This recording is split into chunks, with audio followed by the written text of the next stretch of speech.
In the footage, Yi Chen's expression was cold, the heavy magnetic rail rifle aimed at the kneeling and pleading Yi Tianli.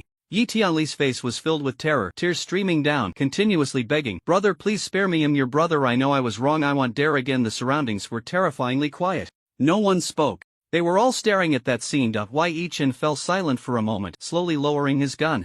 Many people let out a sigh of relief. The next second, Yi Chen raised his hand and suddenly lifted Yi Tianli, throwing him into the swarm of insects like trash. The tide of insects surged. The insect race roared as they pounced, instantly devouring Yi Tianli. The screams echoed throughout the scene. The sounds of tearing, chewing, and cries for help intertwined into a symphony of hell. On the screen, Yi Chen stood with his back to it all, leaving without looking back. Activating the teleportation to leave. The entire venue fell into dead silence. The next second a cold voice rang out, "Is this your genius?" Han Lai pointed at Yi Chen. "This person has committed murder, and he killed his own brother, such a heartless and ungrateful person. And he can still enjoy the highest standard enlistment ceremony today." As the words fell, the scene erupted. Gasps filled the air, and discussions broke out. This is too ruthless, he could even turn on his brother? How can someone like this join the military? I heard the Yi family didn't want to acknowledge him in the first place. Is he after the family fortune? Could he be a psychopath? Representatives from various military districts fell silent. Many officers were still murmuring, "Too ruthless. Even if there's a grudge, how can one harm their own flesh and blood like this? Not even sparing a plea for mercy, what a madman. A soldier is not a cold-blooded machine. If he can betray family ties, can we trust his brotherhood?" Many people looked astonished, their faces filled with doubt. The elite trainees who once admired Yi Chen now showed signs of wavering. Some even looked at Yi Chen with complex expressions filled with hesitation. Could it be we really misjudged him? This guy can actually be so ruthless to his own family. Some elite trainees who were already jealous of Yi Chen's talent chimed in. Maybe he's been a bad seed since childhood, hiding it too well. I've sensed something off about him for a long time, now his true colors are showing. In an instant, discussions surged, anger and doubt filled the entire ceremony. Even in the media section, some whispered in amazement, "I used to think he was talented, but now his image is about to collapse." If it's really for family power struggles, killing one's own brother, that's big news. Someone like this should be thrown in jail. What if he joins the military and one day harms a comrade out of revenge? The reporters, who had come to interview the genius Yi Chen, were now excitedly mocking the situation. They never expected to witness such shocking news. They frantically snapped photos of Yi Chen, eager to stir up chaos. They even had tomorrow's headlines ready. Titles like "Genius Youth, actually a filial piety killer." "Shocking, he actually turned on his brother that night." "Military genius falls before enlistment." The scene was chaotic and mixed. At this moment, Yi Chen, at the center of the storm, stood still, expressionless. The whispers and rumors from the crowd crashed over him like waves. No one spoke for him. Only he stood on the stage, as if he had ascended to the execution platform, pushed to the forefront of the storm. At this moment, the discussions surged. Yet Yi Chen remained silent. He stood on the steps, facing the scrutiny, doubt, and scorn of the crowd, his eyes showing no ripples. Calm. Utterly calm. As if he didn't care about these voices at all. In fact, he truly didn't. As someone who experienced it firsthand, he knew all too well there was something wrong with that footage. It had been tampered with. The crucial questions were missing. His reckoning with Yi Tianli, those probing questions gone. And Yi Tianli's confession. His admissions of the oppression he faced in the Yi family, even wishing he were dead, all of it. All the evidence that could explain why he killed had been cut out. What remained were only his cold eyes, the icy muzzle of the gun, and that resolute manipulated public opinion trap. Yi Chen's gaze slowly swept towards Han Lai. Han Lai, dressed in the Southern Military District uniform. In that moment, many vague fragments suddenly pieced together in his mind. In his previous life, as the god of war of the human race, he had hardly interacted with the Southern Military District until his death in battle. He only knew that it was a special corps that had split from the Northern Military District, primarily focused on researching the insect race and countermeasures. They were mysterious, closed off, and cautious. Even after the establishment of the coalition system, when the three major military districts merged, the Southern Military District still insisted on the principle of independence. They refused to share intelligence with other military districts under the pretext of protecting research secrets. At that time, none of this was taken seriously. After all, the insect queen had been slain, and humanity was in the lead. No one bothered to investigate whether there were issues lurking in that shadow. But now, Han Lai, the spokesperson, edited videos, public opinion attacks, a secret organization related to research on the insect race. A series of terms flashed through Yi Chen's mind. He suddenly realized one thing. Perhaps all of this was not just a simple frame-up. In fact, even before the enlistment ceremony, Yi Chen had sensed that this enlistment ceremony would not be peaceful, because he had already submitted his research paper to the deputy director of the research institute, Shen Wenba. And among the human race there were hidden spies of the insect race.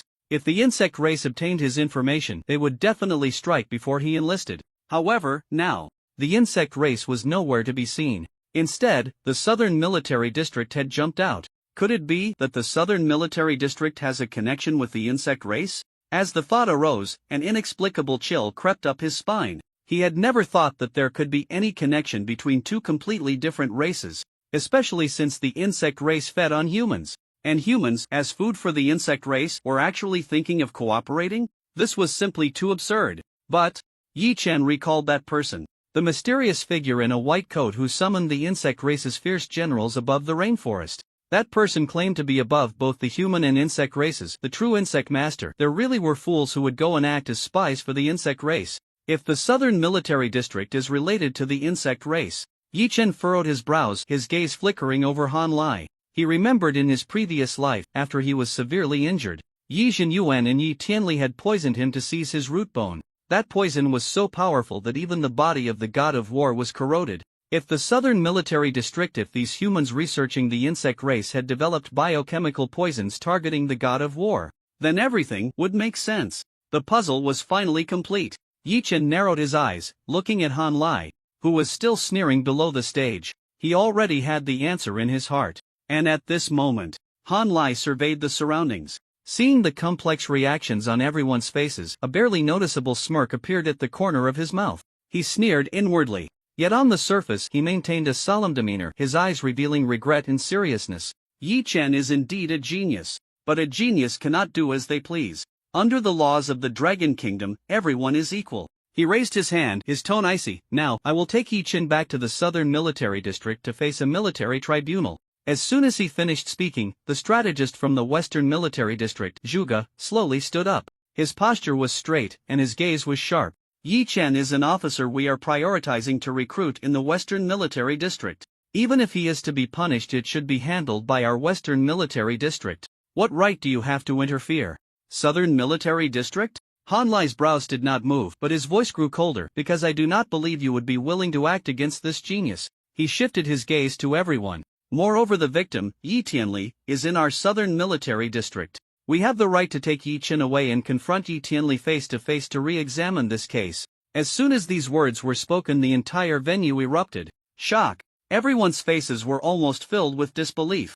Yi Tianli is still alive. However, in the video, wasn't he already torn to pieces by the swarm? I still remember that Sanino limbs left, blood and flesh flying everywhere. Almost nothing remained except for the head and internal organs. The discussions surged like a tide.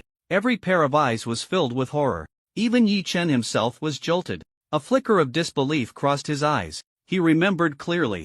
That day, under the swarm's assault, Yi Tianli's limbs were hollowed out, blood gushing. He even saw in the training camp that a bug had imitated Yi Tianli's voice, mocking him among the swarm. That scene had replayed in his mind more than once. How could he still be alive? Han Lai looked at Yi Chen's reaction and sneered. Surprised, aren't you? It was our Southern Military District that used special biological technology to rescue Yi Tianli from the swarm. Though severely injured, he survived. As the words fell, he turned around. He raised a hand towards the crowd. Come out. The crowd parted. In the next moment, a boy dressed in the Southern Military District uniform slowly stepped out from the circle of people. He appeared somewhat slender, yet an eerie calmness radiated from him. Sunlight fell on his face. He slowly lifted his head, revealing his face. This person was Yi Tianli. The entire venue fell silent. Countless gazes converged on Yi Tianli. Shock, disbelief, incredulity. This boy, who had clearly been torn to pieces by the bug race in the video, was now standing perfectly fine in front of everyone. Even figures like Lu Jing and Xiao Weiwu frowned. And Yi Chen. His gaze slowly fell on that familiar yet strange figure. His eyes were as calm as water. Yi Tianli took a step forward, standing straight, a faint smile on his face. Brother, didn't expect I'm still alive? His tone was light and gentle, even carrying a hint of teasing, but his eyes were as cold as a knife. No familial warmth, only mockery. You thought I was eaten by the bugs until not even bones remained, right? What a pity heaven wouldn't let me die. He paused for a moment, the corners of his mouth curling into a mocking arc. The old man kept me alive just to publicly expose your hypocritical true face. Yi Tianli stood at the front of the stage, looking provocatively at Yi Chen. His eyes concealed unabashed pride. He stepped forward slowly, a smile on his lips. Brother, do you regret it now? Regretting back then trying to kill me? Yi Chen raised his head. His gaze was calm. He lightly uttered, no. In fact, I feel still not satisfied with the kill. As the words fell, the entire venue trembled. Yi Tianli's smile slightly froze. Meanwhile, Yi Chen had slowly risen. He stood straight, his gaze sharp. Since you're alive, then let's kill again. Make it quick. This time, I won't leave you whole. Not even a bit of flesh will remain. His tone was calm, yet carried a chilling murderous intent. The surroundings fell silent. The crowd looked at Yi Chen's indifferent expression, as if he didn't even regard the words murder at all. In an instant, discussions erupted. Is he crazy? Does he really want to kill again? In front of so many of us, he's actually showing murderous intent towards his surviving brother? Has he broken down? Why does it feel even more arrogant than before? Is this the true face of Yi Chen? Some were shaken, some were terrified. And Han Lai's eyes narrowed slightly, a smile appearing on his face. Just as they thought, this genius was about to fall into their carefully woven trap. Han Lai glanced at the reactions around him. Some began to accuse. Some had already shouted punish according to the law. Others angrily declared genius cannot be an excuse for escaping punishment. The atmosphere tilted overwhelmingly. Han Lai's lips curled into a smile, finally seizing the opportunity. He picked up the handcuffs and walked towards Yi Chen. Yi Chen, don't struggle. We just want to investigate the truth. If you were innocent, you wouldn't be in this situation, he said grandly. But beneath his gaze, there was a hidden intent to kill. In his view, the situation was already stable. Chu Jun's had long been prepared. The experimental chamber had been activated. As soon as Yi Chen stepped into the southern military district, would immediately be sent to the research institute for live experiments. By then, even if those in the western military district noticed something unusual, they would only face a monster that had already transformed into a half-human, half-insect creature. Not the astonishingly talented youth who stirred up storms. The more Han Lai thought about it, the deeper his smile became. This move was bloodless murder. Truly a clever poison scheme devised by Chu Jun's. Beautiful. And Yi Tianli, standing aside, also wore a look of intense satisfaction. He was not afraid of Yi Chen's harsh words. He didn't even think Yi Chen had the guts to act against him again. After all, this was in front of so many witnesses. Several big shots from the military district were present. How could they allow Yi Chen to act against him? In his eyes, Yi Chen's earlier remarks were merely a display of anger after being humiliated. Finally, it's your turn, he whispered, his eyes glinting coldly. I swallowed thousands of insect eggs to survive. Every piece of flesh on my body has been gnawed and reborn by insects. Don't you like killing? Then this time, I will let you experience the taste of being slowly devoured by the insect race. He gritted his teeth inwardly. You will regret it. You will beg me to let you die. Just as Han Lai approached Yi Chen, a clear, cold voice rang out among the elite trainees. I don't believe he would do such a thing. Everyone was taken aback and turned around. It was Lin Xiaotong. She stepped forward, her tone resolute. I have trained with him. He is not that kind of person. He is calm, has judgment, and values loyalty. He wouldn't kill without reason. Her voice was not loud, but it struck the silent air like a heavy hammer. Immediately, another person stood up. I don't believe it either. It was the elite trainee who had been saved during the pressure assessment. He stood straight, his gaze fervent. I admit, he is a genius. But he is also a person with flesh and blood. I almost couldn't hold on at that time. It was he, Brother Yi, who saved me, he said, looking at Yi Chen, his eyes filled with respect. How could someone like him be cold-blooded? Another person raised their hand and stood up. Although I haven't interacted with him much, he has indeed always been serious. He never slacks off in training, has a steady mindset, and does not show off. We, so many of us, know best what kind of person he is. As the words fell, more people nodded. Me too. I don't think Brother Yi is a bad person. He often trains with the brothers late at night. How could we not trust him? Anyway, I don't believe Brother Yi would kill without reason. There must be a reason behind this. One voice after another pierced through the doubts. Public opinion began to waver. The officers who had just shown anger now calmed down and began to rethink. For a moment, the wind direction suddenly changed, and Yi Chen still stood in place. He did not get agitated, nor did he respond. He simply watched the scene before him with calm eyes. He did not speak, but a barely perceptible warmth of trust flickered in his gaze. And Lin Xiaotong took step by step towards Yi Tianli. Her eyes were icy, her tone sharp. You said he wants to kill you. Then let me ask you, why? Why would Yi Chen want to kill you? Her words shattered the silence. Yi Tianli, who had been so proud, suddenly froze when Lin Xiaotong approached and he saw the determination in her eyes. His heart trembled violently. He was at a loss for words. The goddess in his heart was actually speaking up for Yi Chen. This made Yi Tianli feel incredibly sad. Clearly, Lin Xiaotong had seen the scene of Yi Chen killing him with his own hands. Yet she turned around and questioned him about why he would be killed. Why Yi Tianli shook his head. In his mind, the bright figure emerged. Once, he had fantasized about marrying her. He even wanted to ask his father to propose to the Lin family. But now, everything had changed. He slowly clenched his hand. Beneath his robe, his skin was tinged with a grayish-purple hue, his knuckles were insect-like, and his bones were deformed. His body was no longer whole. He was no longer human. He had changed. From the proud young master of the Yi family in Sungnan, he had become a monster that felt disgusted even looking in the mirror. It was impossible to hold her hand again. And all of this was because of Yi Chen. He let out a low laugh, his gaze turning cold. Reason? There's no reason. Yi Chen wants to kill me just to replace my position in the Yi family. Yi Tianli fabricated an excuse. He urged Han Lai, forget about them, just take him away. At that moment, a commanding voice echoed throughout the venue. No one is allowed to touch him. The voice was like thunder, striking fear into hearts. Everyone was taken aback and turned around. In the next moment, the crowd parted. A middle-aged man, with firm steps and a solemn expression, quickly walked into the hall. He wore the exclusive uniform of the Research Institute, and the badge on his chest shone brightly. It was the emblem of the Imperial Capital Research Institute. And he himself was the vice president of the Imperial Capital Research Institute, Shen Wenba. Vice President Shen? Is it Shen Wenba? The scene erupted in an uproar. Even several high-ranking military officials stood up, their eyes filled with respect. Han Lai's expression tightened, his face slightly changed. When Chu Jun sent him to stir up trouble, he had never mentioned that this big shot would suddenly appear. Shen Wenba walked quickly, heading straight for Yi Chen. In front of everyone, he unreservedly stood in front of Yi Chen. His tone was firm, his attitude unequivocal. Yi Chen is a key protected subject of our Imperial Capital Research Institute. Who dares to take him away? He scanned the surroundings, and no one dared to speak.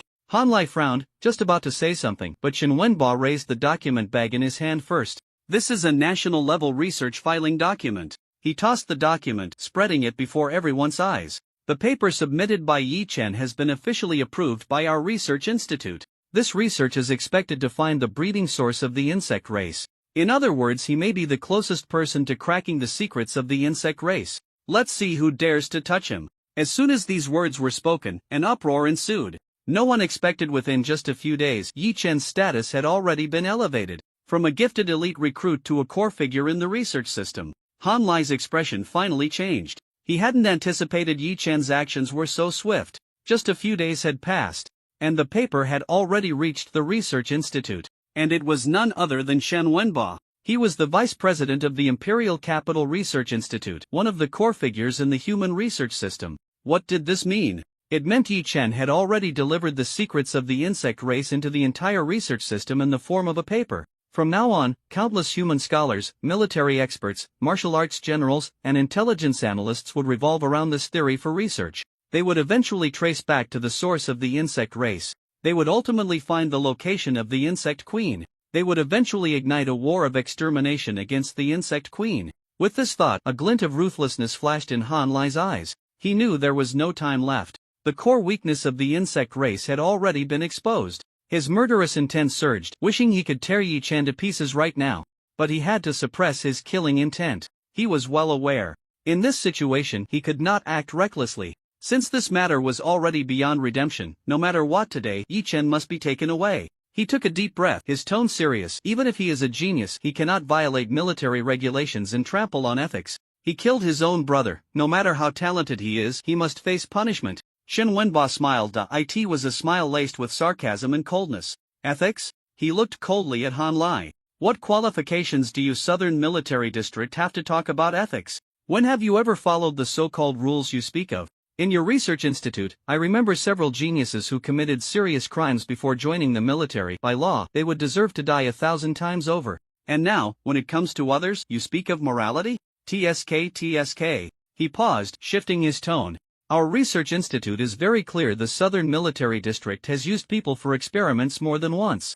You are not qualified to speak of ethics or law. He enunciated each word, his voice like thunder. If you truly want to punish Yi Chen, you might as well arrest all those research heroes from your southern military district first. Clean your own house before discussing rules. The audience was in an uproar. Zhuge, Chao Weiwu, Lu Jing, and others all showed thoughtful expressions, their vigilance suddenly heightened. The shadow of the southern military district was, for the first time, laid bare on the stage. And Han Lai's face finally darkened to the extreme. The crowd gasped. No one expected that the southern military district actually had hidden scandals about using humans for experiments. In an instant, all eyes shifted from Yi Chen to Han Lai. The southern military district has such things? No way, the research unit actually used people for live experiments? No wonder they have always refused to merge with the military. Turns out there really is something fishy. The atmosphere changed dramatically. Even the media representatives from the military couldn't help but exchange glances, raising their cameras to focus on Han Lai. At that moment Shen Wenba raised the paper in his hand and spoke loudly. You are all questioning Yi Chen, but do you know? The research he holds is our human race's first true theoretical deduction tracing the origins of the insect race. It is the first time the words active counterattack have been written into the strategic research on the insect race. His gaze swept across the audience, his tone sharp. Our human race has been trapped on Blue Star, only able to set up barriers, build walls for defense, and exhaust ourselves. But now, this research tells us that the insect race has a source, has a structure, has a mother body. If the theory is true, we can not only counterattack, we can also follow the clues and deal a heavy blow to the insect race, even completely destroy them. Boom! The audience erupted. High-ranking military officials, representatives from various military districts, elite trainees, and media reporters all showed shock. An officer instinctively whispered in surprise, "Really? Is this paper really that important?" Shen Wenba said nothing more, only projecting the paper onto the big screen. Everyone looked over dense data charts, migration routes, source point hypotheses, insect queen structures. It was incomprehensible at first glance. But that structure, that logic, did not seem like something an 18-year-old boy could come up with. A research representative suddenly became excited, eagerly grabbing the person next to him. This is a scientific breakthrough. The possibility of the theory being valid is extremely high. If this is true, the human race has at least seen the opportunity 100 years in advance. The tide of public opinion began to shift. If this is true, then he must be protected. Compared to a murder suspect, this research is far too important. He should join the Western Military District. Enter the Research Institute. Continue the research. Even if he has to atone for his crimes. Forget about what happened in the past. Right now, the insect race is not destroyed, and the human race is what matters. In an instant, Yi Chen's reputation was completely reversed. Zhuge squinted at Yi Chen, nodding slightly, murmuring, "Good kid, a dual champion in both literature and martial arts, truly extraordinary." Chao Weiwu even snorted directly. The Western Military District really got the right person. I truly regret not taking him away. And at this moment, Han Lai's face had finally turned completely black. He gritted his teeth, watching the reversal of public opinion. Even the elite trainees on site began to applaud and cheer, feeling anxious. Everyone.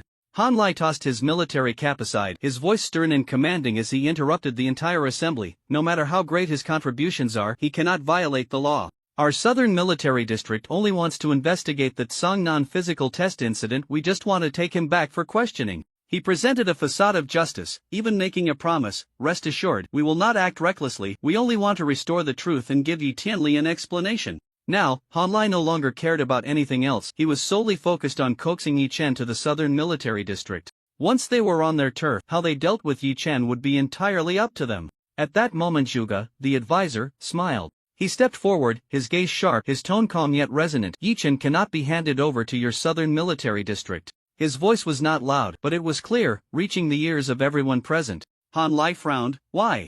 Zhuge smiled lightly, his eyes cold. Because from the very beginning, you were never here to investigate. You came with hostility, with prejudice, and even with premeditation. At these words, the room fell silent. Han Lai's expression darkened. Do you have evidence? Zhuge did not respond but pointed to the large screen. Evidence? The evidence you produced has already been exposed. Someone, pull up the video from earlier, slow it down, compare it frame by frame. The technicians immediately complied, and the footage was replayed. On the big screen, the image was slowed down, the ballistic trajectory was inconsistent, the background flickered, the audio lip sync was off, and some segments showed clear signs of editing. Stop! Zhuge waved his hand. This segment. He pointed at the screen, his voice cold. Before Yi Chen raised his gun, Yi Tianli clearly had a line that was cut out. His lips were moving, but there was no sound. This is not a technical issue, it is human manipulation. Wow! The crowd erupted again. They really edited it? The Southern Military District is fabricating evidence? Is this a setup? Damn it, I was just cursing Yi Chen. At this moment, the tide had completely turned. People finally realized this was not an investigation, it was a frame-up. It was a premeditated hunt. Zhuge slowly walked in front of Yi Chen, smiling slightly. Rest assured, with me here, no one can take you away. Zhuge lightly waved his feather fan, his expression calm, but his eyes glinted with cold light. He turned to Han Lai, his voice clear yet thunderous. I can tell you Yi Chen is innocent. As he spoke, the room shook. Zhuge continued, even if we were to pursue responsibility, then it is the Southern Military District that is responsible. Han Lai's expression changed slightly, just about to speak, but Zhuge stepped forward imperiously, pointing with his fan. By order of Commander Lu Xian, I have already re-investigated the events of the Tsangnan physical test day, simulating the abnormal wormhole signal. We retrieved the full-spectrum monitoring data and found that it was your Southern Military District that activated the signal jammer, which caused the simulated wormhole transmission signal to fail. It was you who interfered with the transmission device. It was also your illegal research that led to the emergence of mutated creatures from the insect race. Ultimately, this resulted in dozens of elite trainees being unable to evacuate, losing their lives to the insect tide. At these words, boom! The crowd was in an uproar. Representatives from various military districts were furious. This violation is far more serious than Yi Chen's. No wonder as soon as the matter was exposed, the Southern Military District immediately came out to apologize. They must have wanted to downplay the situation. There must be a dark plot behind this. It needs to be thoroughly investigated. The voices of anger and doubt surged forth, pressing down on Han Lai, making it hard for him to breathe. Zhuge waved his feather fan lightly, his tone growing colder, and Yi Chen, knowing there was no way back, still charged alone into the wormhole, killing thousands of mutated insect creatures, risking his life to rescue survivors. Such a person should be hailed as the hero of the entire assembly. You Southern Military District, not only do you not express gratitude, but you also edit videos and frame others, attempting to detain them? Zhuge's words cut like a knife, each one ringing in the air. Han Lai, what exactly do you intend to do? Han Lai's face turned ashen, cold sweat trickling down his forehead. He never expected that in this situation, it would be their Southern Military District that would be seen as the unjust. He resented Chu Jun's for not handling that Tsangnan simulated wormhole incident properly, leaving information for others to grasp, resented the numerous flaws in the edited video, and even more, resented himself for not eliminating Yi Chen earlier, which led to him being forced into a corner now. Han Lai gritted his teeth, momentarily speechless. At that moment, Zhuge turned slightly, looking at Chao Weiwu. Commander Chao, when Yi Chen entered the simulated wormhole, the Black Scorpion pulse rifle he used, was it not a special weapon from your Northern Military District? Chao Weiwu nodded. That's right, it's our equipment, model Black Scorpion. Zhuge's fan flicked slightly, his tone steady yet powerful. As far as I know, while the Black Scorpion is incredibly powerful, its drawbacks are equally obvious: extreme recoil and poor accuracy. Even seasoned veterans must undergo specialized training before daring to use it in actual combat. He glanced at the screen, then at the crowd. Let me ask, on that day, Yi Chen, using the Black Scorpion for the first time, shot from a distance, and the bullet accurately hit Yi Tianli's nameplate. This was not intentional, but rather a misfire or missed shot. Isn't that reasonable? Chao Weiwu nodded in agreement, speaking up cheerfully. I'm familiar with this gun, it's too difficult to use. Not to mention new recruits, even veterans like me find it unstable. That shot indeed looked like a miss, for too accurate to be a miss. Lu Jing also stood up, his tone solemn. On the day of the physical test, the medical equipment we sent from the Eastern Military District saved many lives. The root of this issue is indeed not Yi Chen, but the simulated wormhole malfunctioned. And this problem, from start to finish, was caused by the Southern Military District's mistakes. Your responsibility is the greatest. The crowd erupted in an uproar. Zhuge spoke again, his voice booming. Moreover, Yi Tianli's nameplate was shattered, and the wormhole was filled with mutated insect species. Even if Yi Chen did not kill him, he would not have survived. But now? He looked at Han Lai, then at Yi Tianli, a smile on his lips.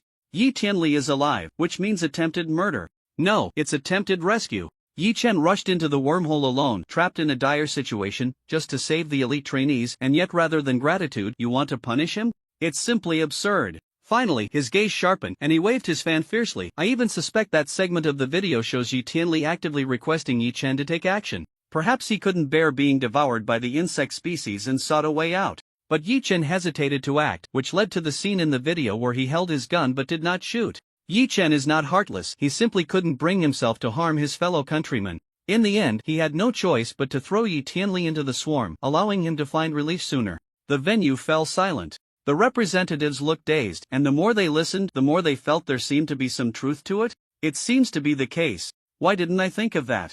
If that's true, then Yi Chen is actually quite benevolent. Hearing this, Yi Chen couldn't help but smile. He slowly turned his head to look at Zhuge, silently giving a thumbs up in his heart, as expected of Zhuge. This ability to debate with scholars, even turning right and wrong upside down. Yi Tianli was so furious he felt like his lungs would explode. Listening to Zhuge's rescue rhetoric, he clenched his fists, his teeth grinding audibly. He clearly remembered it was Yi Chen who personally destroyed his nameplate. It was Yi Chen who threw him into the swarm. The pain of the ant soldiers gnawing on his bones, the larvae burrowing into his organs, he still vividly recalled. But now, these people actually said that Yi Chen was unsuccessful in saving someone? And that he should be thanked? Absurd! Ridiculous! Nonsense! Yi Tianli suddenly shouted, pointing at Yi Chen, his face twisted with rage. You just want to kill me. You envy the care I receive from our parents, you envy my manners and upbringing. You envy that I am the heir of the Yi family. You are nothing but an illegitimate child picked up from the slums by our parents. You go against me everywhere just to gain attention. You want to kill me to replace me and monopolize the resources of the Yi family. Don't think that pretending to be righteous will fool everyone. The more he spoke, the more agitated he became, his emotions on the verge of collapse. However, Yi Chen remained expressionless, only speaking lightly. Do you think I would fight you for a position? He pulled out a paper document from his pocket and held it high in front of everyone. This is the separation agreement I signed with Ms. Shen Rushue before the physical test. Black and white, with fingerprints and official seals. I am no longer a member of the Yi family. Your position? I haven't even looked at it. As his words fell, he handed the document to Hanjin for verification. The crowd gasped in shock. He really isn't a member of the Yi family? He actually deregistered long ago? So Yi Tianli's claim to fight for the inheritance is pure nonsense? Hanjin glanced at the date on the document. It was indeed the day of the physical test. The stamp was clear, the signature strong. He raised his head to look at Yi Tianli, his tone complex. Yi Chen is no longer a member of the Yi family. You should explain what you just said. Yi Tianli's face instantly froze. He didn't expect Yi Chen to actively sever ties with the Yi family. He had originally wanted to smear Yi Chen's reputation only to find that his words had turned into a complete lie. He tried to argue but couldn't articulate a coherent response. The crowd around them began to murmur, isn't this just confirming it? Still putting on a sad act, but Yi Chen doesn't even care about your little things. I almost believed him just now. Tsk Yi Tianli felt the world spinning around him. He had wanted to use this opportunity to completely crush Yi Chen and redeem his past shame, but now was instead being trampled underfoot, losing face in front of everyone. Yi Chen looked at his almost collapsing figure, a smirk curling at the corner of his mouth. Since you want me to be disgraced, then I should let you taste what it means to be despised by all. He withdrew his gaze, casually scanning the crowd, his tone nonchalant. I did not misfire. That shot was aimed and fired by me. I did indeed want to kill him, because he is not human. He is a beast. As these words fell, a thunderous shockwave rippled through the crowd. Everyone gasped in disbelief at Yi Chen actually admitted it publicly. Clearly, his previous rhetoric had already put him in an invulnerable position. All he had to do was stick to the misfire narrative to absolve himself. But he deliberately took the initiative to confess. Even though the crowd's hearts were somewhat shaken, facing Yi Chen's unrepentant attitude, they couldn't help but gasp in shock. Has he gone mad? He killed his brother and is still so self-righteous? How can someone personally kill their own brother and act as if it's perfectly normal? The scene fell into an eerie silence. Meanwhile, Yi Tianli instantly seized the opportunity as if he had found a lifeline, his eyes reddening, voice filled with indignation as he roared, "Did you all hear that? He admitted it himself. He just wants to kill me. Since childhood, he has envied me, hated me. What have I done wrong? Why does everyone favor him? Just because he is a genius? Does that mean he can kill without taking responsibility?" Yi Tianli lost control, shouting almost in tears. It was as if he was the one wronged and victimized, suffering from a cruel fate. But the people around him began to fall silent. They looked at Yi Tianli with eyes that shifted from pity to confusion, then to scrutiny. After all, Yi Tianli had just lied. Now, in their eyes, his behavior seemed more like a performance, stirring emotions. Meanwhile, Yi Chen remained calm, steady, and even somewhat sarcastic. At that moment, a hearty laugh rang out. What's there to deny? I actually admire this kid's frankness. The crowd turned to look. It was Chao Weiwu. He disdainfully curled his lip, tapping the back of his chair, his voice clear. I'd rather betray the world than let the world betray me. I don't know what grievances you brothers have. But the murderous intent between you shows that from the very beginning, neither of you regarded the other as a brother. Feelings can't be forced. If he were truly a heinous beast, then killing him wouldn't be wrong. Following this, Chao Weiwu looked at Yi Chen, raising an eyebrow. You say he's a beast, there must be a reason. What has he done that makes you want to kill him? All eyes focused again. Yet Yi Chen did not answer immediately. He simply raised his gaze, scanning the crowd. That look was no longer indifferent. Instead, it was composed and restrained, as if a flame was roaring and burning within him. During the team training in the elite training camp, he finally spoke, his voice deep, like rolling thunder. We were attacked by a Zerg general. Just before that, I saw a man in a white coat. He claimed to be a liaison between the human race and the Zerg. In front of Meihe opened a spatial passage. He transported the Zerg general to the human battlefield. In that battle, nearly half of the military participants from Tsang province were killed, and the defenders were almost entirely wiped out. The entire Tsangnan city nearly fell. Millions of people were almost devoured by the Zerg tide. As his words fell, the crowd was shaken. Even seasoned military leaders couldn't help but change their expressions drastically. What? Is there a human helping the Zerg? How is that possible? The Zerg feed on our human race. What could he gain by being a spy for the Zerg? Han Xin, upon hearing this, clenched his fists, his whole body trembling with rage. At this moment, Yi Chen's voice rose again, colder than a knife, fiercer than fire. And at that time my brother, Yi Tianli. He slowly raised his hand, pointing at Yi Tianli standing in the crowd. Was standing next to that man in white. I was suppressed in cultivation, attacked by drones, severely injured, and nearly exhausted. He did not save me. Instead, at that moment he attacked me. He wanted to kill me when my life was hanging by a thread. Each word struck like thunder, hitting the hearts of everyone present. All expressions changed in unison. The looks directed at Yi Tianli were no longer filled with doubt and pity. Instead, they were filled with anger, shock, and even a strong murderous intent. Chao Weiwu's pupils constricted as he suddenly looked at Yi Tianli. Speaking sharply, do you dare to deny it? Lu Jing's face also turned extremely ugly. If you really did this, then you are the one who should be arrested and tried. Zuji's eyes were sharp, locking onto Yi Tianli. So that's it. No wonder I sensed something unusual about the teleportation in that battle. It even prompted the war god Guan Yin to rush for support. This matter is indeed man-made. And Yi Tianli's face turned pale, breathing rapidly, his lips trembling. He wanted to argue, but he found he could no longer speak. Because he understood what Yi Chen said was all true. That man in white was Chu Jun's, and he had long been dragged into the Zerg's quagmire. At that moment, Han Lai's gaze suddenly darkened. A fierce look crossed his eyes. Yi Tianli could no longer be left alive. If he were taken away and the truth was interrogated, Chu Jun's identity and the Zerg's long-planned schemes would be exposed. He quietly mobilized his true energy, his palm trembling lightly, gathering strength. Wanting to take advantage of the chaos to directly eliminate Yi Tianli, this unstable factor. However, the next second, a sound of breaking wind erupted. Yi Chen moved. Without any warning, he charged towards Yi Tianli. Stop him! Han Lai roared, suddenly reaching out his palm. But it was too late. Yi Chen's figure vanished from the spot. What? Han Lai's pupils constricted sharply. The next moment, a black cold light suddenly appeared. The shadow-devouring blade slashed through the air. Yi Chen flashed past Yi Tianli like a ghost, and with a swift strike, puff, the robe tore apart. The skin was cut open. What was revealed, however, was not flesh and blood but a layer of black golden insectoid shell. The entire venue fell into silence. The air seemed to freeze. Countless gazes fell in unison on that cold metallic sheen. Insect shell? He's not human? Yi Tianli, how does he have an insectoid shell? How is that possible? My God! In an instant, shock swept through the crowd. Gasps, horror, and trembling whispers exploded in the air. And Yi Chen, holding the shadow-devouring blade, stood in front of Yi Tianli. His gaze was cold and heavy, sweeping over everyone, his tone sharp as a blade cutting through the night. Did you see that? I told you he's not human. What I killed was a beast. Since it's a beast, what crime is there? With a single sentence, he severed all doubts. The venue fell silent, and no one could respond. Meanwhile, Yi Tianli was completely frozen. The insect shell on his chest glimmered with a strange cold light in the air. He wanted to block it. There was no time. He wanted to refute. He couldn't find the words. All eyes, like blades, fell upon him. He couldn't believe it. He didn't want to believe it.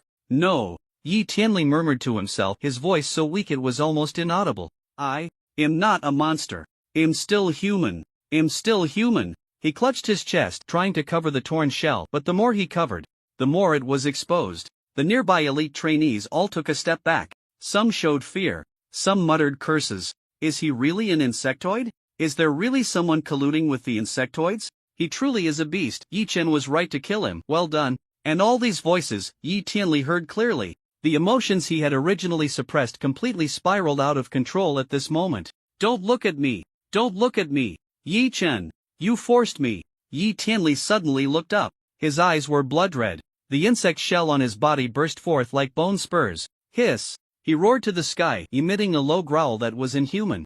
The entire venue shook. Beneath his skin, segments of black golden insect body began to emerge. His eyeballs started to darken. His skin began to crack. The insect nature was fully exposed. Han Lai's expression changed. He knew it could no longer be suppressed. Crash! Two insect wings suddenly exploded from behind Yi Tianli.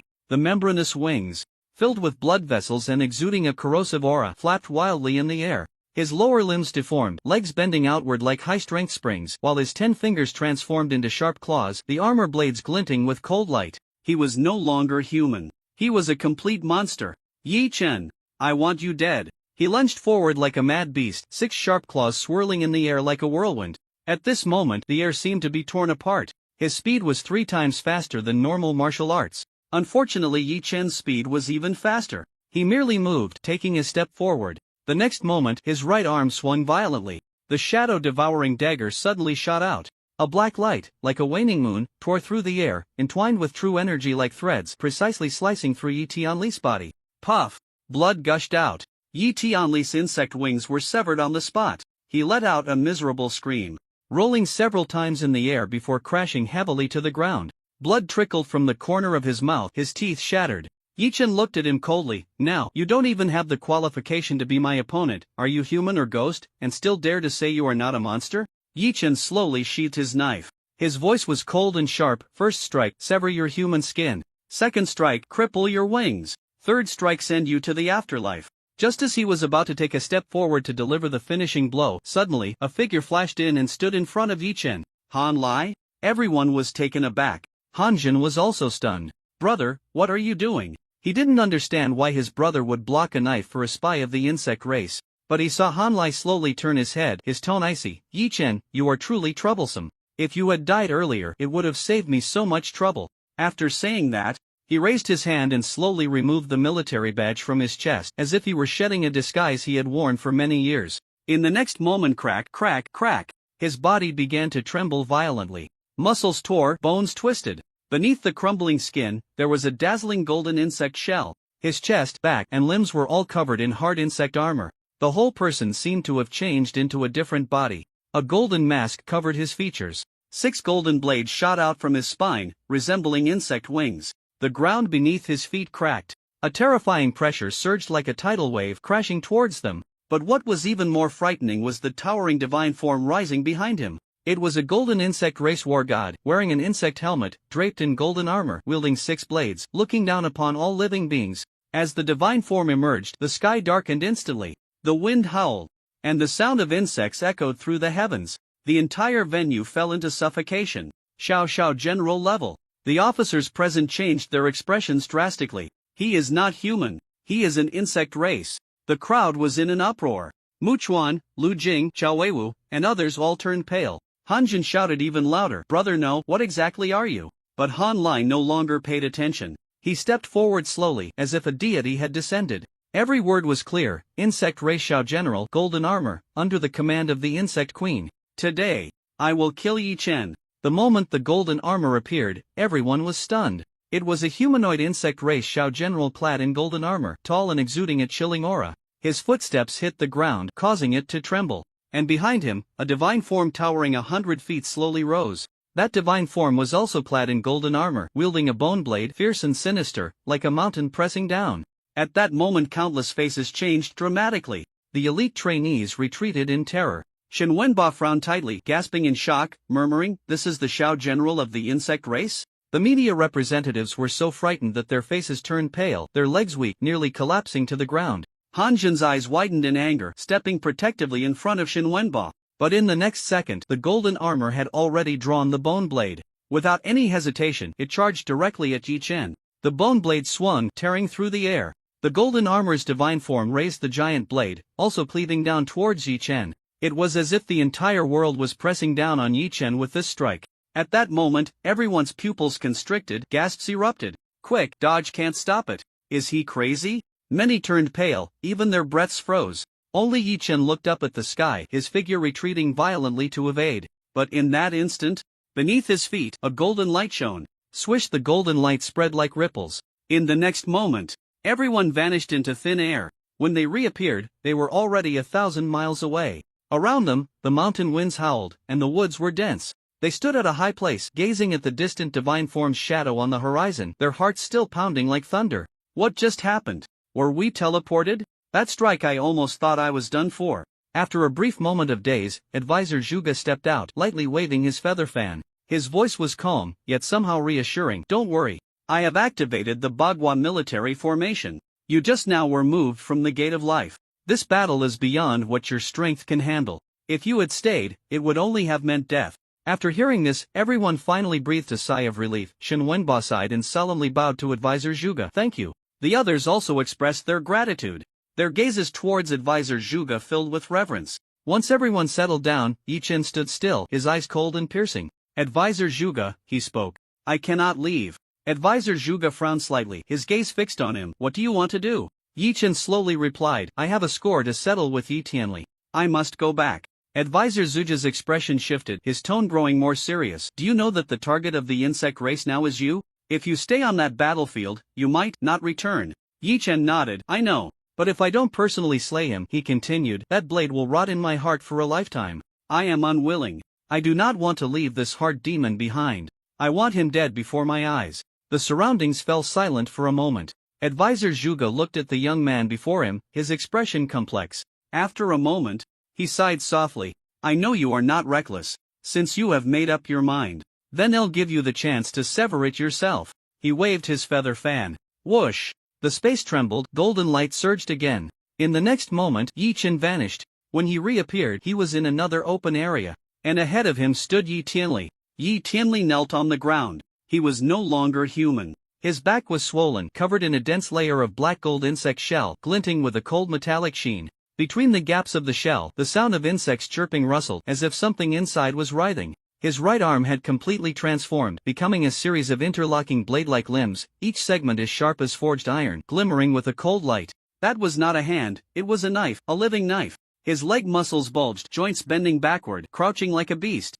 The whole body poised to spring at any moment. The broken wings on his back were slowly regenerating. The semi-transparent carapace spread out bit by bit, shimmering with an amber glow, resembling the wings of a corpse fly. His face was even more bizarre. One side was human, the other was insect. One eye still retained humanity, while the other had completely transformed into a black hole-like insect eye. There was no emotion, no light, only coldness, deathly silence, and murderous intent. He was Yi Tianli, yet he was no longer Yi Tianli. Was he human? Was he an insect? No, he was a monster.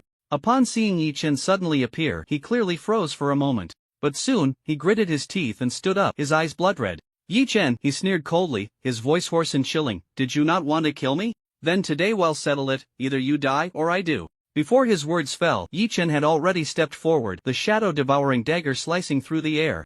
Its cold gleam revealed. He said nothing, his killing intent surging like a tide, closing in step by step. This battle was brother against brother, a life-and-death struggle. Meanwhile, on the other side, the golden-armored figure slashed down but struck nothing. Yi Chen had vanished. Most of the people on the field had also disappeared. The golden-armored figure's eyes turned cold. He did not expect that the advisor Zhuge from the Western Military District had such means. In an instant, all targets had been completely relocated. Both was unwilling. This mission's target was Yi Chen. Since Yi Chen had escaped, he would just change targets. His gaze instantly locked onto Chao Weiwu, the commander of the Northern Military District, one of the core leaders of the human army. If he couldn't kill Yi Chen, then he would kill Chao Weiwu.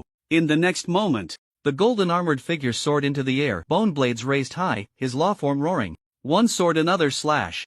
The overwhelming offensive surged like mountains and seas, like a world-ending meteor falling. Chao Weiwu stood in place, not moving an inch. He merely sighed. TSK, that old fox Zhuge, why didn't he send me away too? Leaving this mess for us to clean up. The next second, clang, a deafening sound echoed. The bone blade aimed at Chao Weiwu was blocked by someone. Do not harm my lord, came a deep voice. A figure appeared before Chao Weiwu. He was clad in black and red battle armor, wielding dual halberds, one on the left and one on the right, like shadows following him. He stood in the void, his expression indifferent, yet he resembled a demon god come to life. The golden armored figure rarely showed shock in his eyes. He felt a danger. This person was not weaker than him. In fact, stronger. And what about Chao Weiwu? He didn't even glance at the golden armor, just turned his head and casually teased, "General Lu, didn't you say you're not good at close combat? Can't you handle this bug?" Beside him, Lu Jing shrugged, his tone calm. "What I excel at has never been onion combat. If it really comes to a fight, you'll need your companion here, Dian War God, to take action." Chao Weiwu sighed. "Alas, just a mere bug race general, and it has to alarm Dian. There's really no helping it. This guy is too strong. Once he lets loose, he might cause even more destruction than this bug race general. But forget it. Dian, here." The one who blocked the bone blade responded in a low voice. "Kill this annoying bug for me." The man slightly raised his head, his gaze sharp as a knife. "Dian comes, at your command." The next moment Dian made his move. "Kill." A low whisper, like thunder crashing down. Boom! The law form behind him soared into the air, an 8-armed giant spirit. 100 feet tall. 8 divine arms, wielding 8 types of weapons: hammer, axe, halberd, knife, spear, staff, shield, sword. Among them, 2 glowed with divine light, clearly divine weapons. In an instant, the 8 arms moved in unison, shaking the void. The golden armor hadn't even seen clearly. Boom! The first strike fell. The towering bug race law form behind him shattered directly. Light and shadow burst apart. The pressure vanished. With one blow, it severely injured the bug race general. No, the golden armor spat blood, his pupils constricting sharply just as he wanted to flee. However, second strike. Dian's voice was like the judgment of death. The heavens and earth trembled. The 8-armed giant spirit struck down with its second blow. The golden armor's body, along with its indestructible golden shell, shattered in an instant. Crack! The golden shell exploded, flesh and blood flying. Bug blood sprayed 30 feet. The golden armor was sent flying hundreds of meters, crashing into the ruins, life or death unknown. The entire scene was silent. Countless people watched as Danny slowly retracted his weapon, as if they were gazing at a celestial being. The golden armor looked fearfully at the 100-foot lawform in the distance, his eyes filled with despair. He finally understood why this person was called the #1 war god of the Northern Military District. Just 2 moves. He had gone from a bug race general to a pile of bloody ruins. This is the most elite combat power of the human race. Terrifying indeed. As a bug race general himself, he felt as small as a true ant before this war god. With just a lift of his hand, he would be shattered. Dian, holding the long halberd high, was about to deliver the third strike. "Stop!" A cry rang out. Hanjin, with a thud, knelt before Chao Weiwu. "Commander, I beg you to spare him. I want to know, how did my brother become like this? If this bug isn't my brother Han Lai, then where is my brother Han Lai?" This kneel shocked everyone. Dian stood still, his gaze turned to Chao Weiwu, waiting for orders. Chao Weiwu's gaze was cold and piercing. With a single word, he commanded, "Kill." Dian did not hesitate. The 8-armed lawform raised its battle axe, crashing down with a foot. Boom! The earth trembled. The golden armor's body, along with the remaining bug race aura, was instantly ground to dust. Blood mist soared into the sky. Bug cries of lament. The bug race general was dead. Hanjin was stunned. He stood frozen in place, his eyes vacant, his body trembling. "Brother," he murmured, his voice shaking, as if his soul had been drained. At that moment, the entire world fell silent. Chao Weiwu slowly turned, his expression indifferent, looking at Hanjin. "Do you know why I must kill him?" Hanjin said nothing. Chao Weiwu's tone was flat, yet resonated deeply. "I once obtained research data leaked from the Southern Military District. If the bug race consumes the human race, they will inherit some abilities, including strength, memories, even appearance. This is why, the higher the level of the insect race, the more they resemble humans. Because they have consumed too many people." Hanjin's face turned pale, gritting his teeth in disbelief. "You want me to believe that the golden armored one ate my brother? And then impersonated him?" Chao Weiwu did not answer, but slowly raised his head, looking towards the distant southern horizon. The Southern Military District, 10 years ago, received a severely injured officer from Tsang Province. His name Han Lai. He was gravely injured during the insect disaster in Songnan City while fighting against the enemy. At that time, the Southern Military District received a large number of severely injured personnel and stated they would do everything possible to save them. But have you ever thought, what if the insect race had already infiltrated the Southern Military District back then? What if your brother, perhaps, was sent straight into the jaws of the insect race at that time? Han Lai is a hero of the Dragon Kingdom, But the Southern Military District, with their own hands, delivered him into the hands of the insect race. Hanjin's body trembled violently. A wave of tearing grief and anger erupted from the depths of his heart. In his mind, the images of that night 10 years ago surfaced. That insect disaster. That severe injury. That military order for confidential treatment. He finally realized. The brother who had been by his side all these years perhaps was never human, but a monster wearing a human skin. Ah! Insect race, I Hanjin will not share the heavens with you. Hanjin roared, blood vessels bulging in his eyes, howling to the sky. At this moment, Chao Weiwu withdrew his gaze, his tone as cold as ice. This infiltration incident of the insect race is just the beginning. From today onward the Southern Military District must be thoroughly investigated. Just as Chao Weiwu was about to turn and leave, suddenly the world came to a halt. A terrifying aura descended from the sky. It crushed the air, causing it to explode. A being larger and more twisted than the golden armored one descended upon the earth. It was not a single insect race, but a monster composed of countless insect races stitched together. Many legs, many arms, many mouths, many tails. Like an evil god crawling out of hell. Its gigantic form reached into the clouds. The golden armored one's form appeared as a mere larva before it. Even the 8-armed giant spirit's form was barely up to its knees. The entire scene was shocking. Chao Weiwu's pupils constricted. This aura, is it an emperor-level insect species? No, wait, it's not at the emperor level, but very close. And this guy is not a normal insect race. He gazed at the twisted giant figure. The insect body continuously wriggled, overlapping, intertwining, piecing together a horrifying physique. But at the center of its head, there was a blurred human face. That face had no eyes, no nose, no ears, only a gaping mouth. From that mouth came a heart-wrenching insect cry, as if a soul was wailing. At this moment, everyone felt their scalp tingle. Normal insect races, the stronger they are, the more their appearance resembles human form. And this giant beast before us is simply a monster.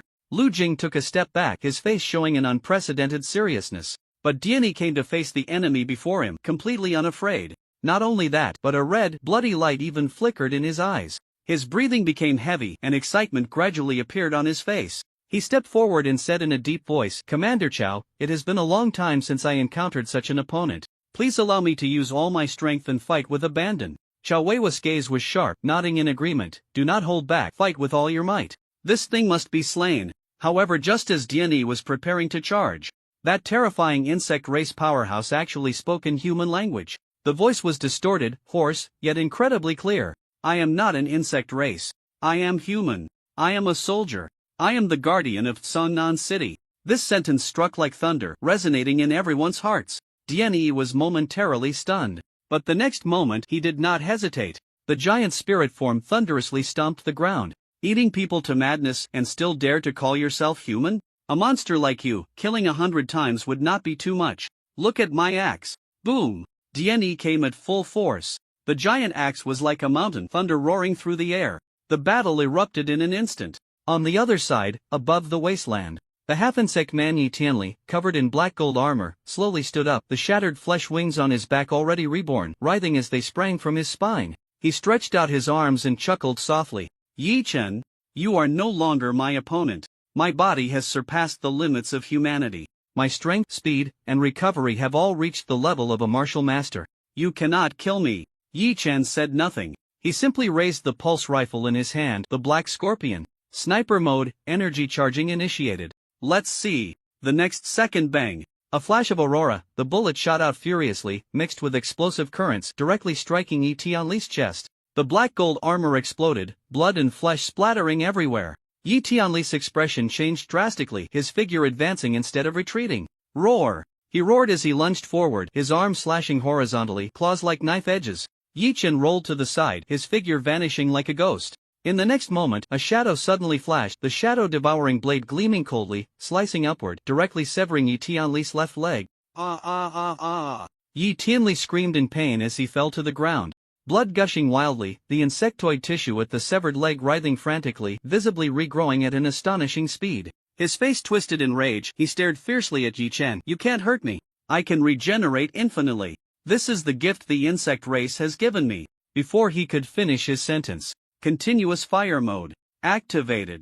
Yi Chen spoke indifferently, the Black Scorpion rifle instantly transforming, the barrel splitting open into 3 firing tubes. "Da-day-day-day." A barrage of bullets whistled out, dense as a storm, bombarding Yi Tianli's just reborn right arm, shattering it completely. With another stomp, Yi Chen heavily stepped on his chest, pinning him to the ground. A close combat heavy hammer mode activated, the black scorpion transforming into a heavy cannon hammer, crashing down. Boom. The ground exploded, Yi Tianli's figure twisted, half of his body caving in. Agonizing pain surged, unbearable. Aren't you at the peak of martial arts? Why am I so strong yet still lose to you? Yi Tianli's eyes trembled, fear beginning to creep in. He couldn't understand. He was clearly absurdly strong, possessing powerful regenerative abilities, his strength and speed surpassing humanity, yet he couldn't even withstand a single move. Your so-called evolution. Yi Chen slowly approached, the shadow-devouring blade still dripping with insect blood. Is merely a failed mutation. Do you think living is victory? Wrong. He thrust the blade down, piercing Yi Tianli's abdomen. This is just prolonging the agony of death. Your little bit of recovery cannot support my attacks. I will personally chop you into pieces, bit by bit, until you can no longer regenerate. Yi Tianli screamed continuously. He tried to spit out corrosive liquid, but Yi Chen raised his hand and shot him in the throat. He wanted to escape, but the shadow-devouring blade severed his legs. He wanted to counterattack, but he couldn't even catch a shadow. One strike after another. One shot after another. Yi Chen walked like the Grim Reaper, every slash cutting flesh, every shot breaking bones. And Yi Tianli's once proud superior vitality had now become a curse that tormented him. Each rebirth welcomed a more brutal slaughter. Until it could no longer move, his body covered in cracks, unable to repair itself. The half-insect body ultimately collapsed. Yi Chen stood before him, his expression calm. You deserve to die. Yi Tianli lay on the ground. His body shattered, armor cracked, blood and flesh a blur. No matter how strong the recovery ability, after being slaughtered dozens of times, it could no longer repair his body. His vitality had been completely exhausted. He raised his head, looking at Yi Chen, who was slowly walking over not far away. His lips trembled, his voice hoarse. Why, my talent just can't compare to yours. I've worked so hard. I've endured so much pain. Why can't I win against you? Yi Chen stood in front of him, his expression cold. He slowly uttered a sentence. From beginning to end, you were never my opponent. It was you who insisted on choosing me as your rival. You forced me to kill you. This sentence struck like thunder. Yi Tianli was stunned. He suddenly froze, as if some memory had been instantly awakened deep in his mind. It was many years ago. The insect plague had not yet erupted, and Songnan was still a paradise on earth. The young him had arm wrestled with Yi Chen, and Yi Chen always lost, always smiling as he conceded. He was letting him win. Although there was only a year difference between them, Yi Chen always let him have his way. When he got candy, Yi Chen would share it with him. When he had a new toy, Yi Chen would let him play with it first. He once thought that was the duty of an older brother, a natural bond of kinship, but now he understood.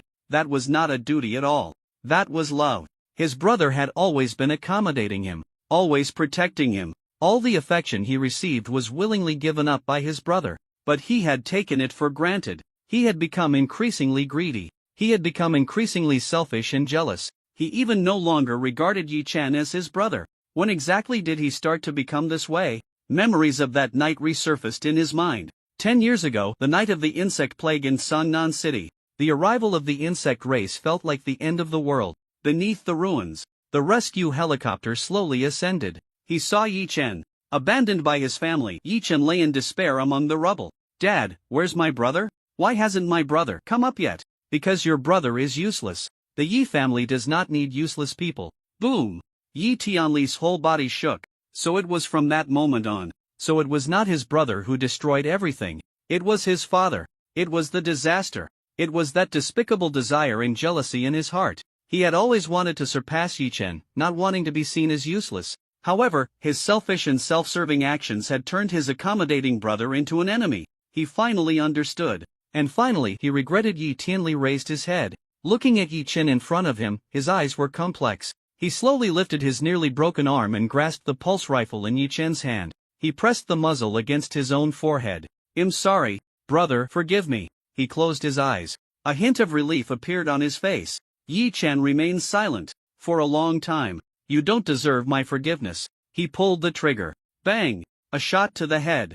Insect blood splattered. Yi Tianli's head exploded. Yi Chen did not stop. He mobilized the true energy within him, gathering it to the extreme. Waves of fire fell, completely incinerating the broken insect body, reducing it to ashes, leaving no trace. Only then did Yi Chen put away his weapon. He calmly turned and left, without a trace of nostalgia. This was the kill he had to make. This was also his final mercy. On the other side, the battle with the demon had entered a fever pitch. His whole body was like molten iron, burning red. Muscles bulged, veins protruded. A pair of blood-red eyes, as fiery as flames. Every swing of his dual halberds erupted like a volcano. Behind him, the eight-armed giant spirit roared, its eyes crimson, like an ancient war demon descending upon the world. The spirit suddenly threw a punch, smashing heavily towards the insect race's powerful spirit. Boom! The insect race's spirit shattered. Its mountain-like figure was torn into shadowy fragments. The entire arena was shaken. But the terrifying power did not stop there. Every shockwave exploded. The ground cracked. The earth churned. The observation platform, over 100 meters high, was shattered in half. Steel felt as fragile as paper. In the sky, floating holographic monitoring devices exploded into electronic sparks. Distant mountain peaks were flattened by the sweeping shockwave. In the entire southwestern district of Sangbei City, nearly a third of the streets have turned to ruins. The air is thick with the smell of burning and explosions. And right at the center of this wasteland and violent energy, dozens of drones hover in the sky, quickly weaving a web of light barriers. That is the technological formation released by Lu Jing, the linked heavenly realm. A defensive matrix formed by interlocking metal chains precisely guides and deflects the wide-ranging shockwaves, ultimately dissipating into the air. The forces of unloading and gravity neutralize the impact of both powers. If it weren't for his intervention, the entire Sangbei city would have been destroyed long ago. Chao Weiwu gazed at the scorched earth, his smile fading. He turned to his side, his tone serious. General Lu, thank you. Lu Jing nodded, his expression calm. It's my duty. But he shifted his tone, revealing a hint of confusion. This insect race powerhouse is quite strange. The method of attack is too monotonous, lacking any skill. It doesn't resemble the combat thinking that a valiant general of the insect race should possess. It feels more like having lost the ability to think, leaving only instinct. Chao Weiwu merely sneered. It doesn't matter. My Adian doesn't need to know who the opponent is. As long as he is still standing, anyone who comes will die. As he spoke the last sentence, he looked towards the center of the battlefield. With those two divine weapons in hand, even a true emperor-level insect race must die. At that moment, Diany came forward, raising his dual halberds, his eyes blood-red, roaring to the sky. The eight-armed giant spirit manifestation roared again, delivering an elbow strike that shattered the last leg of the insect race powerhouse. Immediately after, the dual halberds glowed with a blood-red light. They slashed down in a crisscross pattern. Crack! The insect race powerhouse's chest was torn apart at the waist. Blood and flesh flew everywhere. Shattered armor scattered. He crashed to the ground, completely disintegrated. The entire area fell silent. And Diany stood atop the wreckage, his halberds dripping with blood, standing tall and unmoving. The might of the war god suppressed the entire scene. The remains of the insect race powerhouse lay on the scorched earth. The arena was silent, with only the steam of insect blood rising, turning into black smoke in the air. Chao Weiwu stepped forward, his gaze icy. Adian, don't hold back. Some insect races have extremely strong recovery abilities. If the remnants are not destroyed, they will eventually regenerate. Upon hearing this, Diany's eyes sharpened. Understood. In the next moment, he leaped high, the eight-armed giant spirit manifestation appearing once more. The dual halberds crossed and thunder erupted. He channeled the true energy within him into the manifestation, and rolling lightning descended from the sky. 10,000 June thunder annihilate. Boom! Heavenly thunder struck the ground. Columns of lightning as thick as water tanks fell like rain upon the insect fragments. Insect shells exploded. Flesh turned to ash. The earth collapsed in layers, the scorched ground rolling. The remnants of the insect race were left with not a trace. At this moment, Lu Jing was covered in cold sweat, looking up at the linked heavenly realm in the sky that was about to shatter. He spoke helplessly. That's enough, General Dian. My barrier can barely hold on. Only then did Diany slowly withdraw, his voice tinged with lingering desire. Not enough. Really not enough? The crimson light faded, the blood energy dissipating. In the next moment, he appeared as if he had removed his battle armor, his form solidifying as he returned to Chao Weiwu's side, resembling a mere mortal. I'm back. Well done. Chao Weiwu nodded, looking at the flattened ground and the smoky horizon ahead, his expression grave. He spoke in a deep voice. I need to return to the military headquarters. This matter must be thoroughly investigated. The Southern Military District. Some people really need to revisit old accounts. As for here, I'll leave it to you. After he finished speaking, he turned around. Behind him, dozens of northern soldiers lined up in silence, following solemnly. The wind howled. They stepped into the wind, their silhouettes like iron. Lu Jing watched from his spot, nodding. The rest, I'll take care of. He looked towards the end of the battlefield, where the flames of scorched earth had yet to subside. The insect race corpses were all burned to ashes. The remnants of the scorched earth lay sprawled across the ground, and Lu Jing took action once more. He waved his hand, and a disc-shaped device popped out from his waist, flying into the air, emitting a low-frequency rumble. Activate, City Reconstruction Sequence. In the next second, dozens of high-frequency B-shaped drones whizzed out from the smart transport pod of the Eastern Military District. They were entirely silver, their wings coated with a laser finish that refracted a cold metallic light under the sun. Each drone was equipped with an independent AI chip capable of multiple modules including basic combat, detection, repair, disinfection, and information collection. They operated in batches, dispersing nanoparticles from high altitudes to carry out sterilization across the entire area. On the ground, engineering units sprayed stable foam to seal damaged fractures and reconstruct the site's foundation. A three-dimensional projection in midair constructed a real-time restoration of the battlefield and transmitted the data back to the Eastern Military District database.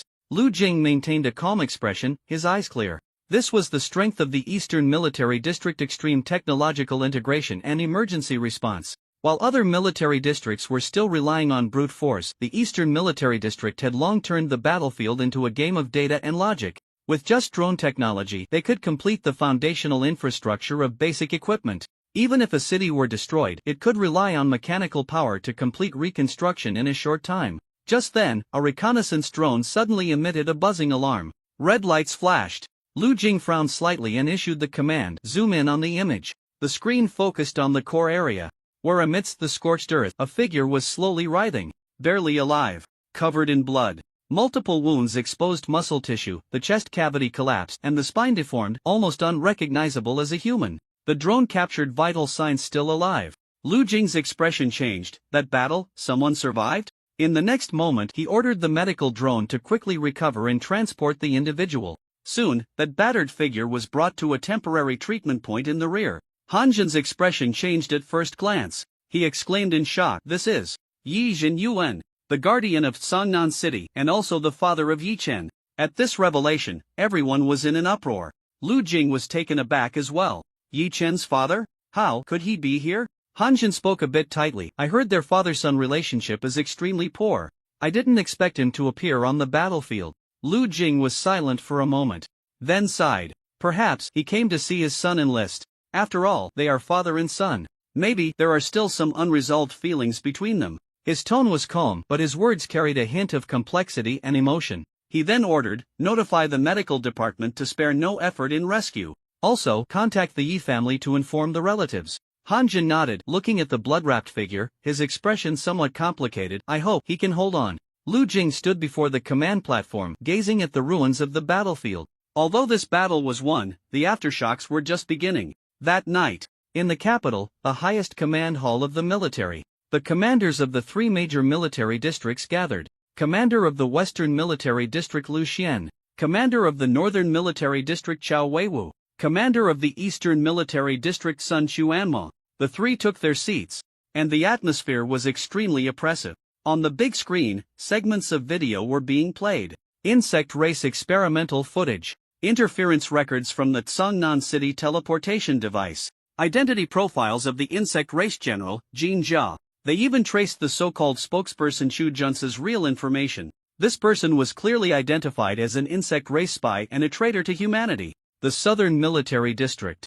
Lu Xian spoke in a low voice, his tone icy, not only cultivates the insect race but also assists in infiltrating the military. "This is absolutely intolerable behavior," Sun Xuanma said slowly. "They want to undermine us from within.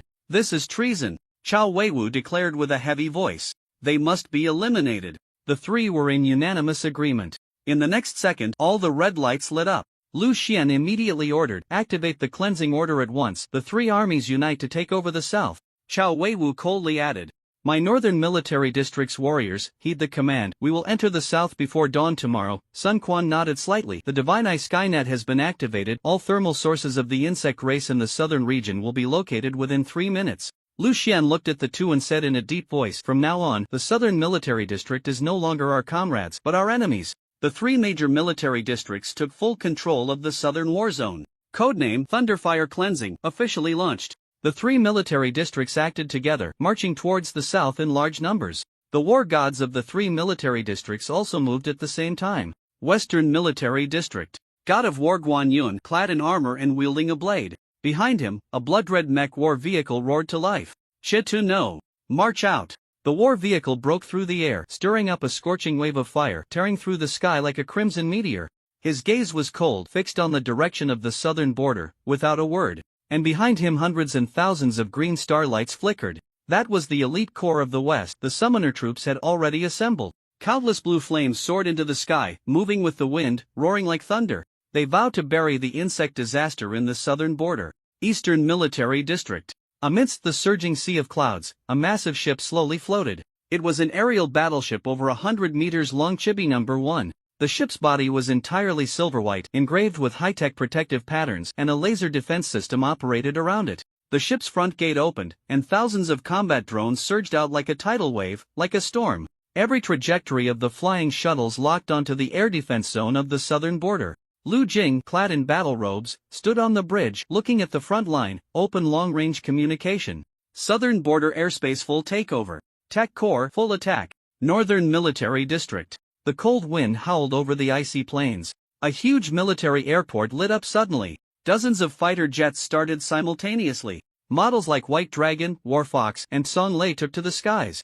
Moreover, 3 nuclear-powered bombers followed closely behind, their afterburners like knives piercing through the night. Chao Long stood atop the command tower, pointing to the sky, and issued a solemn order: target southern border. In accordance with Commander Chao's orders, exterminate the insect race, kill. In the next moment, the heavens roared. Thousands of machines roared, swords pointing south. The three armies surged forth. The thunder of heaven was about to descend. At this moment, in the southern military district's highest secret laboratory, Chu Jun stood in front of the glass screen, overlooking the empty experimental chamber below, his gaze cold, his face weary. He hadn't anticipated that the plan would fail so completely. According to the simulation, the current Yi Chen should already be lying on my experimental table, being dissected layer by layer, with cell slice analysis completed. He murmured to himself. But the reality wash hadn't even touched Yi Chen. In fact, he had been cornered by Zhuge Kanmu and Shin Wenbao working together. He had just received the news. All 3 major military districts had mobilized. Perhaps, it wouldn't be long before he was pushed to a military court. Or, he might not even wait for that moment and would be the first to be killed by the insect race. Did I lose? He gritted his teeth, his gaze darkening. Or did I underestimate this Yi Chen too much? Thinking of this, he shook his head again. No, he underestimated not just Yi Chen, but the wisdom of the entire human race. Just then, the metal door of the laboratory swung open with a bang, and a figure stepped in slowly.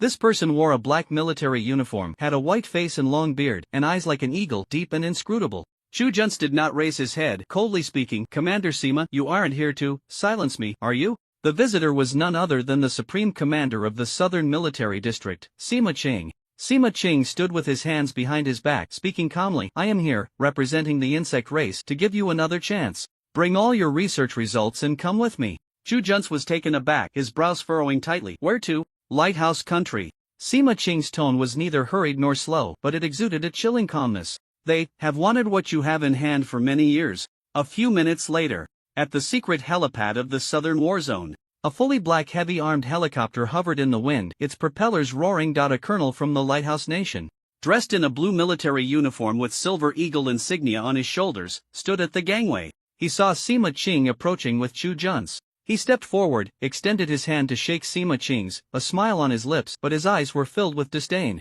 Welcome, Mr. Sima. It is your honor to serve the civilized camp. That gaze was like looking at 2 deserters. Chu Juns's eyes narrowed. But Sima Qing suddenly curled his lips, his tone casual. You go up first. Chu Juns was taken aback. I have something to do. As soon as he finished speaking, Sima Qing turned around, his steps slow yet heavy. In the next second, boom! A terrifying aura exploded in an instant. His military uniform shattered, his muscles rapidly expanded, bones cracking, and he began to transform into a bug. A blue-black insectoid shell started from his spine, inch by inch covering his entire body. The chitinous armor was dense, as if alive, seeping with an extreme sense of dread. And behind him a towering manifestation quietly rose, its pressure like a mountain, shaking the heavens. That was not an ordinary insect general. That was a super emperor-level insectoid. In front of the gangway, the colonel from the Lighthouse Nation turned pale in an instant, his lips trembling, unable to utter a word. His guards were all stunned, and some soldiers even knelt down on the spot, their faces filled with despair. And Sima Qing then spoke softly, "My people, my subordinates, this night you will transform into wolves, hunting freely in the southern borders of the Dragon Nation." The moment the words fell, the entire southern military district erupted. Across the cities, hidden insectoid spies went mad. They were once soldiers, workers, neighbors, countless ordinary humans. But at this moment their eyes turned into insect eyes, their mouths ripped apart, and roars erupted from their throats. Bones twisted, backs exploded, and dense insect wings spread open. Like corpses infected with deadly poison, they erupted in the night. Screams filled the air.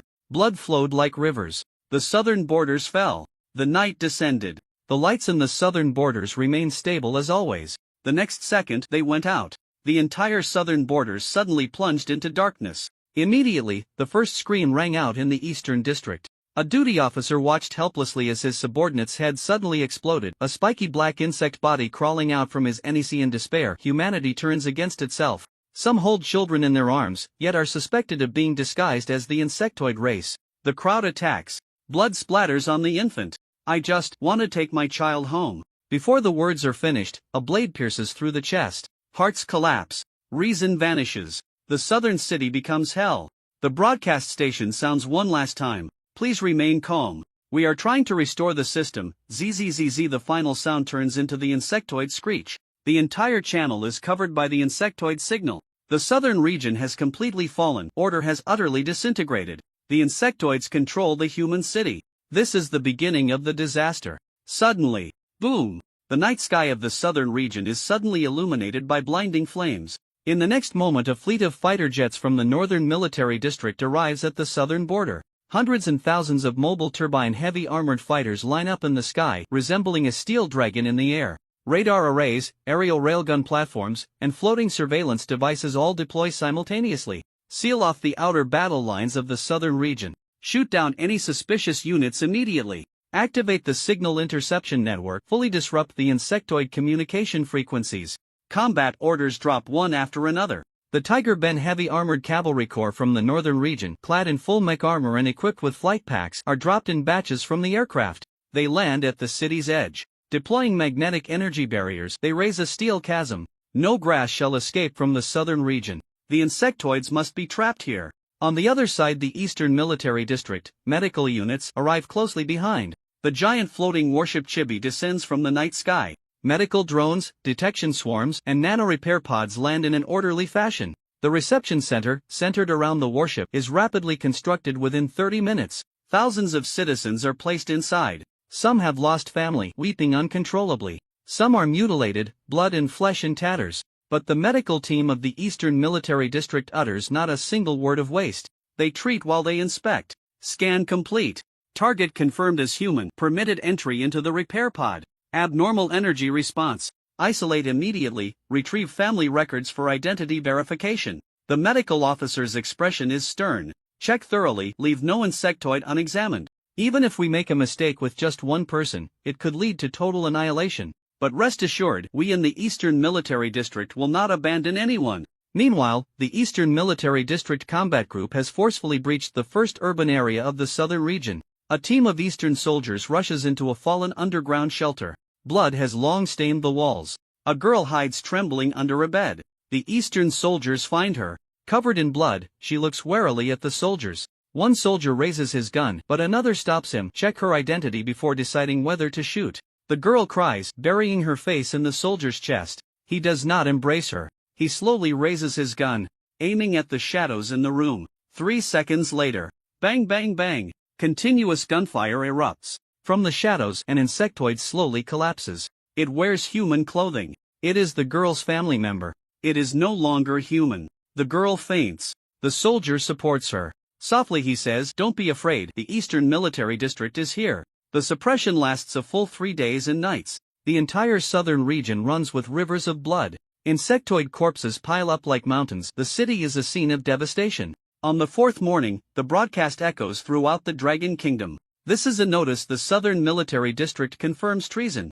Military District Commander Sima Qing has betrayed humanity, betrayed the Dragon Kingdom. Core research personnel Chu Junce is also missing. Preliminary confirmation: the two have escaped the country. The insectoid forces within the southern city have been completely eradicated. All major military districts will, starting today, conduct a comprehensive investigation of all cities. Ensure that insectoid spies are completely eliminated. At this moment, within the Western Military District, Yi Chen sits quietly. In front of him is a tactical table with waves of electricity flowing. The broadcast voice lingers in his ears, refusing to fade. He does not speak, however. Deep within his eyes, a shadow of repression surfaced. He was thinking. He was comparing. In the previous life, such a disaster had never occurred in the south. Sima Qing was alive, and Xu Jun's was also alive.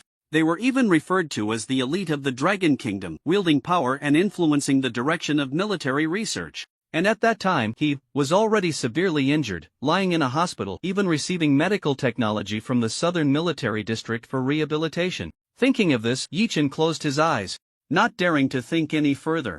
If it weren't for living again, if it weren't for choosing to set the stage with his own body in this life, Sima Qing, Xu Jun's, would probably sooner or later use the power of the insect race to completely seize military power. By that time, the human military might have already rotted to the core.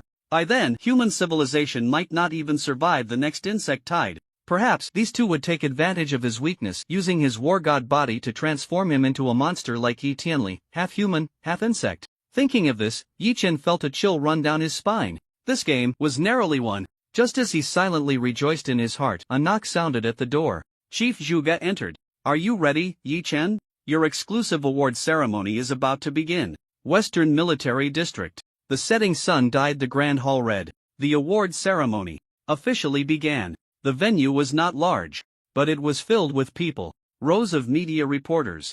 Countless cameras pointed at the center of the stage. Below the stage, several familiar figures had also arrived. Shirlei, Zhang Lai, Chen Ziming, Shen-Mo Lin Wanqing was also there, dressed in formal military attire, quietly standing at the edge of the crowd. The lights fell. Yi Chen stepped onto the stage. His military uniform was crisp. His expression was stern. His face serious. Chief Zhuge slowly approached. Dressed in ceremonial military robes, holding a feather fan, his demeanor was solemn. Standing in front of Yi Chen, he read the military order. Yi Chen, during the insect tide in Sangnan, ventured deep into the insect hole alone, rescuing a large number of elite trainees. Identified the identity of the insect race's spies, repeatedly uncovering their schemes. And independently drafted a theoretical framework that traces the migration of the insect race. Made significant contributions to humanity and the world. For this awarded the rank of second lieutenant. Presented the Dragon Scale Honor Medal. As the words fell, applause erupted throughout the venue. Like a tide surging in, Chief Zhuge raised his hand. A pitch-black box floated into his palm. The lid opened, golden light spilled out. Inside, a golden medal lay quietly. The entire body was adorned with dragon patterns. At the center was embedded a shattered insect shell, like dragon scales embedded in bone, exuding a chilling light. Dragon Scale Medal. Chief Zhuge's voice was not loud, but it silenced the entire audience. It is one of the highest-level military merit medals in the Western Military District and even the entire Dragon Kingdom military. Over the years, only those who have made absolute contributions in battles against the insect race can be awarded this. In 10 years, only 2 people have received this medal. As the words fell, the entire venue trembled. Holders of the Dragon Scale Medal, before being promoted to general, can obtain brigadier-level authority, have the right to independently form combat units, can bypass mid-level command and directly apply to the military for strategic resources. Moreover, in critical moments, can activate military reserve orders for large-scale redeployment of the war zone. Such glory, only for the exceptionally talented can it be obtained. Only through blood and merit can it be earned. Chief Zhuge was solemn, personally placing the Dragon Scale Medal on Yi Chen's military uniform. At that moment the medal felt heavy, like 1,000 pounds. But Yi Chen stood straight, as if he had long been accustomed to bearing all burdens. The entire venue fell silent. The next moment, applause erupted, wave after wave. Shen-Mo was so shocked that his mouth hung open, unable to close for a long time. "I thought it was just an ordinary enlistment award. I didn't expect it to be the Dragon Scale Medal." His mind buzzed. That was an honor that even his father, Xin Wenba, had never possessed. Zhang Lai stared intently at the medal. His throat moved slightly, and he muttered, "Brother Yi is truly a monster. Brothers, stick close from now on. With Yi guess speed, he might just fly up to the sky." Shirlei was so excited he almost stood up, his eyes filled with fervor. This was their brother, someone they had trained with, suffered with, and bled with, now stood in a position that everyone looked up to. In the future, when he talked about this, he could boast about it for a lifetime. Chen Ziming felt a moment of daze. He couldn't help but feel a deep sense of emotion. How much effort would it take to achieve such honor? Lin Wanqing looked at Yi Chen on the stage.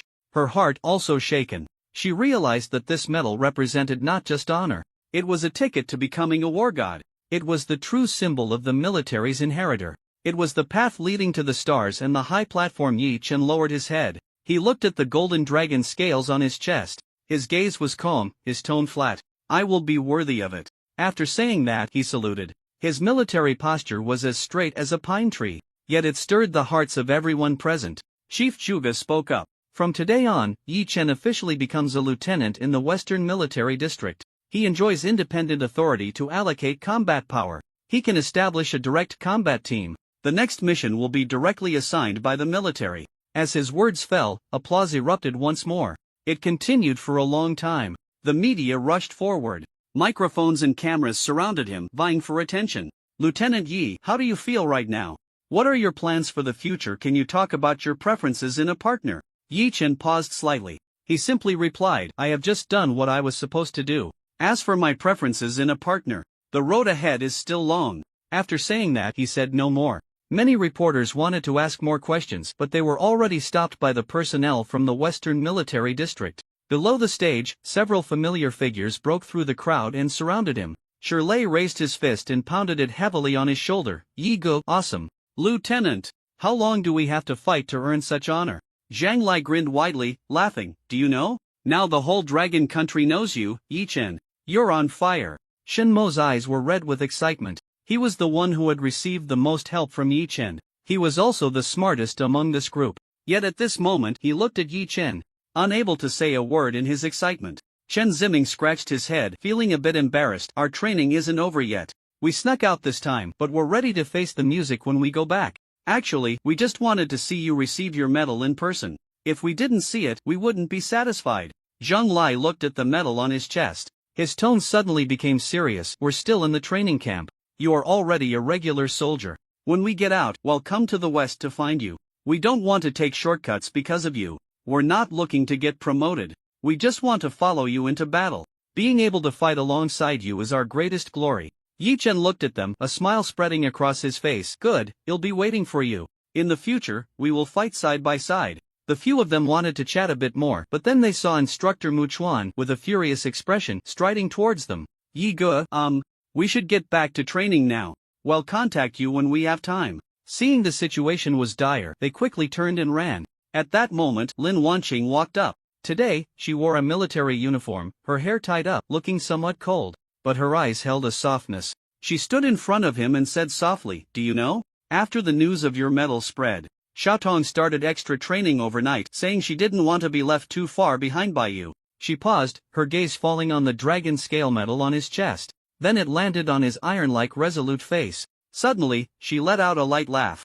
I also can't bear to part with you. I can't bear the days we spent in the library researching together. I can't bear the taste of your cooking. But she took a deep breath. His gaze was resolute. You are destined to stand above millions. Destined to be on a higher stage. Destined to be the backbone of our human race. And I will always watch over you. Write legends for you.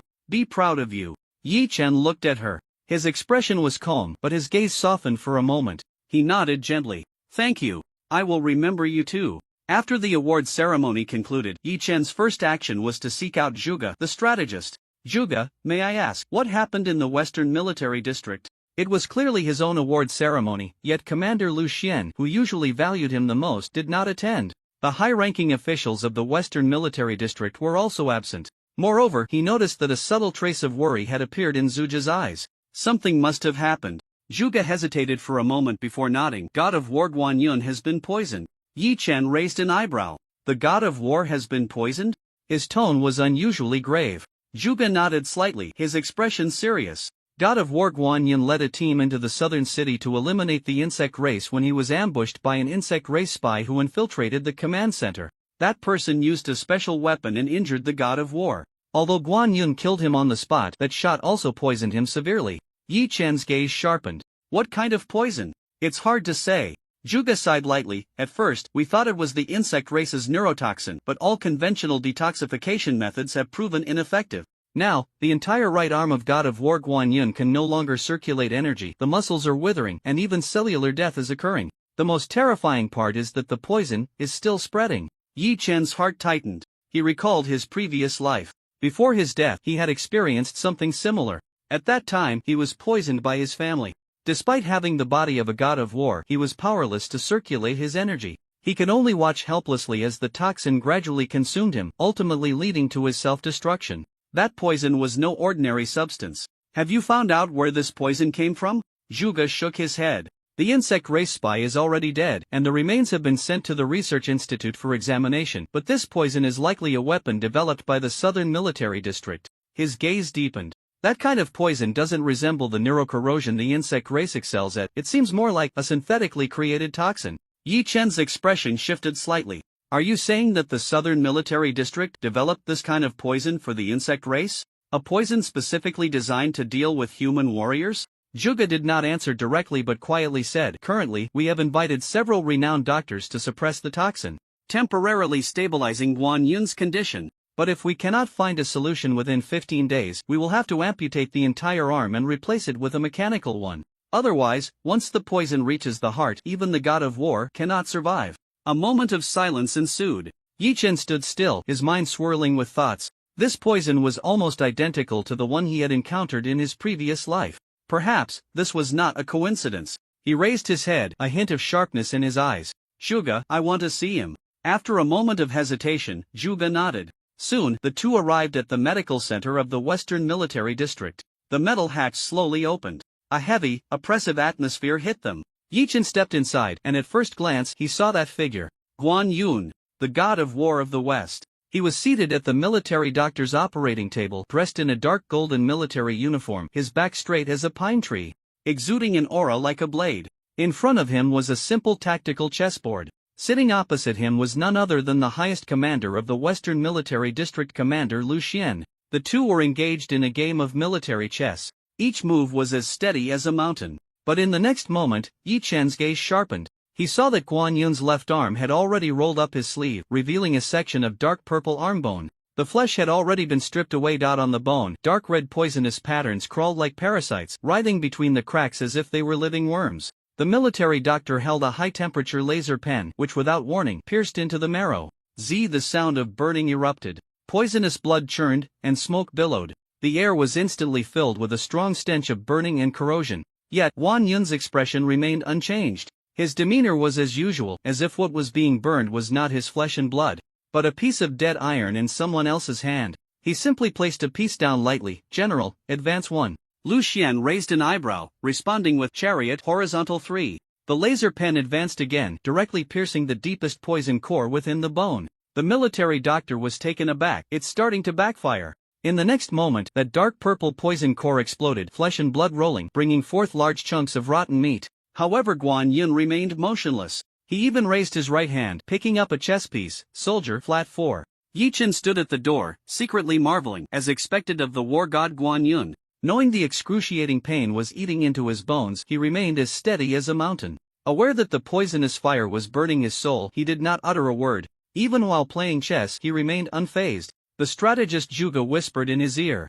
His poison has penetrated to the marrow.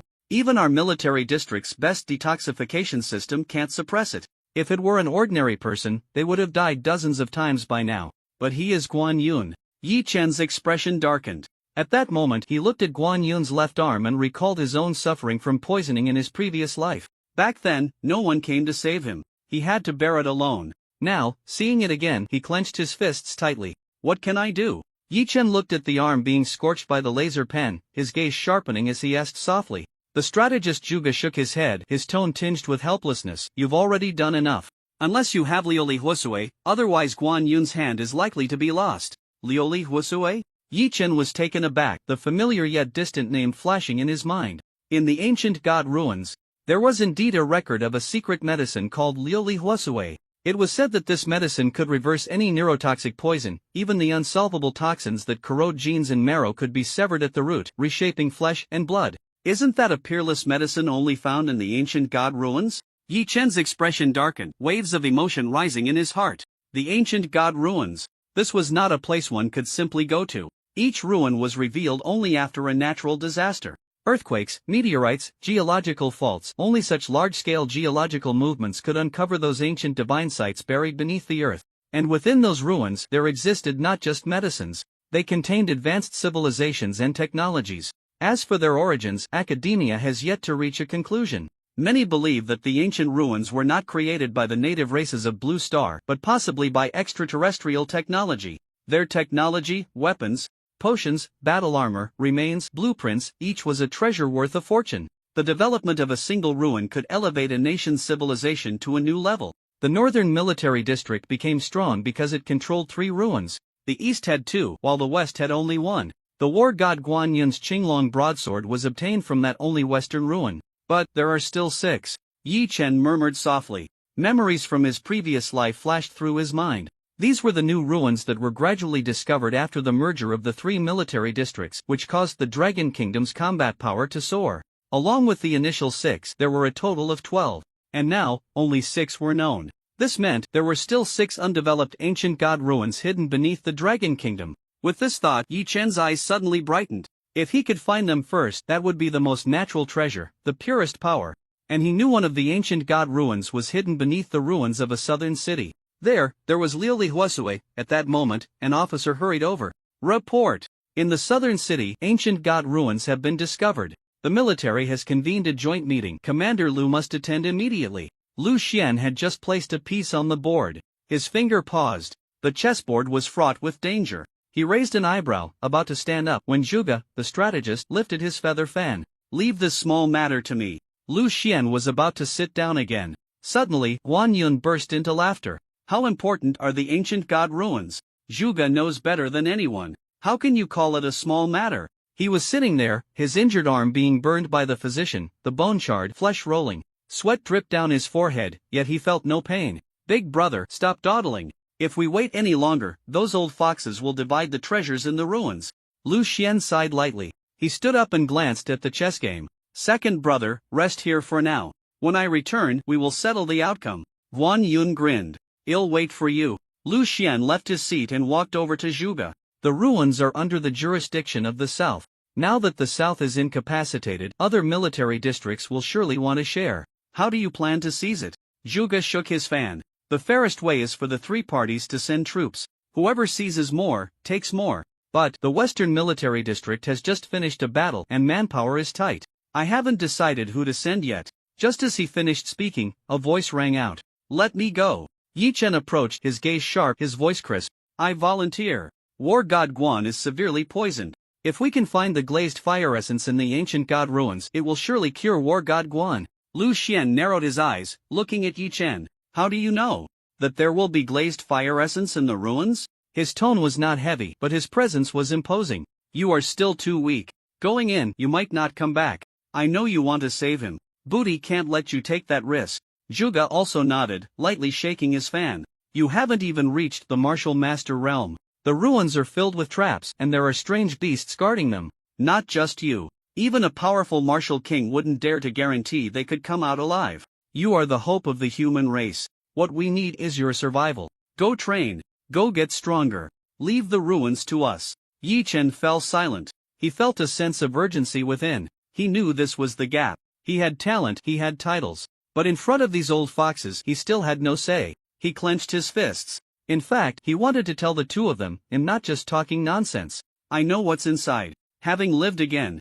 Those ancient god ruins feel like home to me. I've been there. I've walked through every passage. I've even seen that glazed fire essence. Booth couldn't say it. He couldn't expose himself as a reborn person. Such high-level information, once leaked, would not earn him trust. Instead, he would be captured for research, locked in a laboratory, have his head cut open, and then be treated as a miracle specimen of time reversal. Moreover, this life had already changed. The South had collapsed. The insect race was exposed. The trajectory of history had begun to shift. If they trusted his words too much, they might end up going astray. So, he could only bury the secret deep in his heart.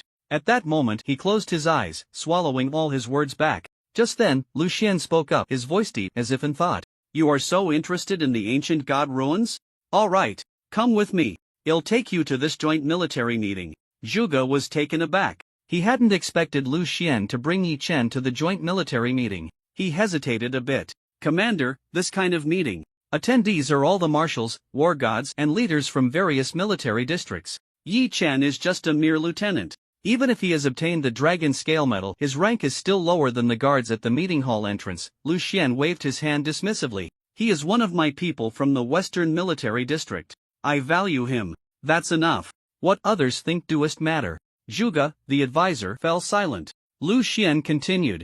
Others only see that he is currently a lieutenant. But I see further. The future commander of the Western Military District will definitely be him. He needs to see the world a bit earlier. Let him know there are people in this world who are worth being wary of. And let them know Yi Chen is a name that must be remembered.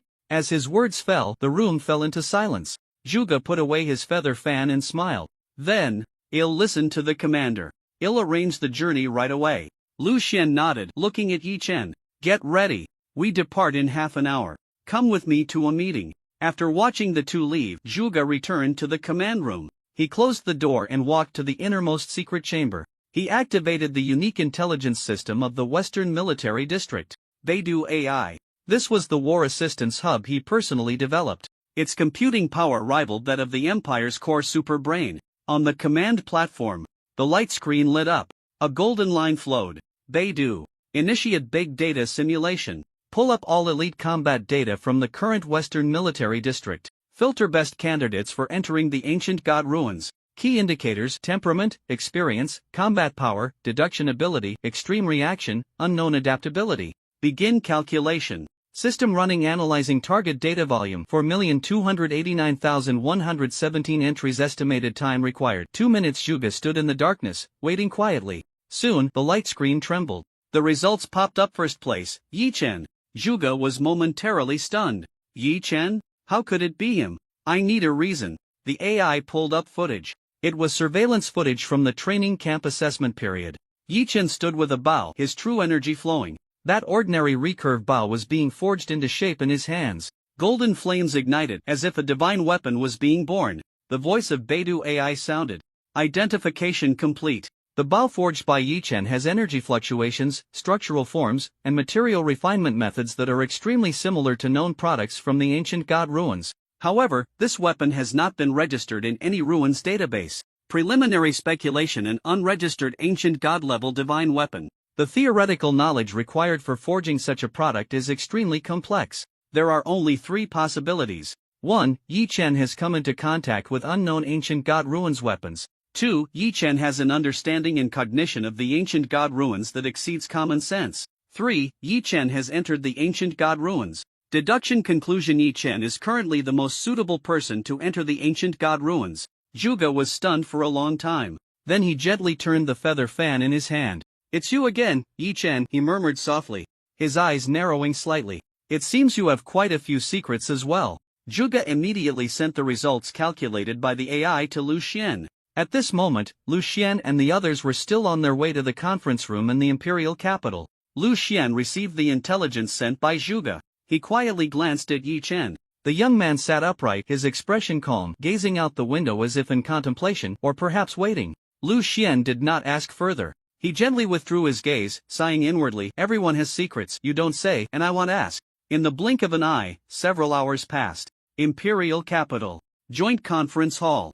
The commanders of the 3 major military districts had arrived. Chao Weiwu was the first to speak, his voice booming. It's really annoying lately, always having meetings. Why not just merge the 3 armies? Then I can be the boss, and you two can fight for 2nd and 3rd place, serving the country together.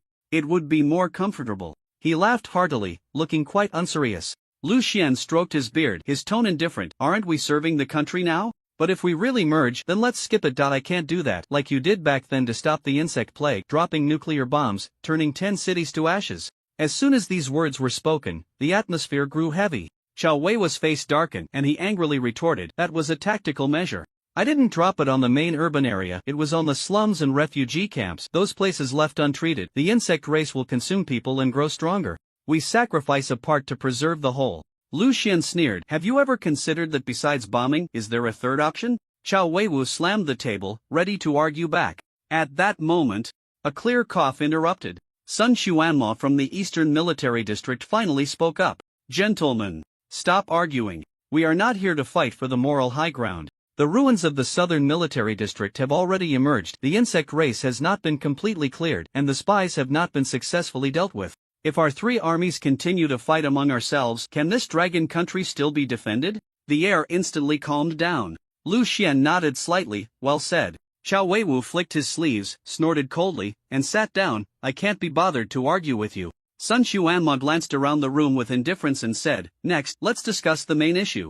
Sun Xuanma opened a document, his gaze falling on the projection. According to the research data collected after the Southern Military District's war, we have reached a conclusion: the insect race may have attempted to contact humanity as early as 100 years ago. In fact, they completed their first infiltration decades ago. The commander of the Southern Military District, Sima Qing, is himself part of the insect race. As the words fell, the entire room shook. Lu Xian's eyes twitched, looking at Chao Weiwu with a half-smile. Old Chao, that Sima Qing is one of your people from the north.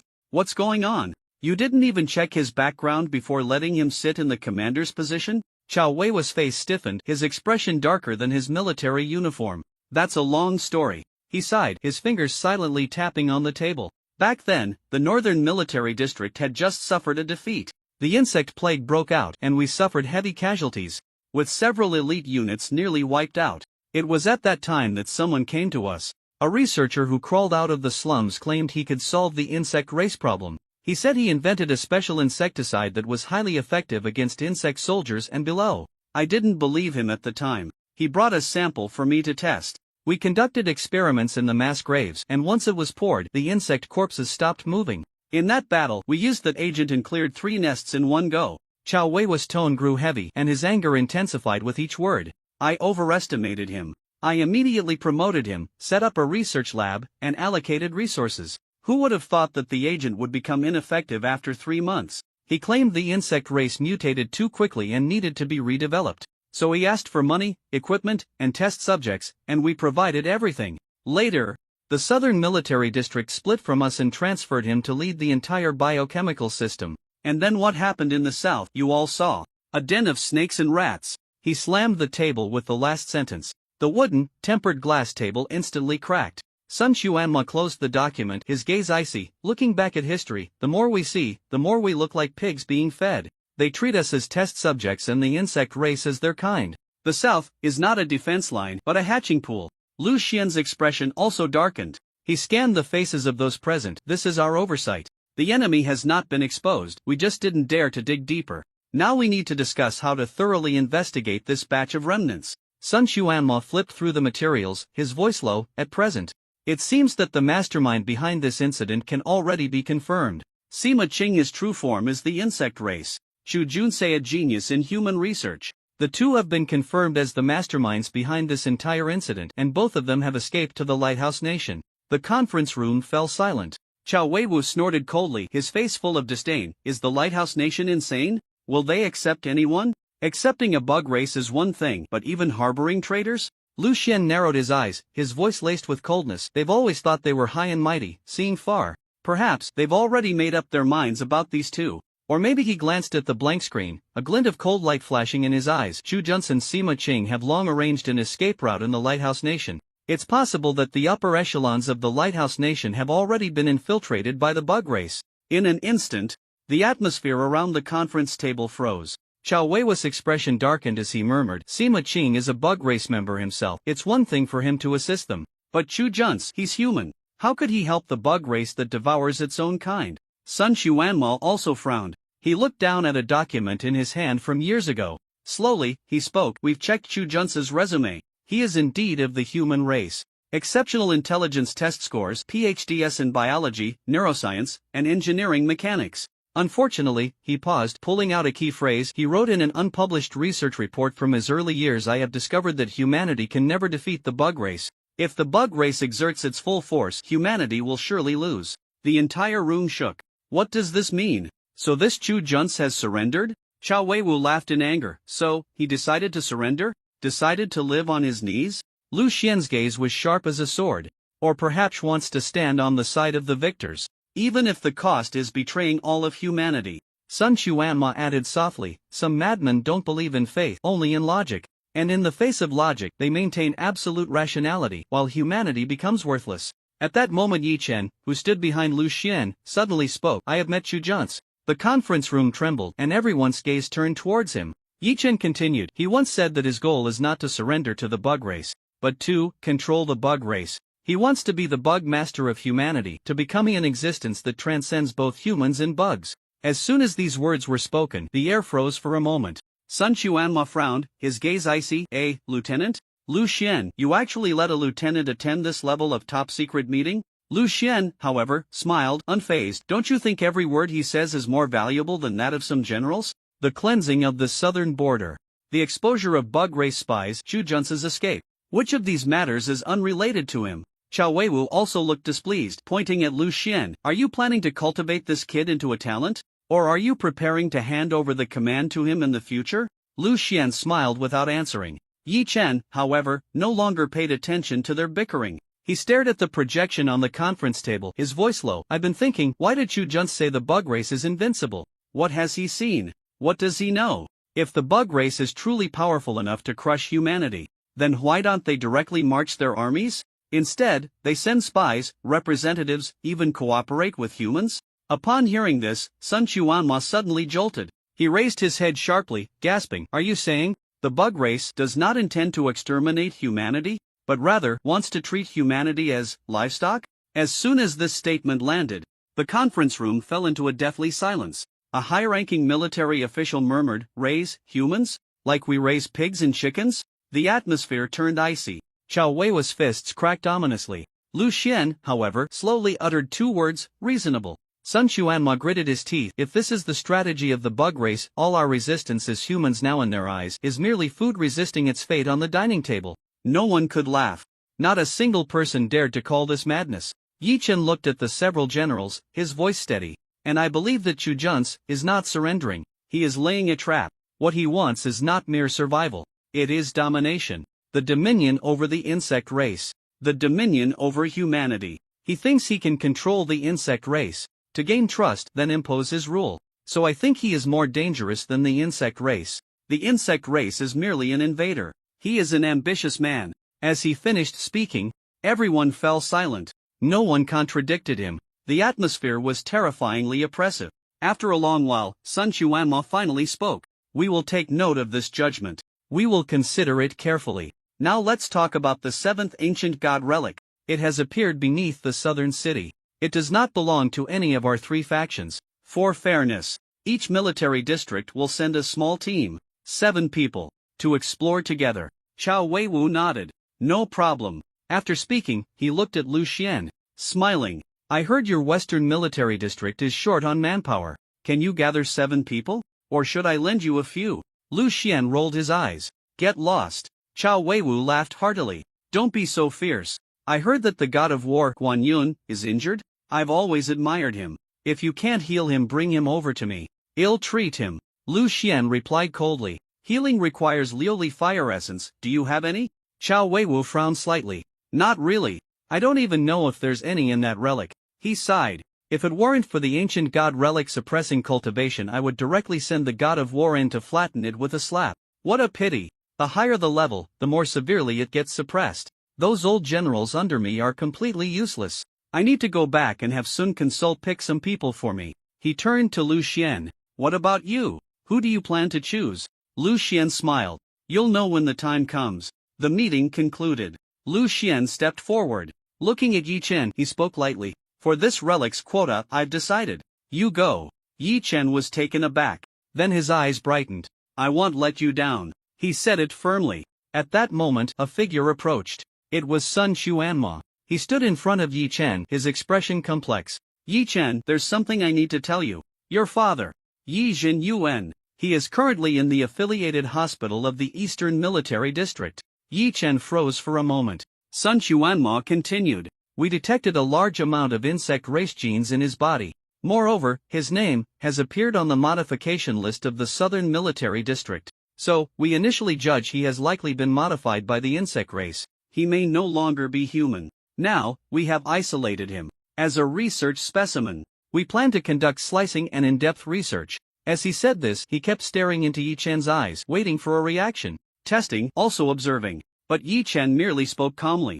Good. This is what he deserves. Since he is no longer human, he should be studied by the insect race. Study thoroughly, study deeply, study it to pieces. We must extract the secrets of the insect race completely. This is his final value. After hearing this, Sun Xuanma did not speak again. For just a moment.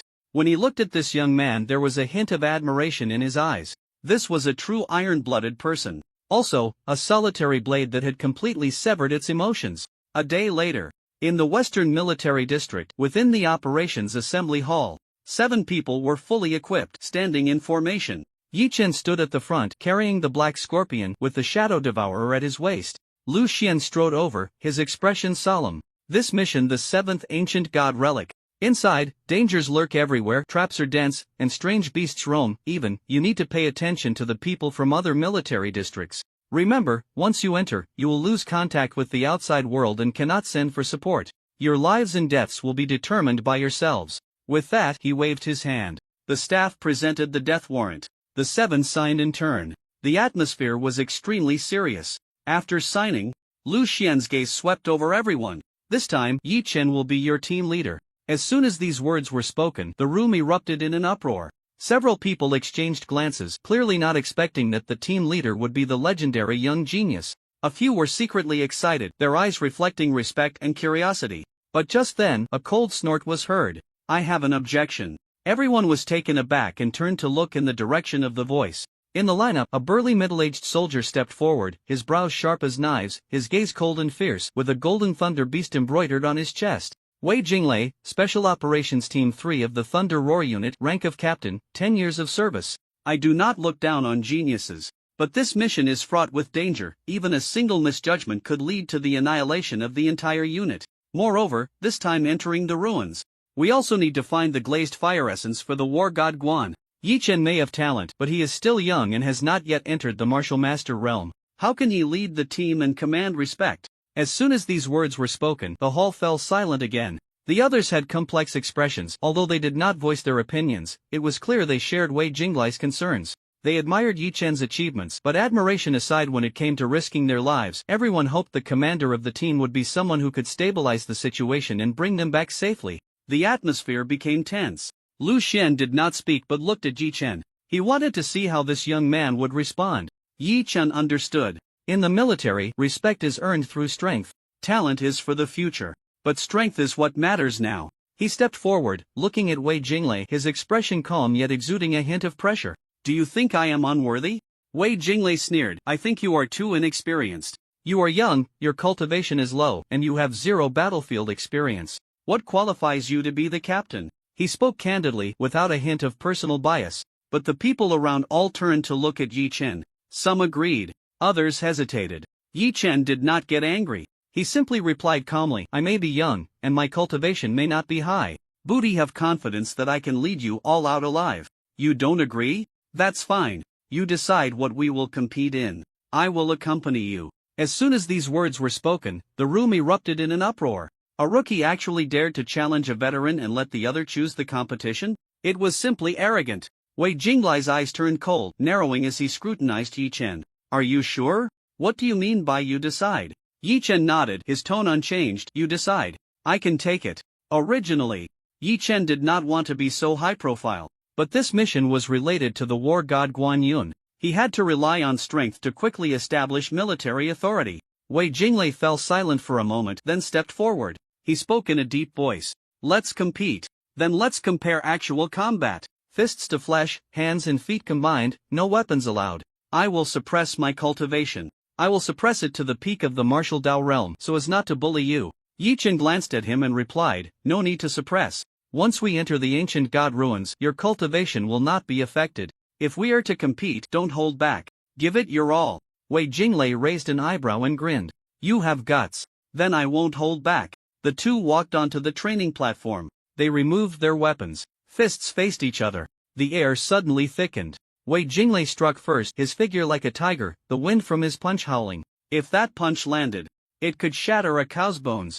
But the next moment, bang! He missed with his punch. So fast. Before Wei Jinglei could be shocked, Yi Chen flashed forward, closing the distance. With a backhand punch, he struck Wei Jinglei's left shoulder joint. Wei Jinglai's expression changed. His shoulder went numb, and his arm instantly lost strength. Such strong power. Is he really just at the peak of the martial Dao realm? Wei Jinglai was secretly shocked. He gritted his teeth and stepped back, misstepping, and threw another punch. It's not over yet. Bang! The second punch was seen through by Yi Chen. An elbow strike hit him right in the solar plexus. In that instant he felt a sharp pain in his chest. It was as if his heart had skipped a beat. Before he could react, Yi Chen was already up close. The third strike, bang! Right on the temple. Wei Jinglai staggered, his vision went completely dark, and with a thud he collapsed to the ground. His limbs went limp, unable to move. Yi Chen did not continue the assault. Instead, he retracted his fist, took a step back, and his gaze was as calm as water. He looked every bit the victor. At that moment, the entire arena fell silent. Wei Jinglai shook his head. Just as he was about to get up, he saw Yi Chen extend a hand towards him. You lost. Lu Xian in the audience couldn't help but shake his head. He had seen Yi Chen's training methods. That was under 30 times the normal gravity while throwing punches. The physical strength and bone density were exaggeratedly strong. Although Wei Jinglai's realm was higher than Yi Chen's, to engage in close combat with Yi Chen was like kicking against an iron plate. And at this moment, Wei Jinglai was panting, looking at Yi Chen. There was no shame in his eyes, only astonishment. Your skills are too fierce. I underestimated you. You deserve to be the captain. After saying that, he slowly grasped Yi Chen's hand, staggered to his feet, straightened his military posture, and saluted solemnly. I, Wei Jinglai, concede. The other 6 exchanged glances, no longer dissenting. Just as Yi Chen was about to leave, a teammate called out to him from behind. Wait, can I take a minute of your time? Yi Chen paused, turned to look. It was a stranger, a middle-aged man, dressed in standard military uniform, but with the cuffs deliberately covered, his gaze calm as water. Let's find a quiet place to talk, he said softly. Yi Chen said nothing and turned to walk into a corner of the equipment room. The other followed closely. I am from the Yi family, he got straight to the point, Yi Wanlin. Yi Chen's expression turned cold. The other raised his hand, revealing an old burn scar on his palm, his tone gentle. You don't need to be on guard against me. The Yi family indeed sees you as a threat. Many want to eliminate you, but I am not one of them. I am not on their side. Yi Chen said coldly, what do you want from me? Yi Wanlin sighed lightly. I just want to tell you that reaching this point today has not been easy. I never thought of you as a disgrace to the Yi family. On the contrary, I think the Yi family does not deserve you. They are focused on family interests while you care about the survival of the people. They guard their small piece of land while you are already stirring the fate of the entire Dragon Kingdom. Yi Chen did not respond.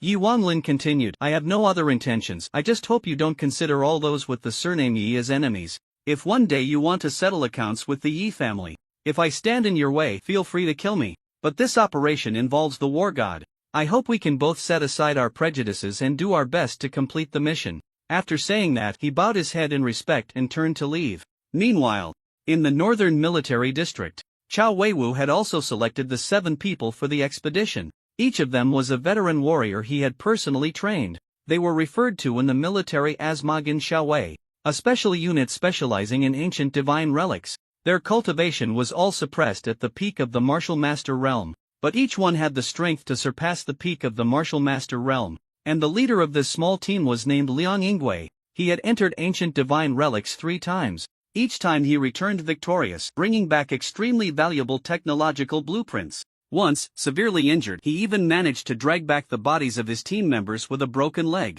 He was recognized as a tough old soldier in the northern military district, a bloodied gravedigger who crawled out from a pile of corpses. Chao Weiwu stood on the high platform, looking at them. His tone was steady. There is no need to say much about the relics. If you can come back alive, I, Chao Weiwu, will reward you with great merit. If you can bring back relics merit upon merit, rewards, positions, weapons, techniques, choose whatever you like. But remember, you are talents of my northern military district. Staying alive is more important than anything. Liang Yingwei's gaze was sharp as a blade, kneeling on one knee. The other 6 followed suit and knelt down. We vow to complete the mission at all costs. Chao Weiwu nodded.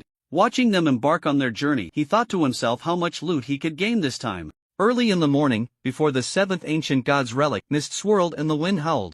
The relic resembled a giant beast that had been asleep for 1,000 years, solemn, silent, and oppressive. The ancient bronze gate was tightly shut, covered in strange runes that faintly glowed with a ghostly blue light, as if watching over all living beings. Surrounding it, the armed forces of the 3 military districts had long since sealed off the area. Fully armed soldiers were densely packed around. Anyone without military permission would be killed without question. Helicopters roared as they landed. Personnel from all three sides arrived one after another. Yi Chen walked at the forefront. Chao Weiwu saw him and raised an eyebrow. Is there really no one left in your western district? You actually sent Yi Chen here? If this little guy dies in the relic, it would be a huge loss. Lu Xian chuckled. He volunteered. And he's the team leader. Ha! Chao Weiwu chuckled lightly. I hope you don't regret it. At this moment, the teams from the eastern and northern districts had already arrived. But no one was willing to enter first. They were waiting for the west to scout the way. Wei Jinglei lowered his voice. These people are doing it on purpose. Knowing we are eager to find the Liuli fire essence, they are deliberately pushing us forward. Yi Chen didn't look at them, only gazing at the closed gate with an indifferent expression. His tone was calm. Since they want to eat dust, then let them eat their fill. After he finished speaking, he stepped forward. Click, the heavy mechanism sounded. The sealed giant door slowly opened under everyone's gaze. A chilling breath rushed out from deep within the gate. Dust. Silence. The unknown. Yi Chen walked in without looking back. The other six exchanged glances and followed closely behind. Inside the relic there was a deathly silence. On the walls ghostly blue light floated, flowing like water. Ancient totems, modeled reliefs, armored giants, celestial warships, alien deities. Beneath their feet was a passage interwoven with metal and rock. All around were floating stone slabs and broken machinery. Above, a crack in the sky let down a pale beam of light like the gaze of a deity. There was no sound, no human voices, and no way back. This was a tomb. It was also a hall of gods, and they were the first batch of intruders. After entering the relic, the group scattered. Some raised cameras and quickly took pictures. Others took out scanners to test the walls, air, and floor one by one. The air composition was normal. There was no miasma. But the temperature, gravity, and magnetic field were all different from the outside world. Wei Jinglei furrowed his brow, about to speak, but saw Yi Chen had already walked ahead alone. Hey! Wei Jinglei rushed up and grabbed him. Are you crazy? This place is unclear. Who knows if there are toxic fog traps? We need to scout it out first. Yi Chen stopped and turned to look at him. His gaze was calm, his tone even more indifferent. I can feel it. It's very safe here. Wei Jinglei was taken aback, his expression complex. But Yi Chen no longer explained, turning around to continue walking forward. The other teammates exchanged glances. Someone muttered softly, "This guy is really reckless." Someone else smiled wryly, "Looks like our team leader is a hothead." But no one dared to let him go alone. They could only cautiously observe their surroundings while quickly following behind. Slow down, don't walk too fast. Suddenly, Yi Chen stopped. In front of him appeared three forks in the road. The team members immediately tensed up. We need to mark it. Confirm the route or we won't be able to get back. Let's see if we can scan the terrain map. As a few were discussing, they saw Yi Chen lift his leg and without hesitation walked into the rightmost passage. The crowd was taken aback. What is he doing? Why did he just go in? Is he picking randomly? In the next moment, another fork in the road appeared. 3 paths, 4 paths, 5 paths. Each time, Yi Chen moved forward without hesitation. It was as if he was walking on flat ground, as if he already knew the way. Finally, someone couldn't hold back. Yi Chen, do you even know what you're doing? It's not that we don't trust you, but wandering around like this will eventually get you trapped. No one has ever been to this ruin. You're walking so carelessly. Aren't you afraid of stepping into a trap or getting lost? How do you even determine the direction? Everyone looked at him. Doubt, questioning, anxiety, confusion. Yi Chen slowly stopped. He didn't turn around. He simply raised his hand and pointed to a not-so-distant placia-modeled metal wall. On it, there was a rune. The rune was circular and faintly glowing. His tone was calm. You can't understand it, but I can. These runes are not just decorations. They have a pattern. Once you recognize it, this is our signpost. After saying that, he lifted his leg again. His steps were firm. The voice that followed carried unwavering confidence. Follow me, you can't go wrong. The crowd exchanged glances, suddenly realizing. All along the way, they had encountered no obstacles, no mechanisms, no traps. Not even the most common miasma or gravity traps. It was too smooth. So smooth it felt unreal. It made them uneasy. Just then they felt a wave of heat rushing towards them. The temperature began to rise. At first, it was just warm. But as they moved further, it felt like being in a furnace. Sweat trickled down their cheeks, and the armor on their bodies began to heat up. The air ahead started to distort. What kind of place is this? Wei Jinglei frowned and muttered a curse. A volcanic tunnel? Why does it feel like we're about to be roasted alive? But Yi Chen stopped. His gaze was fixed ahead, his expression serious. The others quickly followed his line of sight. This glance left them all stunned. Ahead was a massive volcanic rift. Crimson magma surged endlessly, roaring like a furious tide, illuminating the entire cave. The firelight reflected on their faces, resembling a hell of flames. Deep within the magma, a faint golden light slowly emerged. It quietly floated above the magma, like a divine object descending to the world. Lioli Fire Essence. That was the legendary treasure that could reverse genetic toxins and sever soul corrosion. Oh my god. Is this really Lioli Fire Essence? It actually exists. The crowd was shocked into silence. Yet Yi Chen's gaze grew even calmer.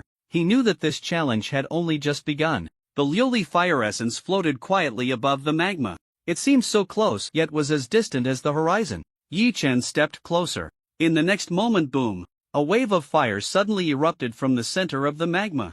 The scorching magma surged up like a roaring fire dragon, crashing towards them. Yi Chen's eyes sharpened and he quickly grabbed the nearest person, leaping back. Bang! The wave of fire struck the spot where they had just stood, melting the ground into a deep pit. Something's coming! Wei Jinglei shouted angrily, looking up. From the depths of the magma, a monster slowly rose. Its entire body was crimson, with scales as transparent as crystal. It resembled a giant python, with wings sprouting from its back, vertical pupils, and hot magma dripping from its mouth. It twisted its body, dragging a tail that was dozens of meters long. It was a fire giant python. The crowd was astonished. What is that thing? Yi Chen stared at the monster, his eyes slightly cold. This is the fire spirit beast in the ruins, the Purgatory Ash Snake. A beast that specializes in melting intruders. Before he finished speaking, the Purgatory Ash Snake suddenly opened its mouth. The magma surged wildly, and it spewed a beam of fire. Boom! The ground exploded. The crowd quickly retreated. A few were terrified, cold sweat pouring down their foreheads. This monster is so strong. Even the protective chi was instantly evaporated.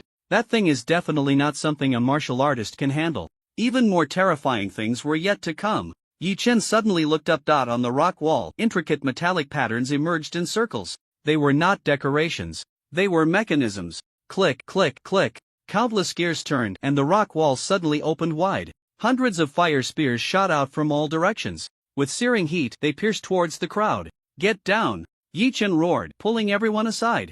The fire spears whizzed past. The ground was instantly pierced through. In the narrow tunnel, flames roared, and fire blazed like arrows. One fire spear after another shot out from deep within the walls, accompanied by a piercing shriek that sliced through the air. Damn it!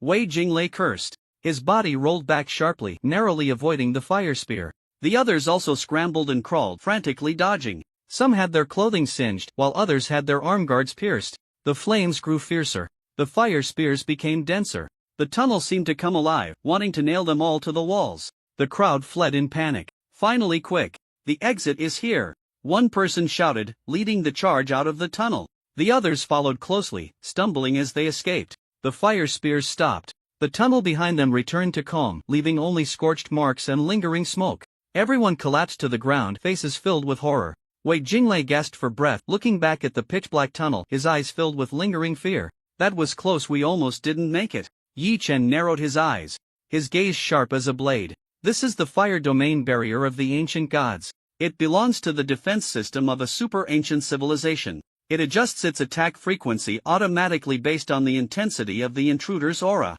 The closer you get to the glazed fire essence, the more lethal it becomes. The faces of the crowd turned pale. What do we do? What do we do? Yi Chen's lips curled slightly. Of course, we charge in and get the fire essence as soon as possible. Who told us to come early? As soon as these words were spoken, Wei Jinglei turned green. Charge in? He widened his eyes, looking at Yi Chen in disbelief. You mean that hellish passage that spews fire, shoots spears, and has a giant fire snake? Yi Chen nodded. Wei Jinglei exploded. Are you crazy? That tunnel, once you enter, you get shot by fire spears, and the ground is scorching hot. If you move slowly, you'll become a fire porcupine. Look over here, he pointed to his singed armor, it's almost cooked. Even if we miraculously get through, he gritted his teeth, pointing to the boiling magma ahead. There's a magma lake in front. Are you planning to fly over? Swim over? Not to mention that fire beast, just a flick of its tail can turn a person to ash. You're looking for death. Yet Yi Chen remained unfazed. If we want to get the glazed fire essence, this is the only way. Wei Jinglei's face twitched. Looking at Yi Chen's overly calm expression, he suddenly felt uncertain. This kid, could he really have a way? Yi Chen spoke in a deep voice. Help me with something. He walked to the edge of the tunnel, turned the black scorpion rifle, and switched to melee hammer mode. In the next moment, he swung the gun down hard. Bang! A piece of deep gray ore embedded in the wall was smashed out, glimmering with a hint of silver. Yi Chen bent down to pick it up, whispering, "This is it." The crowd was puzzled. Wei Jinglei frowned. "What are you going to do with this thing?" Yi Chen didn't explain. Only said calmly, "Knock down as much of this ore as you can along both sides of the tunnel." The crowd exchanged glances. No one asked further. Along the way, Yi Chen's judgments had saved their lives time and again. No one doubted him. They got to work. Some punched the rocks, some pried open the gaps with short blades, and others took out detectors to accurately locate the veins. 5 minutes later, a pile of silver gray ore was stacked on the ground. Yi Chen nodded. "Thank you for your hard work. You all rest here, I'll handle what comes next." As soon as he finished speaking, he stepped out. With a push of his toes, he instantly darted into the tunnel filled with fire spear traps. "Yi Chen!" someone exclaimed, just about to rush forward. The next moment, boom! Runes lit up, and fire spears flew horizontally, as if hell had restarted. The blazing fire spears rained down towards Yi Chen. Yet he moved like a ghost, weaving through them. With each step, he was perfectly timed. Each spear brushed past him, like a shadow following closely, but not a single one touched him. Then, he pushed off the ground and leaped into the air. Click! He pressed down on a rune mechanism hidden in the stone wall. Buzz! The fire spears abruptly halted. The entire tunnel fell into a dead silence. Everyone was dumbfounded. Wei Jinglei swallowed hard, his voice dry. When did he discover the mechanism? No one could answer. The young figure before them seemed to have already understood everything. It was as if this ruin was not an unknown land, but rather his backyard. The group cautiously made their way through the tunnel. The fire spears did not activate again. Everyone was drenched in cold sweat. It wasn't until they completely exited the fiery passage that they all let out a long sigh of relief. He really turned off the mechanism. Someone swallowed hard, exclaiming in astonishment. In the next moment, they witnessed an even more shocking scene. The end, originally blocked by lava, had somehow sprouted a black and red floating bridge. The bridge led straight to the glazed fire essence. And in front of that glazed fire essence, the infernal ash serpent lay coiled, its massive body looming, its crimson serpent eyes fixed on the crowd, letting out a low growl. Boom!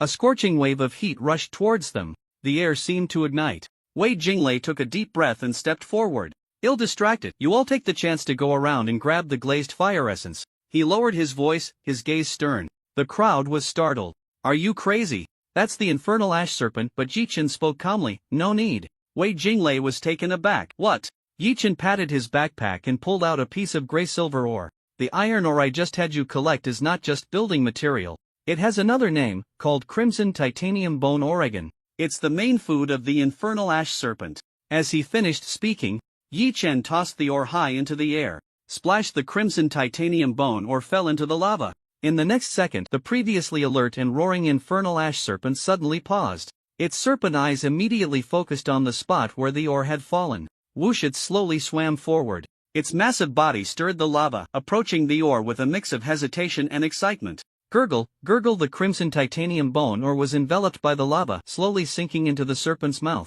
Swallowed. Quiet. No rage. No attack. Wei Jinglei was stunned. It isn't attacking? Yi Chen took out a second piece of ore. Smack! He tossed it again. The serpent's swimming speed noticeably quickened. Still want to eat? Yi Chen smiled. Then eat your fill before we make a move. With that, he threw a whole bag of crimson titanium bone ore into the lava. A series of splash, splash sounds echoed. The infernal ash serpent was completely consumed by greed. Its massive form rolled in the lava, mindlessly devouring, no longer paying attention to the floating bridge ahead. Yi Chen stepped forward, leading the way. Let's go. While it's eating, we'll collect the glazed fire essence. Wei Jinglei was stunned for a moment, muttering to himself, this really is faster than going through the back door. The others were equally shocked. Just how many tricks does this young man have? Wei Jinglei crouched down and took out a high-seal special container from his tactical pouch. Carefully, he placed the glazed fire essence inside. The container sealed with a soft click. Locking complete. The group watched as the faint golden flame was preserved in the glass jar. In an instant, everyone felt an ease that seemed almost unreal. They turned to look back at the lava. The infernal ash serpent was nowhere to be seen. The fire spear mechanism was still. The traps were silent. And the glazed fire essence was already in their hands. Did we really get it? One person murmured. Yi Wanlin glanced at Yi Chen, then at the depths of the sea of fire. He couldn't help but swallow hard. Does it feel too easy? It seems like we haven't done anything at all. Wei Jinglei also stood up, holding the container, and spoke softly. The mission is complete? Yi Chen remained silent. He stood at the forefront, gazing at the searing magma, his expression deep. Just as he was about to turn around, footsteps echoed from the end of the passage. Everyone turned abruptly. They saw several figures advancing step by step, all from the Eastern Military District. The leader wore the Special Forces uniform of the Eastern Military District, with dual blades hanging at his waist, his gaze sharp and his demeanor arrogant. This person was none other than the leader of the Eastern Military District, Du Mingzhao. Du Mingzhao smiled. Don't relax too much. The things here aren't so easy to take away. He stepped forward, his tone flippant. Speaking of which, we really have to thank you. If it weren't for you leading the way, we might not have found it so quickly. Du Mingzhao chuckled and revealed the tracker in his hand. You placed a locator on us? Wei Jinglei was both shocked and angry. Isn't this place supposed to block signals? Can your drones still move? Du Mingzhao retracted his hand and several drones slowly rose behind him. Don't underestimate our drones. When we first came in, we released nano-level reconnaissance machines. I've almost mapped out the entire ruins. If it weren't for the strong signal interference, I wouldn't have needed to place a locator on you. He looked at Yi Chen with a hint of interest. But you guys are quite surprising. All those forks in the road were traps. My reconnaissance machines exploded as soon as they got close. How did you avoid them? Yi Chen's expression was cold. He did not respond to the question, only calmly stated, You came here to seize the treasure? I don't want to see bloodshed. We are of the human race, we shouldn't harm each other. This glazed fire essence is what we need to take back to save War God Guan. If you insist on obstructing us, then I don't mind leaving you all behind. The air instantly grew colder. Du Mingzhao was taken aback, then burst into laughter. You want to leave us all behind? Yi Chen, right? You really have quite the audacity. I was somewhat impressed by you, but now, you're just a pampered young fool. He stepped forward, his smile turning icy. Guan Yun? That's your Western war god. What does it have to do with us in the East? If he dies, that's just fine. With him gone, our opportunities in the East will increase. Upon hearing this, Yi Chen sighed and gently shook his head inwardly. The leader of the Eastern Military District was too short-sighted. Not to mention anything else. Just the fact that War God Guan had slain countless insectoids and established numerous military achievements for the human race. A person like him no longer belonged to any single military district. He was a hero of the entire human race. Yet you, Du Mingzhao, are still nitpicking about military district competition. How pathetic. Yi Chen's gaze fell on Du Mingzhao, but memories from his past life flashed through his mind. The three major military districts eventually merged into one. However, that merger came too late. In the struggle for credit and resources, the military districts engaged in open and covert battles, leading to countless internal conflicts. Talent was depleted, and war gods faded away. By the time they truly faced the Insect Queen, he was the only one left on the battlefield. That battle was a mountain of corpses and a sea of blood. That battle saw them run out of ammunition and supplies. In the end, he alone went to his death. Thinking of this, Yi Chen smiled. A sharpness hidden within that smile. You want the glazed fire essence? He spoke. Du Mingzhao was momentarily stunned. Yi Chen slowly raised his hand, pointing at the seven of them, his tone calm yet laced with killing intent. Fine. I'll give you a chance. You seven, come at me together. As long as you can defeat me, this glazed fire essence I'll hand it over. Du Mingzhao was overjoyed upon hearing this. 1 against 7? Are you crazy? He looked at Yi Chen as if he were a joke. You are at the martial path realm. We are all at the peak of the martial master realm. You can't even defeat one of us, and you want to take on 7? He couldn't help but laugh out loud, laughing so hard that his stomach hurt. Meanwhile, Yi Chen's teammates were all in a panic. Are you crazy? Wei Jinglei shouted directly. Why do you have to bear everything alone? They have the numbers. Even if we fight, we should do it together. Why do you insist on being the only one to take the lead? Yi Wanlin also stepped forward, his eyes filled with worry. If we can't win, we can't win. We can't let you charge ahead alone. We're not useless. The other team members also stood behind Yi Chen, their faces full of defiance. They were not willing to let Yi Chen bear everything alone. But at that moment, Yi Chen extended his hand.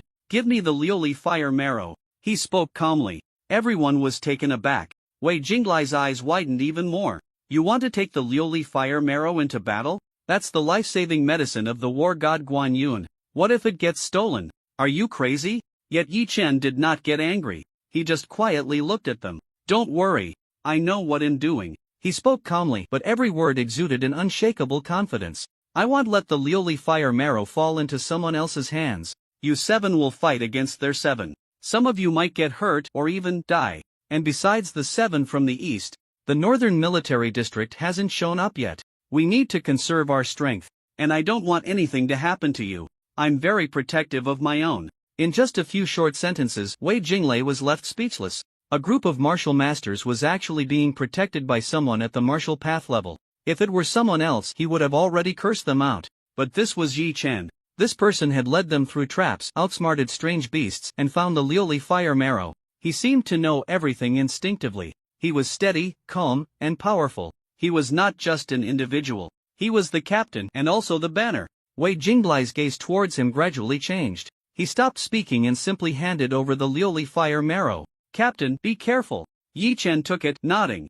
Seeing that Wei Jinglei had relented, the others no longer said much. You just go. Well, wait for you to come back. If it really gets stolen, well, fight again to get the Liuli fire marrow back. But you don't get into trouble. Yi Chen smiled slightly. Don't worry. He turned around, looking at Du Mingzhao. The smile was faint, yet carried a chilling sharpness. The Liuli fire marrow is on me. If you have the ability, come and steal it. After saying this, Yi Chen's figure flashed and he suddenly ran towards the tunnel. Du Mingzhao was taken aback, instinctively raising his hand to grab him. However, the next moment Yi Chen's figure suddenly disappeared. Where is he? Du Mingzhao's eyes widened. What was that just now? How did he suddenly vanish? The shadow-devouring blade, stealth activated. When Yi Chen reappeared, his figure was already at the entrance of the tunnel, dozens of meters away. Du Mingzhao cursed, anger rising in his heart. Chase! With a command, the 6 immediately rushed forward. The 7 of them chased into the tunnel together. The next moment,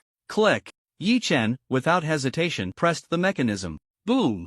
Countless fire spears shot out wildly from above, the sides, and below. There's a trap! Retreat! Someone shouted angrily. But it was already too late. One person, the slowest to react, was directly pierced by a fire spear, collapsing in a pool of blood, unaware of his fate. 3 were injured, blood flowing profusely, groaning in pain. The remaining 3 fought desperately forward, bursting out of the tunnel. Du Mingzhao was among them. But at this moment he had long lost the arrogance from before. His clothes were torn, his hair scorched, and his face bore the bloodstains from the fire spears, looking utterly disheveled. Damn it! He gasped for breath, looking at the distant figure that turned back calmly, his eyes filled with shock, anger, and humiliation. Meanwhile, Yi Chen walked ahead as if the trap had never existed. He even casually raised the Liuli fire marrow in his hand, shaking it towards Du Mingzhao. Do you still want it? Du Mingzhao's eyes turned red with a roar.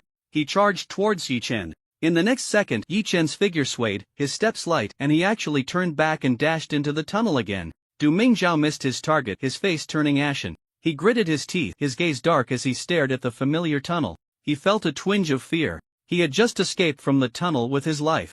Now seeing Yi Chen enter the tunnel, he hesitated for a moment. Is Yi Chen trying to get himself killed? However, he saw Yi Chen pass through the tunnel effortlessly. The mechanism did not activate. What's going on? Is there a cooldown for the mechanism? If he dares to go in, we can too. Du Mingzhao gritted his teeth and led the remaining few back in. Everyone, go after him, catch him. However, just as Du Mingzhao led the charge again, Yi Chen coldly smiled and took out a stone, flicking it with his fingertip. The stone shot out, reactivating the mechanism. Click! Another familiar sound. Boom! Fire spears rained down again. A person screamed and fell, pierced by the fire spear, blood splattering everywhere. Du Mingzhao was caught off guard, his armor shattered, and he crashed against the stone wall, his body charred, blood spewing from his mouth. Ah! He quickly swallowed a pill, roaring as he struggled to escape towards the tunnel entrance. At this moment, Du Mingzhao was solely focused on dodging the fire spears behind him. He didn't notice at the end of the tunnel, Yi Chen was already crouched in position. The black scorpion switched to hammer mode. Bang! It was as if he were playing whack-a-mole. Just as Du Mingzhao poked his head out, he was smashed back down with a hammer. Bang! Bang bang bang! The few team members who had just wanted to follow him out were also blocked by Yi Chen at the entrance, each one getting a hammer to the head and sent back. Fire spears continued to fall. Blood splattered, and screams echoed. Du Mingzhao immediately sustained several wounds. He went mad. Struggling desperately, still trying to roll away. At this moment, Yi Chen raised the black scorpion, switching to sniper mode. Bang! A shot exploded Du Mingzhao's thigh. Ah! Du Mingzhao knelt on the ground, his face pale, sweat pouring down like rain, letting out a beast-like wail. Then bang! Bang! Bang bang bang! Yi Chen sniped at the remaining few in the tunnel, each shot hitting true. Fire spears fell. The screams were relentless. In the air, the smell of charred flesh even wafted out. Wei Jinglei and the others watched silently from a distance, their scalps tingling. No one spoke. They finally understood why Yi Chen dared to take on 7 alone. It was not confidence at all. It was sheer domination. Not to mention the 7 from the Eastern Military District. Even if the 7 from the Northern Military District were called in, they would still be trapped and killed cleanly in this tunnel by Yi Chen. At first, they thought Yi Chen was arrogant, actually thinking he could take on 7. Now they realized, if they went to help, they would only be a hindrance. When the mechanism finally closed again, the tunnel fell silent. The Eastern Military District completely wiped out. Only Du Mingzhao remained. Relying on his personal defense device and life-saving potions, he clung to his last breath, lying in a pool of blood. His eyes were bloodshot, staring intently at the boy holding the black scorpion and carrying the shadow devourer. Yi Chen picked up the glazed fire essence and slowly walked towards Du Mingzhao. He looked down at him, who was lying in the blood, barely alive. "Do you want more?" Du Mingzhao's face turned deathly pale, his lips trembling as he quickly shook his head. "No more. I don't want it anymore." He struggled to raise his hand, his voice filled with desperation. "Save me, please save me. I know I'm done for, but I don't want to die yet. In my current state, I won't pose any threat to you. As long as you're willing to save me, I can work like a horse. I can." Yi Chen narrowed his eyes and smiled. His voice deep, he slowly mimicked Du Mingzhao's earlier tone. "You, a person from the East, whether you live or die. What does it have to do with us in the West?" Du Mingzhao's pupils constricted, his face instantly turning pale. Yi Chen continued, "If you die, that's just perfect. Without you, our opportunities in the West have increased." Upon hearing this, Du Mingzhao was instantly overwhelmed with tears, shaking his head in extreme fear. "No. I was wrong. I know I was wrong. I shouldn't have said that. I shouldn't have wished for the death of the war god Guan Yun. I'm not human, I'm a beast, I deserve to die. I beg you, spare my life, give me a chance." Yi Chen said nothing more. He slowly raised the black scorpion, aiming the gun at his forehead. Without hesitation, he pulled the trigger. Bang! The gunshot rang out. Brain matter splattered. Du Mingzhao dead. The 7 men of the Eastern Military District, all wiped out.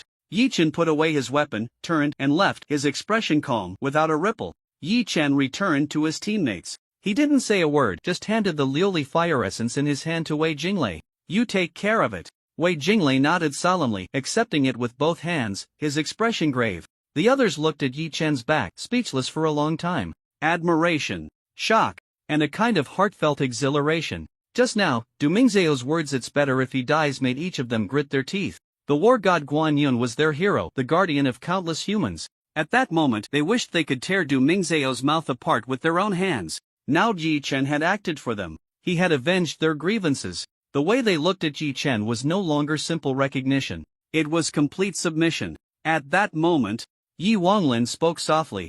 "Now that we have the Liuli fire essence, shouldn't we go back?" But Yi Chen looked ahead, a smile curling at the corners of his mouth.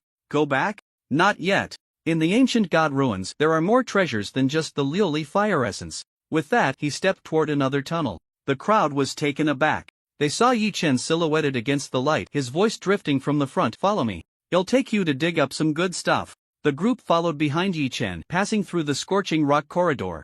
After walking a short distance, the scene ahead suddenly changed. The heat was gone, replaced by a warm underground jungle. Vines intertwined, mist swirled, and the ground glowed faintly green. Plants sprouted vigorously from the ground. Suddenly, Wei Jinglei gasped, completely stunned. "This is fire vein grass." He opened his palm, revealing a herb that was entirely crimson, with veins flowing like flames, lying quietly in his hand. "Isn't this a core medicinal material that has long been extinct?" Someone snatched it away. "It's it.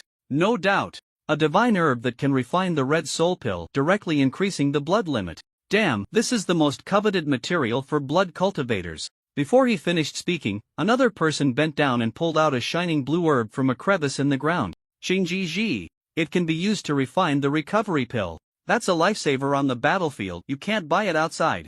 Immediately after, Ghost Bone Ginseng. "This is exclusive to the Bone Forging sect. We just walked through that area, there seem to be dozens of them. Holy crap, this isn't an ordinary ruin, this is the treasure trove of Shinnong." Someone suddenly turned their head, staring at the ground beside their feet. The next second, they lunged forward, digging out a glowing root from the soil. "Blood jade vine, it's actually alive. This thing could sell for a sky-high price at an auction." "They're everywhere. This place is simply insane. Exclamations rose and fell. Everyone's eyes turned red. They had never seen such a spectacular scene in their lives. Medicinal materials. Rare medicinal materials. All kinds of legendary divine herbs. Things that were incredibly rare in the outside world were now everywhere. Clusters and patches. Just a few steps could reveal herbs swaying gently in the wind, the fragrance of medicine wafting through the air. That was not a ruin. That was the tomb of the king of medicine. That was a forgotten treasure trove. That was paradise. Hurry, gather them all. These things, once submitted, will skyrocket our military achievements. I was the first to feel that I was just a breath away from success. I'm not greedy, just applying for a fire vein grass. If I can break through, I'll be forever grateful to my ancestors. What are you applying for? Commander Lu Xian might not even approve it unless you achieve great merit. Then let's search this place thoroughly. In an instant, the 7 of them felt as if they had entered a dream. Some laughed until they couldn't close their mouths. Some cried tears of joy. Some knelt before the medicinal field, repeatedly bowing their heads in gratitude to their ancestors for their blessings. Some whispered prayers, saying they would come here to pay their respects every year. The scent of grass in the air spread like mist. With every step taken, golden light seemed to scatter everywhere. And Yi Chen remained standing on the hillside. His gaze was calm, looking straight ahead. Despite the fragrant herbs wafting towards him, his expression showed no sign of fluctuation. It's not over yet. Let's go, we're heading to the next place. After saying this, he picked up the shadow-devouring blade and stepped into the deeper mist. There's more? The crowd gasped again. They had thought these herbs were the greatest treasure. Unexpectedly, it wasn't over yet. Yi Chen led the way forward. They walked out of the dense medicinal herb forest. After crossing several forks in the path, they came upon a canyon that spanned the heavens and the earth.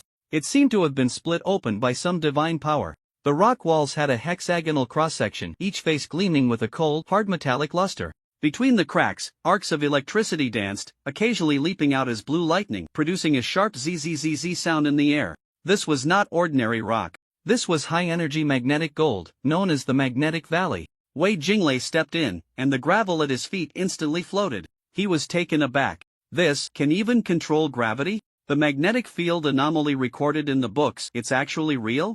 The crowd gasped in astonishment. At that moment, deep within the canyon, a half-suspended base appeared. It had no supports, completely floating outside of gravity. On top of the base lay a silver-gray fragment, its shape bizarre, resembling some kind of core slot. Surrounding it, faint light flowed, vaguely reflecting countless complex circuits and data patterns. Yi Chen walked over, bent down, and touched it with his fingertip. Deep-loading permissions. In the next moment, the fragment automatically sprang up, and streams of information flooded into his mind. Cosmic Battleship Carefree Journey Core Armament Data Battleship Structure Titanium Skeleton Antimatter Energy Furnace Full-Frequency Electromagnetic Shield Main Armament Star Abyss Orbital Cannon 1 Quantum Distortion Missile 6 Psychic Shock Mainframe 1 Note Core Command Ship for Deep Space Fleet capable of self-repair and intelligent command execution permission level. Yi Chan's eyes narrowed slightly. Meanwhile, the crowd behind him erupted in excitement. Star Abyss Orbital Cannon? This is the legendary super artillery that can kill Emperor-level insectoids. Psychic Shock Mainframe, isn't this the top-tier technology from Concepts? It can accurately lock onto millions of targets simultaneously. If this can really be produced, our military technology could leap into a new era. This is the core design blueprint of a cosmic-level battleship. They were completely stunned. What they usually could only see in tactical fantasy manuals was now right in front of them. Real. Complete. All the research data presented before them. Wei Jinglei looked at this scene, his fingers trembling. Brothers, this trip isn't just a fortune, it's a revolution. Yi Chen stored the chip in a special storage tank, his expression calm, as if he had known this would happen. Let's go. He turned around and said softly, there's nothing more to see here. Time is pressing, we need to head to the next place. The others instinctively nodded, but suddenly realized without them noticing. They had already come to see Yi Chen as their true leader. At that moment, they looked at Yi Chen's back, and a strange emotion arose in their hearts. Admiration. Extreme admiration. Yi Chen led them onward, continuing to walk ahead. After passing through several more forks, they crossed a heavy stone door. In an instant, the view before them opened up. They arrived. Ahead, a wall. In bold red letters, 3 words stood out: Divine Armory. Upon seeing these 3 words, Wei Jinglei was the first to be stunned. Damn! Is this the weapon storage in the ancient god ruins? He couldn't help but quicken his pace, moving forward. The others followed suit, and for a moment, no one could utter a word. This was not a weapon storage. It was a temple of arms. a war legacy left from the era of the ancient gods. Black metal racks stood tall, densely packed with unknown weapons. Each one, merely displayed before them, made their hearts race. No man dislikes powerful weapons, especially in their western military district. After being poor for so long, they had developed a fear of insufficient firepower. Now, a large batch of weaponry appeared before them. How could they not be shocked? How could they not be excited? Moreover, they were all soldiers. Just seeing this scene made Wei Jinglai's breathing noticeably heavier. Heavy axes, crossbows, pulse guns, energy chain blades, flying shields, photon grenades, all the weapons seemed to be naturally formed, exuding an oppressive aura, radiating a silent killing intent. And in the center, two divine weapons stood prominently. Everyone focused their gaze. On the left was a heavy giant sword. With a wide blade and thick spine, entirely black and gold, deep red patterns were engraved along the spine, resembling blood veins entwined. Shen Iron Breaking Mountain, a divine-grade cold weapon, capable of cleaving mountains and shattering everything protective. On the right was a shoulder-mounted heavy cannon. The cannon body was crimson, the muzzle wide open, resembling the mouth of a ferocious beast, faintly vibrating with a low-frequency hum. Crimson Flame Piercing Cloud, an ancient god-level energy heavy cannon, featuring dual output modes, incinerating targets with a single strike after locking on. Wei Jinglai stared wide-eyed, unable to suppress a gulp. Isn't this a divine weapon? Holy crap, it really is a divine weapon. Someone couldn't help but step forward, reaching for the hilt of Shen Iron Breaking Mountain.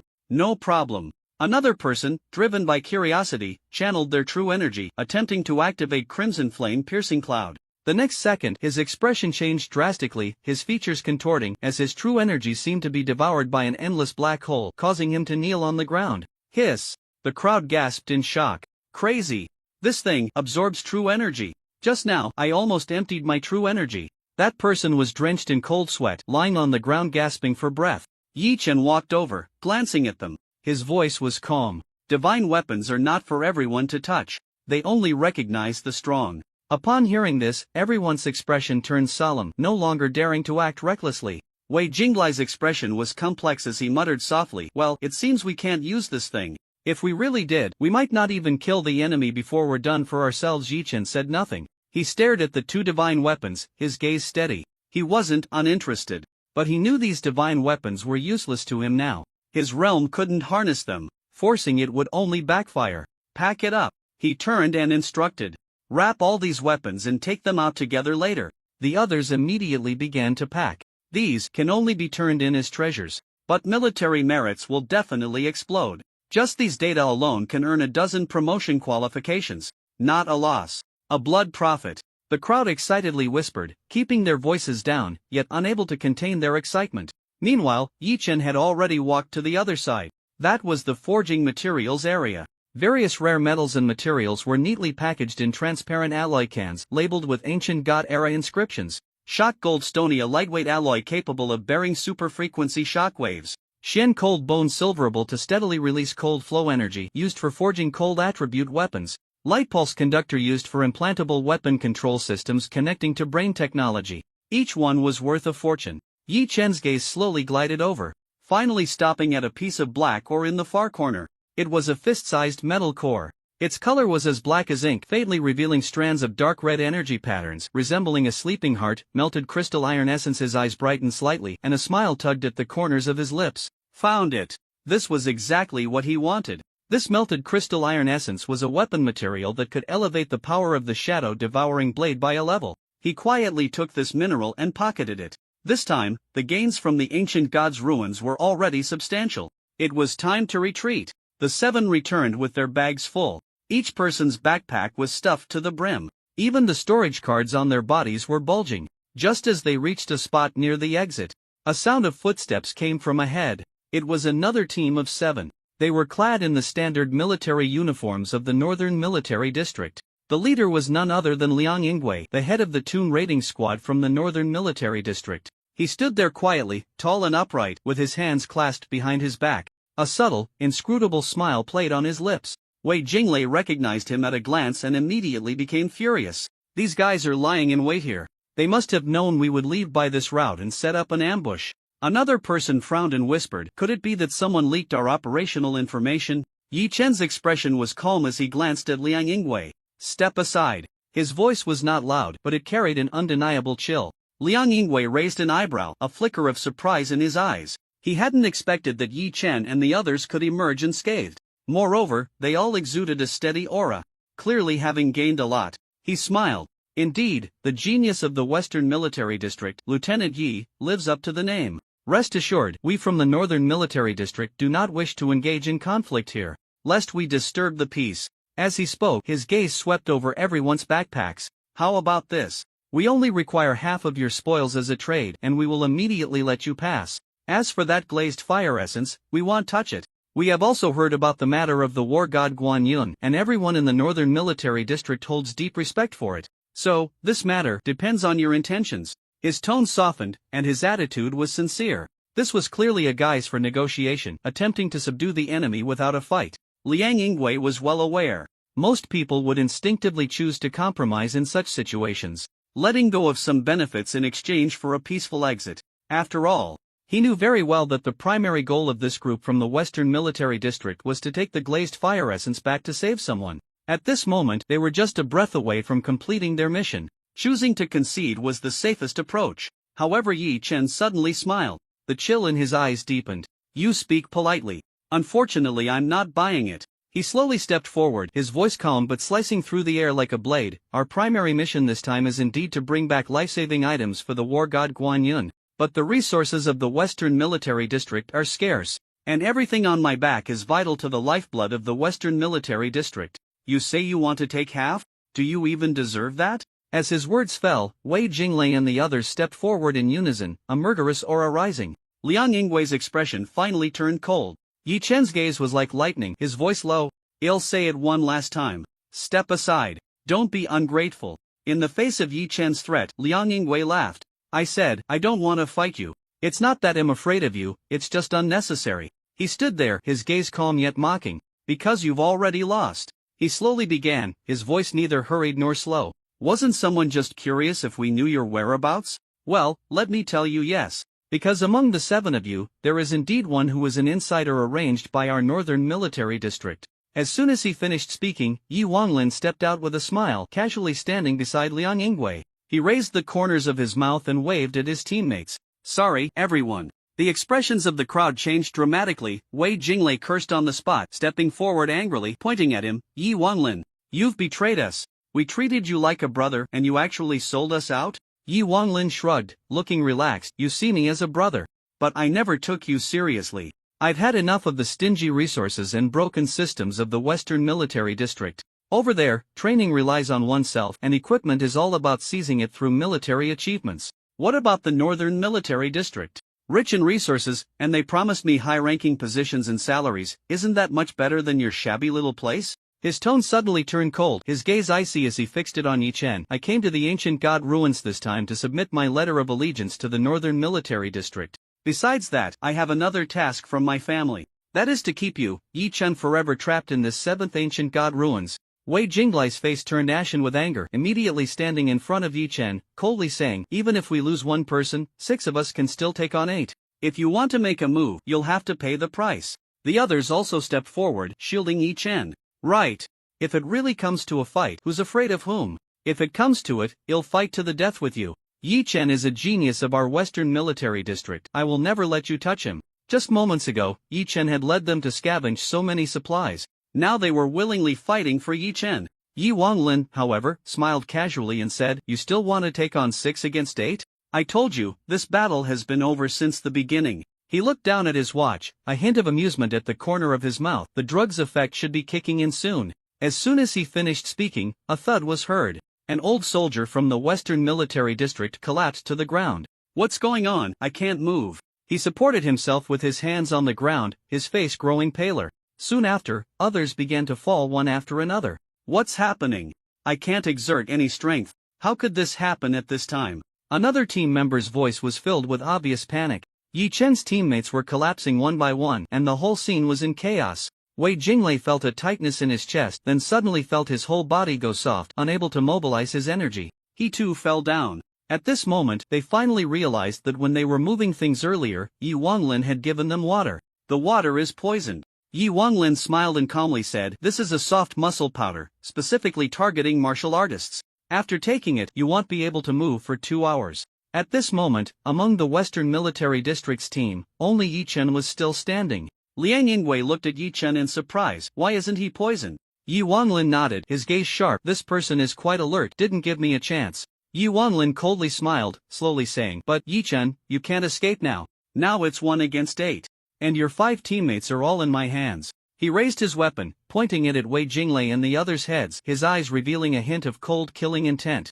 Give up resistance, maybe I can spare your teammates. If you want to escape deeper into the ruins, then we'll kill them and keep you to come find us. Liang Yingwei, growing impatient, snorted coldly, stop wasting time with him, just make a move. But Yi Wanglin shook his head, calmly saying, you don't understand, this Yi Chen is not simple. He seems very familiar with the ruins. He even knows where the switches are. We need to be careful, don't rush in, and put some pressure on him.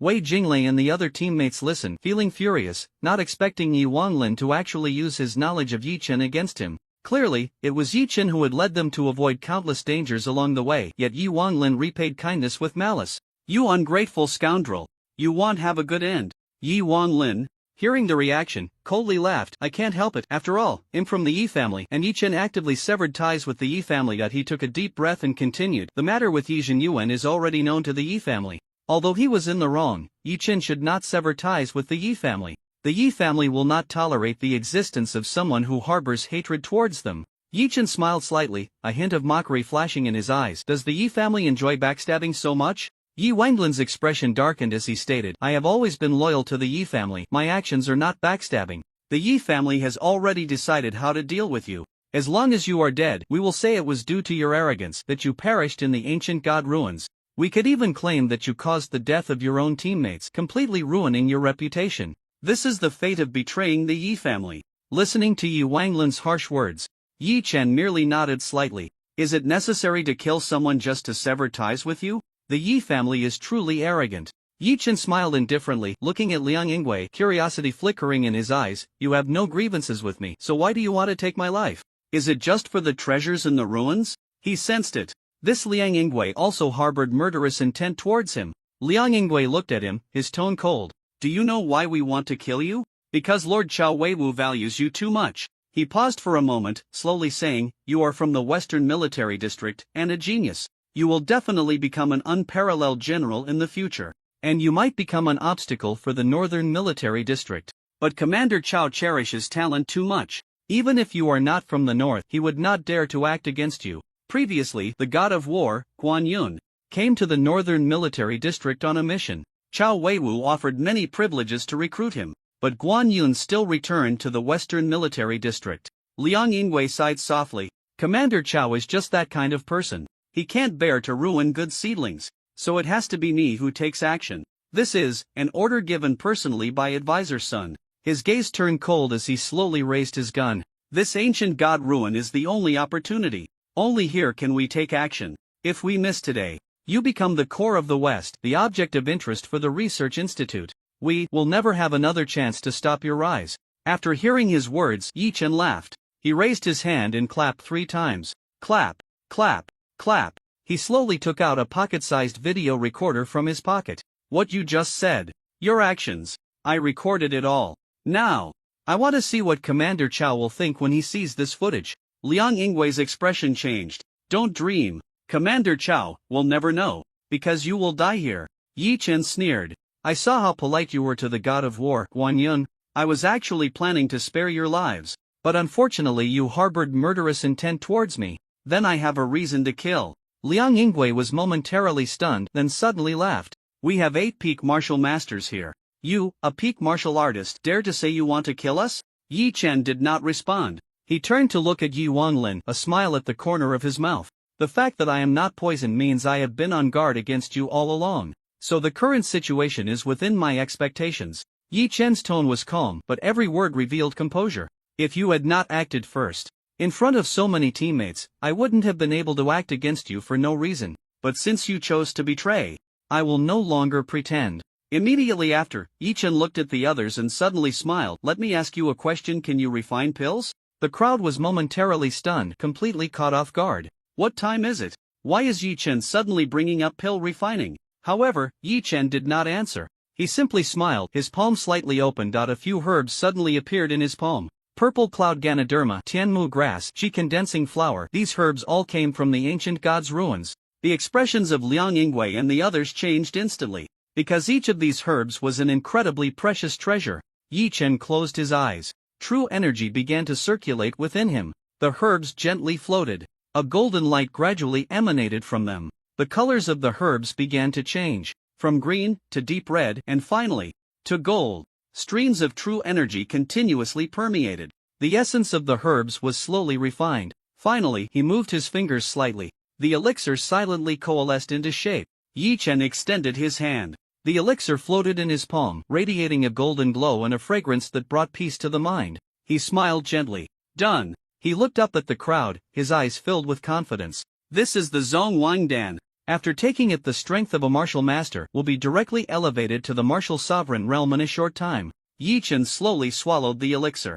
As it entered his mouth, true energy surged within him like a torrent. It felt as if an invisible force was erupting inside him. In an instant, blood surged, true energy spun rapidly. The aura of a martial master instantly climbed. Breakthrough. Martial Master Realm. Early Martial Master Realm. Mid Martial Master Realm. Peak Martial Master Realm. Almost in the blink of an eye, Yi Chen's strength had reached a level equal to that of everyone else. However, this was not the end. His aura continued to rise. A powerful pressure began to emanate from within him. Martial Sovereign Realm. Early Martial Sovereign Realm. Mid Martial Sovereign Realm. Peak Martial Sovereign Realm. Yi Chen's cultivation soared rapidly. A terrifying pressure enveloped him. That power made everyone present tremble. Liang Yingwei and the others' faces changed drastically. What is happening? How could his strength become so strong? Martial Sovereign Realm? How is that possible? Aren't ruins supposed to suppress strength? He clearly only had the peak of the Martial Path Realm. How did his cultivation suddenly skyrocket to the Martial Sovereign Realm? Cheating! This must be cheating! Waves of shock surged in their hearts. They simply couldn't believe what was happening before their eyes. And Yi Chen merely stood there. The air seemed to freeze, his aura pressing down on everyone, making it hard for them to breathe. Wei Jinglei and his teammates looked at everything in shock, excitement barely contained in their eyes. Awesome! Damn! Yi Chen! So awesome! Not only does he have Ease-level talent, but he is also well-rounded in both martial and literary skills, and he can even refine pills. How could there be such a perfect person in the world? Now, we are saved. Don't say he can take on 8. With his peak martial sovereign strength, he can easily take on 10 martial masters. However, compared to the shock of Wei Jinglei and the others, an immense fear rose in Liang Yingwei and the others' hearts. He finally realized that Yi Chen before him was far more terrifying than he had imagined. Everyone, prepare for battle! Liang Yingwei almost roared, his eyes filled with anger and fear, but more so, a deep despair. The soldiers of the Northern Military District were also frightened, their bodies tense, weapons in hand. But their gazes flickered with unease. They had originally thought that killing a peak martial path Yi Chen would be an easy task. They never expected that this young man could turn the situation around in one fell swoop. Yi Chen calmly looked at them, a cold smile curling at the corners of his mouth. Since you insist on seeking death, then come. He stepped forward, and with each step the pressure in the air increased. It was as if a fierce beast was slowly closing in on its prey. Liang Yingwei steeled himself, rushing in front of Wei Jinglei, gun barrel pressed against Wei Jinglei's forehead. Let us go, or I'll kill your teammate. Yi Chen smiled faintly, his gaze coldly fixed on Liang Yingwei. Try and see if you can do it. Just as Liang Yingwei was about to pull the trigger, suddenly a flash of black light streaked by. Pop! His arm shattered instantly, the gun clattering to the ground, blood gushing forth, staining his battle attire. Everyone was stunned. They hadn't seen anything clearly, and Liang Yingwei had already become a cripple. Yi Chen extended his finger, and shot out like a laser, effortlessly severing Liang Yingwei's other arm. Die, Yi Chen said coldly. Immediately, with another flick of his finger, the black rays lashed out like whips, sweeping through the air, sending flesh and blood flying. In almost an instant, 8 peak martial masters, including Liang Yingwei and Yi Wanglin, were all sliced into pieces. The air was thick with the stench of blood, and a deathly silence enveloped the entire battlefield. All that remained were corpses and shocked teammates. Just a flick of the finger, and it's done? Wei Jinglei was dumbfounded. Just moments ago, he had been threatened and wanted Yi Chen to leave him alone. Before he could even shout, "Fire at me!" Yi Chen had already killed all the enemies. And Yi Chen? He merely glanced at the corpses with a detached expression. Then he spoke, "Take a short break. Wait until the poison in your bodies dissipates, then we'll leave the ruins together." At this moment, outside the 7th ancient god ruin, Xin Wenba, accompanied by a group of researchers, was blocking the entrance. Upon seeing Lu Xian, he was furious. Yi Chen is a Ancient Millennium genius. You actually let him enter the ruins? Are you out of your mind? What if something happens to him? Can you take responsibility? Lu Xian scratched his head. It was his own decision, I couldn't do anything. Shen Wenbo was fuming. Couldn't you have stopped him? If I had known you were this muddled, I would have snatched him back to the research institute. How could I let him go to his death? The more he spoke, the more regretful he became. Originally, he had planned to directly grant Yi Chen a bachelor's degree. He even wanted to keep him at the research institute for focused training. But now upon hearing that he had entered the ancient god ruins, Shen Wenbo slammed the table. He immediately took a flight from the capital. Standing in front of the ruins, he was both anxious and angry. Why isn't he out yet? Could something have happened? Should I go in? I'm at least at the martial arts realm, I can help a bit. Lu Xian sighed. You go in? That's more like going to your death. Ordinary explorations take 3 to 5 days. How long has it been since he went in? Shen Wenbo was furious. Isn't Yi Chen also at the martial arts realm? If he can go in, why can't I? Lu Xian fell silent. After a while, he quietly said, Yi Chen is different. At that moment, the entrance of the ruins flashed with blue light. A voice broke the silence. He's out. Someone is coming out. In an instant, everyone turned their heads in unison. Their gazes locked onto the door glowing with blue light. Buzz. A flash of blue light appeared. Yi Chen, along with his teammates, emerged from the ruins. Each person was carrying something. Herbs, elixirs, smart chips, and all sorts of high-tech weapons. Just a glance was overwhelming. Lu Xian's eyes lit up and he immediately approached. Before he could speak, Yi Chen had already taken out the glazed fire essence from his bosom. Mission accomplished. Lu Xian looked at him, his expression shaken. He patted Yi Chen on the shoulder. You've worked hard. Then he turned to the others. You all have worked hard too. Unexpectedly, Wei Jinglei scratched his head, looking ashamed. We didn't work hard. Not only did we not help, but we almost held him back. It was all Yi Chen holding up the fort. We were just like human backpacks. If it weren't for us dragging him down, he probably would have come out long ago. Lu Xian was taken aback. He looked at Yi Chen in shock. He hadn't expected that this young man would actually play a crucial role. At that moment, someone pulled out a treasure from their bag. Just as they were about to introduce it, Lu Xian waved his hand. His gaze turned to the distance. The people from the eastern and northern military districts. He gestured, don't say too much. Then, Lu Xian smiled, waving his hand. Let's go. Let's head back. This time, we need to set up a grand feast celebration banquet. As the crowd cheered, it prepared to leave with Lu Xian. At that moment, Yi Chen turned his head. He saw the people from the north and east still standing in place, seemingly waiting for someone to come out. He walked over, his expression blank. Don't wait anymore. Your people are already dead inside. After saying this, he took out a miniature video recorder from his pocket and handed it to a person from the northern military district. Give this to Commander Chao. This is the cause of their deaths. Back at the western military district, Lu Xian looked at the mountain of spoils. The corners of his mouth were already stretched into a broad smile. Herbs, weapons, chips, and the most shocking of all, blueprints for a cosmic battleship. This trip had made the western military district rich. At this moment, Lu Xian felt an indescribable excitement. These items were enough to elevate the strength of the western military district to a whole new level. Soon, the celebration banquet began. A large table filled with fine wine and dishes was laid out. Lu Xian even brought out his treasured old wine, personally pouring a glass for Yi Chen. You've worked hard. Lu Xian's voice choked, his eyes reddening. You have made great contributions to the military district and to humanity. Yi Chen said little in response, only softly stating, this is what I should do. Then, Lu Xian couldn't help but ask about their experiences in the ruins. As soon as he did, Wei Jinglei immediately became animated, speaking with excitement. From Yi Chen being able to understand the runes, leading them to avoid traps, to easily breaking through mechanisms and outsmarting the Inferno Ash Serpent, fighting alone against the Eastern Military District, facing Yi Wanglin's betrayal, killing 8 people from the Northern Military District in retaliation. Each event was legendary. Lu Xian's expression changed repeatedly as he listened, sometimes shocked, sometimes fearful, and at times unable to help but laugh heartily. Good job, Yi Chen. Every step is on the edge of a knife. Every time you escape death. You kid, you're truly remarkable. Yi Chen smiled slightly, merely saying, I just had good luck. But everyone understood that it was not luck at all. It was strength. Lu Xian waved his hand, not allowing him to be modest any longer. Whatever reward you want, just say it. As long as I can do it, I will agree to everything. Someone joked, what if Yi Chen says he wants to be the commander, would you agree? At this, everyone burst into laughter. But Lu Xian did not laugh. He nodded seriously. Why not? He may lack a bit in qualifications and strength, but in other aspects, he has long surpassed me. Everyone was taken aback, then the laughter grew louder. Yi Chen did not take it seriously, only saying lightly, "What I want is actually just one thing. The molten crystal iron essence brought out from the ruins. I have a weapon I want to enhance." Lu Xian was momentarily stunned, then nodded readily. "That was earned with your life. How to use it, you decide. Those two divine weapons, when you have the strength, just take them. Herbs and elixirs, if you need them, you don't even have to apply. When we build the cosmic battleship, you'll be the first to pilot it." The other veterans couldn't help but laugh.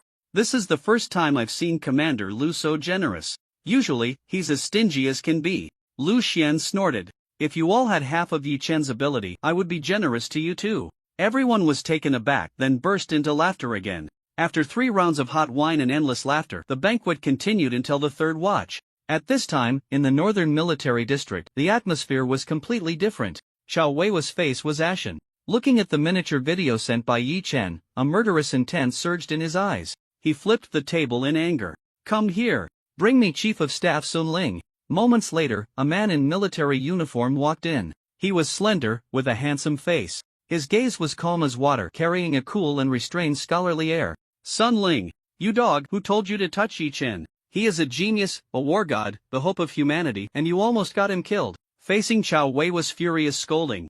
Sun Ling showed no signs of panic. He slowly opened his mouth, his voice low and clear. "Report to the commander, I did not give that order to Liang Yingwei." Qiao Weiwu was taken aback. He calmed down a bit. Sun Ling was someone he had promoted himself. He understood Sun Ling steady, rational, with a moral bottom line. He wouldn't do such things behind his back, nor would he intentionally provoke him. Sun Ling fell silent for a moment. He spoke. "Our northern military district may have been used as a pawn. Someone wants to use our hands to eliminate Yi Chen. It's also possible that someone wants to stir up conflict between us and the West." Qiao Weiwu asked who it was. Sun Ling lowered his head in thought. He slowly said, "There are 3 possibilities. First, the insect clan. Second, the Yi family. Third, the eastern military district. But the third one is unlikely." Qiao Wei's gaze turned cold. He slammed his palm on the table.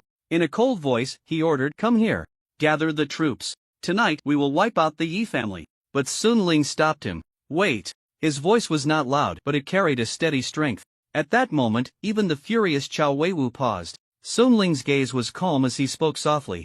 "Yi Chen is from the western military district. If the Yi family wants to deal with him, it shouldn't involve us from the north. If this matter gets out, I'm afraid people will say that our northern military district is bullying the weak." Qiao Weiwu gritted his teeth and said angrily, "But the person I valued, Liang Yingwei, was killed by them. Now, we not only lost a person and the relics, but we also offended Yi Chen. I can't swallow this." Sun Ling remained calm, his tone as clear and composed as ever. "I understand. But we don't need to rush. This matter can be reported to Commander Lu Xian of the Western Military District first. Let the 2 military districts join forces. No matter how strong the Yi family is, they can't withstand a coalition. If we want to kill, we should eliminate them completely." The next day, in the capital, at the Yi family courtyard, the morning light was warm, golden rays cascading down. In the courtyard there were rockeries and flowing water, green bamboo swaying, and the aroma of tea wafting. By a stone table, 3 elders were seated. One wore a brown robe, his beard snow-white, gently sipping hot tea with his eyes squinted in enjoyment. Another wore a gold-patterned jacket, his face full and lazy, digging in his ears. The last one held a sandalwood fan, with delicate brows and eyes, observing the young people in the courtyard, occasionally breaking into a smile. They were chatting casually. "Old Seven's grandson just became a martial artist a few days ago, right? Ha, what's that kid worth? My great-granddaughter is already in the research institute. Hee, my little rascal finally made a name for himself, earning a Qinglong medal." Behind them, a younger generation was squatting down to wash someone's feet. Another little girl was respectfully bringing hot tea. 3 to 5 young men stood in the corner, chatting and laughing. Some were polishing swords, creating a scene of wealth and tranquility. The entire Yi family courtyard was filled with prosperity, peace, and serenity. Until bang, the main gate exploded open. Accompanied by the sound of an explosion, a team of soldiers in black armor, armed with guns, rushed in. "Everyone, don't move." The courtyard erupted in chaos. The maids screamed, the younger generation panicked, and the elders sprang to their feet. "Who? What do you want? This is the Yi family. Do you dare Western Military District Special Investigation Division?" Northern Military District Inspection Team. Two identification documents flashed coldly in the sunlight. The leading officer spoke coldly. The Yi family is suspected of plotting against active duty officers and researchers. They have been placed on the wanted list. From now on, everyone is to be controlled. Any resistance kill without mercy. You dare. Do you know who we are in the Yi family? We have. Before he could finish, someone attempted to draw a gun. Bang! Brain matter splattered, blood sprayed 5 feet. The entire scene fell into silence. Even breathing seemed to freeze. Take them all away. The soldiers shouted angrily and the black armor moved in unison. Several elders had their hands twisted behind their backs and were pressed to the ground. The younger generation trembled, their cries echoing. Inside, a young man still bathing was dragged out, kneeling naked on the ground. Dad! Save me, great-grandfather! I don't want to be caught. The Yi family courtyard was in chaos. Not just here. Dozens of other villas and residences in the outer city were simultaneously besieged. All direct descendants, collateral branches, relatives, and friends of the Yi family were placed on the investigation list.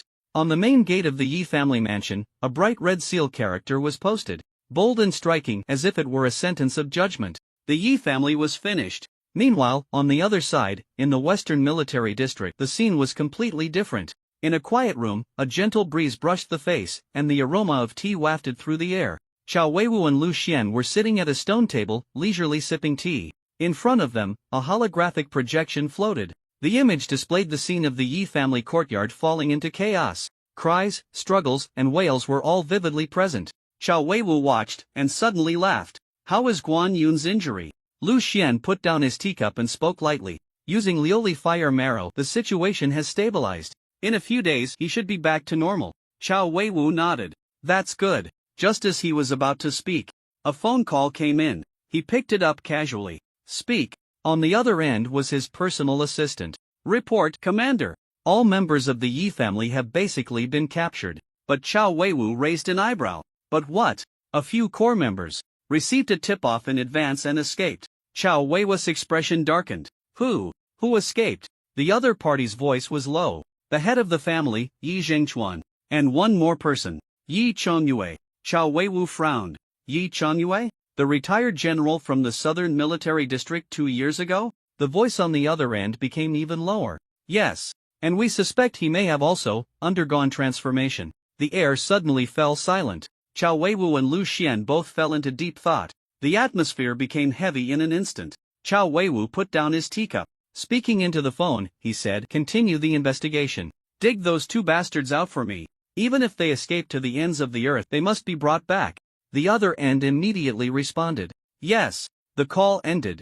Lu Xian looked at the furious Qiao Weiwu across from him and suddenly smiled. You actually still want to help Yichen? Qiao Weiwu did not respond. He just let out a heavy breath. He poured another cup of tea. After sipping a couple of times, he slowly said, this Yichen is indeed an impressive kid. Smart, capable, and protective of others. If he were one of my soldiers, I would definitely spare no effort to keep him. Lu Xian nodded. He is indeed different from others. There is a convincing strength about him. It makes people unable to help but want to step in for him. Even I feel the same. Qiao Weiwu also nodded, deeply agreeing. Lu Xian did not speak further. He simply picked up the communicator and issued an order. From now on, make sure to track the movements of Yi Zhengchuan and Yi Chongyue. No matter where they hide. Leave no one behind. At this moment, on a military transport plane heading overseas, the cabin roared and the wind howled. A haggard middle-aged man sat by the window. This man was Yi Zhengchuan, the head of the Yi family that Qiao Weiwu was looking for. In front of him, scenes were projected. These were the publicly released holographic materials from the military. One by one, Yi family elders were being taken away. Teams of Yi family soldiers in military uniforms were publicly removed from their posts. And those young people, the younger generation of the Yi family, were all locked up. Assets frozen. Residences sealed. The Yi family had completely collapsed. Bastard! Yi Zhengchuan gritted his teeth. You little bastard, Yichen! Wretched spawn! You won't have a good death. He stared at the images, his face twisted in rage. Like a madman, he kept cursing. His voice was hoarse, teeth clenched. As if he would jump up and devour someone at any moment. Beside him, a man in black whispered to calm him down. Head of the family. Now is not the time to vent your anger. You need to take care of your health. We have more important things to do. Yi Zhengchuan breathed heavily. His hands were clenched into fists, knuckles turning white. After a long while, he managed to suppress his anger. His eyes were filled with a coldness like that of a venomous snake. At that moment, the door at the front of the cabin was pushed open. A man in military uniform stepped out. He stood tall, his expression stern. However, the uniform he wore was not of the Dragon Kingdom, but rather of the Lighthouse Nation. This man was Yi Chongyue, a former general of the Southern Military District, now a traitor. Upon seeing him, Yi Zhengquan's anger flared up again. Yi Chongyue, it's all your rotten idea. If it weren't for you suggesting we use the Northern Military District to deal with Yi Chen, would we have been caught between two major military districts? Yi Zhengquan glared angrily at Yi Chongyue. All of this was his idea. He believed it was Yi Chongyue who had brought ruin to the Yi family. However, Yi Chongyue merely smiled slightly, speaking slowly, head of the family. Don't be anxious. As long as we ally with the Lighthouse Nation, not to mention Emir Yi Chen, even the entire Dragon Kingdom could eventually fall into our hands. As his words fell, Yi Zhengquan's expression darkened. Do you know, I almost didn't make it out? Do you know I watched those elders, those children, one by one being taken away? The Yi family is finished. All finished. I will remember this debt. That bastard Yi Chen, I want him to have no place to be buried. At the Lighthouse Nation, inside the airport. The plane landed steadily. Yi Zhengquan felt his heart racing. Outside the window, the airport control tower of the Lighthouse Nation stood tall. The surrounding environment was tranquil and solemn. The moment the plane came to a stop, the cabin door slowly opened and a cool breeze rushed in. He stepped out of the cabin and immediately saw a group of officers in uniform standing at the airport exit. They were orderly, serious, and imposing. But what he didn't expect was that, besides these military personnel, several high-ranking officials and legislators in suits were also standing nearby, all coming forward to greet him. They wore smiles on their faces, warmly approaching Yi Zhengquan. Head of the Yi family, welcome to your arrival. Isn't Yi Qianshao, the god of war, your grandfather? One legislator smiled as he stepped forward, extending his hand. Yi Zhengquan was taken aback, the scene before him making him feel somewhat overwhelmed. That's right. He nodded gently in response. He felt a bit shocked. He never expected that his grandfather's name could earn such admiration from the high officials of the Lighthouse Nation. The surrounding legislators all stepped forward to shake his hand, their faces filled with genuine admiration. The former guardian of the Dragon Kingdom, Yi Qianshao, achieved remarkable feats in the fight against the insect disaster. He is truly a hero of our human race. I admired him greatly when I was young. We in the Lighthouse Nation welcome you, Yi family. Another high official said excitedly. Yi Zhengquan smiled slightly, but inside he felt a mix of emotions. He never imagined that his grandfather's glory would be so far-reaching. Even the high officials of the Lighthouse Nation held him in such high regard. The reason the Yi family held such a position in the Dragon Kingdom's military was precisely because of his grandfather Yi Qianshao, the legendary god of war who fought against the insect disaster. It was a pity that so many years had passed. The Yi family no longer had a second god of war. Although the younger generation was all exceptionally talented, they could never surpass the brilliance of their grandfather. After a few pleasantries from the officials, a car slowly drove up. Yi Chongyue was in the driver's seat, waving at him. Head of the family, please get in the car. I will take you to a place, to meet someone. Yi Zhengquan, feeling confused, got into the car. The interior was warm and comfortable, and the scenery outside the window changed rapidly. Yi Zhengquan looked out the window. The streets of the Lighthouse Nation were wide and clean, with modern architectural styles that were highly designed. The car drove out of the city and entered an open area. As the speed increased, the surrounding scenery gradually became more desolate. Ahead, high walls and barbed wire began to appear. Soldiers stood guard, their vigilant eyes scanning every vehicle that entered. This was a massive military base. Surrounded by tall towers and radar facilities. At the center of the base stood a towering command tower, with several fighter jets circling in the sky. The vehicle slowly came to a stop. Yi Chongyue gestured to him, "We're here." The car door opened. As Yi Zhengquan got out, he was approached by a researcher dressed in a white robe. He appeared to be around 30 years old, with a calm demeanor and a stern expression that was hard to ignore. Head of the Yi family, Yi Zhengquan, welcome, the researcher said with a faint smile, his tone steady. Yi Zhengquan frowned, looking at the man's face, suddenly feeling a pang of anxiety. Chu Junce? He whispered the name. Exactly, a glint flashed in Chu Junce's eyes as he nodded slightly and extended his hand. Yi Zhengquan did not shake hands but looked at him in shock. You are from the Chu family? He couldn't help but recall events from a century ago. At that time, the insect race had invaded. The two great war gods of the Dragon Kingdom, Yi Qianshao and Chu Fenlai, fought side by side. They bravely resisted the enemy and successfully repelled the insect race, becoming the guardians of the Dragon Kingdom. The Yi and Chu families thus became the top aristocratic families of the Dragon Kingdom. However, in a crucial battle, Chu Fenglai betrayed Yi Qianxiao. He turned to the insect race and even personally injured the war god of the Yi family. Yi Qianxiao fought back with all his might, but both ultimately perished in that battle. After the war, the Dragon Kingdom restored order. The Chu family was thus seen as traitors. The entire family faced severe repression, and their former glory turned to ashes in an instant. Meanwhile, the Yi family took the opportunity to rise, successfully eliminating the Chu family's influence and becoming a pillar of the Dragon Kingdom's military. After that battle, the Yi and Chu families became sworn enemies. Now, Yi Zhengchuan never expected to meet a descendant of the Chu family here, Chu Junce.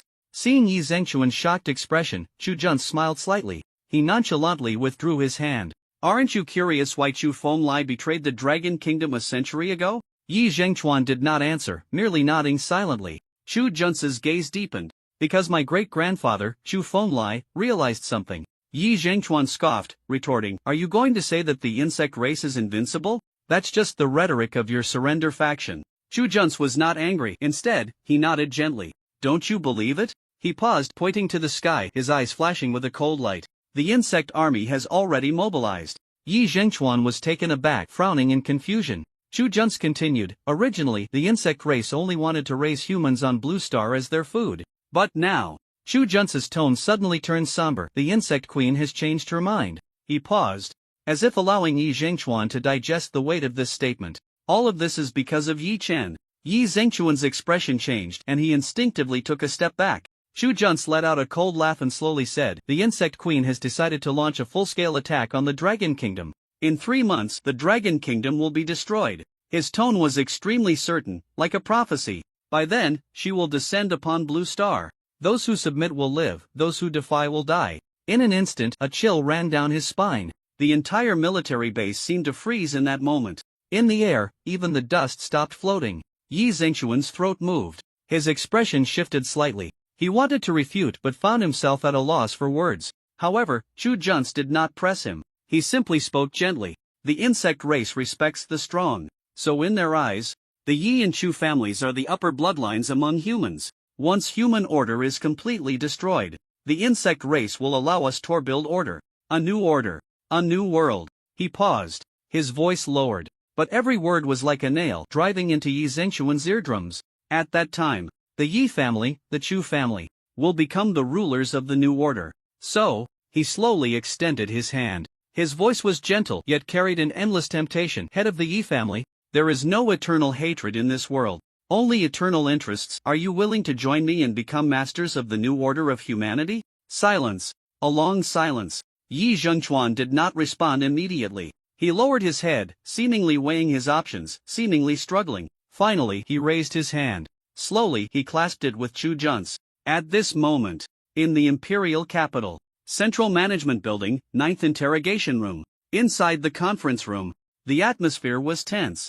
Lu Xian and Chao Weiwu sat side by side. In front of them were 2 full rows of representatives. Representatives from the Administrative Center, Research Institute, and High-Level Strategic Department were all present. Their gazes were all focused on these 2 men. Heavy, cold, inquisitive. This was not a meeting. It was a judgment.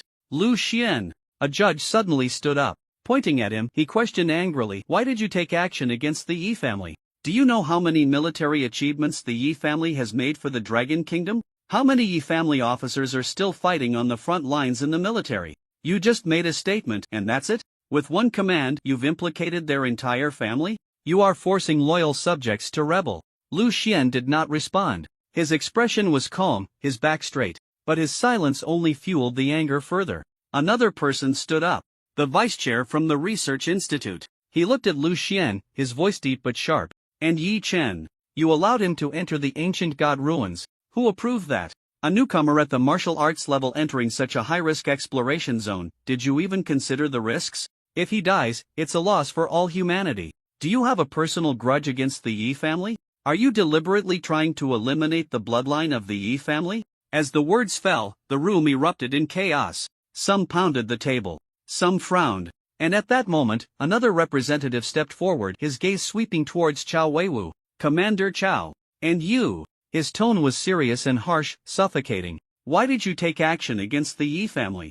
You are the military district commander and can mobilize troops, but that doesn't mean you can overstep your authority and punish families. Even if you have a grudge against the Yi family, you shouldn't escalate things this far. Are you taking personal revenge? Do you want to overturn the military system of the Dragon Kingdom that has lasted for a century? As the words landed, the entire judgment hall fell into a deathly silence. Everyone was waiting for the answers from these two giants. One wrong word could shake the world. At this moment, the presiding judge slowly spoke. Lu Xian, you go first. All eyes turned to him. Lu Xian stood up. He smiled slowly, unhurried. His tone was calm, his expression composed. No one understands better than I do the importance of Yi Chen to humanity. He spoke lightly, but his words carried weight. The mission in the ancient god ruins was approved by me personally. But this was also a decision we made after repeated evaluations and careful consideration. And Yi Chen did indeed complete the mission, and returned alive. His words were logical and well-founded, but the crowd still had cold expressions. The next sentence was the real hammer. As for the Yi family, Lu Xian's gaze sharpened, his voice suddenly cold. The reason I took action is because the Yi family plotted a murder against Yi Chen within the ancient god ruins. Boom! The entire room erupted. In an instant, the conference hall exploded. What?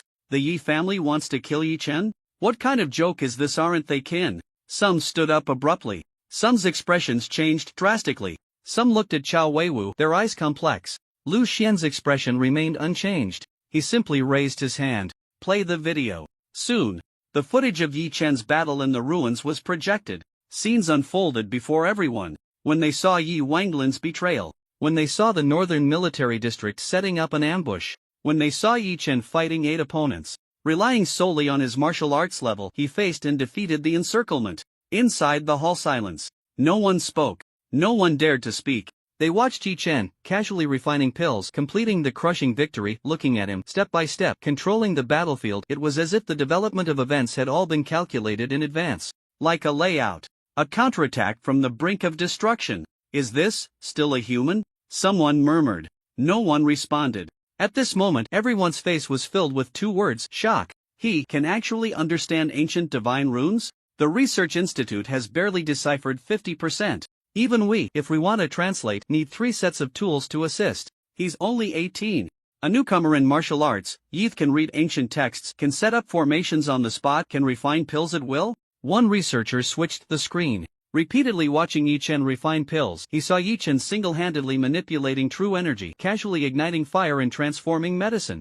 A spirit-gathering pill was instantly formed. Damn! The vice-chair of the Research Institute couldn't help but curse. This technique is a rhythm control that only a master-level alchemist can master. He casually just rolled out a pill? Moreover, this pill can actually ignore the restrictions of the ancient divine ruins, allowing cultivation to rise to the martial sovereign realm. Someone even whispered in astonishment, don't you think this is like Yi Chen deliberately infiltrating the enemy's ranks? Using himself as bait to draw the snake out of its hole. Taking down Yi Wanlin and the northern insiders in one fell swoop? As the words fell, the crowd erupted in an uproar. Many turned to look at Lu Xian, their expressions changed. From doubt to shock. From anger to admiration. This Yi Chen, too terrifying. This is not the mindset a teenager should have. He is simply a future commander in the making. At this moment, before the judgment seat could ask a question, Chao Weiwu stood up. His voice was not loud, yet it firmly suppressed the noise in the entire venue. Our northern military district has never intended to target Yi Chen. He spoke with conviction. The ones truly wanting to use a knife to kill from behind. Very likely, it is the Yi family. As soon as these words were spoken, there was another round of low gasps. Many furrowed their brows, their gazes wary. Chao Weiwu continued, his voice steady. What has the Yi family done over the years? You all should know in your hearts. Forming cliques for personal gain. Appointing only their own.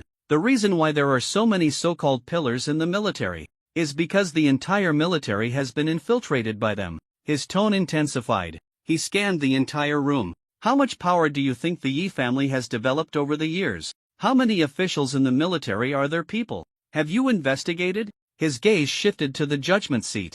My alliance with Lu Xian is not for personal grievances, but to cleanse the internal ranks and stabilize order. Our purpose is very clear: to control the Yi family, to investigate thoroughly, to return a clean military to the people. Now this explanation. Are you all satisfied? The venue fell into silence.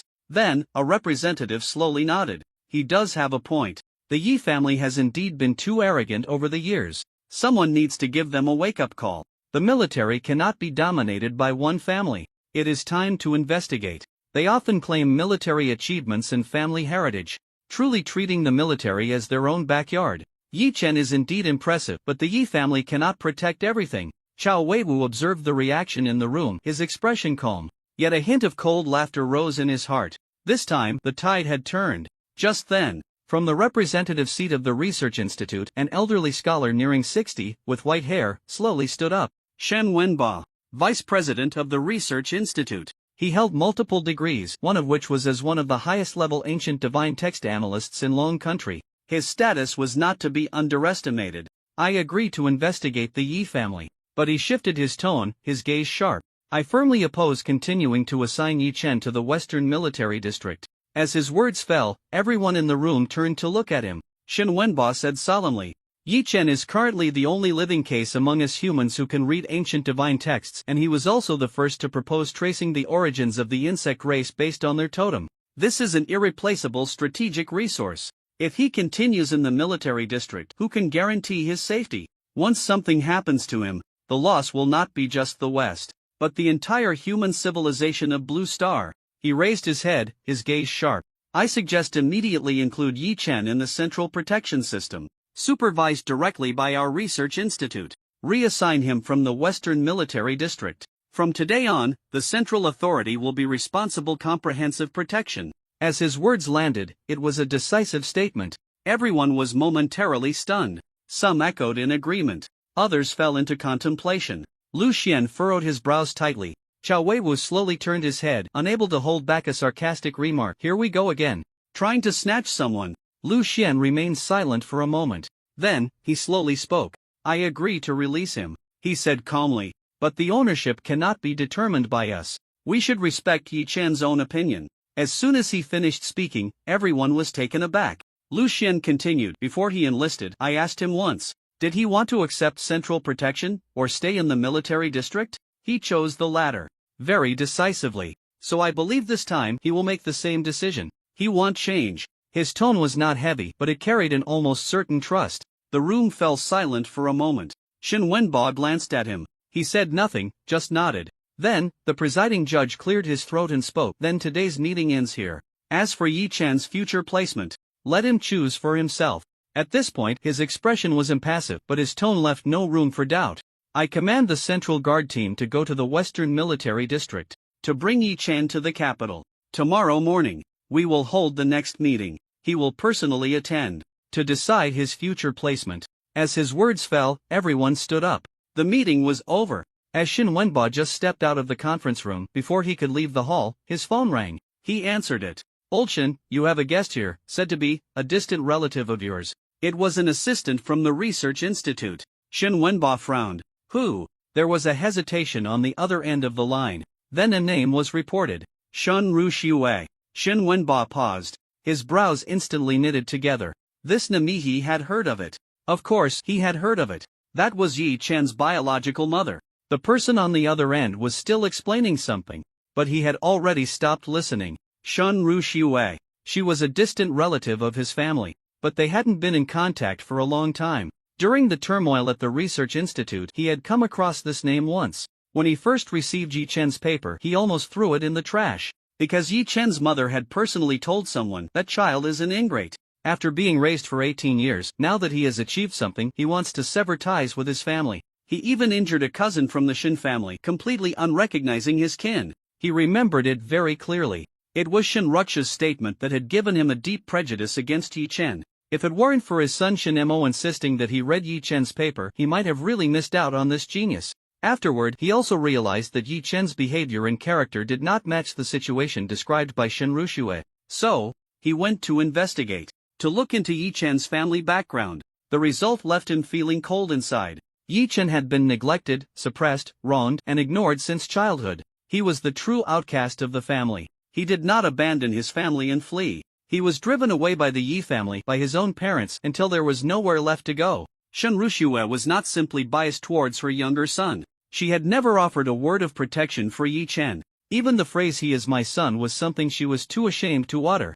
As Shin Wenba thought of this, he truly wanted to reply to Shin Rushua, "Not seeing you. Get lost." But the words were on the tip of his tongue, and he swallowed them back. Yi Chen. This name always looms in my mind. This genius is about to arrive at the research institute. The central authority has decided to provide full protection, and Shin Rukshuesh is his mother. Even though their relationship has been severed, the title remains. Even if Yi Chun does not acknowledge it, others will. He cannot make mistakes. He cannot mess up his position at such a critical moment.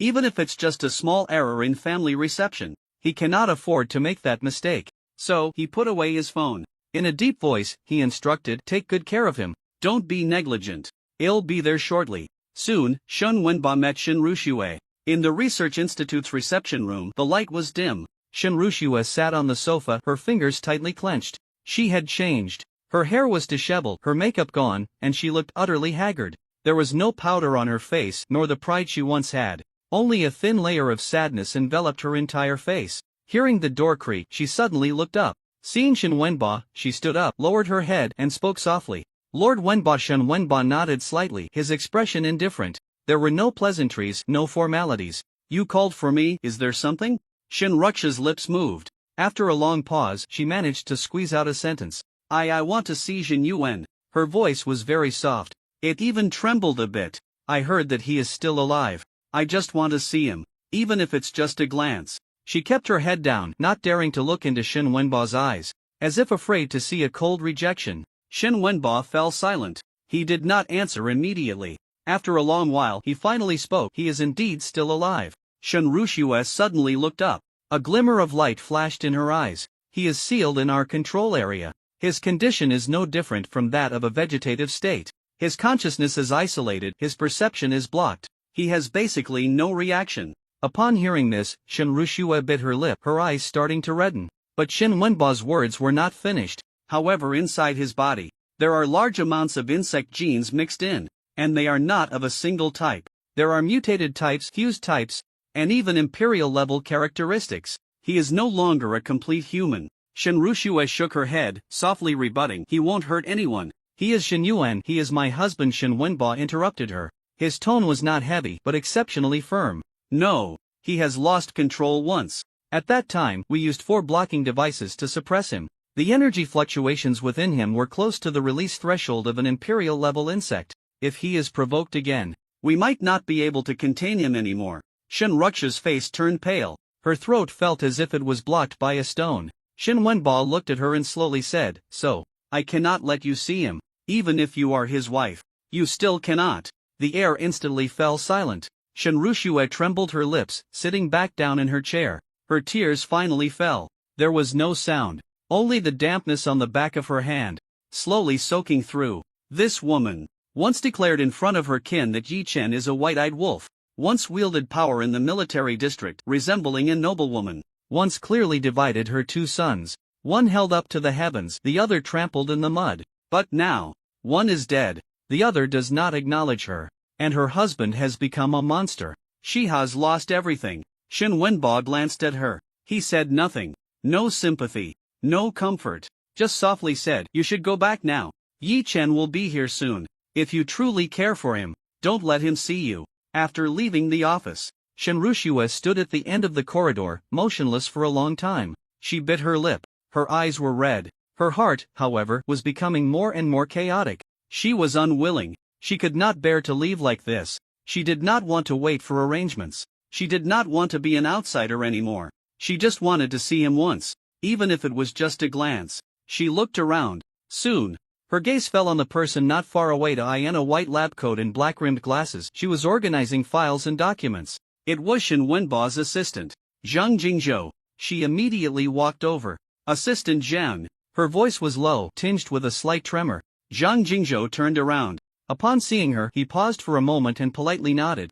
"Ms. Shin." Shin Rushue stepped closer, her eyes pleading, her tone urgent. "I want to see my husband. Shin Yuan, he's still alive, right?" Zhang Jingzhou's expression turned troubled. "This, old Shin has instructed, no one is allowed to approach." Shin Rukshu's eyes reddened. Her voice lowered, choked with emotion. "I beg you. I just want to see him, even if it's just a glance through the glass. I can pay you a lot of money. as long as you're willing to help me. Zhang Jingzhou was taken aback. He quickly waved his hand. It's not about the money. It's that he has the power of the insect race within him. Getting too close is very dangerous. Besides, what can you do after seeing him? He can't speak, can't move, his consciousness is confused. He might not even recognize you anymore. Shen Rushue lowered her head. Slowly, she spoke. Then I have to try. What if I see him and he wakes up? What if he still remembers me? Her voice was soft, yet it plunged Zhang Jingzhou into silence. In his mind, the experimental record sheet surfaced. Yi Zhenyuan's mental fluctuation chart. Extremely chaotic. Sometimes violent. Sometimes silent. It was as if trapped in a painful crevice, struggling to break free. Moreover, their research on Yi Zhenyuan had indeed hit a bottleneck. All stimulating methods had been tried, yet they could not elicit a rational response. Maybe, seeing family. Will it really have some effect? Zhang Jingzhou frowned. He struggled to think. After a long while, he finally sighed softly. You can only take a glance.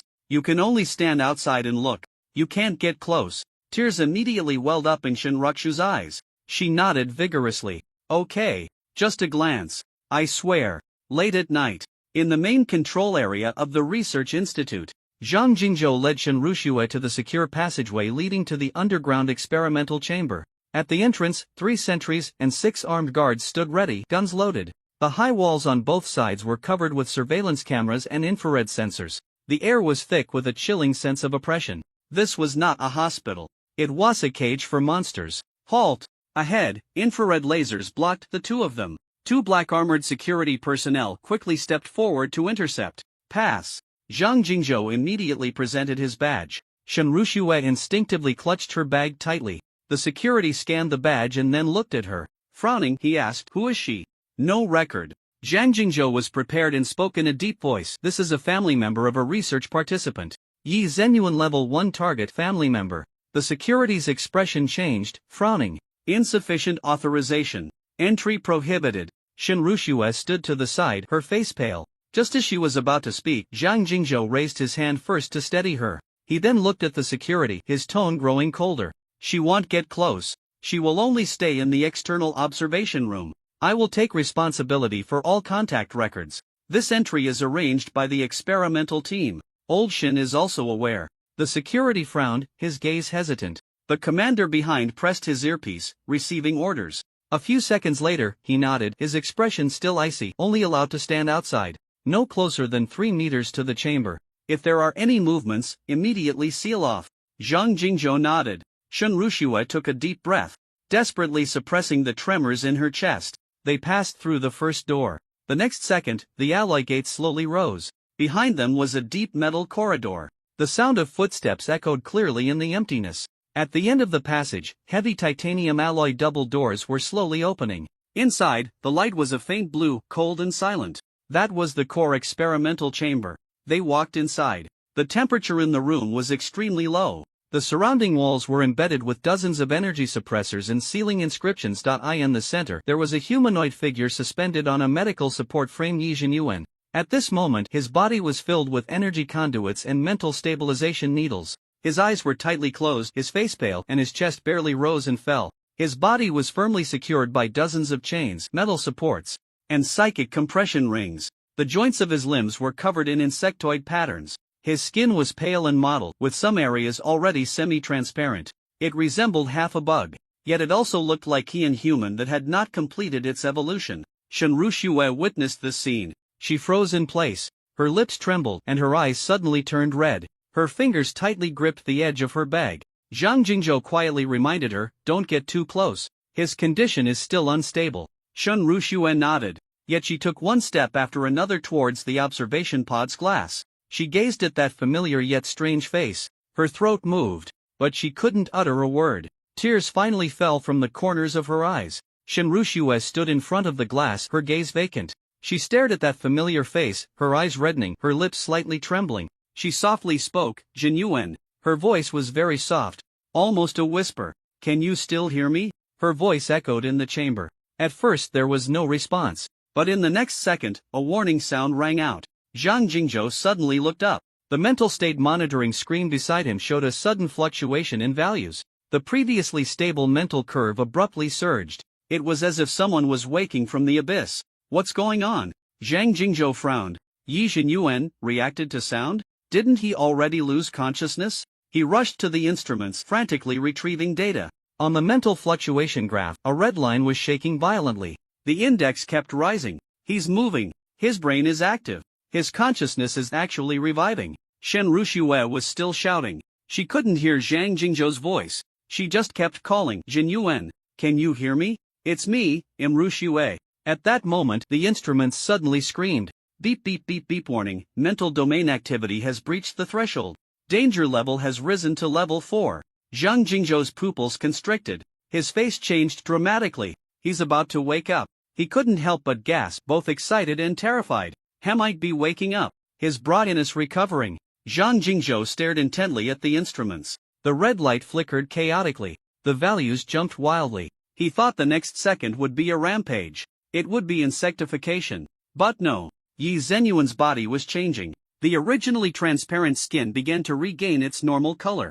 The insectoid patterns gradually faded away. The outlines of his limbs became clearer. The cracked black armor slowly peeled off. Even the energy that had been active within him was rapidly dissipating. The aura of the insect race was fading. Zhang Jingzhou's pupils shook violently. How is this possible? This is unscientific. Having already turned into a monster, how could it reverse the genes? He scrambled to adjust the data, his mind nearly exploding. In the next moment, the person on the bed moved. Yi Zhenyuan opened his eyes. He softly murmured, Ruxue Shen Ruxue jolted. Tears burst forth instantly. Zhenyuan. She could no longer hold back. She lunged forward, into those familiar arms. Zhenyuan. You remember me. You finally woke up.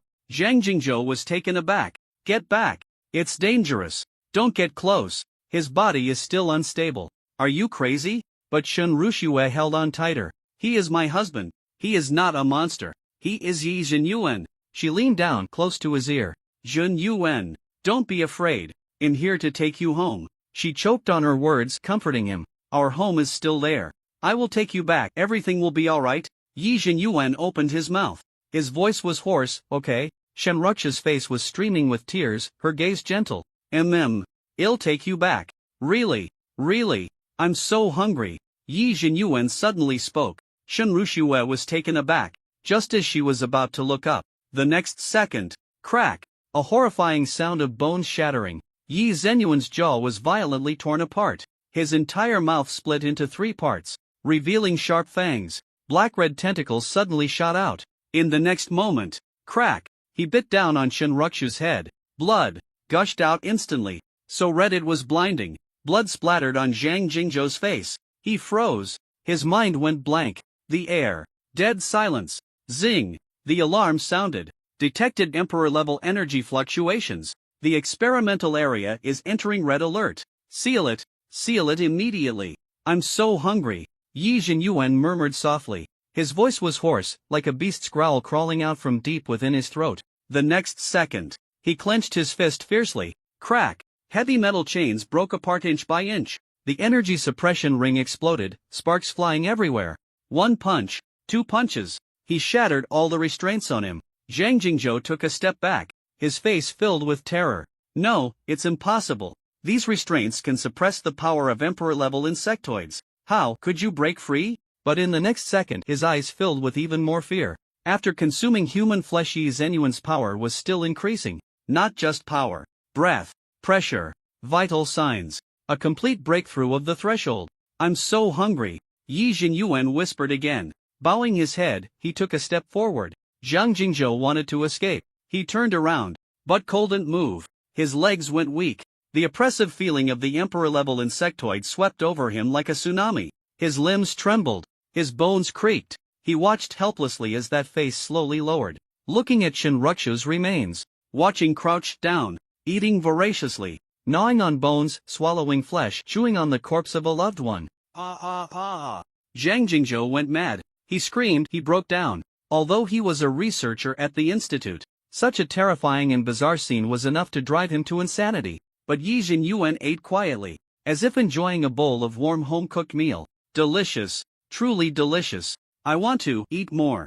After finishing, he raised his head. His eyes were pitch black, devoid of humanity. Only desire remained. the desire for food. 1 step, 2 steps. He walked towards Zhang Jingzhou. You can also eat. He extended his hand. His palm covered Zhang Jingzhou's entire head. With a gentle lift, Zhang Jingzhou was picked up like a chick. No! Zhang Jingzhou let out a desperate scream, but Yi Jinyuan ignored him. Crack! He bit down. Half of the head disappeared. Blood sprayed all over his face. He licked his lips. Not bad. At that moment the alarm blared. Red alert! Emergency support team has arrived. Guards rushed in. Hands up. Put down the hostage. Bang bang bang.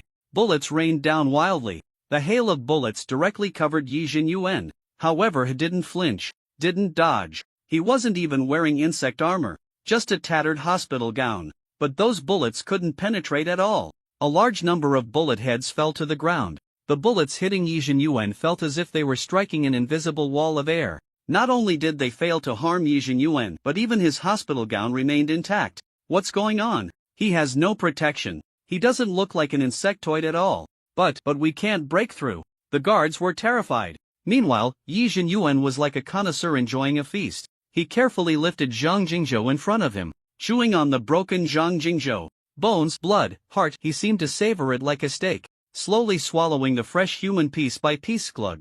Yi Jinyuan's throat moved. He reached up to wipe the blood at the corner of his mouth.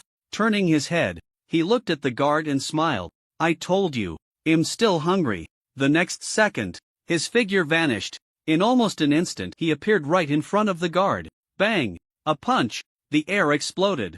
The shockwave shredded one guard in front of him. His head burst into a mist of blood. Bone fragments splattered. Ah! A monster! Another guard, terrified, turned and ran. But the next second, puff! Yi Jinyuan's palm pierced through his back. His hand pulled out a steaming heart. He placed it in his mouth, gently biting down. Juice splattered.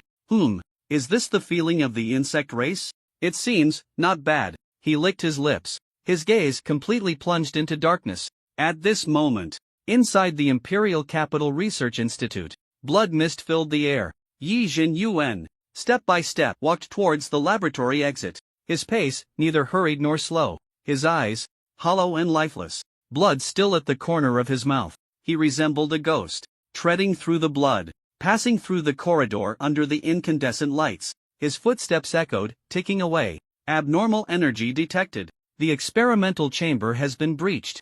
Activate area defense mechanisms immediately. Release armed firepower. Initiate suppression protocols. The alarm blared, a high-pitched scream. Red lights flashed.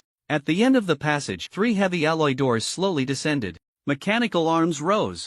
Laser cannons. Electromagnetic chains. Heavy armor-piercing missiles. Riot suppression devices. All aimed at him. Target confirmed Yi Jinyuan. Target ID humanoid emperor-level mutant. Authorize the release of all high-level lethal weapons. The command was given. Attack descended in an instant. Bang bang bang. The roar was deafening. Flames flashed, exploding through the passage. Lasers scorched. Missiles charged. The intent to kill surged like a tide. But the next second, all came to a halt. The flames collided in front of him, yet stopped midair, as if hitting something invisible, unseen, but impenetrable. It was as if some bizarre force field existed, transparent, yet capable of blocking all attacks, all projectiles, all beams. All were isolated outside. What's going on? He hasn't moved at all. Why are the attacks ineffective? Is this a psychic barrier? No, it's impossible. We've never seen this form before. What kind of insect race is this? Before the words fell, Yi Jinyuan extended his hand, gently waved, like shooing away a cloud of dust. The next second, boom! In the entire corridor, all weapons exploded. Cannons burst open. Chains snapped. Defense towers collapsed on the spot. All metal structures shattered. Flames engulfed the passage. Guards all annihilated. No one could stop him. Nothing could hinder him. He walked outward, step by step. Behind him was a sea of fire, was shredded flesh, was charred bones, was the defense line of the Imperial Capital Research Institute, completely collapsed. That night, over the Imperial Capital alarms blared. Woo woo woo. The piercing sirens shook the night sky. The entire city was enveloped in red light. Major military districts, urgently mobilized. The Imperial Corps entered a state of Level 1 combat readiness. Drones took to the skies. Hunting squads deployed. Key personnel relocated. God of War level preparations. All channels broadcasted a single command. Emperor-level insect race out of control. Codename Jin escaped the experimental zone. Full alert.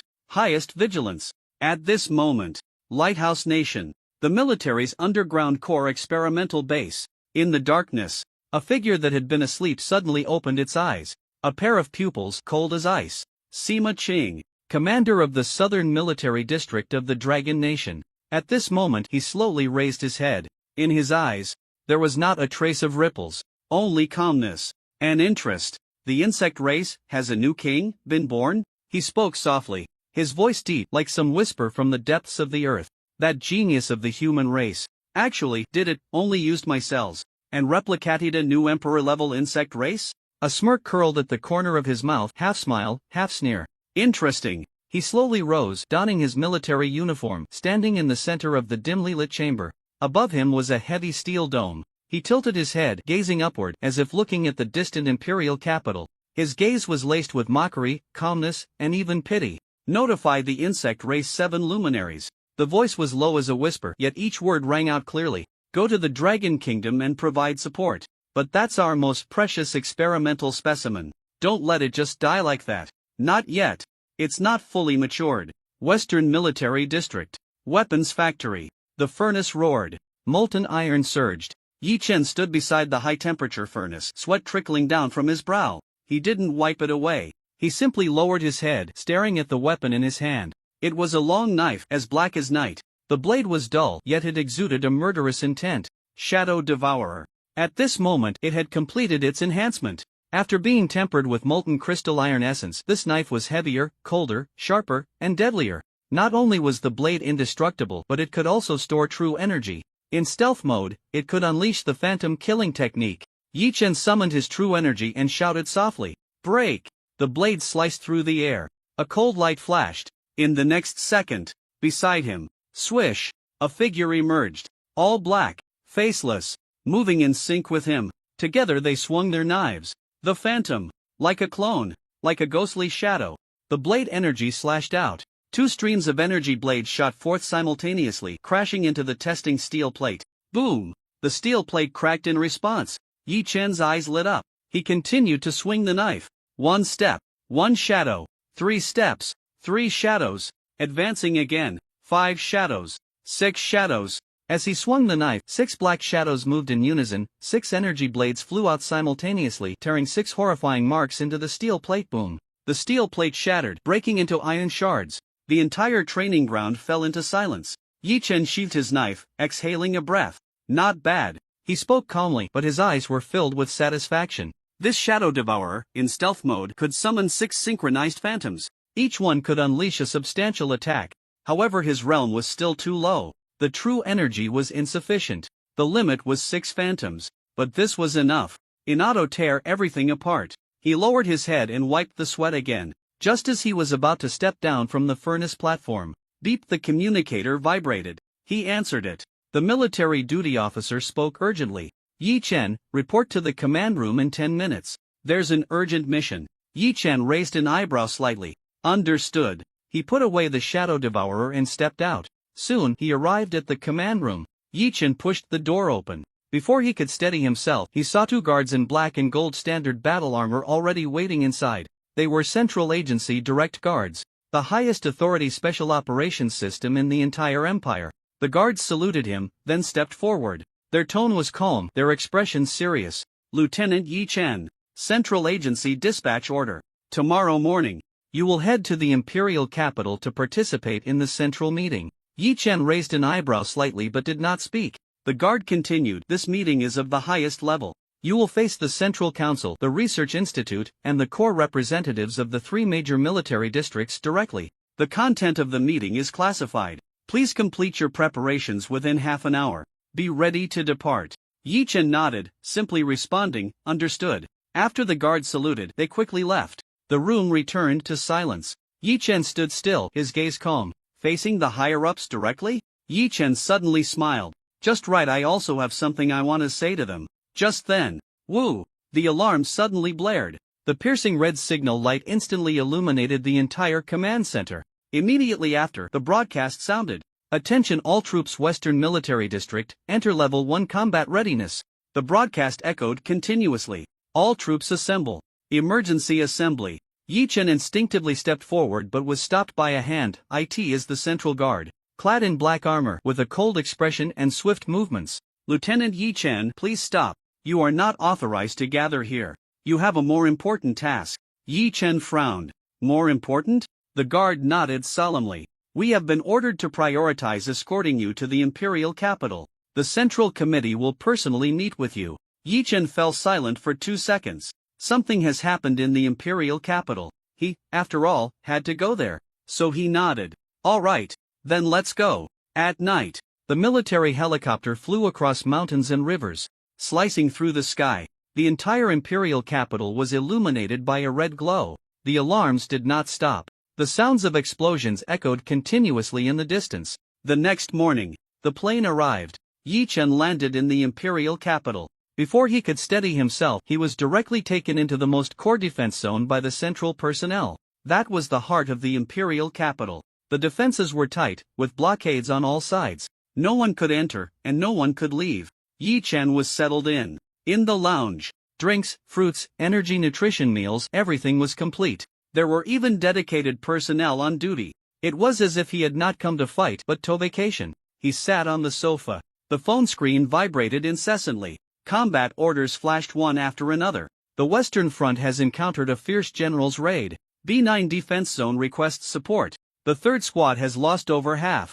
The 7th Heavy Artillery of the Eastern Military District has been dispatched to the southern city. Air Force support delayed by 3 hours. Each message was a call to battle. Each one was drenched in blood. Yet he was here, quiet, safe, doing nothing. He felt uneasy. He tried to contact Lu Xian, dialed several times, but it never connected. It was as if everyone was fighting desperately. Only he was being protected like a joke. Yi Chen stood up, walked to the door, but was once again stopped by 2 guards. He frowned. Step aside. The guards stood straight, not moving. Their tone was not heavy but resolute. Going out is prohibited now. You are a key protected target. Any actions must be reported. Yi Chen's gaze turned cold. I just received orders. An emperor-level insect race has appeared within the Imperial Research Institute, and units of fierce generals have emerged. All 3 military districts are mobilized. All my comrades are fighting for their lives. The citizens of the imperial capital are in dire straits. He stepped closer. His voice low, each word struck like a hammer. At this moment you tell me to let me rest here? To let me vacation? Do you think that's possible? The 2 guards remained expressionless. Suddenly, a surge of energy rose from one of them. One raised his hand. A pressure, like a mountain and a sea. Martial sovereign realm. He looked at Yi Chen, his eyes devoid of hostility. Instead, they carried a tone of advice. Lieutenant Yi, please calm down. You are very important. So, you must stay. We are not obstructing you. We are protecting you. The guard's pressure had not yet dissipated. At that moment, the door was pushed open. Click footsteps echoed from outside. The 2 guards frowned, about to reprimand. The next second, upon seeing the newcomer, they immediately straightened up, saluting. Your Excellency, the envoy. The newcomer wore a black trench coat, handsome features, with white hair. On his chest he wore a special silver badge of the Central Agency. That was Bai Jingce, one of the 7 envoys of the Central Authority. The head of Core Security Dispatch in the imperial capital, directly under the 3rd Elder. He was known for his sharp methods and cold demeanor, rumored to be the blade of the Central. Bai Jingce walked in. His gaze swept across the room. It landed on Yi Chen. His tone calm. Lieutenant Yi, come with me. Now, the defense line of the imperial capital has already fallen. He stepped in front of Yi Chen, his voice devoid of emotion. The Skynet defense system above the central ring area was breached by an unknown energy 5 minutes ago. The insect race has broken through from the air. Endlessly. The entire urban area is out of control. Inside the room, there was a deathly silence. Yi Chen narrowed his eyes slightly. Bai Jingce continued, I am here to transfer you. To send you to the absolute protection zone. A safer place. You are a central-level target. You must survive. Yi Chen stared at him, unmoving. Shirai Taku's tone was colder. Do you think that by staying, you can do anything? The Central Guards have combat capabilities that are not inferior to any elite in the war zones. But even they are dying. Right now, you are just a mere lieutenant. A genius who has just reached the peak of martial arts. You want to go to the battlefield? What will you use to save the imperial capital? With that knife of yours? Yi Chen remained silent, just quiet. After a moment, he spoke. I want to go to the command center. I want to see what the battlefield looks like now. Shirai Taku frowned. His tone was indifferent. What can you do after seeing it? Yi Chen did not answer. He simply raised his hand, revealing the screen of his phone. On it was a tactical briefing from the Western Military District. North of the imperial capital, a bug-type general has appeared. It can release larvae and parasitize human bodies. This type of bug is best countered by the Tiger Ben mobile troops of the Northern Military District. Their mechs are fully covered and will not be affected by the larvae. Moreover, they are well-trained, skilled in charging and fire coverage, and can eliminate the released larvae in a short time. Additionally, the Eastern Mech Corps can be adjusted for joint fire. Shirai Taku was taken aback. A hint of surprise flashed in his eyes. Yi Chen continued. In the western part of the imperial capital, that bug general can neutralize explosive energy. Conventional shells, missiles, heavy tanks, all ineffective. This type of explosive mutant is suitable for dispatching the fierce generals from the west to fight personally. Against this individual, we should use martial arts experts to suppress with force and capture it. A trace of astonishment crossed Shirai Taku's eyes. Yi Chen raised his head. His tone was calm, and the southern front is the weakest link in your defense? The bug general there employ self-destruct tactics. There are no strategies, just wave after wave of charges and explosions. Your mechs can't hold up. Your positions can't be defended. Your soldiers can't hold the line. So, you need spiritual martial artists to use mental suppression to disrupt the bug swarm's urge to explode. And your central agency should not lack such individuals. The room fell into dead silence. Shirai Taku stood still, unmoving for a long time. His expression was complex, as if for the first time he truly saw Yi Chen. Surprise, unexpectedness, and a bit of stunned silence. He had originally thought this was just a rookie genius, a reckless youth who suddenly wanted to rush out to fight. But now, when he spoke these words, his tone was very calm. The information conveyed was very precise. The judgments made were very professional, even more outstanding than those sitting in the command room directing the battle. Yi Chen looked at the envoy before him and calmly spoke. Take me to the command center. I want to win. I want to win this offensive and defensive battle. Shirai Taku looked at him. He was silent for a few seconds. His tone was calm, but he left behind a sentence. I hope you are not just talking big. After saying that, he turned around and pushed the door open.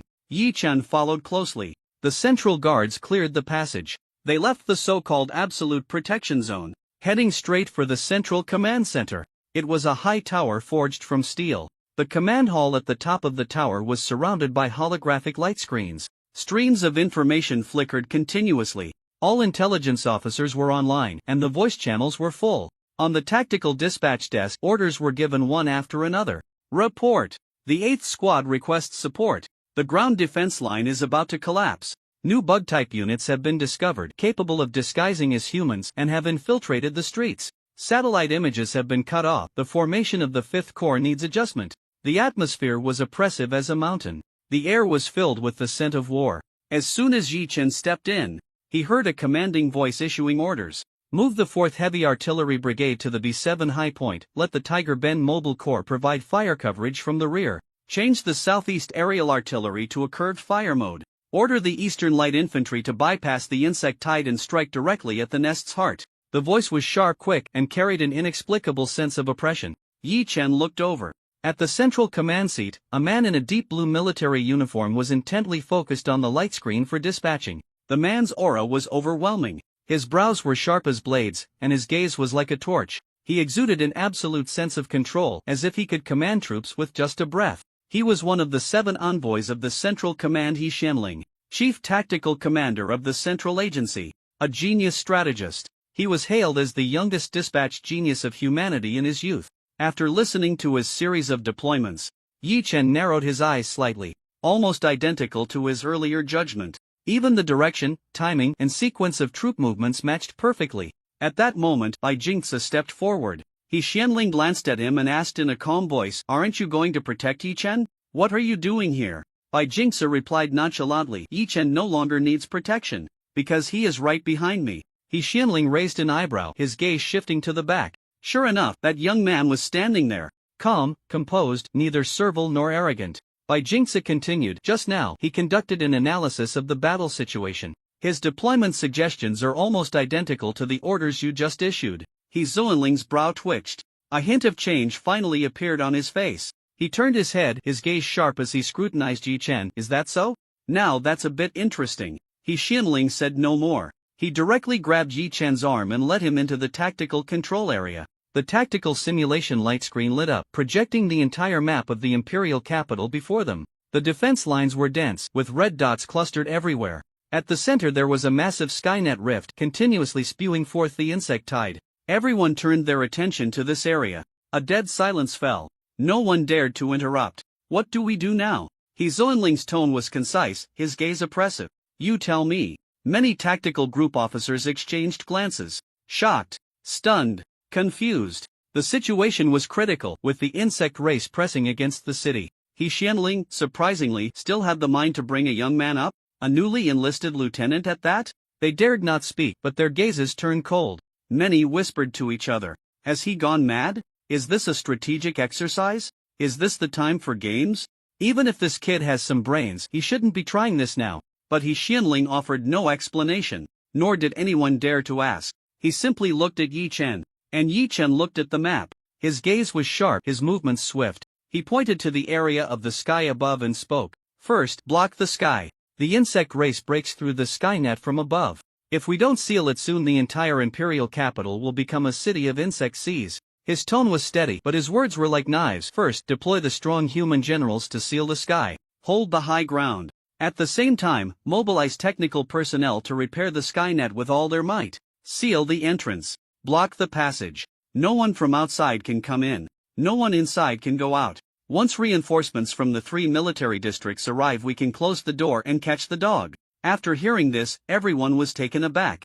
Many subconsciously nodded. It was indeed a feasible solution. Turning the defense line into a cage, concentrating superior forces to encircle the inner insect swarm. But someone immediately questioned, we're in the process of changing defenses, where will we find the manpower? If we deploy troops now, we'll have to expose several directions. Who will guard this entrance? Yi Chen replied coldly, consolidate. Recall everyone. Tighten the front line. The time for changing defenses will also be saved. Don't split forces to guard points. If you can't hold it well, then don't guard it. Prioritize sealing the entrance. The atmosphere instantly grew heavy. This was not tactical optimization. This was a shift in the battlefield's dynamics. Another person stepped forward and asked, then, if we retract, the insect race's fierce generals will take the opportunity to launch an attack, causing a massacre in the imperial capital, right? Yi Chen looked at him, his tone still calm. Yet, a cold glint had already appeared in his eyes. Then fight while retreating. Actively lure the enemy. Draw them in. These insect races are not fools. The moment they realize the exit is sealed, they will instinctively turn back. At that time, they will no longer be killers, but deserters. The easiest enemies for humans to kill are the panicked insect generals. The scene fell silent once more. The tactical officers bowed their heads in thought, and Xianling finally nodded gently. For the first time, a hint of approval appeared in his eyes. Silence lingered for a few seconds. The entire room was still absorbing Yi Chen's words. At this moment Xianling finally spoke. His voice remained cold and hard, yet carried a hint of approval. Indeed, this is a risky tactic, but it's not reckless, nor is it a fantasy. He glanced at the tactical hologram. His gaze was sharp as a knife. If the deployment goes smoothly, the line of defense retracts accurately. The enemy retreats as you predicted. I estimate there's a 70% chance of a great victory. Directly encircle the insect generals and annihilate the core of the insect race. He paused, lowering his voice a notch. Even in the worst case, there's still a 90% chance of a minor victory. At least we can minimize losses and casualties. Compared to the current situation of passively taking hits and losing ground, this is far better. Upon hearing this judgment, no one dared to refute. Because it didn't matter who said it, but coming from Zuanling, this meant that the tactic was approved. Xianling withdrew his gaze and looked at the entire room. His voice was undeniable. Execute according to Lieutenant Yes' proposed plan. Immediately. One sentence, like a knife cutting through thunder. The entire room was stunned. Dozens of tactical team members all looked at the hologram. A few seconds later, the intelligence officer sprang into action. Reinforce the 9th Mobile Corps in the east. Stop the troop change in Zone B. All units retract to the S5 defense line. Activate air and space deployment permissions. The Skynet repair team, get in position immediately. Request the Western heavy armored units to return target. Block the exit. Prepare to mobilize the Eastern Light Assault Reserve. Route coordinates uploaded. At this moment, in the northern part of the imperial capital, corpses lay everywhere, rivers of blood flowed, and at the end of the scorched earth stood a humanoid insect general quietly at the forefront of the battlefield. He was tall, with skin that glimmered green. His features resembled a human, yet were cold and emotionless. On him, vibrant flowers were slowly blooming. Deep within the flower centers, fine light green spores were continuously spewing out. Those spores, once they come into contact with a human warrior's skin, they would quickly burrow into the body. A few seconds later, the warriors who had been fighting side by side, their pupils dilated. They roared madly, turning one blade, slashing at their former comrades. He's gone mad. It's the parasitic spores. Get away. No, Captain, what are you doing? One person after another lost control completely. Then, a high-frequency tremor within their bodies. Boom. Explosion. Flesh and blood splattered. The next second, dozens of wriggling insect eggs and larvae flew out from within, continuing to pounce on the next target. Infection, spread, slaughter. A cycle repeating. The insect race's fierce general smiled faintly. He stood in the rain of blood, as if admiring a piece of art. His voice was low, like vines sliding through the throat. The human body is truly too weak. It cannot resist my children's kiss at all. If I had known it would be this easy, the insect queen should have let me handle the dragon kingdom from the start. He turned around. Behind him, a massive tree-like slowly emerged. The treetops surged, branches twisted, writhing like tentacles. At its peak, spores like pollen were continuously spewing out. That was the source core of the insect egg spores. The source of pollution. The engine of war. The insect race's valiant general exhaled softly, revealing a sarcastic smile. I really don't know. How did that golden armor end up losing? Dying at the hands of these fragile ants. With this level, he dares to stand alongside me, Sanluo, and be called one of the 7 celestial generals of the insect race? Does he even deserve it? Sanluo stood still, watching the human army ahead as they began to retreat rapidly. No longer resisting. No longer counterattacking. They looked like they were about to collapse. He laughed, his voice low, laced with mockery and disdain. Heh, finally can't hold on anymore? The human race truly is a fragile species. Retreat. Flee. The faster you run, my children, the more joyfully I will chase. He walked forward slowly, step by step, toward the heart of the imperial capital. Behind him, the Tree-Law avatar was frantically releasing spores, like mist, like a tide, spreading out. Suddenly, boom! A heavy artillery shell fell from the sky. The explosion ignited a fireball hundreds of meters high. The branches of the avatar were instantly blown apart. A massive vine flew through the air, burning to ashes. Sanluo's pupils constricted. He suddenly looked up. There, high in the sky, an entire mobile squadron burst through the clouds. Dozens of mecha units quickly locked onto their target. Aircraft roared in from above. Target locked. Insect race valorous general. Initiate forced suppression protocol. Boom, boom, boom. Dense artillery fire rained down like a torrential storm, directly slanting in, covering the area. Spores were shattered into pieces. Large swaths of insect eggs were completely burned and vaporized. Sanluo's body was also hit by the artillery fire. His skin charred. Vines snapped. Wisp after wisp of blue smoke rose from his body. He staggered back, his face showing true horror for the first time. How is this possible? These warriors actually weren't parasitized. No, it's their armor. That armor has a barrier, has a purification device. They were prepared long ago. Boom! A terrifying energy beam roared in from the distance. The Tree-Law avatar exploded on the spot. An entire area of source of pollution was destroyed. Sanluo lowered his head and spat blood. His face was horrified. He suddenly looked up. In the distant sky an enormous shadow slowly descended, blocking out the sun. The aerial battleship tearing sky, the Judicator. On the massive ship, hundreds of cannons had completed their lock-on. Various heavy armaments were all aimed at him. A cold, mechanical voice rang out. Target confirmed. Insect race valorous general. Executing suppression protocol. Sanluo stood frozen in place. He raised his head to look at the colossal object that loomed in the sky. Finally, I felt fear for the first time. Boom! The heavens and earth shook. The Judicator battleship fired all its cannons at once. Lasers, missiles, electromagnetic cannons, disintegration beams, gravity bombs all poured down. Like thunder, like wrath, like divine punishment.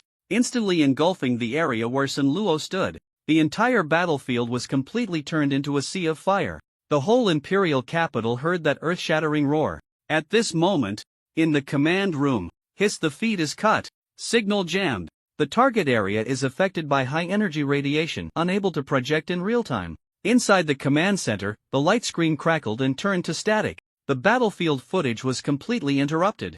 Everyone was stunned. The air was thick with tension and heaviness. Is the target still there? Is he still alive? Did he escape? The next moment. Report. A radar analyst suddenly stood up, shouting excitedly. Biological response in the target area completely disappeared. The insect race valorous general in the northern part of the imperial capital has been repelled. In an instant, the entire room erupted. We won. We drove back the insect general. So ruthless. The atmosphere of victory finally ignited the first spark of light in the brutal night of the imperial capital. After the roar, the command center remained in a frenzy. Some were filled with adrenaline, shouting on the spot, "Quick! Take advantage of the victory to pursue. Deploy troops to kill over there. Confirm that Sun Luo is completely dead." Push through the Eastern Front battlefield. However, at that moment, Yi Chen spoke. His voice was calm, his gaze icy. "We cannot pursue. The priority task is not to sweep. It is to block." The entire room fell silent. He slowly pointed to the sky rift on the light screen. Insects like Sun Luo will not easily die completely. And his most likely reaction now is not to counterattack but to escape. If you blindly mobilize troops now, a new blank area will appear in the east. The insect race will flow back from other directions. Then the advantage we just gained will be returned. In that case, it would truly be a complete loss. After finishing this statement, it felt as if only his voice remained in the air. After a moment, the tactical officer who had just shouted to pursue lowered his head, his tone filled with shame. "I was too reckless. Yi Xiaowei is right. We were too eager for quick results. Strategically, you see things more clearly." Just as everyone was still in shock, report. A communications officer suddenly stood up. "Good news from the western part of the imperial capital. The insect race's valiant general in the west has been repelled. Central Envoy Tang Lai personally went into battle. He directly killed the insect general, slicing through the insect core." Boom! The entire room erupted in excitement. Tang Liao was a strong figure among the 7 envoys of the Central Command, the king of special operations, the god of blood battles. It is said that he once stood alone against an emperor-level insect race. This time he did not disappoint. "There's more good news." Another liaison shouted. "Reports from the southern part of the imperial capital. The insect race's valiant general has suffered heavy losses and is fleeing. The Zhuge strategist from the western military district has activated the Bagua military formation, inducing the self-destructing insect swarm into mental chaos, leading to large-scale infighting among the insect race. The insect swarm is collectively self-destructing. The insect general that appeared in the southern part of the imperial capital has been severely injured by the explosions. Currently, that valiant general has escaped." Boom! 3 pieces of good news. The northern line retreats. The western line slashes. The southern line collapses. The imperial capital has completely halted its decline. The momentum is like a rainbow. Report. The Skynet system has been fully repaired successfully. The entire room shook. The insect race's sky rift was completely sealed. The sky returned to tranquility. The invasion route of the insect tide was severed across the board. Yi Chen stood in front of the tactical platform, his gaze sharp. He uttered 2 words. "Attack!" With a single command, the entire army mobilized. Warplanes took off. Mechas swept through. Special operations warriors launched a powerful purge. The flames of war in the imperial capital began to counterattack. On the eastern front, a mobile squad advanced in search. They saw that familiar figure. The insect race's valiant general, Sun Luo. He lay in the scorched earth, his chest exploded, branches charred, and spore source dried up. "He's still alive," one person exclaimed. The crowd immediately surrounded him, preparing to deliver the final blow. Suddenly, boom! The ground cracked open. A bottomless fissure instantly opened, swallowing Sun Luo whole. "Be careful!" Before the words were finished, the fissure had already closed, as if it had never appeared. Not only that, on the western front, southern front, and other battle zones, the same phenomenon occurred simultaneously. All heavily injured insect generals were taken underground. Without any warning. Report. The liaison rushed in, loudly reporting. This time the enemy. 3 new Yao-level insect generals have appeared. Their strength surpasses all previous valiant generals. They have reached the quasi-emperor level, along with the previously appeared emperor-level insect race. In this battle, our side suffered heavy casualties. The enemy has completely retreated. He Xianling fell silent. He raised his hand and ordered, "Count the casualties. Summarize the battle report. Within 1 hour. Submit to the Central Command." He turned around and looked at Yi Chen, his gaze solemn, his tone low but filled with respect. "You did well. I actually thought about it too. To contract the defense line. To seal the rift. But I hesitated. I was afraid the insect race would rush into the imperial capital. Destroy the central urban area." He Xianling paused and then continued. "So I almost missed the opportunity. But you were more decisive than I. You gave the order. Your decision has given me confidence. In this battle, the credit belongs solely to you." As these words were spoken, the room fell silent. Everyone's gaze towards Yi Chen had completely changed. Initially, there were those who looked down on Yi Chen, thinking he was too young, that his experience was too shallow. Even if he was a genius, he shouldn't be in the tactical command seat. But now, they were silent. The tactical deployment was his decision. The blockade decision was his call. The initiative to attack was pushed forward by him. The victory in the capital's defense and offense battle was set by him. Most importantly, he had won the gamble. Yet they didn't even dare to take responsibility. At this moment, no one dared to question him anymore. No one dared to belittle him. They finally understood that Yi Chen's qualifications for command were not promising for the future, but were valid right now.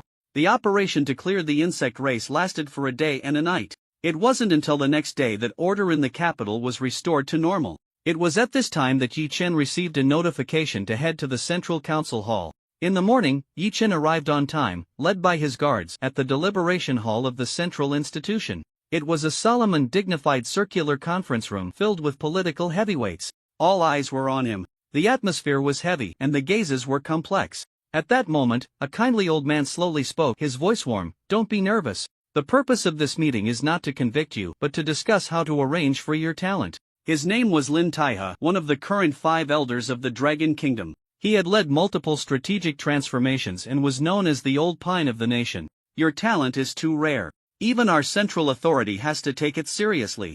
Yi Chen nodded, his expression calm.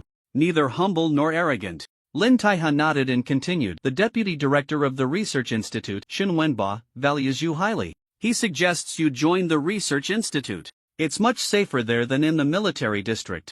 We can directly grant you a bachelor's degree, with an annual allocation offense of millions in research funding, and provide you with the highest level of researcher treatment." The room shook.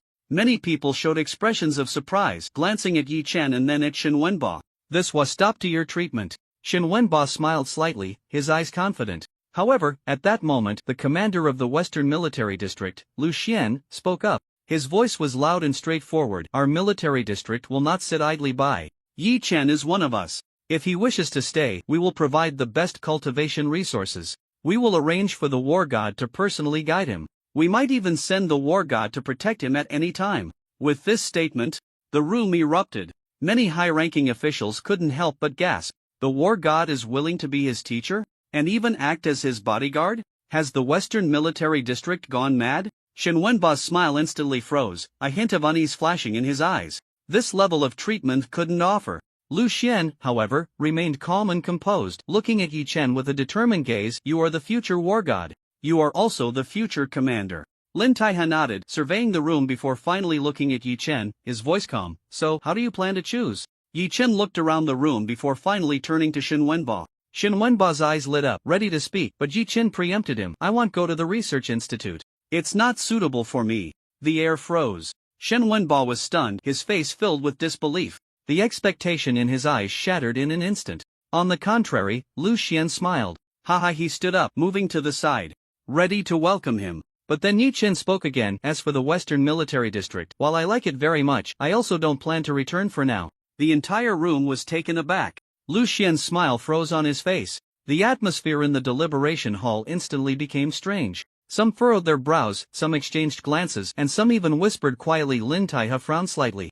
Finally unable to hold back, he asked, "So where do you want to go? What are your plans?" Yi Chen did not hesitate. He looked at the elders. His gaze was resolute, his voice firm. "I do not intend to stay in any military district. I want to integrate the 3 armies. Establish a united front. To be personally in command." In the conference hall, there was a dead silence. Everyone was stunned. Many high-ranking officials instinctively sat up straight. Some frowned. Some were surprised. Some had scrutinizing looks in their eyes. Lin Taihe was momentarily taken aback. He instinctively asked, "You mean to say, you want to be the commander-in-chief of the United Armies?" Yi Chen looked up. He met everyone's gaze. He did not flinch. He did not waver. One sentence slowly fell: "I want to be the Grand Marshal of the three armies." A sound of gasping filled the meeting hall. Several generals changed their expressions on the spot. Some even couldn't help but whisper, "Is he crazy? How old is he? Is he declaring himself emperor?"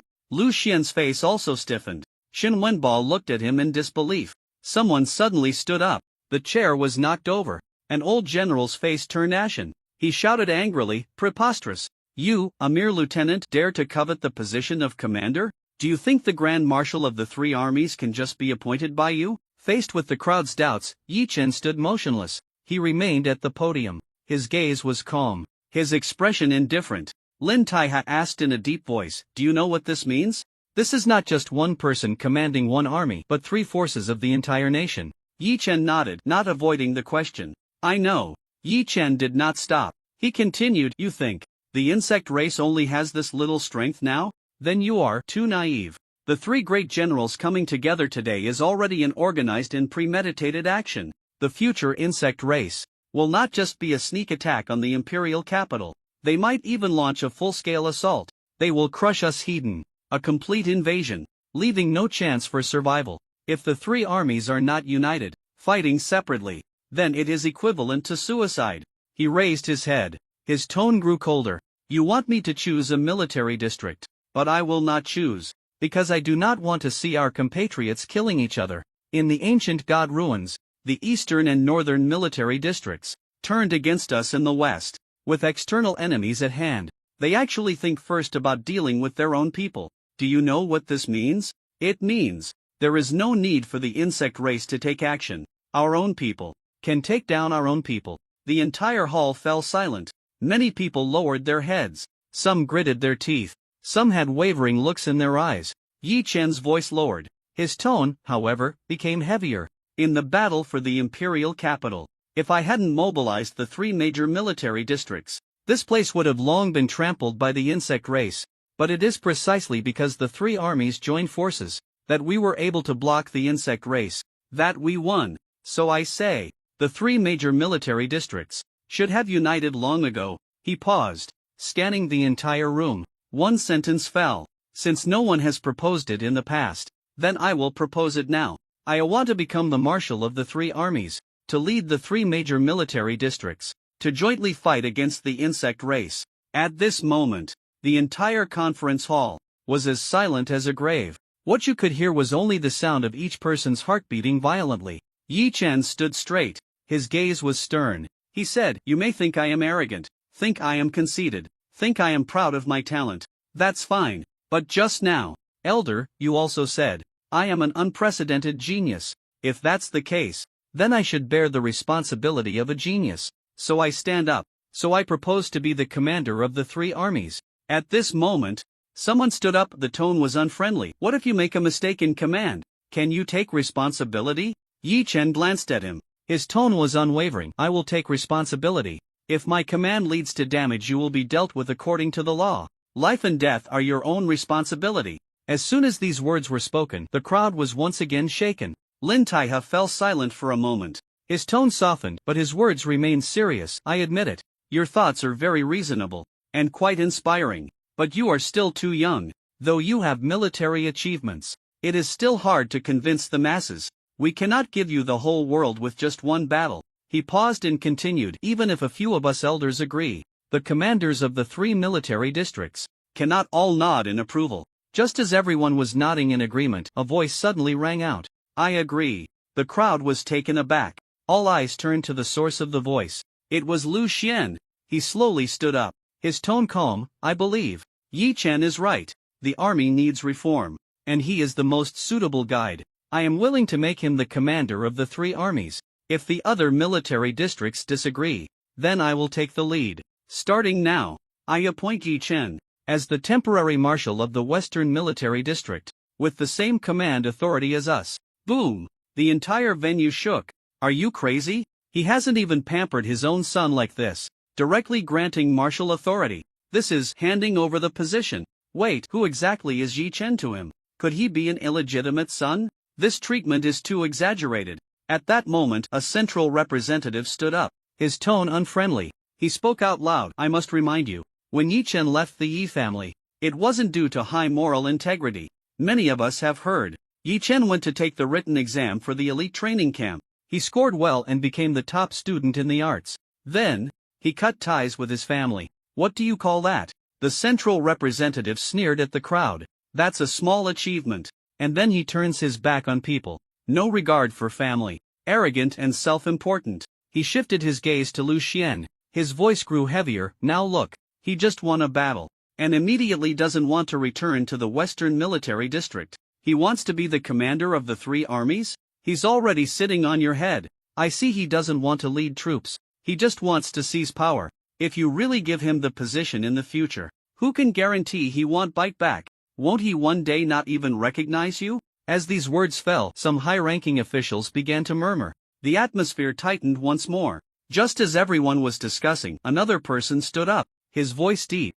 There's one more thing I must mention. The head of the Yi family, Yi Zhengchuan, is still on the wanted list. I heard he has already fled overseas, as the head of a family. At the critical moment when the Yi family was in trouble, he did not stay to take responsibility. Instead, he was the first to run away. Now he might already be enjoying life abroad. He shifted his gaze to Yi Chen, his tone colder, and Yi Chen is also a member of the Yi family, still a relative of Yi Zhengchuan. In essence, blood ties. You all say he is a genius, but isn't it precisely because he is a genius that he has more capital toes cape faster at critical moments? Today, you give him military power. What about tomorrow? Can he also pack up and go to the lighthouse country? Change his nationality and continue enjoying the treatment of a genius? At that time, who will pay for the consequences? As these words fell, the air in the conference hall grew heavier. Voices of doubt arose from all directions. Just as that person finished speaking, Lu Xian stood up.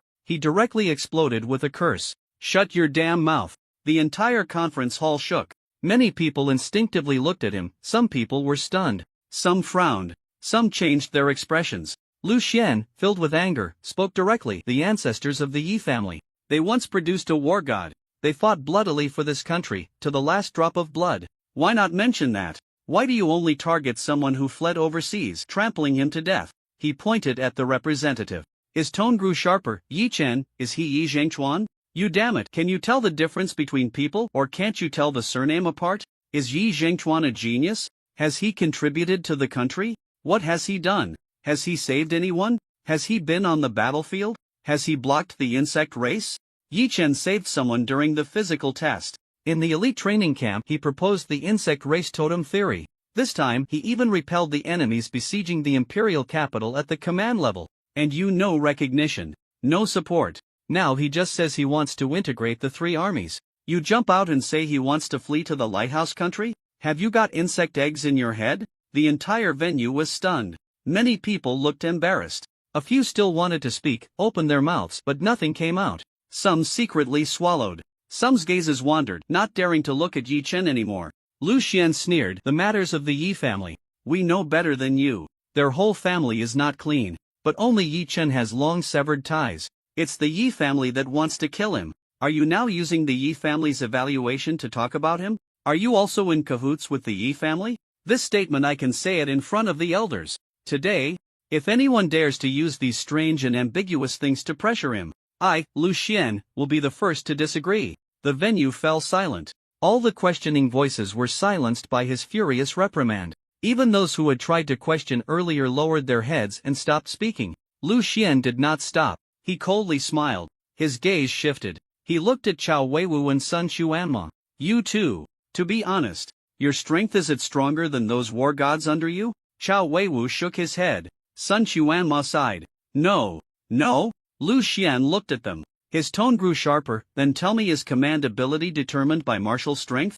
I am now the commander of the Western Military District. But among the war gods under me, who is not stronger than I am? But is there anyone who does not respect me? Old Chao, you sit in the Northern Military District. Xuanma, you command 100,000 troops on the Eastern Front. Each of these commanders rose through sheer brute force. This statement was a heavy blow. It struck at everyone's heart. Who among you does not respect me? Who thinks I am unworthy? Who thinks old Chow is unworthy? Who thinks Commander Sun is unworthy? The venue was silent as a grave. No one responded. The air was so thick it was hard to breathe. Those who had just loudly questioned all lowered their heads. Lin Taiya sat in a high position. His brows were tightly knitted. His fingertips lightly tapped the table. He murmured to himself, "This statement is not without reason." Lu Xian's eyes sharpened. He asked again, "Didn't you say Yi Chen is too young? Then I ask you, Commander Sun of the Eastern Military District, also quite young, why has no one ever questioned him?" As soon as this was said, many people's expressions darkened. Some looked down. Some glanced at Sun Xuanmo. Sun Quanmo's expression was also not good. His brows slightly furrowed. His posture became a bit stiff. Suddenly, someone stood up, trying to smooth things over. Commander Sun is brave and resourceful. Years of command in battle, accumulating military achievements. Before he could finish, Lu Xian coldly snorted, interrupting him. "Then I ask you, is Yi Chen not brave enough? Or is it that he is not smart enough? He is a dual champion in both literature and martial arts. Martial talent EX level. Tell me, in what way is he inferior to those present?" The venue fell silent once again. The air pressure was like a mountain. No one dared to respond. At that moment, Yi Chen spoke up. His voice was not loud, but exceptionally clear. "Actually, I proposed the unification of the three armies. I just want the military to be united. It's not about controlling anyone. If you have more suitable candidates, you can decide for yourselves. I propose myself as the commander simply to contribute to the country." As soon as he finished speaking, a voice suddenly echoed in the conference hall support. Everyone was taken aback and turned to look. The person stood up, dressed in a black military uniform. His demeanor was steady and his eyes sparkled like lightning. His voice was clear and unwavering. "I support. Establish the position of commander of the three armies. Yi Chen, temporarily sit in the command seat of the three armies. The Northern Military District, the Western Military District, the Eastern Military District, the three major military districts will be under his command and management." Boom! The entire conference hall shook like thunder. Everyone looked at that person, their eyes filled with disbelief. Is it him? It's actually him? One of the 7 envoys of the Central Command Special Envoy He Xianling. The crowd was still immersed in shock, their minds seemingly unable to process the news of He Xianling supporting Yi Chen. Suddenly, another voice rang out. Not loud, but it clearly spread throughout the hall. "I also support." What? In an instant, someone turned their head sharply, their eyes wide with shock. Their voice trembling. Is it him? The person who stood up was wearing a gray-black trench coat. His gaze was indifferent, his back straight. Bai Jingce, one of the 7 envoys of the Central Command, known as the Blade of the Central Command, renowned for his ruthless decisiveness and iron-fisted judgment. In the minds of the crowd, he was a weapon without emotions, a true cold-faced reaper. He was neither biased nor distant, never participating in expressions of support. But at this moment, he stood on Yi Chen's side. The crowd was even more in an uproar, unable to believe it, struggling to comprehend. Even Bai Jingce supports him? Hasn't he always stayed out of power struggles? Is this madness? The atmosphere had just reached its peak, and it was not over yet. Another person slowly stood up. This time, the hall fell silent. The atmosphere suddenly froze. It was a middle-aged man wearing a somewhat worn battle robe. He was tall, with a steady presence. He had a lazy expression. Hands in his pockets. "I also support." His voice was casual, his tone nonchalant. But everyone present changed their expressions. Tang Lai. Among the 7 envoys of the Central Command, the envoy who had killed the most enemies. Known as one of the ceiling of human combat power, he fought against hundreds, bloodily battling swarms. His strength ranked first among the envoys. At this moment, Tang Lai grinned, as if he were saying something trivial. Yi Chen's command is pretty good. At least it's much better than old He's approach. Wherever old He points, I kill. But he often points in the wrong direction, wasting my energy. Now that Yi Chen is in charge, I really feel it's much easier to kill. The efficiency is high, and my mood is good. He Zuanling's face twitched. He shot a glance at Tang Lai, cursing inwardly. "You old dog, you must think that little Yi is easy to fool. That's why you're deliberately supporting him to pressure me." But he didn't say it out loud. Because he knew this guy was intentionally undermining him. At this moment, in the entire conference hall, 3 of the 7 envoys of the Central Command stood up one after another, expressing their support. This scene shocked everyone. At this moment, the conference hall in the imperial capital was silent. The elders were silent. The entire hall fell silent. No one spoke anymore. The 7 special envoys of the Central Command, who usually never intervened in political affairs and never participated in personnel decisions, all spoke up this time, all for a young man. This scene was extremely rare. What was most surprising was that these three had contact with Yi Chen for less than a day. How could they trust him so much? How could they be so willing to hand over military power to him? Lin Tai and the others were dumbfounded. He even began to suspect, does this kid have some special charm? Otherwise, how could he make those stubborn old guys willing to speak for him? Silence lingered for a moment. Lin Tai cleared his throat. His tone regained its solemnity. This matter is too significant. I need to discuss it with the other two elders and the commanders of the three major military districts to deliberate carefully. Tomorrow, to give him a response. Everyone nodded in agreement. No one opposed. Yi Chen also said nothing more. He simply stood up calmly, nodded gently, turned and left the conference hall. Inside the conference hall, the crowd dispersed. Only 5 people remained. Lu Xian, Chao Weiwu, Sun Chuanma, Lin Taihe, and the two elders. The two elders were Jia Chongshan, in charge of internal affairs, with a steady and shrewd personality, and Qin Rohai, in charge of military affairs, with a fiery temper and straightforward demeanor. Lin Taihe looked at them, suddenly smiled. His voice was not loud, carrying a hint of probing. Actually, we've already made a decision in our hearts. The question is the 3 major military districts. Are they willing to hand over their power to an 18-year-old child? Lu Xian looked up. His tone was firm. I am willing. He is one of us from the Western Military District. I watched him rise. He saves people. He commands. He breaks the deadlock. He secured the capital in one battle. I not only believe in him, I know even more. He can shoulder this responsibility. After listening to Lu Xian's statement, Lin Taihe and the others turned to look at Chao Weiwu and Sun Xuanma. But at that moment Chao Weiwu fell silent. His brows furrowed slightly. Yet he ultimately said nothing. In fact, he admired Yi Chen very much. He also recognized Yi Chen's battlefield command abilities. Unfortunately, admiration is one thing, trust is another. Military power cannot be handed over. Not because Yi Chen is lacking, but because he himself is unwilling to bow down. Chao Weiwu knew very well. If Yi Chen were an enemy, he would be a formidable opponent to be respected. If he were a subordinate, he would be a pawn worth risking his life for. But now wants to be the commander of the 3 armies? To command him? To make him, Chao Weiwu, obey an 18-year-old boy? He cannot accept it. He is the commander of the Northern Military District, the leader of the strongest combat zone. He has his own pride. Moreover, the subordinates of the Northern Military District would not agree to this matter either. So, he remained silent. His silence expressed his stance. On the other side, Sun Xuanma also did not speak. He remained equally silent. But in his silence, there was no hesitation, no entanglement, only indifference. He never thought that Yi Chen was anything special. A dual champion in literature and martial arts? Exceptional talent? Winning the battle for the capital? So what? He is not from the Eastern Military District. Every soldier from the East is his brother. They are all warriors he personally trained. He is uneasy, even more unwilling, to hand these people over to an outsider for command. Therefore, he also chose silence. Like Chao Weiwu, silence is the answer. In fact, everyone present understood. Whether it was Chao Weiwu or Sun Xuanma, they did not oppose Yi Chen's abilities. What they opposed was Yi Chen not being one of their own. In the military, the term one of their own is more important than anything else. To hand over military power, at the very least, they must believe that Yi Chen will hold the line for them, and not come to reap the rewards. To move this mountain, they must first let their soldiers recognize this new commander. Lin Taihe remained silent for a while. Suddenly, he nodded gently. Smiling, he spoke. Actually, I have a proposal.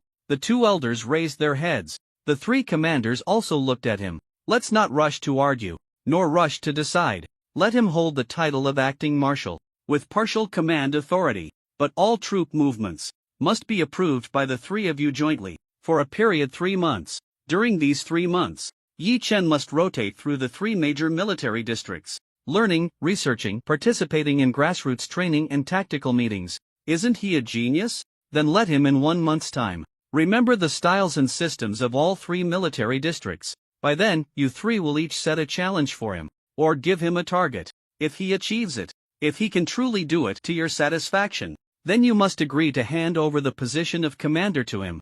As the word settled, the conference room fell silent once more. Yet the air was thick with a tense atmosphere of confrontation. Finally, a slight shift occurred. Chao Weiwu lowered his head, his brows slightly furrowing. He did not oppose it. But in his heart he had already made plans. Let him come to our northern military district? That works. As long as he arrives in the north, I will find a way to make him stay. It wasn't through coercion, nor through temptation. It was through his own merit. Chao Weiwu had always been confident in himself, especially in his personal charisma. He had led troops for 30 years, with not a single soldier defecting. The generals were like clouds, each one utterly devoted. Yi Chen is a smart man. As long as I treat him sincerely, let him see I'm someone worth serving. He won't think about being the commander of the 3 armies anymore. He will understand the one truly worth serving is sitting in the northern military district. I don't need to pressure him. I want him to choose me. Meanwhile, Sun Quanmu remained silent, but his gaze quietly fell on the table. He did not intend to convert anyone. He was never the type to win hearts with words, but he had his own methods. Yi Chen isn't married yet, right? Doesn't even have a partner.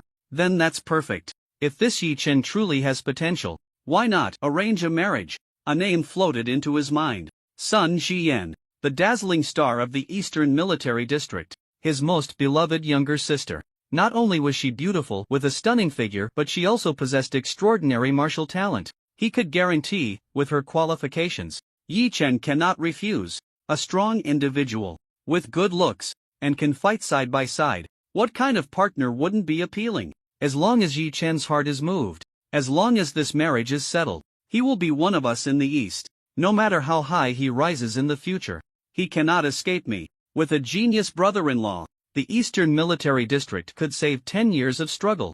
As for whether he can sit as the commander of the 3 armies, it doesn't matter. The person is with us in the East, and the heart is also with us in the East. That is what truly matters. At that moment, the 2 commanders almost spoke in unison. I agree with Elder Lin's proposal. The next day, in the Central Agency Conference Hall, all representatives took their positions once again. Lin Taihe publicly announced the discussion results are finalized. Yi Chen, from this day forth, will serve as the acting commander of the 3 armies, for a term of 3 months, during which he will tour the 3 major military districts for learning. 3 months later, if he can gain unanimous recognition from the 3 military district commanders, he will officially become the commander of the 3 armies. As these words were spoken, the venue shook.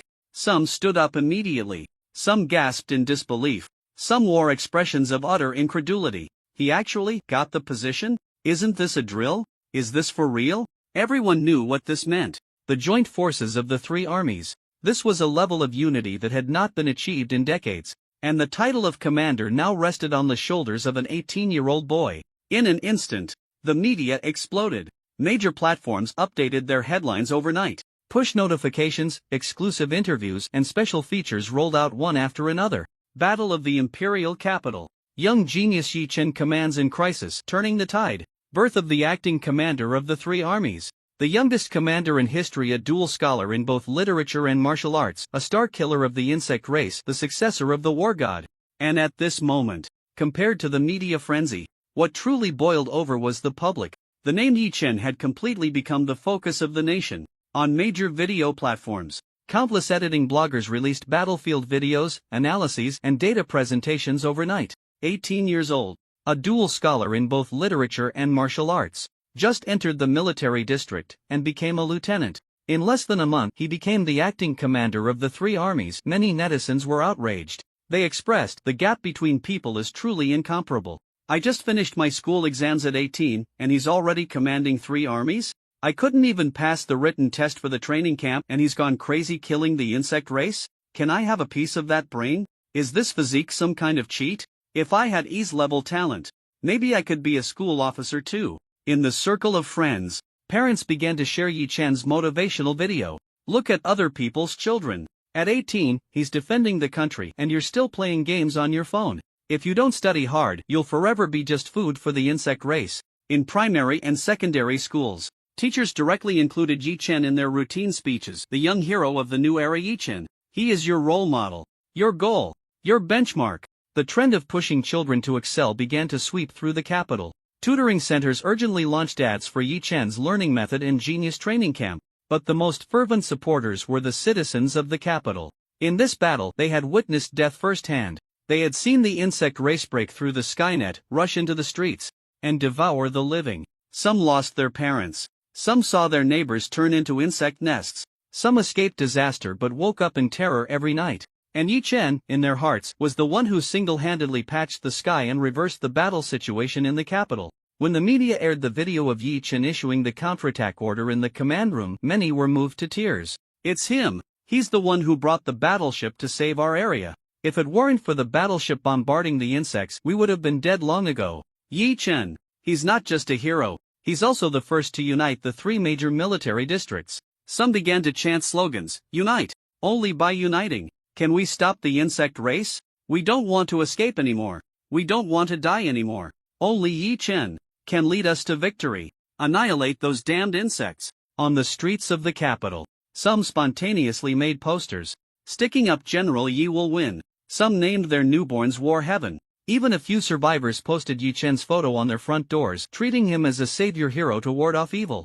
And Yi Chen's name was truly etched into the hearts of the people of the capital. Overnight, Yi Chen became an idol. But compared to the clamor and praise from the outside world, Yi Chen himself remained calm. When he received the order, he did not give interviews or make appearances. He went directly to the central agency. With the authority of acting marshal, he accessed the battle files. He needed to analyze the enemies that the capital faced this time. What were those insects really after? Soon, Yi Chen noticed a file. In the latest intelligence compiled by the Central Intelligence Bureau, it clearly recorded the 3 insect generals attacking the capital, identities confirmed. One of the 7 insect generals would General Sun Luo. Ability: emits insect egg spores. Parasites the enemy's body, controlling their consciousness. In a short time, the host will explode and die, while the larvae will continue to seek a new host. One of the 7 insect generals Water General, Ning Yuan. Appearance similar to a human female. Body can liquefy, corroding all metals.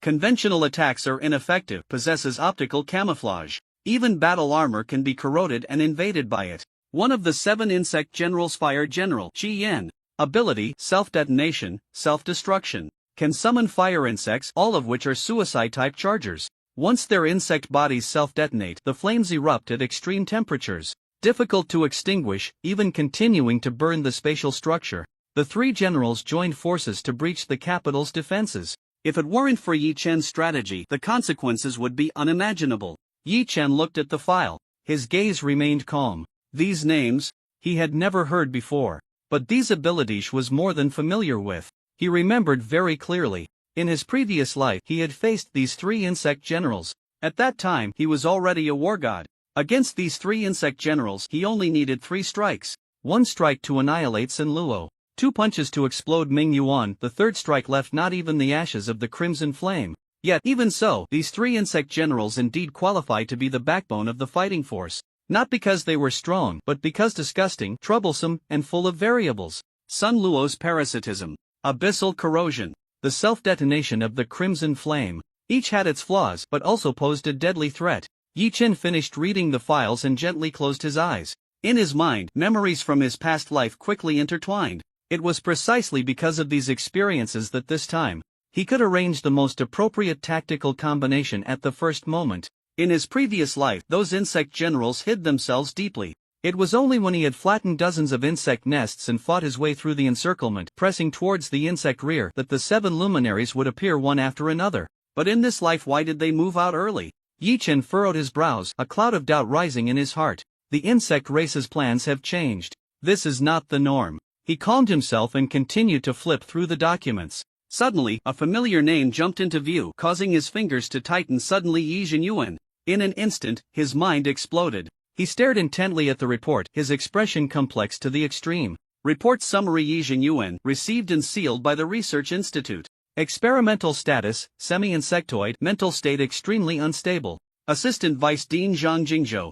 Due to unauthorized entry of his wife Shen Rushuet into the laboratory, triggered a mutation. Yi Zhenyuan lost control. Forced awakening. Yi Zhenyuan devoured Shen Rushuet and Zhang Jingzhou, absorbing both before forcibly leaving the experimental area. The military assessed the current threat level as Emperor-level insect race. Yi Chen sat in the archive room, silent for a long time, his heart filled with mixed emotions. He never expected that in this life he still could not experience the so-called warmth of family. Shen Rushuet, his mother. He had once fantasized that she might just be biased, or perhaps just ignorant. But now, she had personally walked into the mouth of the insects. Yi Zhenyuan, his father. The man who brought him his lineage. Ultimately, he became the very thing Yi Chen hated the most. He became the insect race he despised. In this life, it was the same. They were still not people he could rely on. But there was not a trace of sorrow on Yi Chen's face. In fact, he was as calm as a still pond. His heart was too heavy. So heavy that even hatred began to feel calm. "This is fine too," he murmured, as if bidding farewell to something. In truth, he had long understood that the root of all this was not Shen Rushue, nor Yi Zhen Yuan, but that worldwide insect disaster. If it weren't for the insect race, I should have a happier home. But now, everything was already beyond recovery. He was no longer that boy who longed for familial affection. He was the sharp blade standing against the swarm, flowing against the current. The world only saw that brilliant young genius. Little did they know how much loneliness he bore, how many cold nights he had traversed to reach today. Yi Chen slowly stood up, returned the report to the shelf, and left the archive room. Just as Yi Chen stepped out of the corridor, a figure blocked his path. He Xianling, looking relaxed, with a smile on his lips. "You are now the hero of the imperial capital. Many citizens are hanging your photos on the streets. The media is about to elevate you to the heavens. Do you want to go out and make an appearance?" Yi Chen paused slightly and replied, "If my image can inspire people, then I can, but I will only accept interviews from military media. If it's just for show, then there's no need. I have more important matters now." He Xianling was slightly taken aback, putting away his jest, his gaze serious. "What have you discovered?" Yi Chen said little, simply stepping forward. "To the command room. I have something to show you." A few minutes later, in the command room tactical meeting area, the projection started and the map appeared. Yi Chen walked to the center, his expression stern. Why did the three insect race generals escape this time? Because, beneath the ground, there is a teammate very likely also a valiant general-level insectoid. The crowd listened, their expressions shifting slightly. Besides the aerial net, our underground defense line is almost blank. This is the insectoid's breakthrough point. We must immediately activate the underground seismic detection system and debug the ground-based sonic wave weapons. The insectoids may very well launch another surprise attack from underground. He Xianling frowned. In that case, we must indeed be prepared. Yi Chen nodded. Moreover, we need to find the fleeing Emperor-level insectoid as soon as possible. That Emperor-level insectoid Jin is the target of this attack on the imperial capital by the Seven Sons. Another tactical officer stepped forward. How do you determine that these few valiant general-level insectoids are here for him? Yi Chen shouted in a deep voice, "Open the map." In the northern part of the imperial capital, the insect general that appeared is Sun Luo. In the west, Ming Yuan. In the south, Qi Yan. Only the east is blank. And the emperor-level insectoid Jin. The direction of escape is precisely east. The crowd exchanged glances, gradually realizing, these few insect generals are here to cover Jin's retreat? No wonder they are charging so desperately. Yi Chen nodded. The Seven Sons. Not a single one is useless. These three are willing to act as bait. This indicates, Jin is an existence of utmost importance. This time, we only drove back the minions. The most crucial piece on the board has escaped, and we actively let him go. Now, we must retrieve Jin, and prepare everything to deal with the underground enemies. After a moment of contemplation, everyone nodded. Lieutenant Yi is right. The eastern part of the imperial capital must be refortified. The underground seismic radar must be debugged and brought online immediately. Sonic wave weapons need to be urgently transferred from the eastern military district. The insectoids already know our blind spots. If we don't respond, the next attack will have unimaginable consequences. In an instant, everyone began to divide tasks and make arrangements. Orders were continuously issued. The command room's temperature rose rapidly. But at this moment, He Xianling remained silent. He stood in the corner, quietly watching the group surrounding Yi Chen as they issued orders. Some volunteered for battle. Others offered strategies. Every person was following his lead. There were no doubts, no rebuttals. A hint of a smile flashed in He Xuanling's eyes. He had been thinking that if these old military heads were stubborn and refused to follow orders, he might have to step in personally to stabilize the situation. But now it seemed there was no need at all. Yi Chen had already won them all over, and he himself just needed to stand quietly by. At this moment, He Xianling was once again convinced this young man is not just a promising genius for the future, but a commander who can stabilize the situation right now. At this moment, deep within the underground abyss, dim, humid, the corrosive spore scent surged in the air. Three figures, covered in wounds, stepped inside. Sun Luo. Half of his body had been scorched. In the cracks of his skin, insect egg residue occasionally oozed out. Ming Yuan. His body was in a semi-liquid state, continuously oozing black slime. Even his bones felt unstable. Shi Yan was the worst off. His abdomen had a massive cavity blown out. The core of the flames had once extinguished and had yet to be repaired. The air trembled.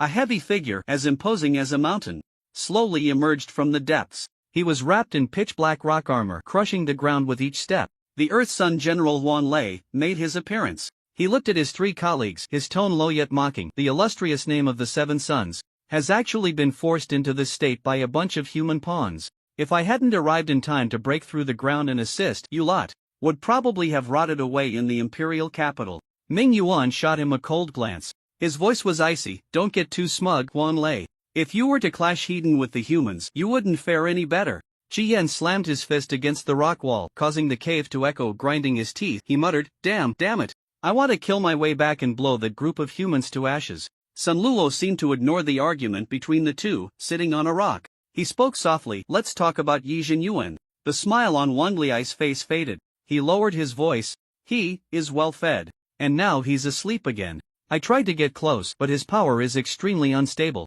Even I was forced back. He paused for a moment, his expression serious. I can't take him away. At least not now. But our mission is to escort him to Lord Sima. So we can't leave him behind. Upon hearing this, Sun Luo nodded. Lord Sima said, Yi Zenyuan's current state is unstable, still in the process of transformation. But once he fully awakens, that will be the true body of disaster. For now, we can only wait. Ming Yuan gazed at the spore mist seeping from the rock top and said softly, the insect queen is about to descend. By then, the entire dragon kingdom will fall. We just need to act as a fuse internally. When the insect tide presses in from all sides, we can coordinate from within and without. Shi Yan fell silent. After a moment, he suddenly laughed heartily. Ha ha hood. By then, I want to set the biggest fire in their capital. At this moment, in the Western Military District. After Yi Chen had arranged everything, he returned from the imperial capital. Just as he got off the plane, a group of soldiers from the Western Military District surrounded him.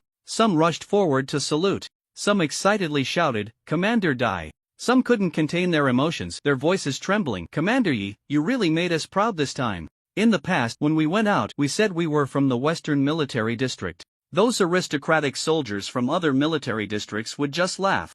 They said we were wild men from the mountains. No power, no influence, no culture. Claiming to be iron-blooded just because we can fight bugs? But now, our Western Military District has produced a commander for the three armies. And he's only 18. They can't laugh anymore. When we go out and say we're from the Western Military District, we feel much more confident. Someone added with a chuckle. Even those families that used to look down on us have been lining up to send money these days. They say they want to send their kids to the West for training, and they're even bringing sponsorship. Yi Chen smiled. He scanned the familiar faces around him and nodded slightly. This is a good thing. But in the future, when the three armies unite, let's not pay too much attention to our backgrounds and affiliations. Fighting bugs relies on unity.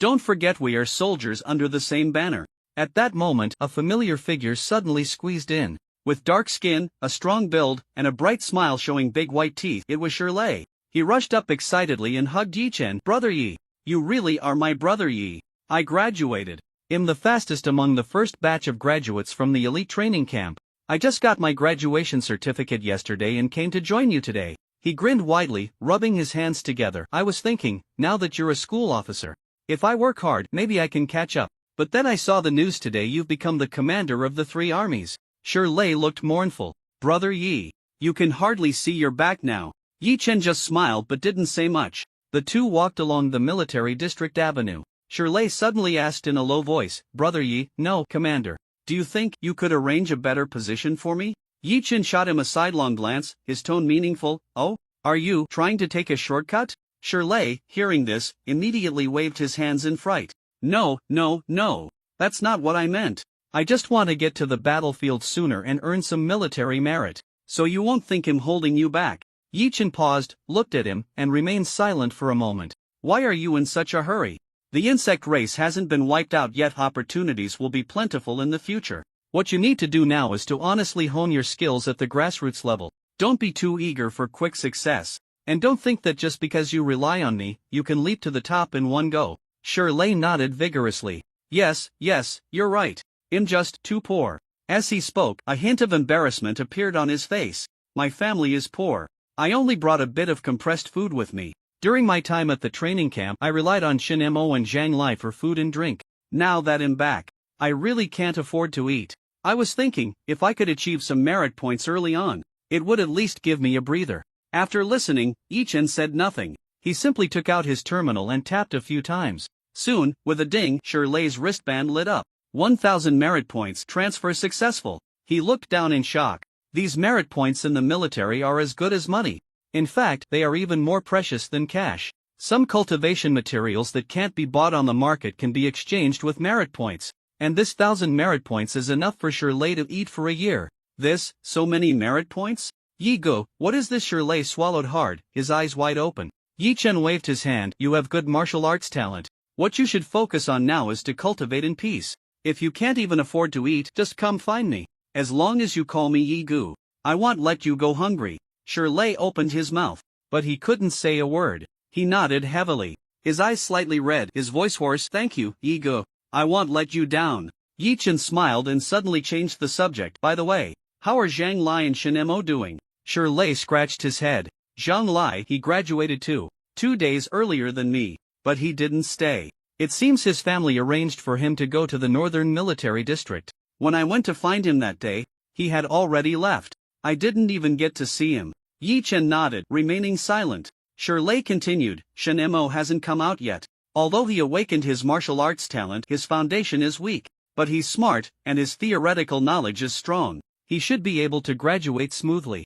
He just needs to grind for a while longer. As for Chen Ziming, Shirley paused, his tone lowering. It's a bit precarious. He really works hard. To be honest, he puts in more effort than I do. But his talent is average. It always feels like he's already given it his all. But still, he's just a breath away. I estimate he might be eliminated from the training camp. After hearing this, Yi Chen simply nodded. His tone calm. If the talent really isn't enough, withdrawing is also a choice. Better than going to the battlefield and losing your life. Shirley lowered his head. He nodded heavily. I understand. Thank you for him. After saying that, he grinned again. By the way, Dai Shuai, aren't you in charge of all 3 armies now? What are you doing here in our Western Military District? It wouldn't be to come check on this old brother of yours, would it? Yi Chen chuckled, shaking his head. I have things to do. I need to meet Commander Lu Xian to report on the post-war simulation. I estimate this trip back will be brief. Shirley didn't ask further. He just stood up straight. Then you can go with peace of mind. I will cultivate well. When you come back next time, I will definitely make you see me in a new light. Yi Chen nodded. He smiled softly. I will look forward to it. After saying that, he turned and walked towards the command building. Just as he pushed the door open and hadn't gotten close, he heard a hearty voice from inside. Big brother, aren't you putting too much emphasis on this kid? You even dare to give him military power. You've never been this generous with me. Back in the day, when I asked you for command authority, you were evasive. How come with Yi Chen, you just gave it away with a word? Upon hearing that familiar voice, Yi Chen's eyes flickered. He recognized it. The speaker was none other than Zhang Yi, one of the war gods of the Western Military District, nicknamed Mad Lion. With a fiery temper and explosive combat power, he was one of Lu Xian's most trusted generals. His voice continued to thunder. If I say no, then it's no. Even if he saved second brother's life, that's still not enough. You can let him be the commander of the 3 armies. Dude, if you want me to submit to him, he has to get past me first. Otherwise, I, Zhang Yi, will not recognize this commander. That being said, General Zhang, are you refusing to accept me? As the words fell, Yi Chen stepped in. Upon seeing him, Zhang Yi's eyes widened. It's not just me who refuses. Many of the old generals in our Western Military District are also unwilling. They say you're too young and inexperienced. Suddenly sitting in the commander's position, who doesn't have some opinions? Yi Chen nodded, his expression calm. Then General Zhang, what should I do to earn your respect? Zhang Yi chuckled, slamming the wine jar onto the table. That's simple. I, Zhang Yi, am good at 2 things. One is fighting. The other is drinking. If you can beat me at either, then I will immediately submit. Upon hearing this, Yi Chen's eyes flickered. He understood completely.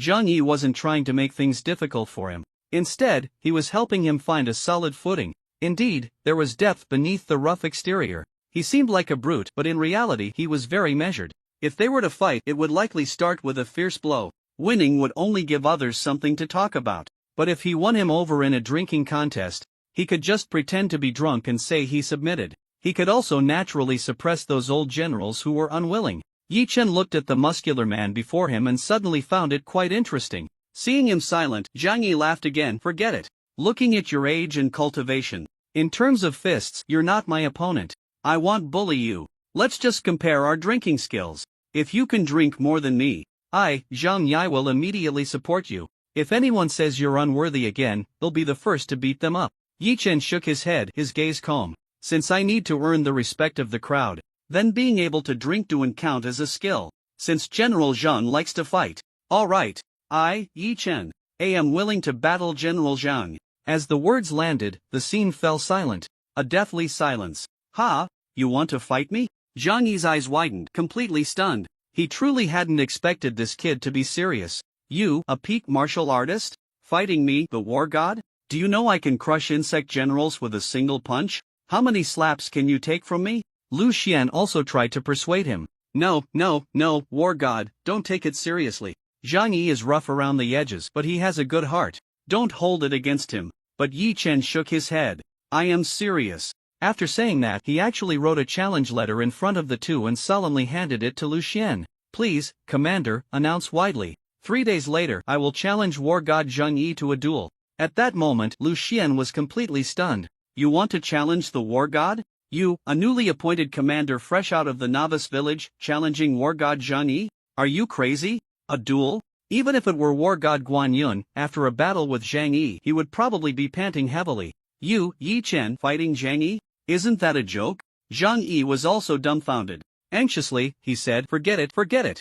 I was just being a bit mouthy. Can't we just drink? Why do you want to fight me? I wouldn't know how to explain the win or loss. If you really dare to win against me, those old generals will be even less willing to accept me. If I hammer you to death, then I won't be able to wash off the title of bullying a child. But Yi Chen shook his head. No need. I will win this battle. The location will be decided by me. At that time, please Commander Lu Xian, gather all the generals of the Western Military District. To witness together. If I win General Zhang, you must acknowledge my position as commander. If I lose, I, Yi Chen, will immediately relinquish all titles. After saying this, he turned and left. His steps were steady, his gaze resolute.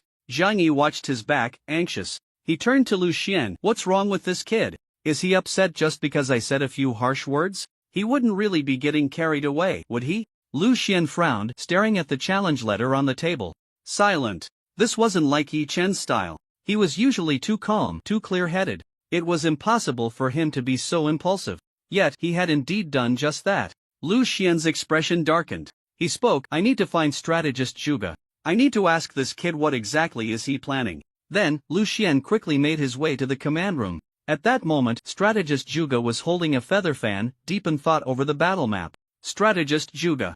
Lu Xian sighed, slapping the challenge letter on the table. Look at what this kid is doing. Strategist Zhuge looked up and took the letter. He glanced at it. Just because Zhang Yi said a few unpleasant words, Yi Chen wants to challenge the war god Zhang Yi. He even wants to duel in front of the entire army. Just think about it. He's just a junior officer, barely 18. Is he out of his mind? You should go persuade him. Don't let the situation get too ugly. However, strategist Zhuge remained calm. He smiled faintly. Did Yi Chen mention the rules of the duel? Did he propose the location of the match? Lu Xian was taken aback. He shook his head. No. A glint of brilliance flashed in strategist Zhuge's eyes. His smile grew wider. Then that's it. Yi Chen is not an impulsive person. He's certainly not a hot-headed youth fighting for momentary pride. If he dares to do this, it means he has already thought everything through. Lu Xian was bewildered. Even so, how can he possibly win against Zhang Yi? That's the war god. What does he have to win? Strategist Zhuge shook his head, his tone mysterious. Heavenly secrets cannot be revealed. Just do as he says. When the time comes, you will naturally understand. However, I have already guessed his strategy. Lu Xian was half convinced but ultimately chose to believe. The next day, an order was issued to the entire army. 3 days later, Junior Officer Yi Chen of the Western Military District will challenge the war god Zhang Yi. The entire army will rest for 1 day. All personnel will observe. The location will be designated by Yi Chen. As soon as the news broke, the entire Western Military District erupted. What the hell? Is this for real? A junior officer challenging the war god? Has Yi Chen gone mad? That's Zhang Yi. Isn't he at the peak of martial arts? Compared to the war god, his combat power is way too lacking. If he really wins, wouldn't that be a divine ascension? Impossible to win, he doesn't even have a dharma body. General Zhang Yi could blow him apart with a fart. At this moment, in the northern military district, Chao Weiwu had just finished a drill. He was about to take a sip of tea when his aide rushed in, holding a notice. Commander, the western military district has sent an announcement. Yi Chen is challenging the war god Zhang Yi. What? Challenging Zhang Yi? He's just a junior officer. Wants to duel the war god? Is he crazy? Chao Weiwu was completely stunned. Tea almost sprayed from his mouth.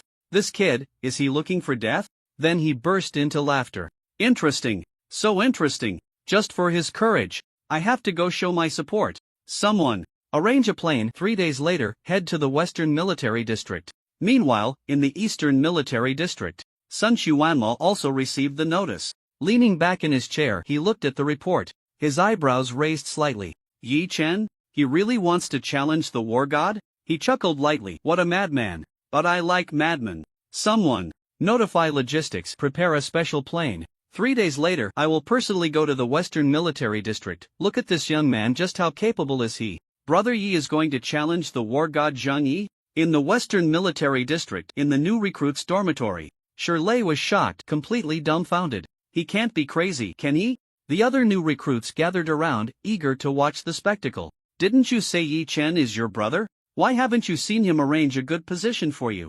Tsk wouldn't have forgotten you already, would he? Shirley's expression darkened. He shook his head and replied, I rely on my fists to rise. Even brother Yi wouldn't let me take the back door. Is he that kind of person? Someone laughed, with a tone that seemed to see through everything. Not necessarily. I heard Yi Chen is quite arrogant now. He actually wants to challenge the war god Zhang Yi? Ha, isn't that seeking death? If he really provokes Zhang Yi, don't say your brother, even you might get implicated. Shirley was furious. Don't talk nonsense. Brother Yi is not a reckless person. If he really does this, he must have his reasons. Another one laughed. You still call him brother Yi? Ha, why don't you go ask him? See if he still recognizes you as his brother?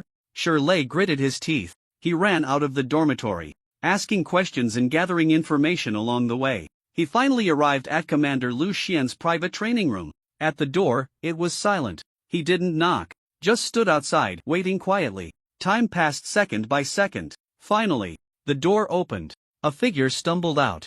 Yi Chen, covered in sweat, his clothes torn and stained with blood. His steps were steady but weary. Shirley rushed forward and supported him. Brother Yi, how did you end up like this? Are you crazy? With this kind of injury, how can you fight the war god Zhang Yi in 3 days? Yi Chen just smiled gently. He raised his hand and patted Shirley's shoulder.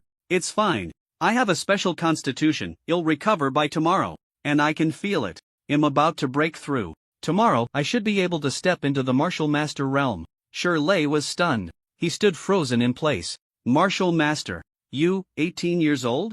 You're about to reach the martial master realm? He felt as if struck by lightning. He himself had just reached the midstage of body refinement. He was already among the best of the new recruits. But Yi Chen was already close to touching martial master? That was a difference of 2 major realms. Shirley looked at Yi Chen. In his eyes, besides awe, there was a hint of questioning life. You want to challenge the war god Zhang Yi now? He asked hesitantly.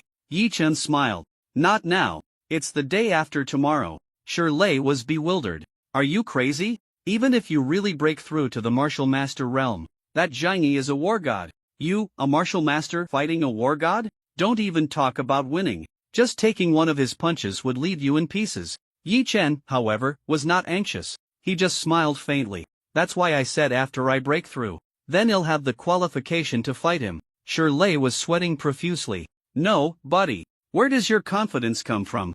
Don't say you've just stepped into the martial master threshold. Even if your strength reaches martial sovereign, you are definitely not Zhang Yi's opponent. He's fiercer than an ordinary war god. If you want to die, don't choose this way to do it. Yi Chen patted his shoulder. His gaze was deep and his tone was firm. I know, but I will win. This battle I am determined to win. Just wait and see. Shirley looked at Yi Chen in this state. He wanted to say something but couldn't find the words. Shirley, could you do me a favor and help me apply some medicine? Yi Chen suddenly asked. Sure. Shirley replied. He squatted down to help Yi Chen treat his wounds. Yi Chen took off his shirt, revealing the bloodied bandage on his back.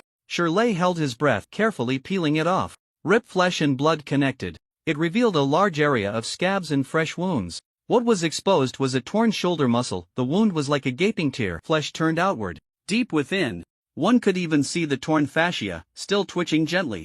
This isn't just a scratch. This was torn out by claws or fangs. Ripped apart. Shirley gritted his teeth, his hands trembling slightly. This was only the shoulder. He continued to unwrap the bandages from the abdomen. Suddenly, a patch of dark purple leapt into view. Bruises were densely packed, as if he had fallen from a great height. In the center, a tear about 10 centimeters long slashed diagonally from under the ribs to the abdominal bone. At first glance, it looked like a gaping hole had been torn open. As Shirley cleaned the wound, he asked, "How did this happen?" Yi Chen replied, "In the training room, I simulated a battle with the insect race. The difficulty was set a bit too high. I killed 100 elite insect warriors." Shirley suddenly looked up. 100 elite insect warriors? With your martial arts physique? 1 against 100? Are you crazy? Yi Chen said nothing. He simply gazed at the closed door of the training room, his expression calm. Shirley pressed his lips together. He lifted the bandages from Yi Chen's back. In that moment he fell completely silent. Yi Chen's back. There was hardly a patch of unbroken skin. It was covered in knife marks, claw marks, burns, and tears. Thick and dense. Like someone who had crawled out of a mountain of corpses and a sea of blood. There was a long scar running down the spine, nearly grazing the vertebrae. If it were any deeper, he would probably be paralyzed. His throat tightened, fingers trembling slightly. Yet Yi Chen, his back was straight. He said nothing. Even when alcohol was poured over the wounds, causing his skin to twitch in pain, he merely frowned slightly. With these injuries, can you hold on? Shirley's heart trembled. How brutal must one be to train oneself into this state? Yi Chen nodded.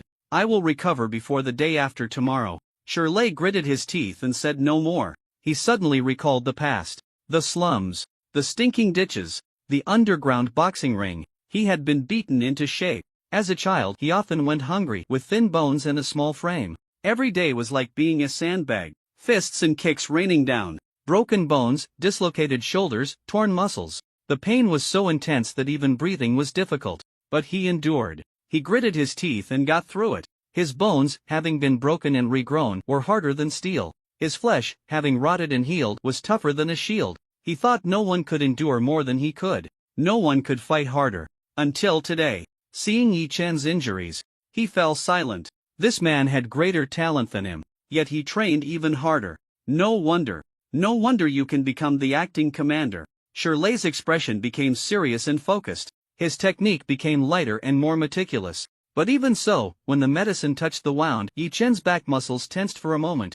Yet he still did not utter a word. Shirley knew. That wasn't just bravado. That was a toughness ingrained in his bones. With the best medicine applied, night had fallen deep. Shirley stood up, hesitated for a moment, then turned to leave. As he reached the door, he instinctively looked back. He saw that figure, tightening the bandages on himself.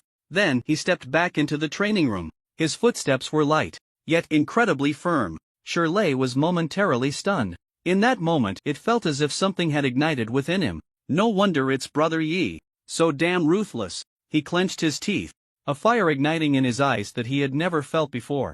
I can't fall too far behind.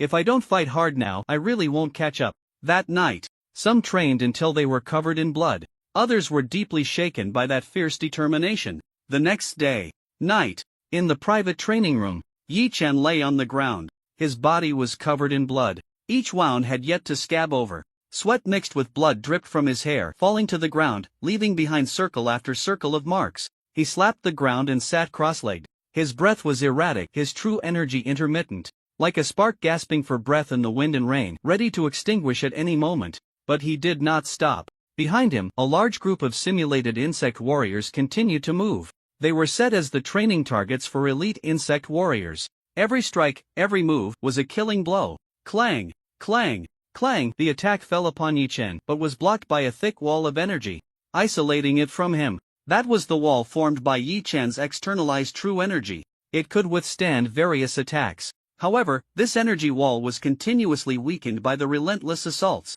Bang! The energy dissipated. The true energy wall vanished. A sharp claw struck fiercely at his shoulder. Yet Yi Chen could only rely on his will and his battered body to defend. Gritting his teeth, he rose again. He swung his fist. The true energy trembled, the wound burst open, and blood gushed like a spring. Pooh! A bug-type elite was smashed by a single punch. However, other bug-type elites surged forward. Yi Chen was sent flying, crashing into the wall. The hardened alloy wall cracked open a seam. He could not stand up anymore. His arms were weak, his legs felt like jelly, and his internal organs seemed to be in turmoil. But still, he gritted his teeth. He pushed himself up, crawling forward. One step, then another, towards the swarm of bugs ahead. Not enough yet. Just a little more. He knew he was on the edge of a breakthrough. As long as he could endure one more strike.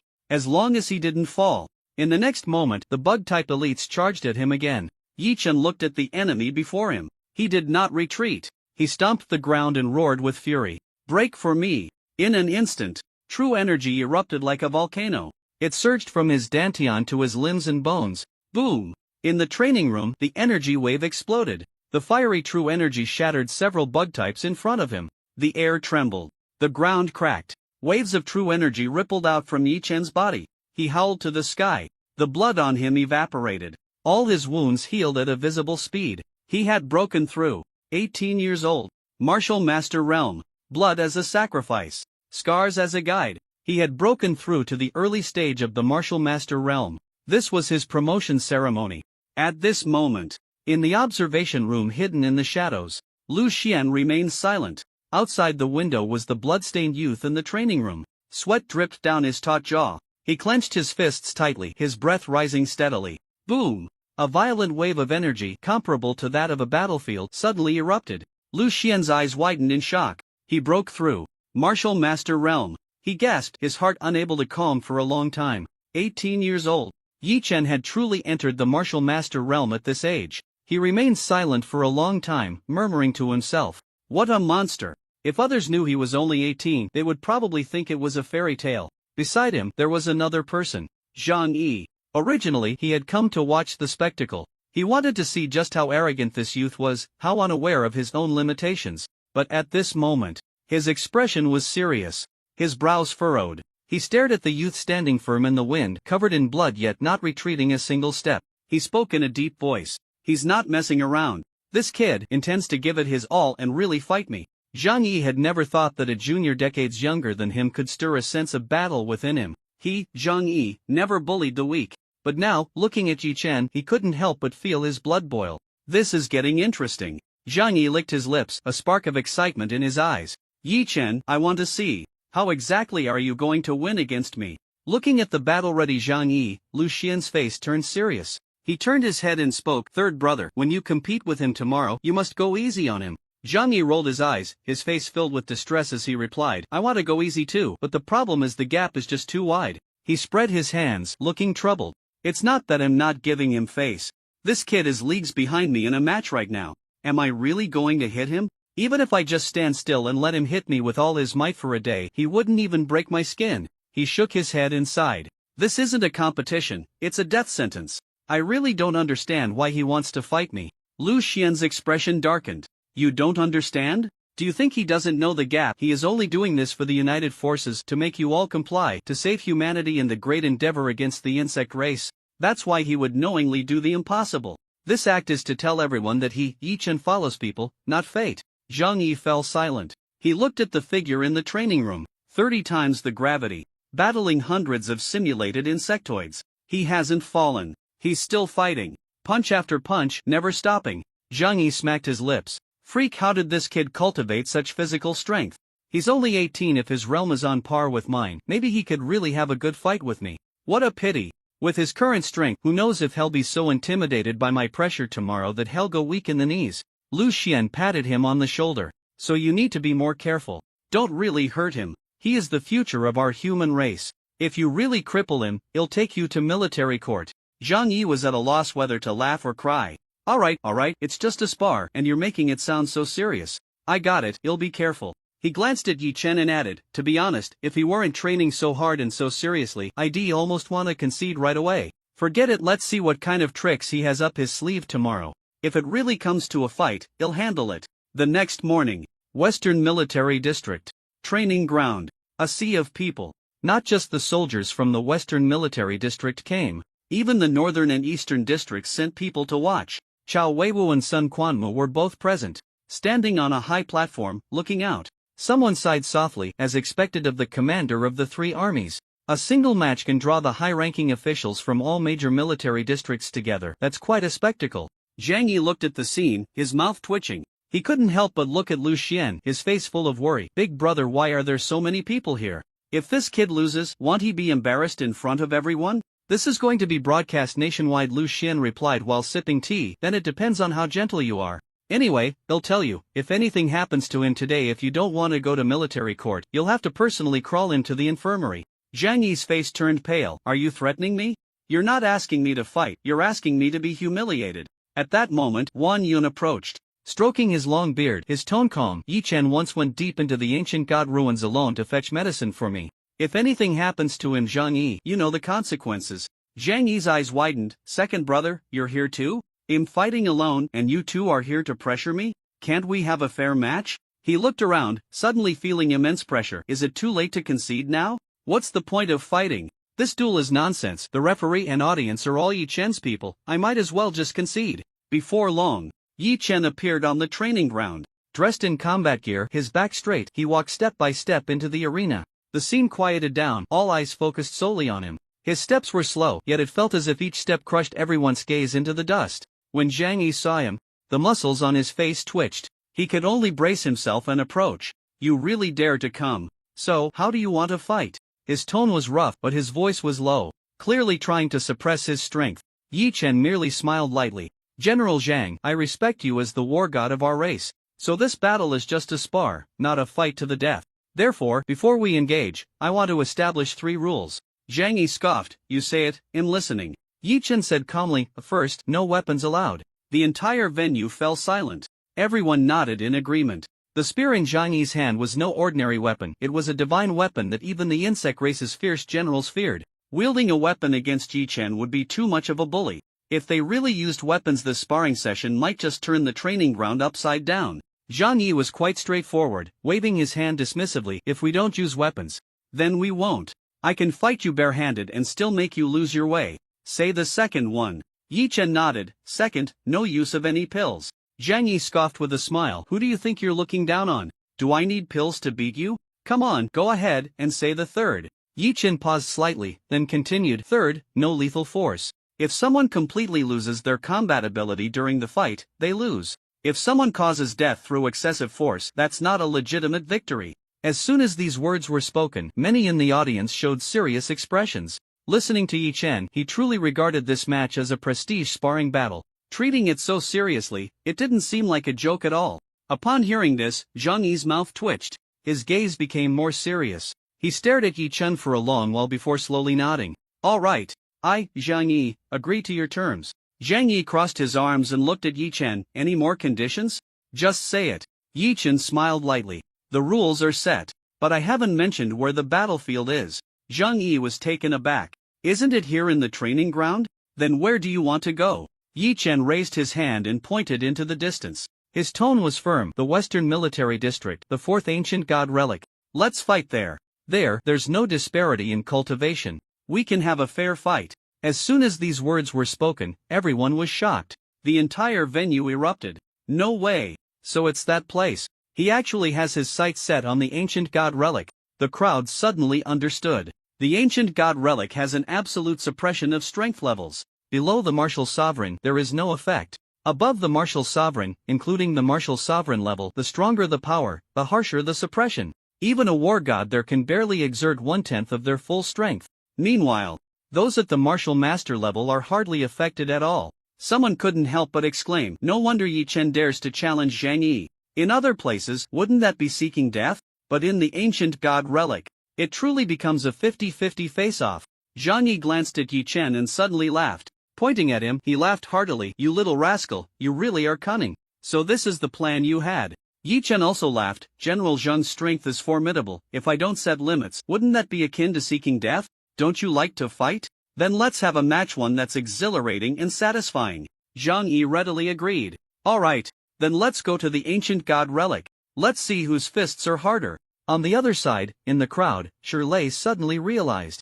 No wonder Brother Yi has been training so hard these past few days. He really plans to fight Zhang Yi to the death. But then he thought again and was stunned. Wait, isn't that place a signal blocking zone? If they go into fight, what will we watch outside? Just sit in the training ground and stare blankly? At that moment, an old soldier patted his shoulder and chuckled, "You're too behind on the news. The ancient god relic in our western military district is the only relic in Long Country that can communicate. Years ago, strategist Juga discovered a supercomputer there. Later, after modifications it became the current Beidou AI. Do you know how powerful this Beidou AI is? It knows astronomy and geography. Signals, satellites, surveillance, tactical calculations, combat projections, it excels at everything. Perhaps it's because there's a computer in this relic. So the signal inside the relic is particularly strong. We don't need to follow, we can watch the live broadcast right here." Shirley's eyes lit up. One is the current war god. The other is the future commander of the three armies. In a battle with not much difference in levels, who will come out on top? Not just Shirley, the entire western military district, along with the crowd gathered to witness the duel, was eagerly anticipating this confrontation. The training ground was bustling with noise. Lu Xian stood at the front of the crowd, unable to suppress a smile.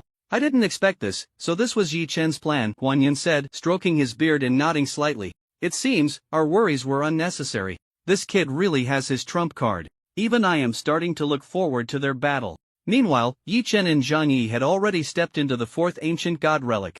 Drones hovered in the air, circling around the two. High-definition images were transmitted back to the main screen above the training ground. The crowd fell silent. Everyone held their breath.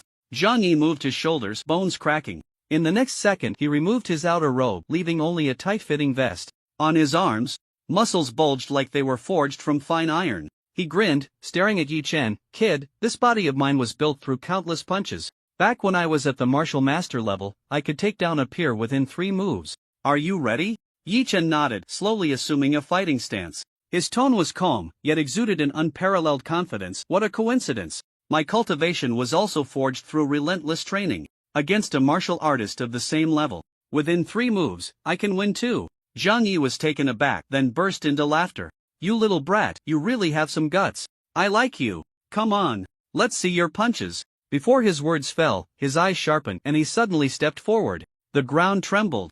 Zhang Yi roared, swinging his fist. This punch was like thunder. Like a mountain collapsing. Like a tremendous force crashing down. The crowd held their breath, nervously watching the screen. This highly anticipated duel was finally about to begin. The first punch, a thunderous roar. As Zhang Yi struck, it felt as if the entire relic was shaken. That fist seemed to contain the violent power of a mountain. The air was directly torn apart, creating an incredibly strong shockwave. The camera shook, and countless spectators outside couldn't help but gasp. Is this the fist of a war god? Clearly, his cultivation has been suppressed to the martial master level, yet this punch can still produce such terrifying effects. Truly worthy of being a war god, even with suppressed cultivation he remains formidable. This punch far exceeds that of an ordinary martial master, right? If this really hit someone, they'd be turned into mush. The crowd was astonished, mouths agape. Yet at this moment, Yi Chen remained completely still. In the next second, he suddenly stepped forward. With a muffled sound, the ground exploded.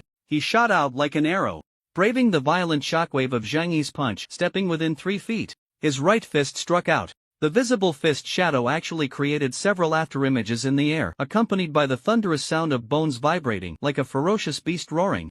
Zhang Yi's pupils constricted. He actually withstood my straight punch. He immediately retracted his fist and switched to a palm strike, using his left hand to deflect Yi Chen's punch. The 2 fists and palms collided. Boom! An explosive sound echoed through the relic. In the next second, both figures were pushed back, the ground beneath them shattering. Yi Chen was pushed back 5 steps, while Zhang Yi retreated 3.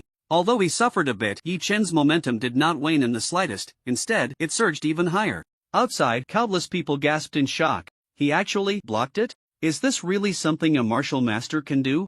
Zhang Yi couldn't help but marvel. The way he looked at Yi Chen shifted from initial mockery and disdain to seriousness. Very good. Kid, I won't hold back anymore. Before his words fell, Zhang Yi roared and the ground directly caved in. He pounced forward like a fierce tiger descending the mountain. Each step created a deafening roar. Yi Chen's gaze sharpened. He suddenly exerted force under his feet, lowering his body and charging forward to meet him. The two officially launched into a fierce hand-to-hand combat battle. Every punch, every kick, collided hidden. Each clash was a perfect fusion of power and technique. The battle between the two was vividly displayed in the training ground through projections. Everyone held their breath, staring intently at the combat scenes on the screen.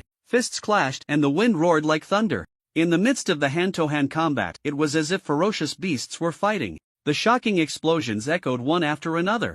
This is too intense. Is their current cultivation really just at the martial master level? Someone couldn't help but exclaim. The clash between two martial masters surprisingly unleashed a power comparable to that of a martial sovereign. Zhang Yi charged forward like a war chariot. One punch after another, without any fancy moves, all pure brute force. In contrast, Yi Chen moved with agility. Every retreat, dodge, lift of the hand, and release of force seemed to predict his opponent's moves. Although it appeared that Yi Chen was exchanging blows with Zhang Yi, only a true expert could see the difference. Yi Chen's gestures were as flexible and viscous as a water snake. When they met Zhang Yi's fists and kicks, he could block the attacks. Yi Chen's footwork was also nimble and swift. His figure weaved through Zhang Yi's rain-like barrage of punches, each dodge narrowly avoiding critical hits. The exchanges are really back and forth. Yi Chen can actually withstand Zhang Yi's fierce assault?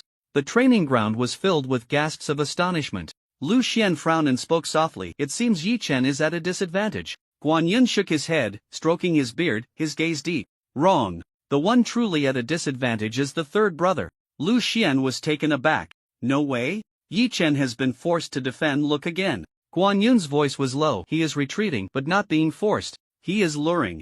Lu Xian was stunned. Guan Yun continued. Zhang Yi is familiar with the rhythm of the third brother's attacks. Every seemingly panicked response, in reality, he is unloading force, consuming energy, and leading. And Zhang Yi is getting more and more frantic, being led by the rhythm. He is already angry. Lu Xian's expression changed slightly. Looking again, Zhang Yi's eyes were bloodshot, his punches growing fiercer. But they were no longer as precise as at the beginning. If this continues, the third brother's stamina and internal energy will be exhausted first. However, Guan Yun paused.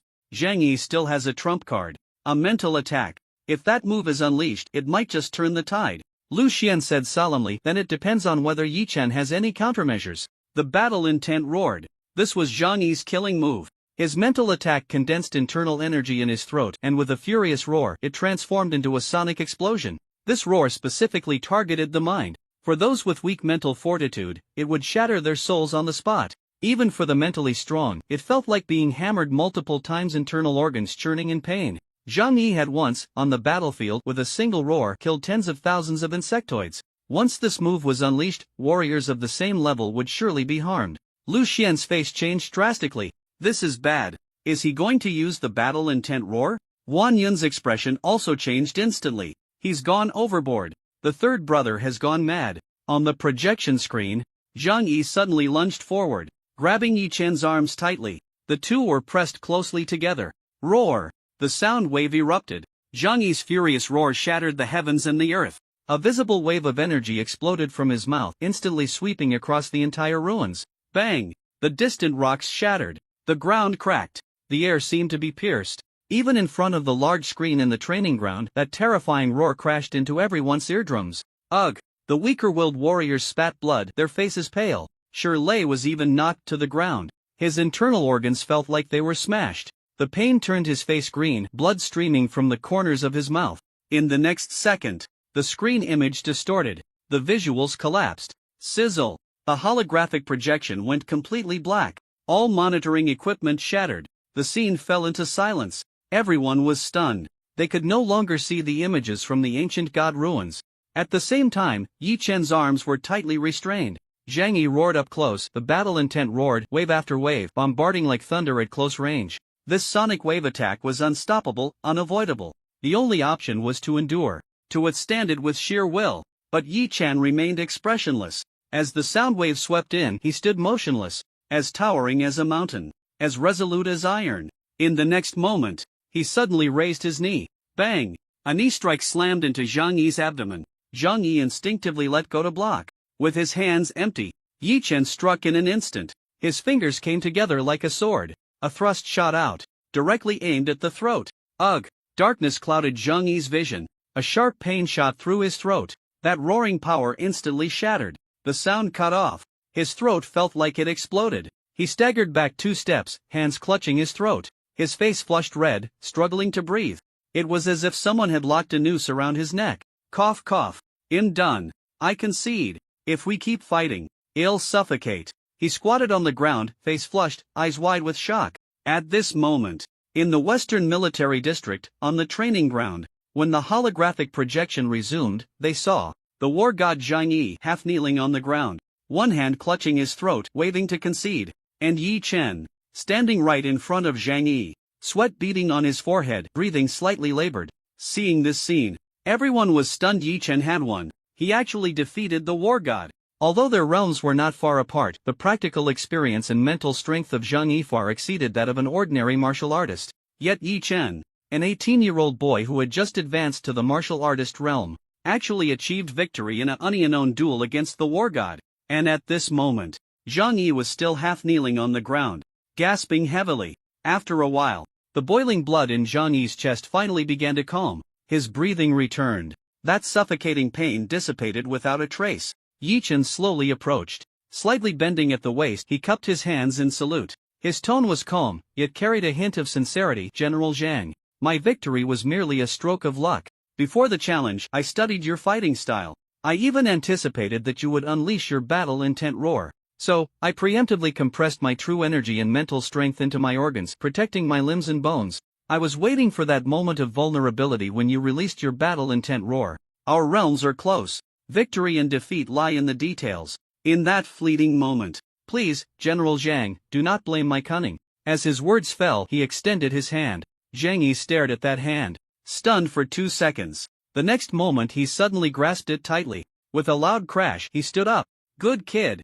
Zhang Yi grinned, laughter booming. Cunning? What nonsense. I like your spirit. Winning is winning. Don't talk to me about luck. He patted Yi Chen's shoulder hard. A dull thud echoed, shaking the air. In this round, I concede, but am not satisfied with how I fought.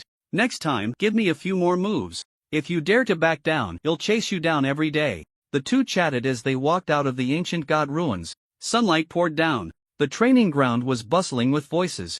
Zhang Yi strode forward, standing before everyone. One hand pointed at Yi Chen, voice like a bell. Listen up. Yi Chen, future commander of the 3 armies. He beat me. Now, I acknowledge him. Whoever doesn't acknowledge Yi Chen, first get past me, Zhang Yi. The crowd fell into a deathly silence. Those veterans who had initially been unconvinced were left speechless. Now that even Zhang Yi acknowledged him, what could they say?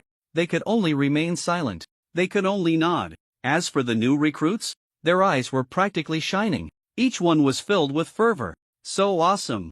18-year-old martial artist, challenging the war god. Now that's what you call legendary. At that moment, Zhang Yi pulled Yi Chen's shoulder, laughing heartily. Let's go, let's go. Let's go drink. I may have lost the fight, but I can't lose at drinking, right? If I don't get you drunk, my last name isn't Zhang. He shouted while beckoning. Big brother. Second brother, also, you old fellows. Let's drink together. To our future commander of the 3 armies, cheers. Yi Chen understood in his heart. Zhang Yi was deliberately pulling him to mingle with several old generals. In the future, when issuing orders, it would make it easier for these people to listen to commands. He smiled and humbly said, General Zhang, I can't drink as much as you. Zhang Yi waved his hand. Stop the nonsense.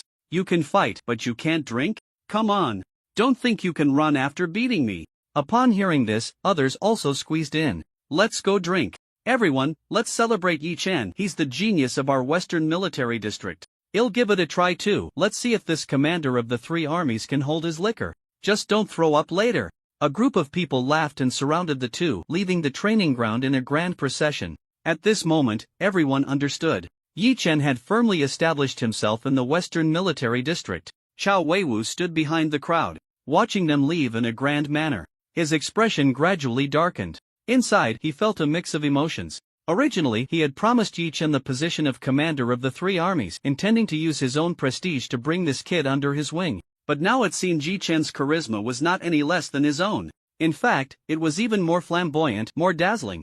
A duel. 3 days' time. The veterans were convinced. The new recruits were convinced. Even people from other military districts began to admire him. This kid became a legend in one battle. Chao Weiwu looked at that receding figure. A sense of pressure surged within him that he had never felt before. If this competition gets reported by the media, I don't know how high Yi Chen's status in the public's heart will soar. 3 months later, even if I want to oppose him taking the position of commander of the 3 armies, I'm afraid I will be crushed by public opinion. He slowly exhaled. A complex glint flashed in his eyes. Young? No. This kid is not simple at all. He knows how to establish authority with strength. He knows how to package himself with means. If he really comes to the northern military district. Chao Weiwu clenched his fists, a heavy thought sinking in his heart. I'm afraid I won't just be unable to influence him. Instead, I might be replaced by him. He raised his head, looking at that gradually fading figure. His gaze completely changed. At the same time, those who were watching Yi Chen. Besides Chao Weiwu, there was also commander of the Eastern Military District, Sun Xuanma. He watched Yi Chen walking further away. A smile that was neither a smile nor a frown hung at the corner of his lips. Yi Chen, 18 years old, martial master realm. In 3 days became a legend in one battle. Not only did he win against Zhang Yi, but he won beautifully. Made Zhang Yi lose with admiration. The Western veterans are completely quiet. This kid is not just about fighting. He understands how to win hearts. The wind brushed past Sun Quanmo's temples. A deep light flashed in his eyes. This Yi Chen is too sharp. Can't suppress, nor can he be suppressed. Can only win him over. Use all means to bring him into the Sun family. Resources I will provide. Connections I will provide. Conditions? Let him decide. As long as there's a bit standing on my side. He slowly raised his eyes, staring at the azure sky, his thoughts turning. After returning, I need to prepare. Arrange a banquet. Prepare some gifts. And a woman who can make his heart flutter. Heroes deserve beauty. There's no faster way than this. Yi Chen. What you want, I can give. But don't let me down. Sun Quanmo's gaze narrowed slightly. The smile at the corner of his lips grew wider. If he is willing to nod, willing to ally with the Sun family, then I will do my utmost to help him secure the position of commander of the 3 armies. And the Sun family will also welcome a genius son-in-law standing above the 3 armies. After the challenge ended, Lu Xian held a grand banquet to celebrate Yi Chen's victory. At the banquet, cups and glasses clinked, steam rose in the air, laughter echoed loudly. Zhang Yi slammed the table and shouted, "Come, drink! Today, this wine must be drunk." Several old generals from the Western Military District sat in a circle. Each person's gaze was fixed on Yi Chen, both appraising and filled with a hint of admiration. Zhang Yi spoke boldly, "Kid, in the future, you will truly sit in the position of the commander of the 3 armies. If anyone disrespects you, just report our Western name. I, Zhang Yi, and my second brother, Guan Yun, as well as these old fellows. We will all back you up. Whoever dares to jump out, we will crush them." As soon as he finished speaking, everyone raised their glasses, laughing in agreement. Wine splashed, and the atmosphere erupted. But Zhang Yi suddenly lowered his voice, pointing at Yi Chen, his tone serious. "However, you better not turn your back on me. Don't go to other military districts and get bought off. And forget all our Western brothers." For a moment, the atmosphere at the table grew tense. All eyes turned to Yi Chen. Lu Xian quickly spoke up to ease the tension. "What are you all thinking? If Shan Tian were that kind of person, back then, when other military districts came to poach people, would he have stayed in our Western military district?" Everyone was taken aback, then nodded, laughter erupting again. Yi Chen raised his glass and smiled. "Rest assured, everyone, the West is the military district that supports me the most. Moreover, it is the force I can mobilize right now. I won't forget my roots. Not only will I not lean towards others, on the contrary, I want to make the West's fist even harder, stronger. Only then can I better suppress the other military districts." With that one sentence, the table exploded with excitement. "Good. Refreshing. Now that's what a man would say." Guan Yun slammed the table and laughed heartily. Zhang Yi downed his drink, wiped his mouth, and stared at Yi Chen, his eyes blazing. "Kid, you have ambition. I like it." Zhang Yi raised his bowl again, laughing heartily. "Come, kid, drink another bowl." But Yi Chen shook his head. "This time, I want drink." Zhang Yi's expression darkened, his brows furrowing. "What? Just now in the ruins, you hit me hard, and now at the table, you're backing out? Are you not giving me face, General Zhang?" Yi Chen suddenly spoke, his tone calm. Yet it cut through all the noise. "Actually, when I return to the Western Military District, there is something more important than drinking." As soon as these words were spoken, the table fell silent. Everyone held their glasses, exchanging glances. Yi Chen slowly continued, "I have studied the runes of the ancient god ruins. I can understand some texts." As soon as he finished speaking, everyone was taken aback. Before the confusion could dissipate, Yi Chen continued with a statement. "In the 7th ancient god ruin, I saw a clue. Within the range of our Western military district, there are still 2 ancient god ruins hidden." Boom! This one sentence detonated like a bomb at the table.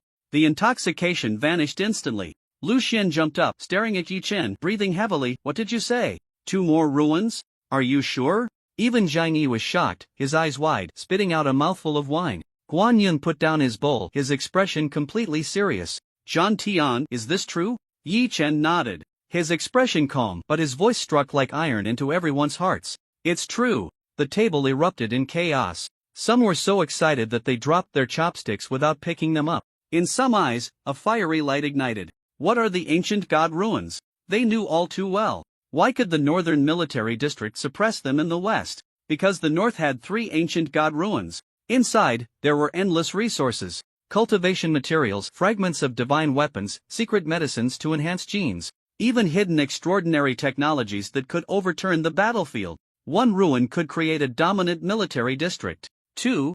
That was earth-shattering power.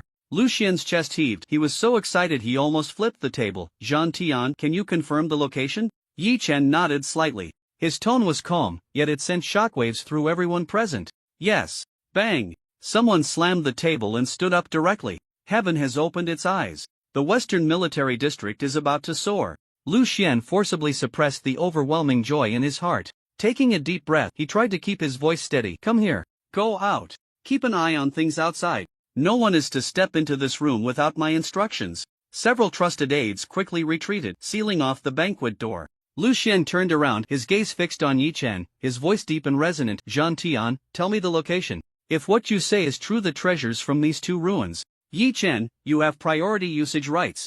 No one at the table dared to laugh anymore. The generals around the table breathed heavily. They all looked at Yi Chen with eager eyes. This was no longer a simple banquet. It was a secret meeting that could change the military landscape of the Dragon Kingdom. Then, Yi Chen raised his head and smiled faintly. Commander Lu, don't rush.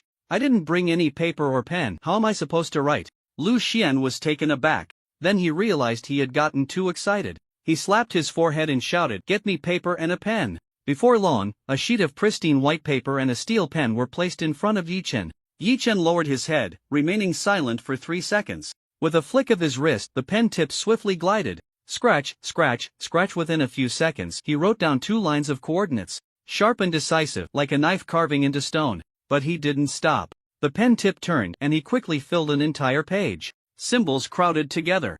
Names of medicinal materials followed one after another. When he finished, he gently handed the 2 sheets of paper to Lu Xian. His voice was calm and steady. These are the coordinates. And the secret formula for the Zhongwang Dan. Lu Xian was slightly taken aback and looked down. His heart trembled violently. Zhongwang Dan? Yi Chen nodded. Taking this pill can forcibly elevate one's strength to the martial sovereign realm in a short time. More importantly, in the ancient divine ruins, it will not be suppressed. Let the exploration team take the Zhongwang Dan. They will be able to explore safely. Lu Xian's hands trembled fiercely. The 2 sheets of paper were almost crushed in his grip. Not because of the ruins, not because of the pills, but because of the young man before him. At that moment, Lu Xian's chest surged. His eyes turned red. He was moved. But not just because the Western Military District was about to rise, but because he saw hope. Lu Xian, in this life, had only one greatest wish: to exterminate, kill, the insect race, to make that group of monsters completely disappear from this world. But over the years, he had watched helplessly as the 3 major military districts within the Dragon Kingdom schemed against each other, fighting openly and secretly. Power, resources, fame. Layer upon layer of shackles crushed his dreams to dust. He had once thought that all of this was unattainable. But now, Yi Chen, this 18-year-old boy, proposed a joint military effort. With a duel, he made all the old generals bow their heads. He ignited the long-dormant blood of countless people. Now, he had presented the coordinates. He had offered the formula.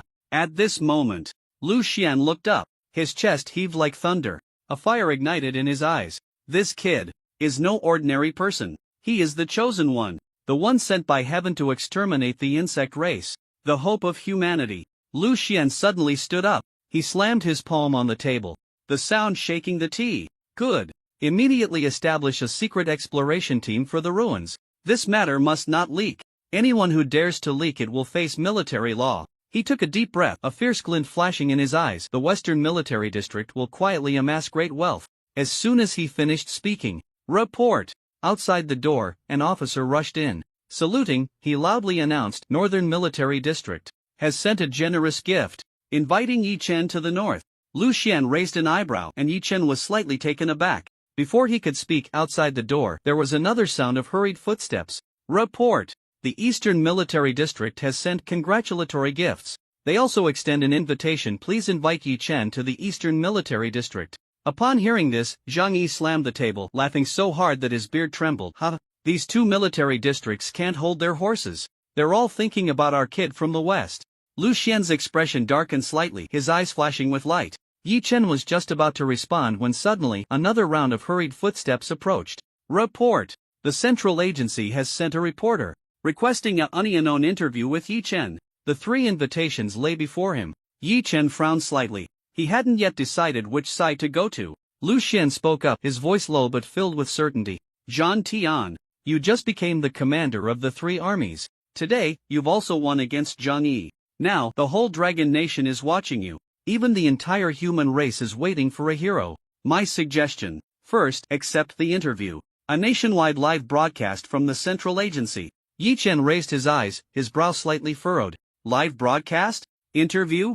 That's not suitable for me. Lu Xian smiled faintly. You're good at fighting. But war isn't just on the battlefield. Public opinion and conveying your own ideas are also very important. Let the people see you, understand you, and recognize you. This is more important than winning against Zhang Yi today. Silence. A few seconds passed. Yi Chen slowly nodded. All right, then I'll go accept the interview first. Before long, the people from the Central Agency arrived. Leading the team was a female reporter, tall and with a brisk stride. Dressed in a white shirt with a fitted vest, her long hair tied up, she exuded a sense of competence mixed with a touch of intellect. Her bright eyes and friendly demeanor made her approachable. She walked up to Yi Chen, smiling as she extended her hand. Hello, I am Lu Yu, the host for this nationwide live broadcast. Yi Chen shook her hand and nodded. Yi Chen. Lu Yu took a moment to assess him, a flicker of surprise crossing her eyes, youthful yet exuding a steady pressure. She withdrew her gaze, her smile still intact.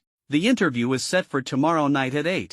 Nationwide live broadcast. It will last about an hour. We will make a preview in advance. Tonight, we will shoot a short clip as a warm-up. Yi Chen responded lightly. Okay. Lu Yu took out some documents and handed them over. This is the outline of the questions. You can go over it in advance. Yi Chen did not take it. He simply said, ask whatever you want directly. I will answer truthfully. Lu Yu was momentarily taken aback, then chuckled lightly. All right.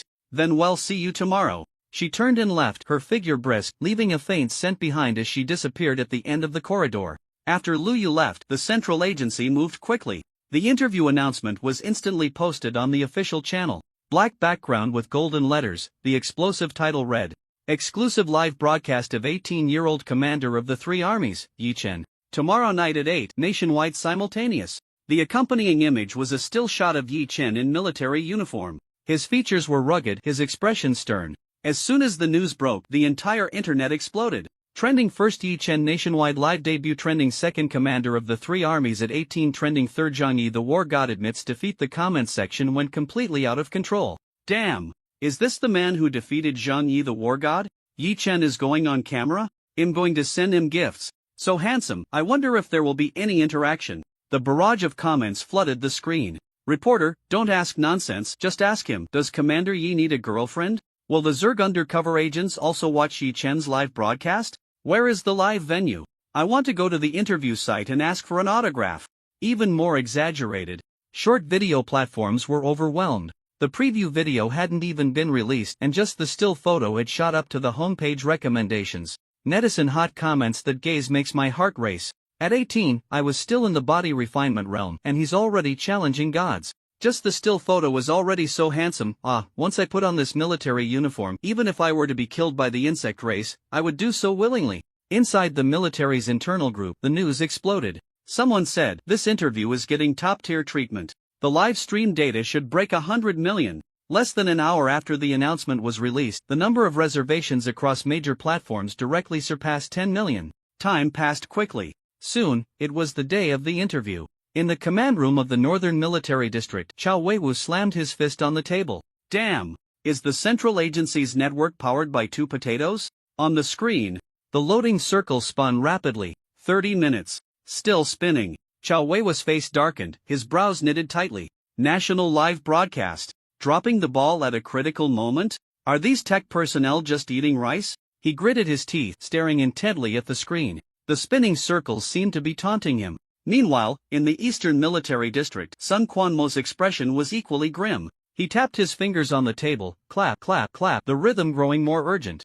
The loading interface before him remained completely still. He sneered. Ha, the central agency really is unreliable. How can there be a problem at such a big event? What a bunch of fools. He irritably tugged at his collar, his gaze fixed on the progress bar stuck at 99. Unable to hold back, he cursed under his breath. Are these fools trying to make the whole world laugh at us? At this moment, aside from the commanders of the two military districts, several envoys in the central agency were also staring at the screen. He Xianling sat on the sofa, tapping his fingers lightly on the coffee table, watching the endlessly spinning loading circle, his expression growing darker. He couldn't help but pick up the phone, speaking coldly. Technical department, what are you doing? What's wrong with the network?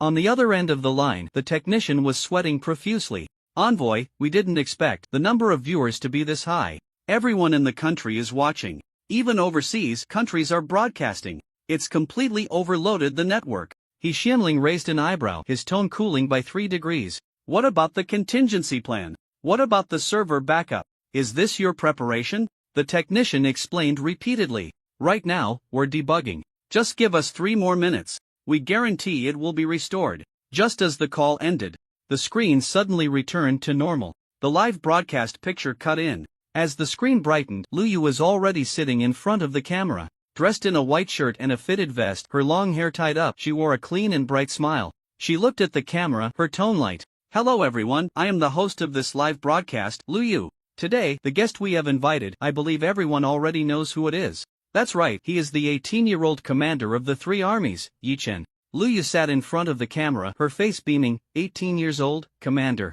Doesn't that seem unbelievable? She smiled, her tone rising. Today, let's ask this young hero what he wants to say. Without further ado, let's welcome him. The screen shifted. Yi Chen appeared. Dressed in a black military uniform, his attire neat, standing tall. His expression calm, his gaze steady.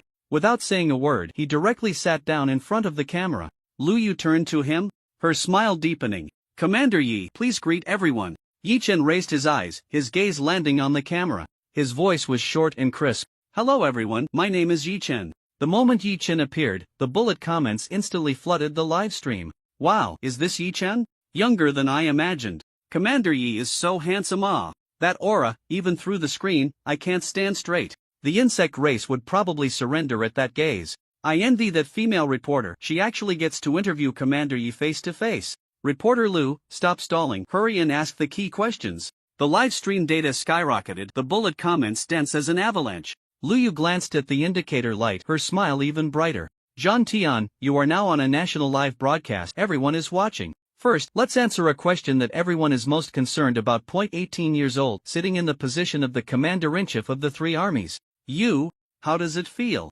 Yi Chen raised his eyes, looking at the camera. His expression was calm, without a hint of pretense. Feelings? He paused, his tone steady. I feel nothing. Just do what needs to be done. If we really talk about feelings, it might just be that it's very tiring. There are many things to handle, but the central authority hasn't mentioned anything about salary or raises. In the live stream, the comments exploded instantly. Wow, that answer is pretty tough. So it turns out Commander Yi is just like us, a struggling worker. I suddenly don't envy him as much. It seems Commander Yi has it tough too. Lu Yu was momentarily stunned, then quickly smiled. Well, let's switch to a lighter question. If you could go back a few months, would you still choose this path?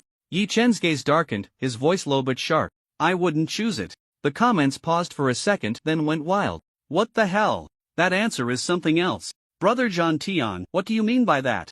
Are you regretting it? A hint of surprise flashed in Lu Yu's eyes, but his smile remained unchanged. Why? Yi Chen sat in front of the camera. His expression unchanged, his tone flat. Actually, I didn't want to be the commander-in-chief at first. I wanted to be the supreme commander of the 3 armies directly. The venue fell silent, then the comments erupted. Can you really say that? Wow, Commander, you really aren't afraid of death. You actually want to become the supreme commander directly. That position is even higher than a military district commander. Commander Yi is so arrogant. Yi Chen remained unhurried and continued. I didn't expect that there would still be a troublesome 3-month assessment period. With the personalities of Commander Chao and Commander Sunday, I estimate they won't let me sit there easily. So if I had to choose again, I might consider working hard to directly fight for the position of marshal. As soon as he said this, the comments went completely crazy. Wow.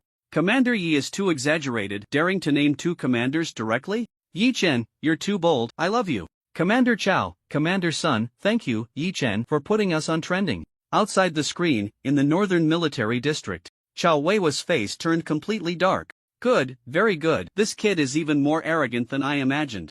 In the Eastern Military District, Sun Chuanma sneered, tapping his fingers on the table, his gaze deep. Meanwhile, the comments were still going wild. Is this something that can be said out loud? Don't be afraid, Commander Yi, we stand with you. We all agree you should become the supreme commander. Anyone who disagrees is the enemy of the people. Lu Ye's smile faltered, quickly interrupting the atmosphere, speaking softly, Commander Yi, let's change the topic. I heard you lived in a slum for a while. What do you think about that experience? Yi Chen fell silent for a moment, as if recalling. The slum. His voice was not fast, but carried a complex emotion. It was a dirty and chaotic place, a mix of good and bad. To survive, some people would stop at nothing, doing all sorts of dirty and vile things. He raised his eyes, his gaze calm. But that doesn't make them bad. They had no choice. Because, survival. The desire to survive, the thought of wanting to live, made them lose their humanity. 100 Longhua coins. For some families, it's the money for a child's breakfast. But in the slum, it can last a year. The comments were silent for a second, then went wild again. That comparison hits hard. The commander understands, he really understands. The people in the slum aren't bad, they just can't survive. Yi Chen continued. I cherished that experience, because it made me understand the complexity of human nature. And it made me feel that we should pay attention to these issues. Find ways to let more people live like human beings. The live stream was completely boiling over. I thought he was going to insult the people from the slums. I even drew my knife. The issue of the slums should be taken seriously. I didn't expect these words to come from an 18-year-old kid. Dai Shui not only can fight, but also considers our people. This is the future commander. Lu Yu smiled. So, Yi Shui, can you share your future goals? Yi Chen raised his eyes. His expression was calm. Future? First, turn the acting commander into a true commander of the three armies. He paused. His voice suddenly deepened. And then unite the strength of the three armies. Lead all the soldiers. Break out of Blue Star. Charge straight into the nest of the insect race. Completely wipe them out. The live stream exploded in an instant. Damn! Yi Shui's speech is just too damn passionate. I'm signing up for the military right now. To say such things at 18, what a real man. Don't say anything else. Whoever stands in his way of becoming commander is a traitor to humanity. Insect race, listen up. Yi Shui is preparing to lead people to kill. Lu Yu looked directly at Yi Chen. Last question. If 3 months later you haven't become the commander of the three armies, what will you do? The live stream fell silent for 3 seconds. The comments paused, then flooded in. Here it comes, here it comes. Dai Shui, don't be modest. We will support you from behind. Yi Chen lifted his head. His expression was calm, without any hesitation. Then I will continue to be a soldier. Uphold my duties, protect the people. I will also continue to fight against the insect race, until the last drop of blood. The comments exploded instantly. This answer is solid. No fluff, all truth. Such a person is worth our trust. Lu Yu was momentarily stunned, then smiled slightly, concluding, thank you for your answer, Yi Shui. The live stream ends here. Lu Yu let out a gentle breath. The hand holding the microphone finally relaxed. She looked at Yi Chen. Her gaze held a few more nuances. It was no longer just polite formality, but genuine respect. Thank you, Yi Shui. Her voice lowered slightly, carrying a hint of sincere smile. At that moment, the live stream was flooded with comments. This woman's gaze is different now. Got it, she's moved. Don't talk nonsense, this is respect, this is admiration. Yi Chen merely nodded, not saying another word. And at this moment, Chow Weiwu also ended the live stream. He sighed inwardly. This heart harbors strategies, its ambitions are not small. The live stream was not long, but the impact it created far exceeded expectations. Online, many felt unsatisfied, the comments filled with regret. There were too few questions. I have 100 more I want to ask, and the live stream just ended. When will Dai Shui hold another live stream? Some netizens even rushed to Lu Ye's social media account, leaving frenzied messages, requesting a second session. I didn't watch enough, I want to see more. Reporter Lu, when will the second interview take place? Give us a definite answer. Don't keep it hidden, we want to know more. Lu Yu could only helplessly reply, I don't know, it depends on the central arrangements. Please be patient. Not only that. Besides, Lu Yes sighed. The volume of letters received by the central agency also surged in a short time. Usually, only when reporting central officials would someone send letters to the central agency. After a month, it wouldn't even be 10 letters. Unexpectedly, after Yi Chen's live stream ended, the central agency received over 1,000 letters in just one day. He Xianling received the report, his face darkened, and he could only sigh. The enthusiasm of the masses is too high. They even sent letters. Everyone is asking when the next interview will be. He casually placed a few letters on the table, looking at Bai Jingce, his tone helpless. Actually, the reason this interview was so short was the decision of the elders. Bai Jingce said nothing, just raised his eyes. He Xianling continued, they believe that having Yi Chen appear in the livestream can uplift the morale of the people. Can we force Chao Weiwu and Sun Quan to strategize, to follow the rules, and honestly give the trial, without later playing tricks and denying Yi Chen's status? But at the same time, Yi Chen is a genius we are focusing on cultivating. Too much information cannot be exposed. So the live broadcast must be brief and to the point. Bai Jingce nodded slightly, his tone indifferent. Cautious consideration is the best way to show our importance to him. Elders, this is a well-intentioned effort. He Xianling smiled, lowering his voice. Don't be fooled by the short live broadcast. The central authority cares about this kid more than anyone. Bai Jingce picked up his teacup, took a sip, and spoke lightly. Some people may already regret it. He Xianling turned his head, asking, are you referring to the Northern Military District, Chao Weiwu?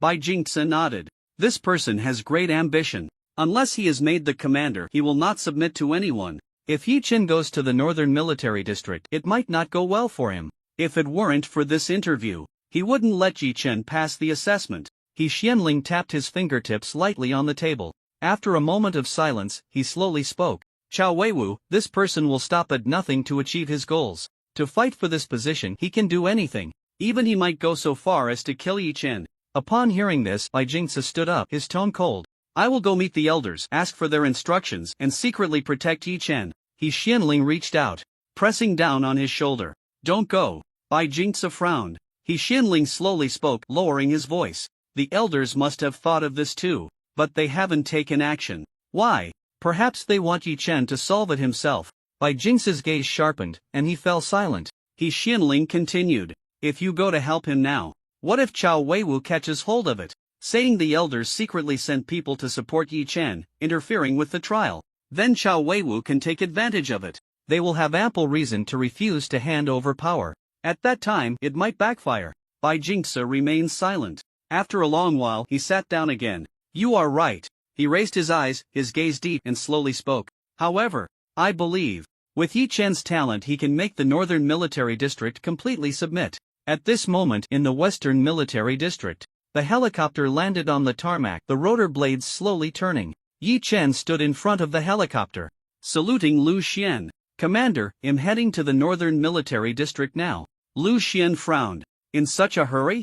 Yi Chen smiled. I have a brother. His name is Zhang Yuan. A brother I grew up with in the slums. He's now in the Northern Military District. I need to go see him. Lu Xian was silent for a moment, then nodded, but his tone was low. Be careful. Chao Weiwu is the one who least wants you to become the commander of the three armies. From what I know of him, he truly values talent, but if you threaten his position, he can do anything. Yi Chen's smile was faint. I will be careful. Lu Xian looked at him, his expression growing serious. Remember, if it really doesn't work out, it's fine not to be the commander. If you suffer grievances in the north, just come back. The Western Military District will support you. I will also treat you as a future talent to cultivate. Yi Chen stood at attention, saluted, his voice crisp. Got it. The next moment, he turned and boarded the helicopter. The cabin door closed, the rotor blades roared, stirring up a whirlwind. Lu Xian looked up at the helicopter, gradually disappearing into the northern sky. On the other side, in the Northern Military District,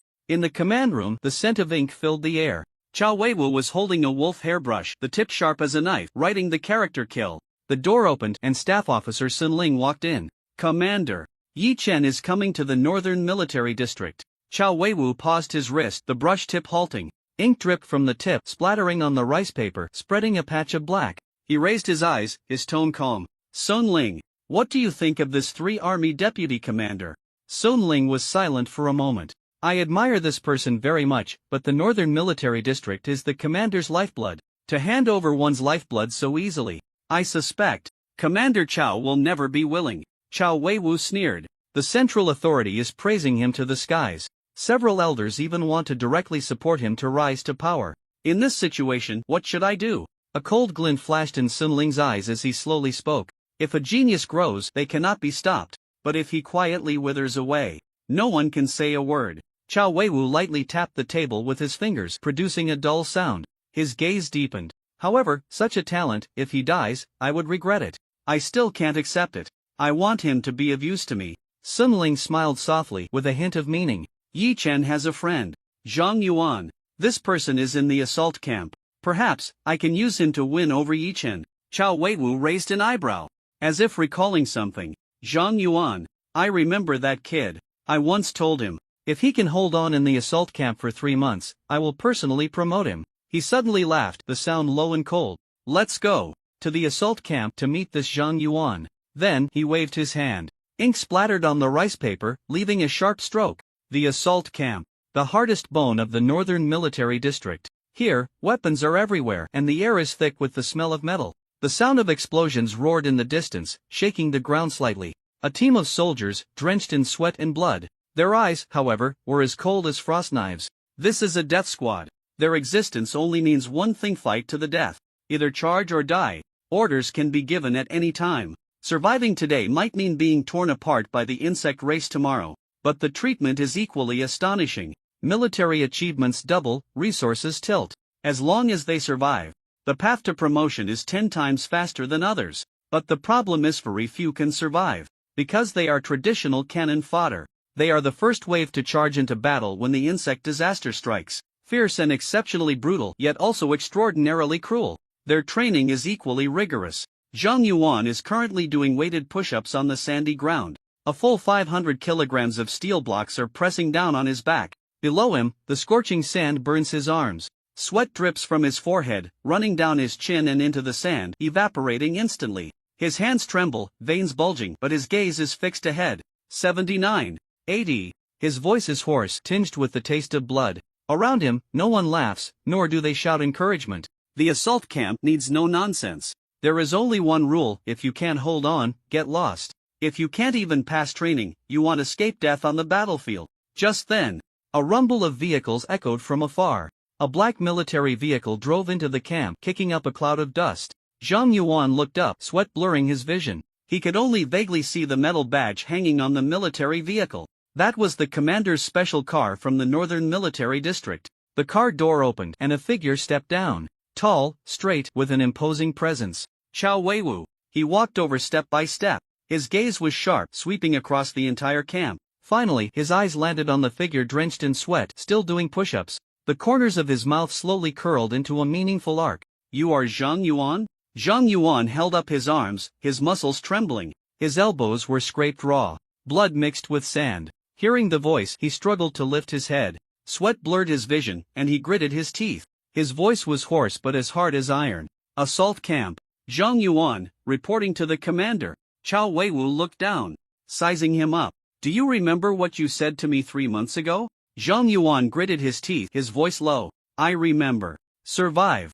Gain your promotion. Chao Weiwu walked up to Zhang Yuan and smiled. That smile was no longer cold but carried a hint of warmth. He bent down, reached out his hand, and pulled Zhang Yuan up from the sand. Well done. You made it. You held on for 3 months. Zhang Yuan was taken aback, instinctively straightening his back, his voice hoarse. Report. I want slack off. Chao Weiwu patted his shoulder, the force steady. What I said counts. From today on, I will personally promote you. Zhang Yuan's breath caught. For the first time, excitement flickered in his eyes. Commander. Chao Weiwu waved his hand, and behind him, the adjutant stepped forward. He handed over a military merit badge, a combat achievement card, and a hefty supply bag. Inside were brand new elixirs, energy-filled combat point cards, and a cold gleaming saber. All of this is for you. The elixirs are for your life. The combat points, you can use as you wish. The weapon is the latest model from the north, sharp and hard, 100 times better than that broken knife you had before. Zhang Yuan stared blankly at the saber, its cold light reflecting in his eyes like a piece of bright, cold fire. His breath quickened involuntarily. Chao Weiwu's smile deepened, his tone steady and powerful. Zhang Yuan, work hard. Continue to fight in the assault camp. I have high hopes for you. I will never let you suffer. Zhang Yuan's fingertips trembled slightly. Gritting his teeth heavily, he whispered, Commander's kindness. Zhang Yuan will remember. Chao Weiwu stared at him and smiled. Just remember, Zhang Yuan, from today on, you are no longer an unknown soldier. Chao Weiwu withdrew his gaze and spoke lightly. His voice was steady but carried weight. From today on, you are not just a soldier in the assault camp. I appoint you as a centurion. You will lead 100 men. Zhang Yuan was stunned. His breath caught, and his head buzzed. See, centurion? His throat tightened, his heart pounding like a drum. This position was something he had never even dared to dream of before. Chao Weiwu nodded, his expression firm. You did well. In the future, you will need to learn more. I will have Sun Ling personally teach you the skills of leading troops in battle. In the future, you will lead more than just 100 men. I will give you an even heavier burden. Zhang Yuan felt blood rush to his head, his heart ignited like it was set on fire, as if he would burst into flames. Commander, I will not disappoint you. Chao Weiwu smiled faintly, placing his hand on his shoulder with a steady force. Good. Let's go, have a meal with me. Zhang Yuan was taken aback, completely stunned. Dinner? With the commander? Chao Weiwu's expression was calm, his tone not allowing for refusal. Don't be nervous, it's just a meal. In the future, your position will be more than just in the assault camp. Zhang Yuan's eyes reddened slightly, his breath quickening, his heart feeling like it would explode. Rest assured, Commander. I will definitely learn. I will definitely work hard. I will never let you down. Chao Weiwu looked at him and smiled. Good. I look forward to your performance. Moments later, in a luxurious restaurant in the north, a long table was filled with delicacies. Big fish and meat glimmering with light. Plates of strange dishes emitted faint energy fluctuations as if absorbing spiritual breath. Zhang Yuan sat on one side, completely stunned. His eyes fixed on the table, his throat slightly rolling. He had never eaten these things, nor had he ever seen them. Chao Weiwu raised his wine glass, a calm smile on his face. These are not ordinary meals. He set down the glass and pointed to a giant crab in the center. Its shell shimmering with a dark golden sheen. This is called the Xianlin spirit crab. Zhang Yuan was taken aback, his eyes widening slightly. Chao Weiwu spoke slowly, his tone neither hurried nor slow. It comes from the extreme cold spiritual sea in the north, born in the depths of the spiritual tide abyss. It sheds its shell every 10 years, and it takes 100 years to grow into a full crab.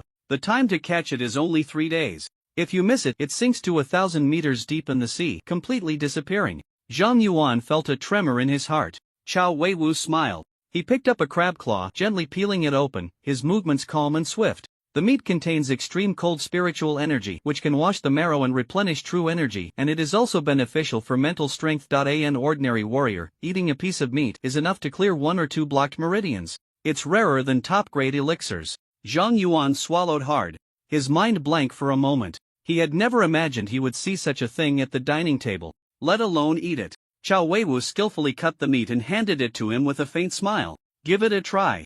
These are things that only those with status and identity can eat. It's not embarrassing that you haven't seen it before, but from now on, you must know. If you want to enter the upper echelons, you must understand the rules.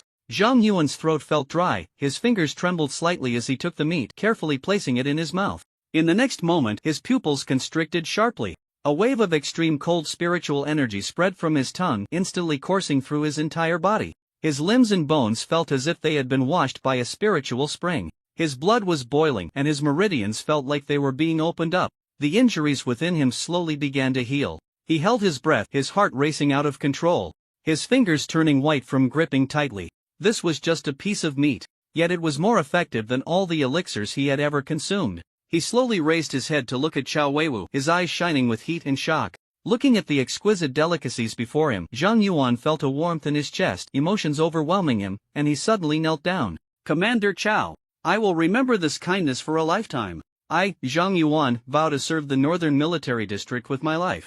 I vow to serve Commander Chao with my life. Chao Weiwu was taken aback, immediately reaching out to help him up. His tone was steady but carried a sense of affirmation. Don't kneel. It's not that I favor you. It's your efforts that deserve recognition.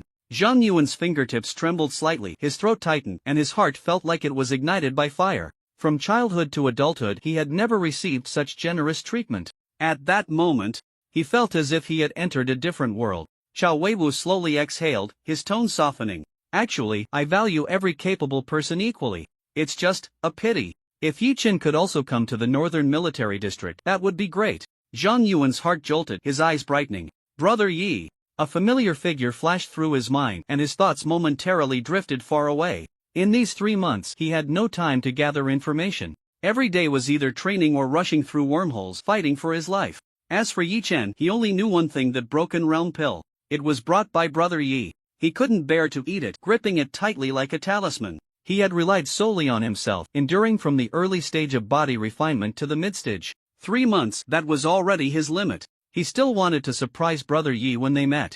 Zhang Yuan's breathing quickened, unable to hold back, his voice trembling. Commander! Brother Yi. Yi Chen. How is he doing now? Qiao Weiwu smiled, raising his wineglass, his movements calm. Don't worry, he's doing well. Tonight he will come to the Northern Military District. I will arrange for you to meet. Zhang Yuan suddenly looked up, stunned. Today? Qiao Weiwu nodded gently, his tone indifferent. Yes, tonight. Zhang Yuan's chest trembled, his heart racing wildly, his throat felt like it was on fire. I can finally see Brother Yi. Qiao Weiwu raised his glass, his tone unhurried, carrying a hint of a smile. Zhang Yuan, do you know? Yi Chen is now quite remarkable. Zhang Yuan was taken aback, his chopsticks pausing. Qiao Weiwu continued. He has already become the commander of the 3 armies. In the future, all 3 military districts will be under his command. Even I, am afraid, will have to show him utmost respect and hand over the Northern Military District to him. Zhang Yuan stood frozen, his mind buzzing. Brother Yi, commander? His heart raced, blood surging. After the shock came a wave of confusion. How did Brother Yi manage that? In 3 months, he had fought hard in the front lines, bleeding profusely, just to rise from a soldier to a centurion. What about Yi Chen? In 3 months he became the commander of the 3 armies? Regardless of qualifications, age, or military achievements, even if Brother Yi had extraordinary talent, this speed was too outrageous. Zhang Yuan's fingertips trembled, waves of emotion churning within him. But before he could think further, Qiao Weiwu smiled faintly and waved his hand. Don't just stand there.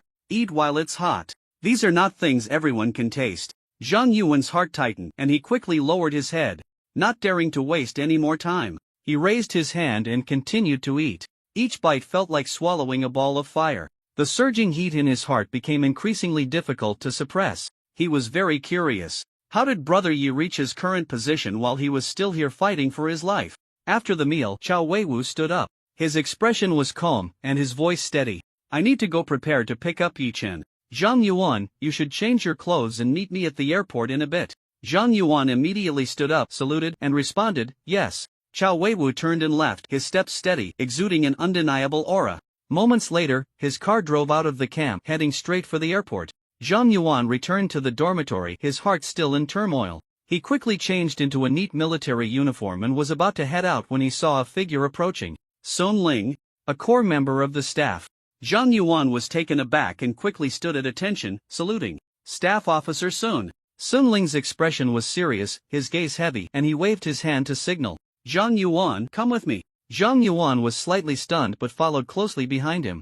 The two walked to a secluded open area. The wind howled, and the atmosphere felt a bit oppressive. Sun Ling turned around, staring at Zhang Yuan, and slowly spoke. Zhang Yuan, let me ask you, what do you think of Commander Qiao? Zhang Yuan straightened his back, his tone sincere. The commander treats me very well. He has given me opportunities. He has opened my eyes and taught me many principles. Sun Ling nodded, a complex look flashing in his eyes. I know you are grateful. Then let me ask you again. Aren't you curious why Yi Chen can become the commander of the 3 armies? Zhang Yuan was taken aback, his heart trembling slightly. But he nodded. Indeed. I really want to know. Sun Ling sighed deeply, lowering his gaze. The wood that stands out in the forest will be blown down by the wind. The Northern Military District is Commander Qiao's hard work and also the strongest military district. But the elders do not want his power to be too great. So, they supported Yi Chen to rise to power, forcing Commander Qiao to hand over command. Zhang Yuan's heart jolted and he froze. How could this be? Brother Yi actually being? Sun Ling raised his hand to silence him, his voice even lower. Do you understand now? For Commander Qiao, the Northern Military District is his lifeblood. He will never hand it over. But if Yi Chen insists on serving the Central Elders. He paused, spitting out a few words cold as a knife. Then, Commander Qiao has only one path to kill Yi Chen. Zhang Yuan's pupils constricted, and he froze. His mind exploded like being struck by lightning. On one side was Yi Chen, a brother in life and death. On the other was Commander Qiao, who had shown him kindness. His throat tightened, and his heart was in chaos like a storm. What should he do? Sun Ling stared at him and slowly spoke. Don't panic. Commander Chow also appreciates Yi Chen. If possible, he wouldn't want to take action. But the situation is pressing, and he has to be cautious. Zhang Yuan gritted his teeth, his voice low. Is there no other way? Sun Ling's eyes flickered, and he slowly uttered 3 words. There is. Let Yi Chen give up the position of commander of the 3 armies. Join the Northern Military District. Zhang Yuan suddenly raised his head, breathing rapidly, his eyes brightening. Sun Ling continued, his voice steady and slow, each word weighing on Zhang Yuan's heart. In this way, the conflict between both sides can be resolved. Commander Chow will not harm him. In fact, he will even vigorously cultivate Yi Chen as a talent. And you two can fight side by side, exterminating the insect race, with both of you twin stars present. In the future, who can shake the Northern Military District? Zhang Yuan's heart raced, blood surging. At that moment, he saw a path that could save Yi Chen and allow him to ascend. He clenched his fists and nodded heavily. Staff Officer Sun, I understand. I will find a way to get Brother Yi to join the Northern Military District. At this moment, in the Northern Military District, the night was heavy and the lights were bright. On the helipad, searchlights crisscrossed and military flags fluttered in the wind. Troops stood in formation, clad in black armor. The cold light reflected off the gun barrels, the intent to kill palpable. Helicopters roared as they slowly descended. As the cabin door opened, the wind whipped up dust and the corners of clothing fluttered. Yi Chen stepped down the ladder, his military boots hitting the ground with a sound as heavy as iron. His uniform was crisp, his expression calm, and his steps steady, each one carrying a sense of pressure. The sound of salutes erupted. Salute! The roar of voices shook the night air. Chow Weiwu stepped out of the crowd. His black robe billowed in the wind, the shoulder insignia weighed down, his steps steady and unhurried. He wore a smile, his voice deep yet heavy as a bell. Commander Yi, welcome to the Northern Military District. Yi Chen took a step forward and extended his hand. Commander Chow. His tone was flat, but his gaze was sharp. The 2 hands clasped, their strength colliding silently, the air tensing for a moment. Chow Weiwu smiled, released his hand, and scanned the crowd. Zhang Yuan, come meet your good brother. A figure stepped out of the ranks, moving quickly, his uniform neat, his eyes burning with intensity. He stopped in front of Yi Chen, stood at attention, saluted, his voice trembling. Brother Yi. Yi Chen paused for half a second, the corners of his mouth lifting slightly, his gaze softening a bit. Zhang Yuan. His tone was light, but it carried a smile. You've grown taller and bulked up quite a bit in the past few months. Zhang Yuan swallowed hard, laughing awkwardly, his voice trembling with barely contained emotion. You haven't changed at all. Still the same Brother Yi. Chow Weiwu interjected, his smile natural, his expression calm. Good brothers, good feelings. He turned, his gaze deep, his tone composed. Tonight is the welcome banquet for the Northern Military District. Let us have a good drink. At the welcome banquet, the lights were dazzling. On the long table, delicacies filled the spread, the aroma of wine strong. Chow Weiwu raised his glass, his laughter hearty, his demeanor steady. Commander Yi, tonight is to welcome you. The Northern Military District welcomes you. Yi Chen raised his glass, a faint smile on his face. Thank you, Commander Chow. After a few rounds of drinks, Chow Weiwu set down his glass, his gaze slowly settling on Yi Chen. His tone calm but with a hint of probing. It won't be easy for you to understand the Northern Military District. The soldiers here are all tough men, not easily controlled. If from the start you were to sit in a high position, I fear they wouldn't accept it. As soon as the words fell, the atmosphere at the table instantly grew heavy. Many generals fell silent, their eyes subtly scanning Yi Chen. Yi Chen's expression remained calm as he downed his drink in one go, speaking softly. No problem. I am willing to accept the arrangement. Chow Weiwu smiled, his smile steady, carrying a hint of inscrutability. Good. Since you and Zhang Yuan are life and death brothers, then let's start you off in the assault camp. He paused, his tone slow, but it pressed down on the entire room, silencing it.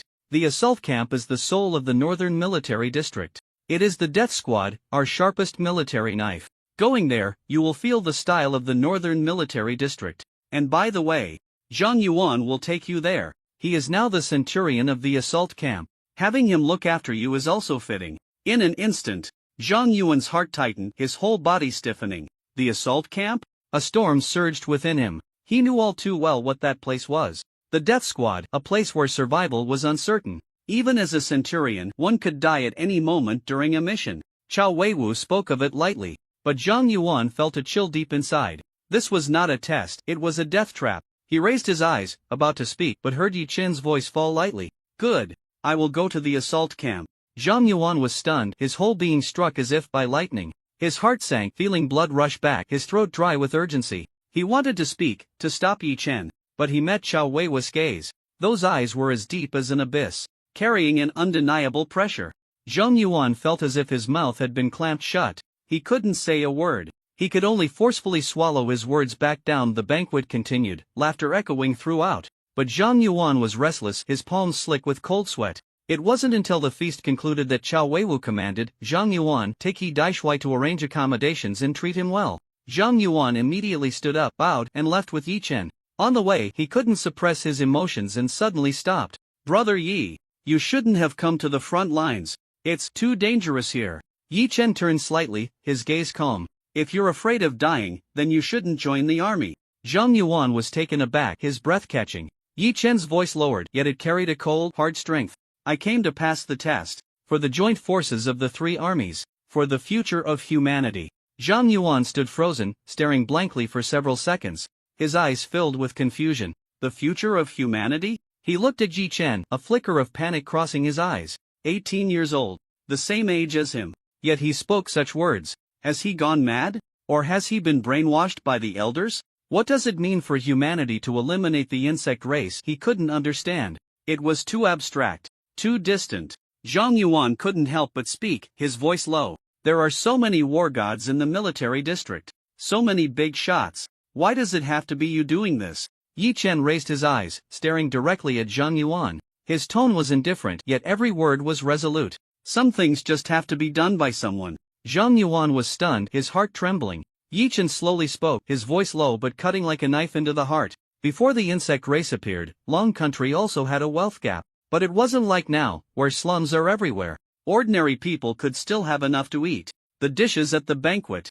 Even the poor could afford. Zhang Yuan was taken aback, his throat tightening, images flashing through his mind. They were in the slums, starving, rummaging through trash bins for something to eat. They had done anything to survive. In such places, human hearts were scarier than the insect race. Yi Chen's voice continued, cold and unyielding. "In the Western Military District, there are no slums. Even the poorest can enter the military. Doing logistics, moving supplies, carrying the injured, they can still earn a meal. They won't be discriminated against and they won't starve to death." He paused, his gaze growing heavier. "If I can unify the military, I will vigorously promote the logistics model of the Western Military District. Establish millions of logistics positions. Absorb all capable workers into the military."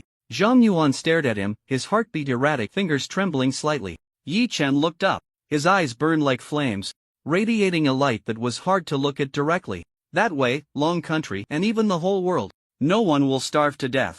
No one will live like livestock. Everyone will be able to live with dignity. By then, the insect race will be easily crushed." Zhang Yuan swallowed hard. His eyes felt warm, yet he couldn't utter a word. At that moment, he suddenly felt that the Yi Chen before him was no longer the kid from the slums who fought him for steamed buns, but a man who was shouldering the future. He could see the fervor in Yi Chen's eyes. He knew he couldn't argue against Yi Chen, but he was unwilling. He didn't want to see Yi Chen become an enemy of Qiao Weiwu. Just then, a whistle suddenly sounded. Following that, the assembly call exploded in the night sky. The long call rang out continuously, carrying a sense of urgency that made the air buzz. "In Area B3, a wormhole has appeared. Frontline camp, all troops mobilize." That night, in the Northern Military District, alarms blared, piercing and jarring. Communications exploded with urgency. "In Area B3, the wormhole has opened. Frontline camp, move out quickly." Zhang Yuan suddenly looked up, his expression tightening. In the next moment, he sprinted towards the assembly point. The soles of his boots slammed against the iron plate, each sound deafening, his heart racing in sync. Suddenly, footsteps approached from behind. Yi Chen had caught up. Zhang Yuan's heart sank, and he turned abruptly, his face pale. "Brother Yi, what are you doing? This isn't a drill, this is real combat. You just got here, there's no need for you to move out with us." Yi Chen raised his gaze, his expression calm, his voice cold. "I came to familiarize myself with your assault camp. The fastest way is to follow you to the battlefield." Zhang Yuan's breath hitched, his heart constricting painfully. But Yi Chen didn't look at him again, only tossing out a single command, "Lead the way." Zhang Yuan's heart jolted. Unsure of how to persuade him, he could only take Yi Chen and rush into the night, heading towards the blinding assembly lights. The assembly area was brightly lit. Searchlights tore through the night sky, cold light illuminating the entire camp. Over 1,000 soldiers from the assault camp stood in neat rows. Their military armor glinted coldly, exuding an oppressive chill. They resembled rows of steel statues. A deathly silence hung in the air, heavy with a sense of impending violence. At the forefront stood a figure. Military boots planted firmly, clad in a black military cloak with shining shoulder insignia. His face was sharp as a knife, and his gaze was as piercing as a blade. The commander of the assault camp Tai Chongshan, known as the Iron-Faced King of Hell. He had killed countless insects. His battle achievements outweighed many colonels. His voice was deep, yet it boomed like thunder. Target B3 area. Currently, the wormhole is unstable. It must be sealed within 30 minutes. Once the wormhole stabilizes, a tide of insects will pour out, including fierce generals and even emperor-level insectoids. At that time, not just one city will be destroyed. The entire defense line of our northern military district will collapse. His gaze swept over everyone, cold as steel. The assault camp has only one command: kill, until we can kill no more. The roar of battle surged. The fighting spirit ignited the air. All personnel board the aircraft. Depart. The hangar doors thundered open. Rows of flying motorcycles stood in formation. Cold light flickered, like sleeping beasts awakening. Black Falcon-style flying vehicles. Entirely black and gold, with streamlined armor. Dual ion thrusters, folding tail fins, and the cockpit glimmering with cold light. The fuselage was scarred from battle, each mark etched with memories of blood and fire. Engines roared. Exhaust flames shot out, tearing through the night sky. Soldiers mounted their steeds, locking in, pressing their guns, sheathing their knives. In one fluid motion, they were perfectly synchronized. Zhang Yuan stepped onto his war steed, suddenly turning back, shouting, "Yi Gu, get on." Yi Chen said little. He rose, settling into the back seat, gripping the supports tightly. His gaze was as cold as a distant star. Hold on tight. In the next moment, 1,000 flying steeds took off simultaneously. Exhaust flames roared, the black and gold dragon soaring into the sky. Under the night sky, 1,000 riders crossed the horizon, like a spear of the war god, piercing into the abyss of the insectoids. At this moment, B3 area. In midair, a massive mouth opened. A black abyss swallowed the night. This was the wormhole. Space twisted. The air trembled. Visible energy waves rippled like stones thrown into a still pond. Zhang Yuan looked out, breath hitching, exclaiming, "Why are the insectoids back again? Wasn't it said that the Skynet system could keep them all outside the atmosphere? How can they still appear on Blue Star?" Yi Chen glanced sideways, giving a faint look. "Haven't you taken classes in the Northern Military District?" Zhang Yuan was taken aback, awkwardly scratching his head. "In the past 3 months, I've been either training or charging into battle to hunt insectoids. When would I have time to attend classes?" Yi Chen sighed lightly. "Know yourself and know your enemy, and you will win 100 battles." Zhang Yuan looked confused. "Then what should I learn?" Yi Chen raised his eyes, looking at the twisted space, his voice cold and heavy. "First, you need to know that the Skynet has indeed blocked most of the insectoids. But why is it called the Skynet and not the Sky Umbrella? Because the net has holes. So, the Skynet is not perfect. The insectoids still have ways to invade Blue Star." Zhang Yuan froze, his throat tightening. "So, this wormhole is a loophole in the Skynet?" Yi Chen nodded, his tone firm. "To put it simply, the Skynet is a city wall. The wormhole is a ladder for besieging the city. The insectoids use spatial technology to bypass the Skynet from the outside and directly open a breach inside. This is the wormhole." Zhang Yuan's breath quickened, a chill running through him. "Then, doesn't that mean, all over the world, at any time exactly?" Yi Chen interrupted him, his voice cold as steel. "That's why the Dragon Kingdom divides military districts. East, West, South, North. The 4 major military districts are meant to guard against vulnerabilities, to protect the gaps in the heavenly net." Zhang Yuan swallowed hard, his palms sweaty. "No wonder we encounter the insect race so frequently in the assault camp." Yi Chen did not respond, only stared into the abyss, his gaze icy. "Wormholes, when they first appear, are very fragile. There aren't many insect races that can pass through, and their strength is generally low. This is the only opportunity for containment."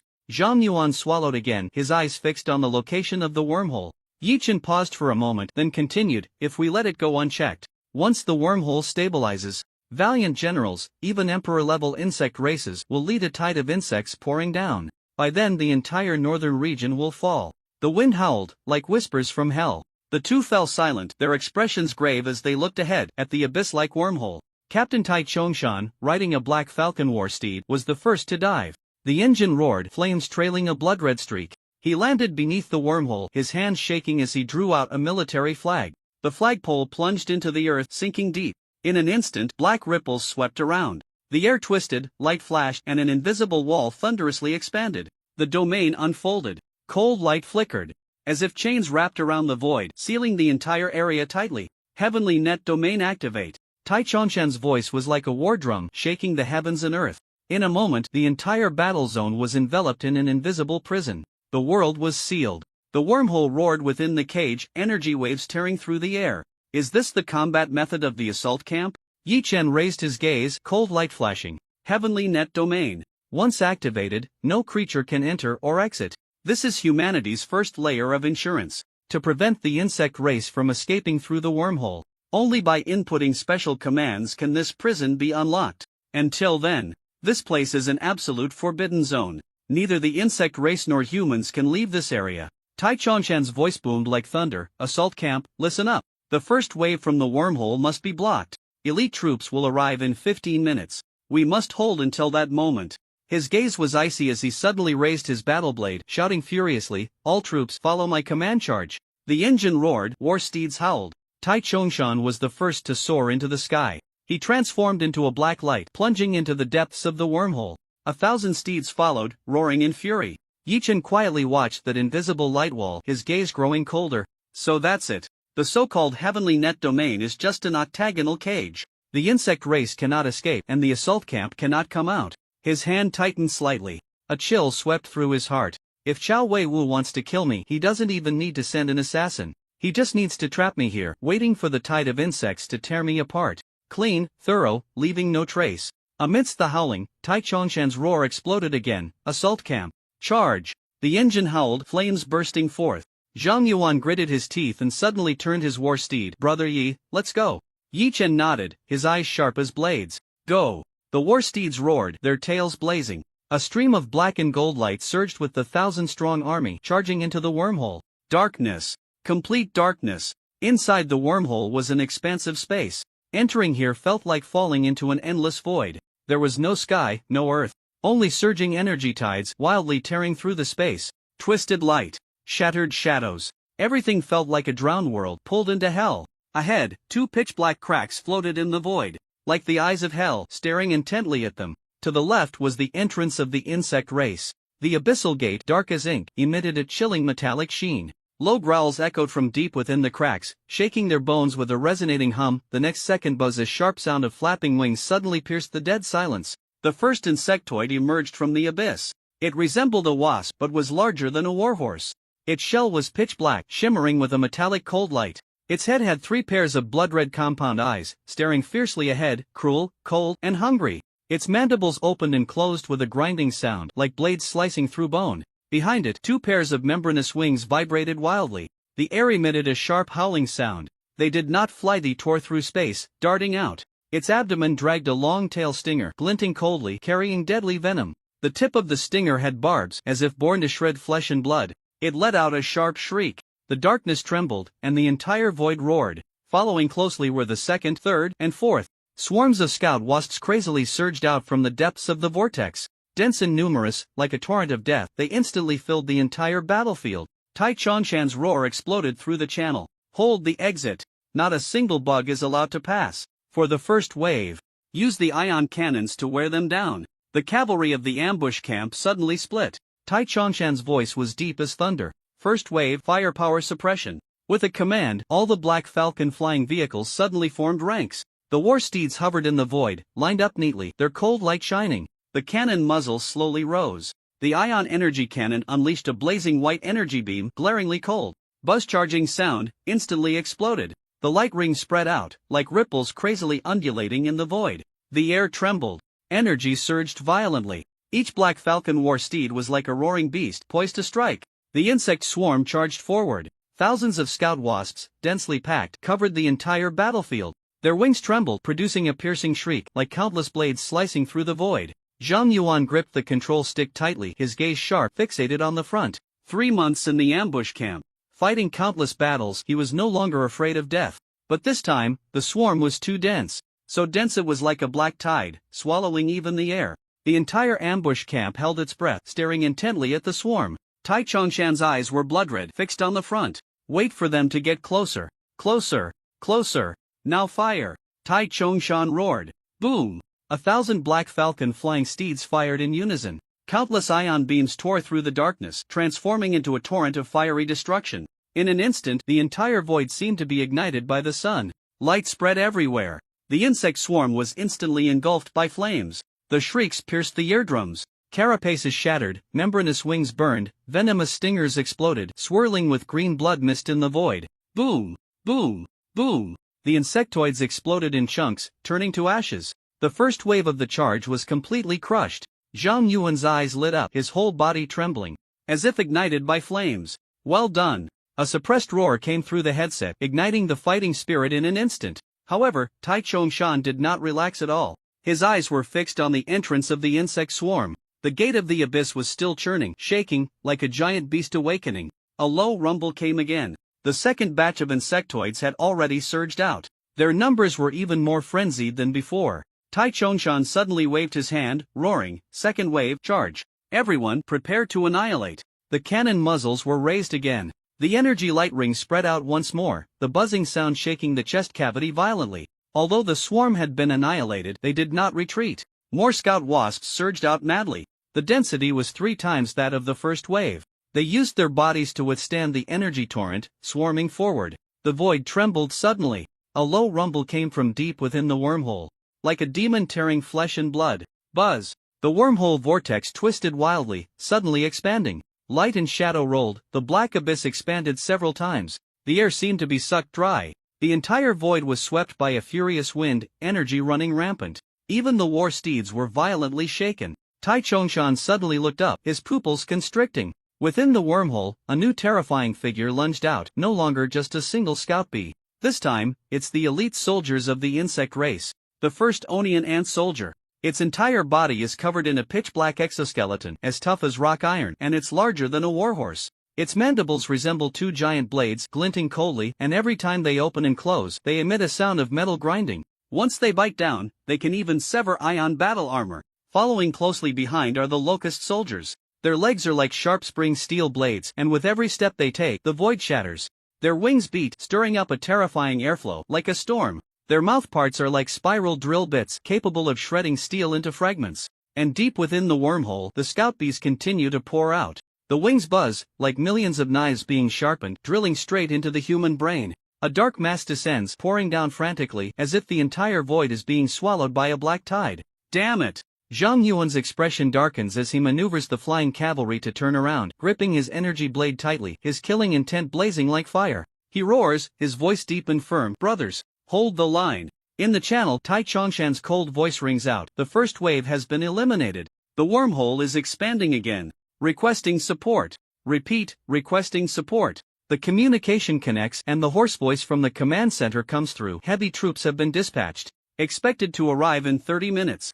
Tai Chongshan lowers his head to check the time. Raising his gaze again, he stares intently at the wormhole, his brow furrowed like iron, and he grits out 2 words. Half an hour. He suddenly tightens his grip on the hilt, his battle spirit igniting, and he roars hoarsely, "Follow my orders. Even if we die, we must hold the exit. Hold on until reinforcements arrive." The assault camp responds in unison across the channel. "Yes." Tai Chongshan violently swings his battle blade, roaring angrily, "Formation, spread out, second wave of attack, prepare fire." Boom! The second round of ion cannons roars as it tears through the void. Beams of light intertwine, like millions of blazing white thunders, pouring down madly upon the swarm. The explosion sounds shatter eardrums. The flames, like a storm of fire, engulf the entire battlefield. Countless scout bees are instantly turned to ashes. Exoskeletons explode, poisonous stingers burn, and membranous wings roll and fall, trailing fire. The air is filled with scorching waves, mixed with a stench and char. The void seems to be ignited by blood and fire. But amidst the flames, shadows still move. Ant soldiers. Locust soldiers. The elite insect soldiers, enduring the onslaught of blazing energy, continue to charge forward madly. Their exoskeletons are as thick as alloy steel plates, the ion beams striking them can only scorch a mark. Some even withstand the energy flow, roaring as they pounce forward. Thousands upon thousands of insects, like a black tide, rush towards the human exit. Wings buzz, the sound sharp, like countless blades slicing through the air. Tai Chongshan's gaze turns cold, gripping his battle blade, he roars, "Close combat! Cut them off! Keep them firmly blocked here!" The assault camp shouts in unison. The battle cries shatter the darkness. The Black Falcon cavalry suddenly dives down, like black meteors, crashing into the tide of insects. Zhang Yuan grips his battle blade tightly, his eyes ablaze. his battle spirit igniting. Brother Yi, watch closely. He suddenly twists his battle mount, ready to charge in. Zhang Yuan. A low, furious shout explodes in his ear. Tai Chongshan blocks him with one hand. You, stay. The captain's voice is cold and hard as steel. He raises his hand, pointing behind Zhang Yuan. There, Yi Chen stands quietly, his dark eyes flashing cold light, unmoving. He ice-acting commander of the three armies. You are responsible for his safety. Zhang Yuan is taken aback, his throat tightening, his breath suddenly heavy. The battle blade in his hand is gripped tightly, his knuckles turning white. He wants to say something but bites down on his teeth, blood surging to his throat. Tai Chongshan doesn't look at him again, suddenly swinging his battle blade, the cavalry roaring, and he charges into the depths of the insect swarm like a black meteor, his back like a burning iron mountain crashing into the endless darkness. Yi Chen slowly raises his eyes, looking at the blood-red void, and speaks softly, "Protect me?" His voice is low and cold, like a knife gently unsheathing. Zhang Yuan turns back, his eyes fixed on him, veins bulging on his forehead. Brother Yi, I don't look down on you, but this is a military order.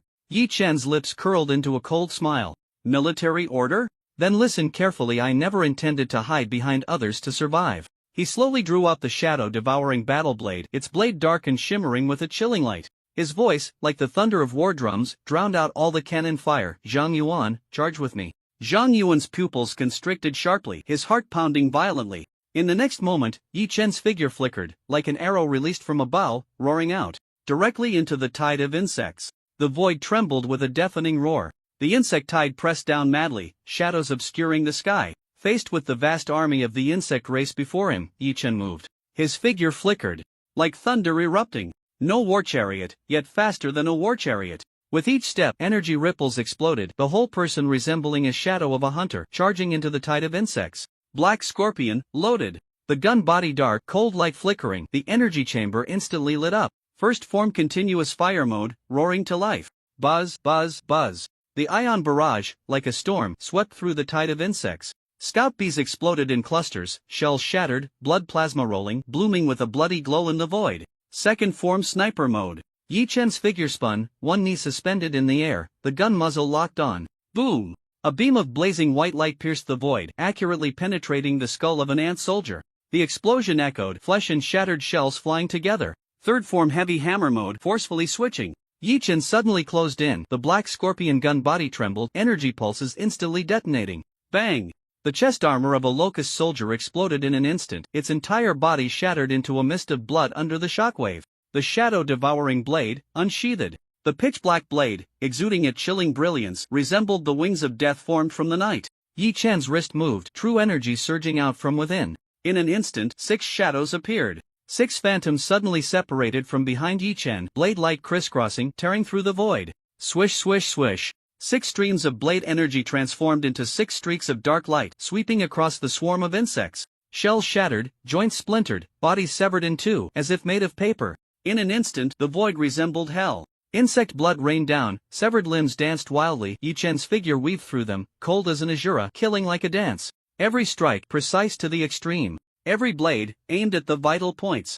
The channel of the ambush camp fell into a deathly silence for 3 seconds. Then came the hoarse shouts. Damn, the deputy commander, too fierce. He's not human, he's simply a humanoid insect extermination machine. That's an azura. This is too strong. Amidst the roaring sounds, the insect swarm began to change formation, several ant soldiers protecting the elite insect troops forcefully pressing forward. Their forelimbs swept across, tearing through the air, effectively blocking Yi Chen's retreat. Scout bees swarmed from above, wanting to completely drown Yi Chen. Yi Chen raised his eyes for a moment, cold light flashing. The next moment the air suddenly twisted. His figure vanished without a sound. The void fell silent. Only the sound of wings buzzing, chaotic and furious. The next second, puff. A streak of dark cold light suddenly flashed by. The head of an ant soldier flew high, blood gushing, floating in the weightless void.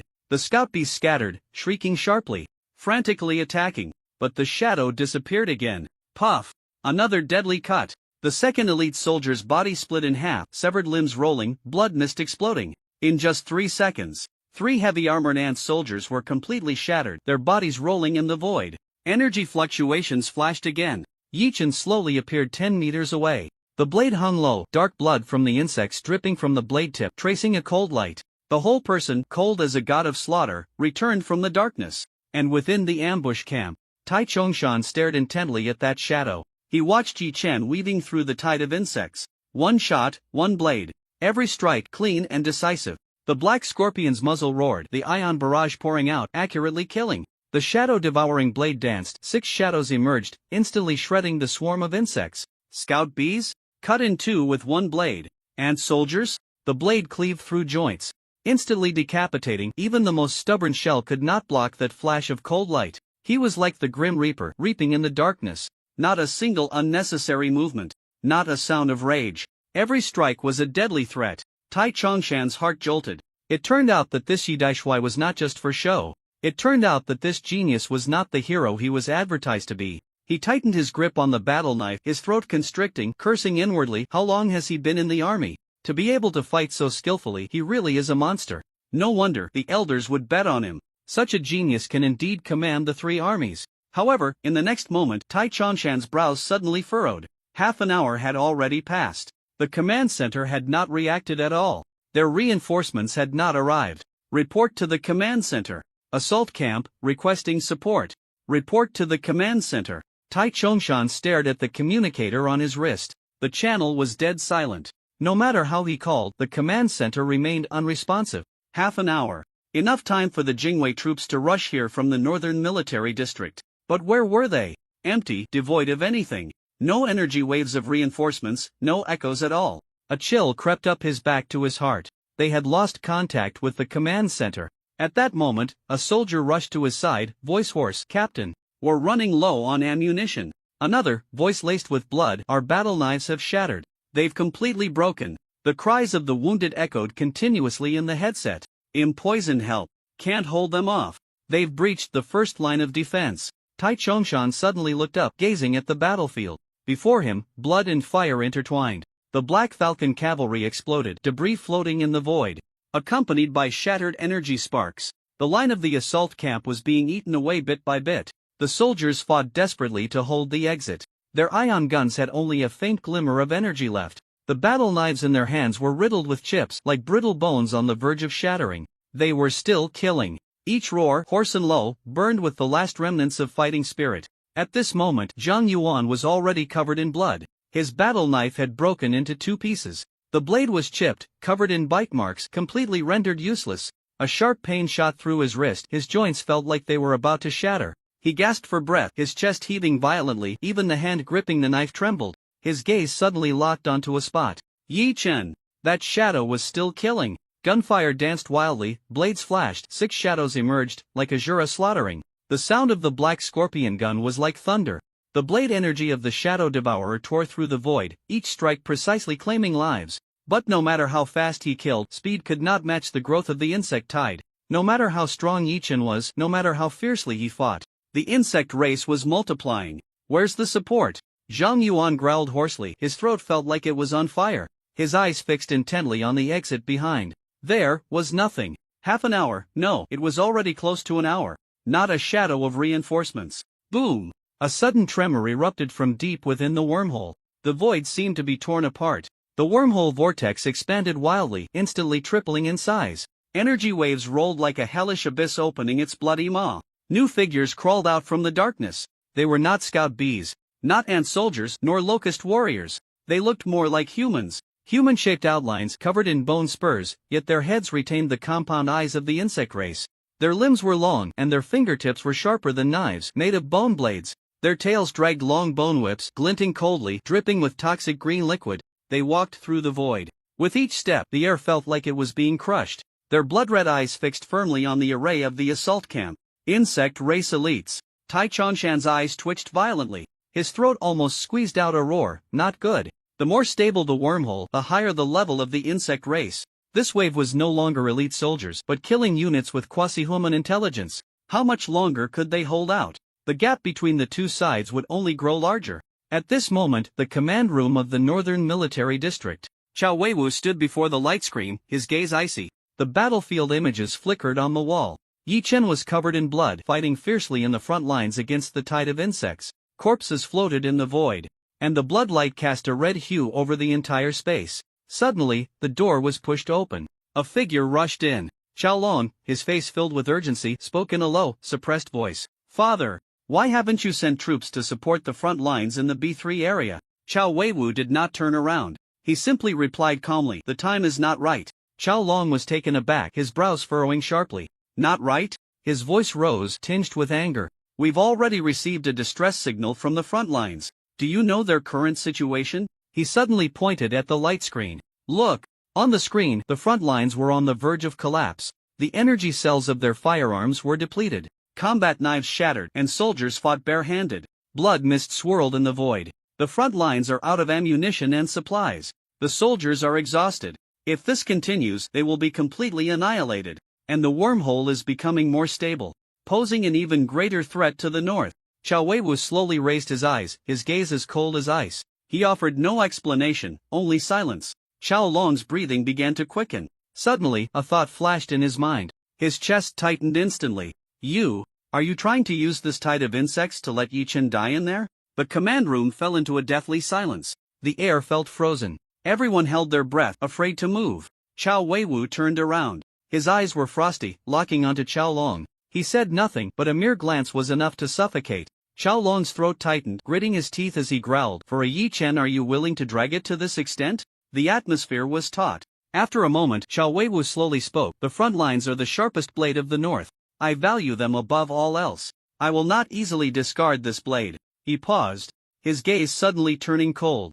"But Yi Chen is a threat. If I have to choose between military power in the north and the front lines..." He slowly uttered the last sentence, each word icy. "I would rather sacrifice the front lines." The air instantly froze. It was so cold it was hard to breathe. Chao Long was stunned, blood rushing to his head. "For a position, you would destroy the entire front lines?" His voice was hoarse, his chest heaving violently. Chao Weiwu did not respond, only coldly stared, as if looking at an ignorant soldier. Chao Long's breathing was completely disordered. Blood vessels bulged in his eyes as he suddenly turned, shouting in anger, "Fine, if no one is going, then I will go support them." He strode toward the door, his palm trembling from the force. However, before he could step over the threshold, a figure blocked his way. Su Ling, the advisor, appeared calm, extending a hand to block his path. "Chao Long, calm down first." Chao Long shouted angrily, "Get out of the way." Su Ling shook his head, his voice low. "You are being too impulsive. You don't understand Commander Chao's intentions at all. Commander Chao is not doing this to kill Yi Chen.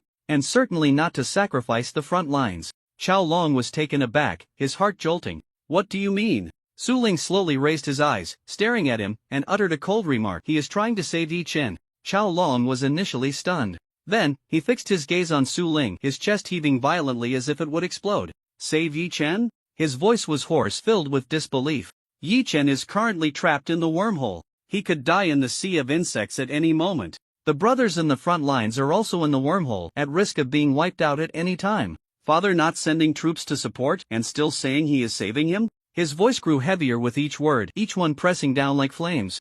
What kind of logic is this? Su Ling slowly began to speak. His voice was low, yet it felt like a heavy stone, crashing into Chao Long's heart. "This is a desperate measure. Commander Chao is doing this to force Yi Chen into a dead end. Let him see the blood with his own eyes. Let him feel firsthand what despair is. Even give him a warning of death. Make him give up everything he has now." As the words fell, the command room fell into a dead silence. Chao Long was stunned, his pupils constricting violently. A thunderous sound echoed in his mind. Force him to give up. His throat tightened, his voice hoarse. Just to make him give up the position of commander-in-chief? Sun Ling nodded slightly, his expression calm, spitting out two cold words, "Exactly." Chao Long's breath quickened, blood rushing to his head. His fingertips trembled. "Even so, we can send out reinforcements early. Let them arrive nearby first. What if the entire camp is annihilated?" Sun Ling raised his eyes, glancing at him indifferently. "Haven't you noticed, Commander Chao, that there are fewer people around you?" Chao Long was taken aback, suddenly scanning the surroundings. At this glance, he was completely stunned. Dian Eli was not there. That person, the strongest in the northern military district. His father's personal guard, Dian Zhanshun. At this moment, he was actually not in the command room. A thought suddenly surfaced in his mind. Could it be? Just at this moment, Chao Weiwu slowly spoke. His voice was deep and cold. "I have said before, I value talent. Yi Chen is the same for me." He turned around, hands clasped behind his back, his gaze icy. "Dian Eli is already near the wormhole, watching every move of the camp. He won't intervene too early. He wants to wait. Wait for Yi Chen to exhaust himself. Wait for him to despair. Wait for him to be at a loss before making a move. Chao Wei's voice gradually lowered, revealing a hint of chill.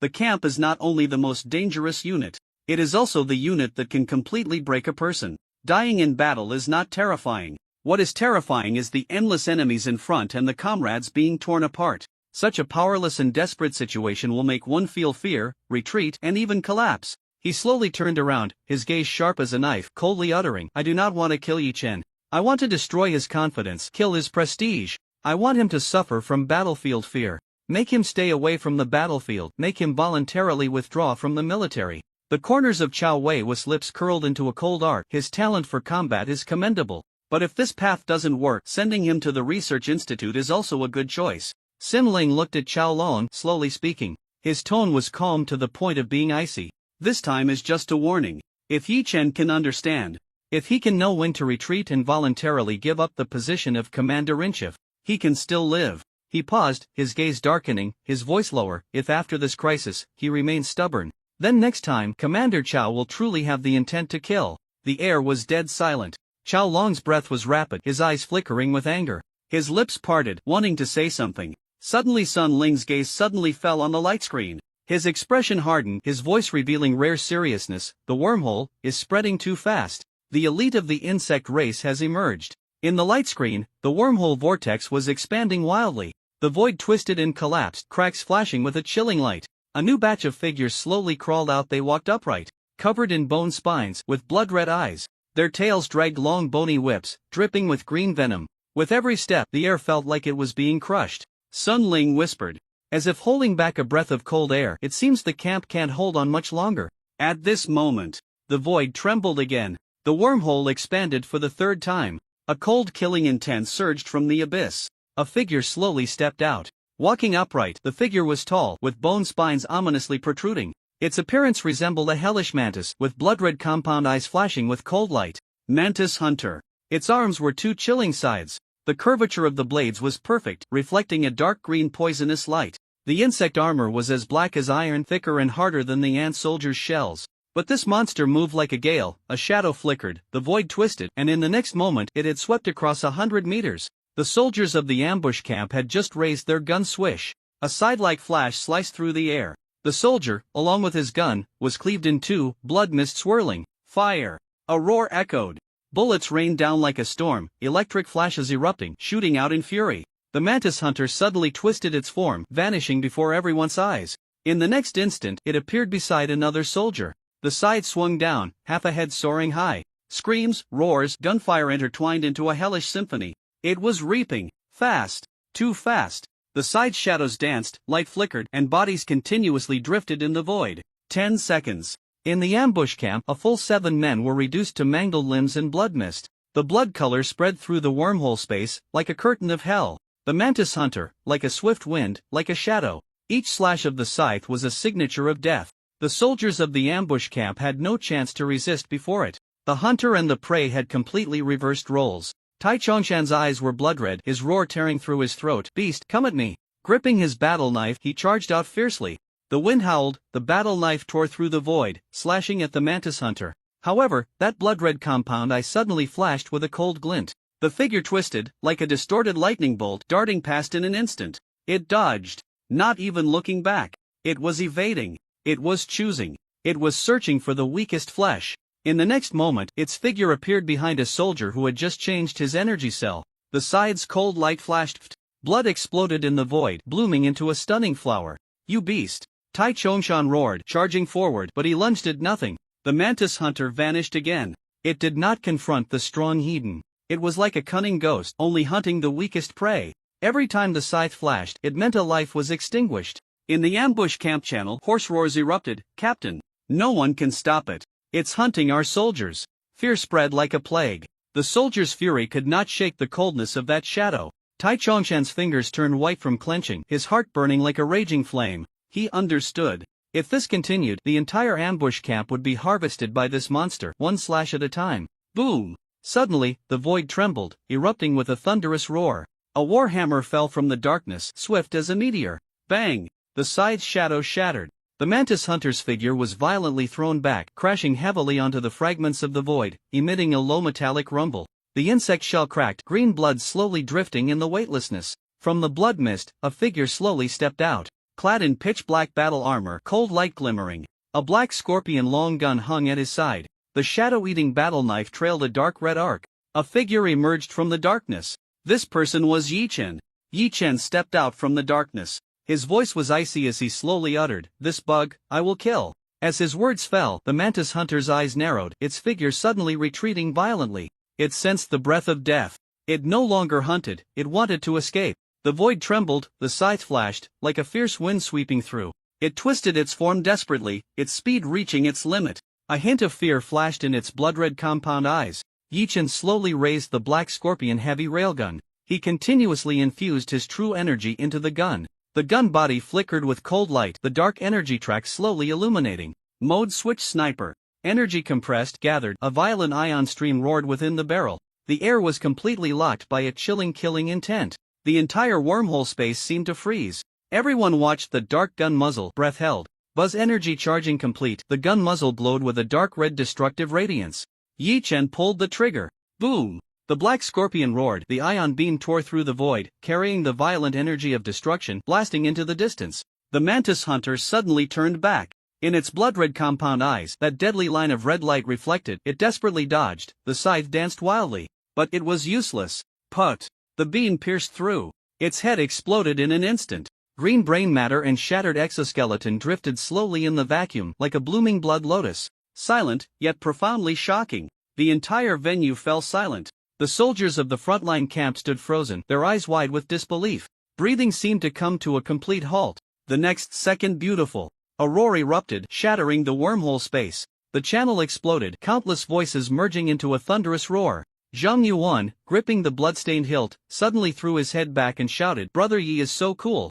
The shout instantly ignited everyone. At that moment, on the battlefield, the intent to kill and fervor burned simultaneously. Yi Chen stood amidst the blood, coldly reloading his gun, but deep within his black eyes, a glimmer of cold light flickered. On the other side, in the command room of the Northern Military District, Chao Long stared at the screen, his eyes shining. The moment Yi Chen shot the mantis hunter in the head, he couldn't help but whisper, "Beautiful." That scene was straightforward. Crisp. It was so satisfying to kill. A hint of surprise also appeared on Chao Wei's face, but it was just for a moment. Soon, he regained his indifference. He spoke lightly, "Don't celebrate too early. This is just a dying struggle." His gaze fell on that strange void. His voice was cold and hard. "The wormhole core is still there. The insect race will keep coming. In this battle, they have no chance of winning." As soon as he finished speaking, the screen suddenly surged at the wormhole entrance.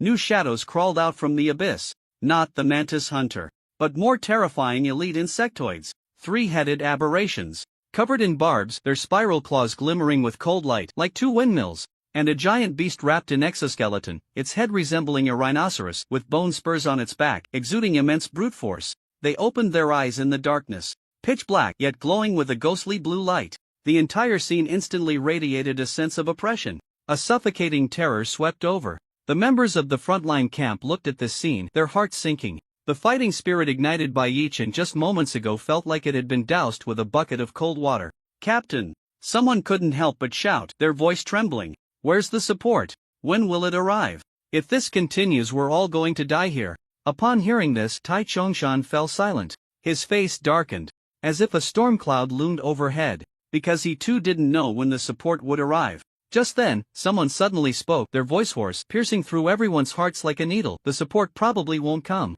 We will die here. All because of Yi Chen." This statement was like a bomb, instantly igniting the entire frontline camp. What? What do you mean?" The person gritted their teeth and shouted angrily, "Because Yi Chen is the future commander of the three armies. He threatens Commander Chao's position. Commander Chao would love for him to die in the wormhole. So he won't send anyone to support us. We're all going to be buried with him." As soon as these words were spoken, the air instantly froze. The soldiers' hearts felt as if they were being tightly twisted. Breathing became labored. Panic spread like a plague. Some began to waver, while others gripped their weapons tightly, their hands trembling. "No way!" Zhang Yuan shouted suddenly, his voice hoarse and raspy.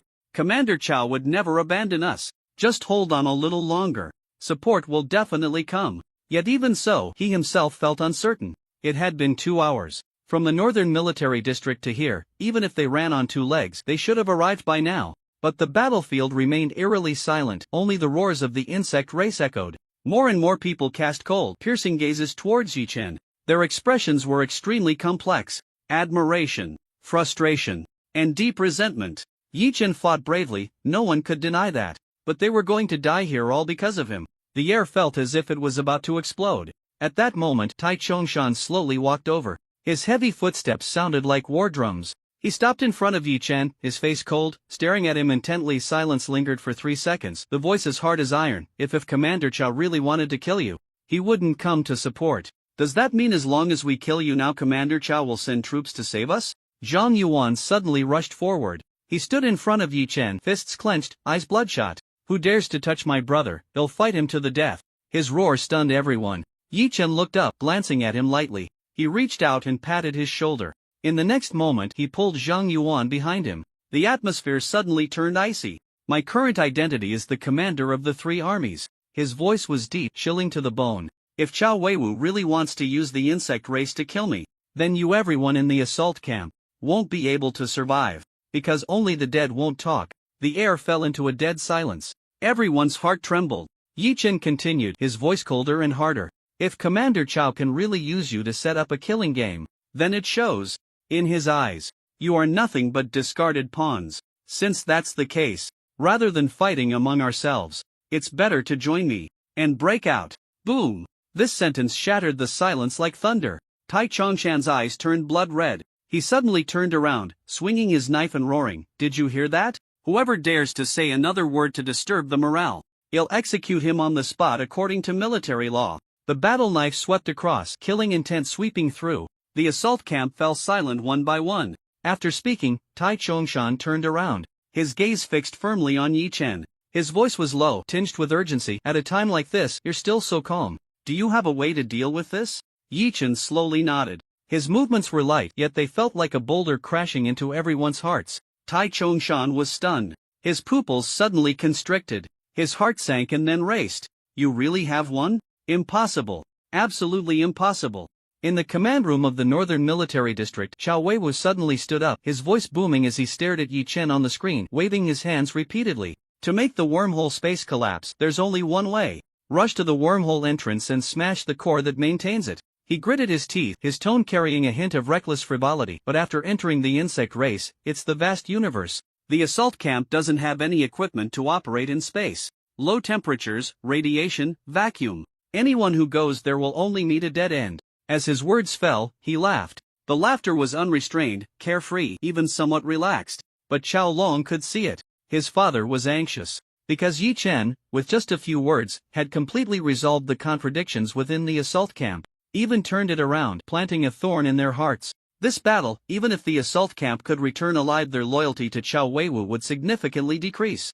Beside him, Xin Ling squinted, his tone hard. "Should we let DNE take action? Directly clear the insect tide and end the battle?" Chao Weiwu waved his hand, his expression dark, his gaze fixed on the light screen, not urgent. "I want to hear. What method does Yi Chen have to make this increasingly stable wormhole collapse?" At this moment, not only was Chao Weiwu curious, Tai Chongshan was also staring at Yi Chen, his eyes filled with shock. He lowered his voice and asked, "What plan do you have?" Yi Chen slowly raised his head, his gaze sharp as a knife, his tone hard. "I have a way to destroy the wormhole core." Tai Chongshan was taken aback, his heart suddenly jolting. "What way?" Yi Chen slowly spoke. "I need the cooperation of the assault camp." Tai Chongshan didn't hesitate, gritting his teeth and saying, "We are willing. Just give the orders." Yi Chen extended his hand, pointing towards the distant dark vortex. The insect tide surged wildly. Countless insects poured out from the abyss-like entrance. His voice was cold and firm. "I want to break through the insect tide alone. Pass through that opening, blow up the core of the wormhole."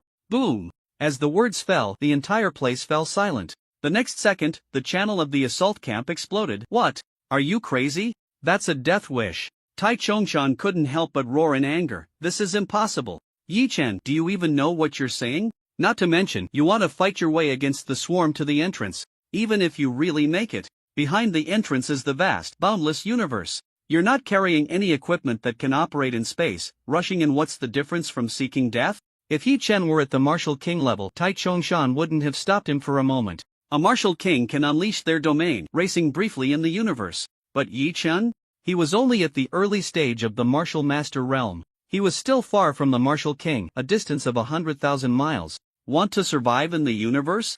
A fool's dream. So, in Tai Chongshan's eyes, this decision was no different from seeking death. But Yi Chen smiled. A calm smile. With a hint of coldness, I have confidence. If we do nothing, we will also die here. Devoured by the tide of worms, leaving no corpse. It's better to take a gamble. Break through the tide of worms, destroy the core. Then everyone will be saved. Tai Chongshan was stunned. His throat trembled slightly, and after a long while he spoke. How should we arrange it? Yi Chen turned around, coldly ordering, assault camp, retreat immediately. Fall back to the wormhole exit. All Black Hawks, activate the ion cannons. Third round, full power bombardment on the swarm. After this wave, it'll go. Find the weakest point in the defense. Break through directly. The air was silent. The next second, Tai Chongshan roared, obey orders. All personnel, retreat. After hearing the command, the various units of the assault camp began to gradually pull back their lines. Yi Chen looked at Tai Chongshan and said solemnly, I need a battle vehicle. Without it, it's hard to break through the swarm. Tai Chongshan was taken aback, then gritted his teeth. He lent his battle vehicle to Yi Chen. Take it. Yi Chen leaped onto the vehicle. The engine roared, and the Black Hawk flying motorcycle transformed into a black lightning, breaking through the flames of war. At this moment, everyone in the assault camp was retreating. Only Yi Chen was swimming against the current. The tide of worms roared like a dark sea, rolling and howling. Countless compound eyes glimmered with cold light, and the tearing roar shook the entire void. And in this boundless darkness there was only one figure, moving forward alone. His silhouette stretched in the blood mist and ion flames. Proud as a gun. Everyone was watching. Watching that figure moving against the current as if stepping into a storm facing the abyss. No one spoke. No one dared to speak. Because they felt beneath that silhouette there was not just the tide of worms. There was heavy loneliness. There was also an inescapable responsibility, and the mission belonging to the commander of the three armies. No one could replace it, and no one could stop it. Yi Chen glanced at the timer. His gaze turned cold, and he suddenly ordered third round fire at will. Boom! 1,000 ion cannons roared in unison. The flow of light violently poured out, tearing apart the void, shattering the tide of worms. Countless insectoids instantly turned to ashes. The swarm was forcibly blasted open a bloody path. The air was filled with the smell of burning and ion energy. Before the aftermath of the bombardment could dissipate, Yi Chen stomped on the accelerator. V-room. The battle vehicle roared. The black shadow like a sword tearing through the battlefield. It transformed into a black lightning, violently charging into the heart of the tide of worms. Blood mist surged. The insectoids roared, densely attacking. Countless scythes and giant claws sealed off from all directions. Yi Chen flipped his hands. The black scorpion rifle switched to rapid fire mode with a bang. Da-day-day-day. The metal storm swept through, insectoid heads exploded, shells shattered, and blood splattered. As the battle vehicle sped, Yi Chen's figure flashed, suddenly rising. The shadow-devouring blade was drawn. 6 shadows suddenly bloomed, the blade light intertwined, like a black storm. Every slash was a guaranteed kill. Every step was a bloody path. In the tide of worms, he was not fighting. It was like reaping lives. Like the embodiment of death. The insectoids roared, surging like a tide, and Yi Chen, swimming against the current. Not a single step falters. His goal is singular, the mouth of the wormhole. Even if it means death, he will charge forward. The others are all stunned. Their gazes are locked onto that figure. The black war chariot, a solitary rider, plunges into the endless tide of worms. The light of blades bursts forth in the blood mist, cold and blinding. Gunfire tears through the void, illuminating the entire battlefield. That scene is too insane. And too shocking. No one speaks. No one dares to blink. Because they know that is a road that leads to death. One misstep and there will be no complete corpse. But Yi Chen doesn't even look back. He moves forward, resolute and unwavering. Some have their throats trembling. Some have eyes already reddened. They understand why this person is going. Not for survival. Not for military merit. But for them. To ensure that the brothers of the assault camp can live to see another day. Everyone in the assault camp holds their breath.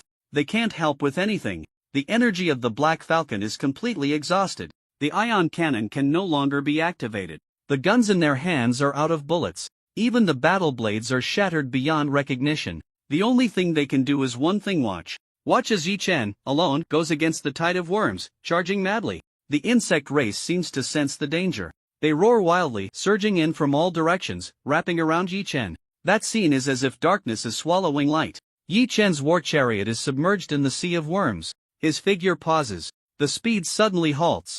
Zhang Yuan's heart trembles violently. Blood runs cold in an instant. Brother Yi can't hold on anymore? The next moment, boom! 8 beams of blade light shoot into the sky. Like black lightning, they tear through the sea of worms. The heads of the insect race are instantly cleaved apart. Blood mist explodes in the void.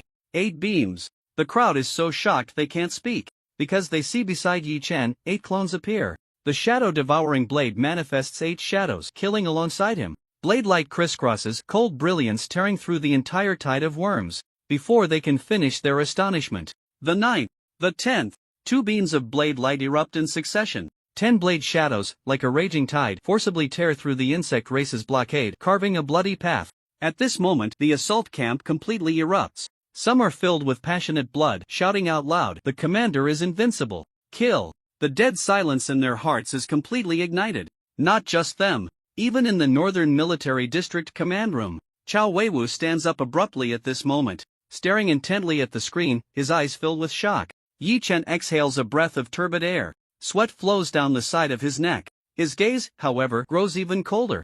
Since advancing to the martial master realm, he hasn't approached his limits. Now these 10 beams of blade light are definitely not his limit. True energy surges wildly. The shadow-devouring blade howls in fury. The 11th blade shadow roars into existence. Transforming into a black radiance like a heavenly curtain, it strikes down. An incoming elite of the insect race is split in half on the spot. Blood blossoms like flames, staining the void red. The entrance to the wormhole. So close. Less than 100 meters. At this moment, 3 elite insects appear simultaneously, surrounding Yi Chen from 3 directions. Their roars shake the heavens, a murderous intent surging wildly. They are all at the brigadier general level, exuding overwhelming killing intent. Yi Chen raises his gaze, his eyes as sharp as blades. True energy erupts once more. The 12th beam of blade light suddenly explodes. 12 shadows emerge together. 12 shadow-devouring blades transform into a black storm.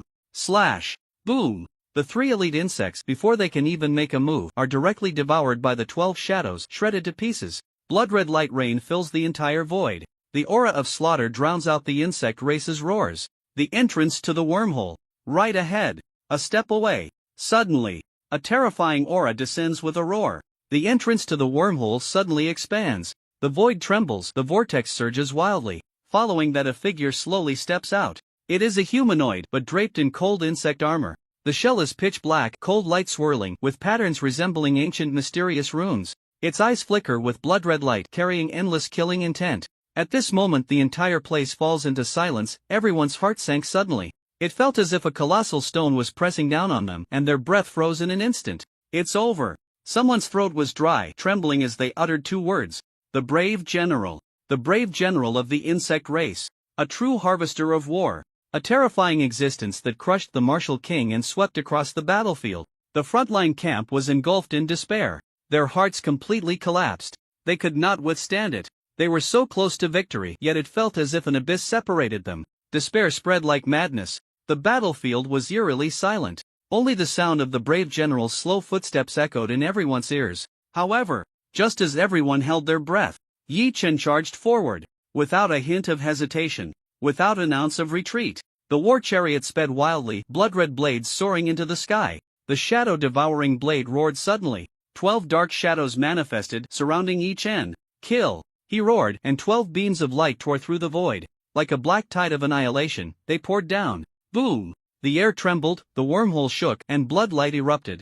The figure of the brave general jolted violently. It stepped back several paces. On its carapace, several hideous gashes appeared. Is it done? Someone exclaimed excitedly, their voice trembling. But the next second the brave general slowly lowered its head. Its gaze flashed with blood light. It raised one hand, slowly extending it. The nails were pitch black, resembling sharp hooks, and with a gentle grip crack. That hand firmly grasped the shadow-devouring blade. The power was terrifying as a mountain. Yi Chen's figure halted. Veins bulged on his arms, blood pounding against his eardrums. Yet he couldn't even draw his blade. The gap was too vast. The brave general slowly raised its head, its blood-red eyes fixed on Yi Chen. Cold, merciless, as if looking down on an ant. In that moment, time seemed to freeze. Despair once again engulfed the entire battlefield. The next moment Yi Chen suddenly released the shadow-devouring blade. The weapon stained with insect blood fell into the void. He turned his hand and grasped the black scorpion behind him. Heavy magnetic railgun. Mode switched. Sniper mode activated. True energy surged wildly into the gun body. Pulse energy rapidly accumulated and the muzzle lit up with a blinding cold light. The brave general looked down coldly. Even with the muzzle aimed at its brow, it still wore a strong disdain. However, just as everyone held their breath, the black scorpion suddenly trembled. Crack, crack, crack. Metal disintegrated. Parts floated in the air. A terrifying energy erupted suddenly. Yi Chen's hands flickered with black true energy. The true energy transformed into a tidal wave, sweeping through every component of the firearm. Instantly reforged. Instantly rewritten. That scene shocked the entire audience. True energy forging. He actually forced the weapon to be reforged on the battlefield. In the command room, Sen Ling suddenly stood up, his face changing dramatically. His voice hoarse. This kid is actually enhancing the sniper rifle. Enhancement complete. A pitch-black long-barreled sniper rifle, like the Scythe of Death, appeared in Yi Chen's hands. The gun body shimmered with cold light, exuding a terrifying killing intent. Yi Chen did not hesitate. Without a moment's delay, he pulled the trigger. Boom! The gun roared. A beam of destruction instantly pierced through the void. The bright light illuminated the entire wormhole space. The brave general's pupils constricted, but it still did not evade. Its bloodied mouth twisted into a sneer of indifference and contempt. The next moment, the beam sliced through the air, grazing its skull, and swept past fiercely. The entire area fell into silence. The frontline camp was stunned. Chao Weiwu frowned. Countless hearts sank. Did he miss? Yi Chen didn't hit? Everyone felt a chill in their hearts. However, at that moment, the wormhole, boom, suddenly shook. The space twisted wildly. The entire void cracked with countless dark fissures. The core of the wormhole exploded. That shot was not aimed at the brave general, but rather, from thousands of meters away, it precisely shattered the core, stabilizing the wormhole. Boom, boom, boom. The wormhole began to collapse. The void collapsed into a vortex, frantically devouring everything. Tai Chongshan came back to his senses, his chest heaving violently, his eyes blood-red. In the next moment, he looked up to the sky and roared, Yi Chen did it. The entire assault camp erupted. Roars and howls shattered throats. At that moment, they all went mad. Ecstasy and blood tears flowed together. In front of the screen, Chao Wei's pupils constricted sharply. His fingertips crushed a metal pen with force. For the first time, his gaze revealed an unmistakable tremor. Yi Chen did it. Alone, he tore through the tide of insects. With one shot, he shattered the wormhole. He forcefully twisted despair into a miracle. The wormhole roared. The void completely collapsed. The insect race's fierce general roared, blood-red eyes bursting with murderous intent. Boom! It swept its claw, tearing apart the void. A terrifying force struck Yi Chen hard. Yi Chen's chest shook, blood gushed wildly, and he was thrown back, crashing heavily to the ground. The war chariot was utterly destroyed, debris flying everywhere. Brother Yi!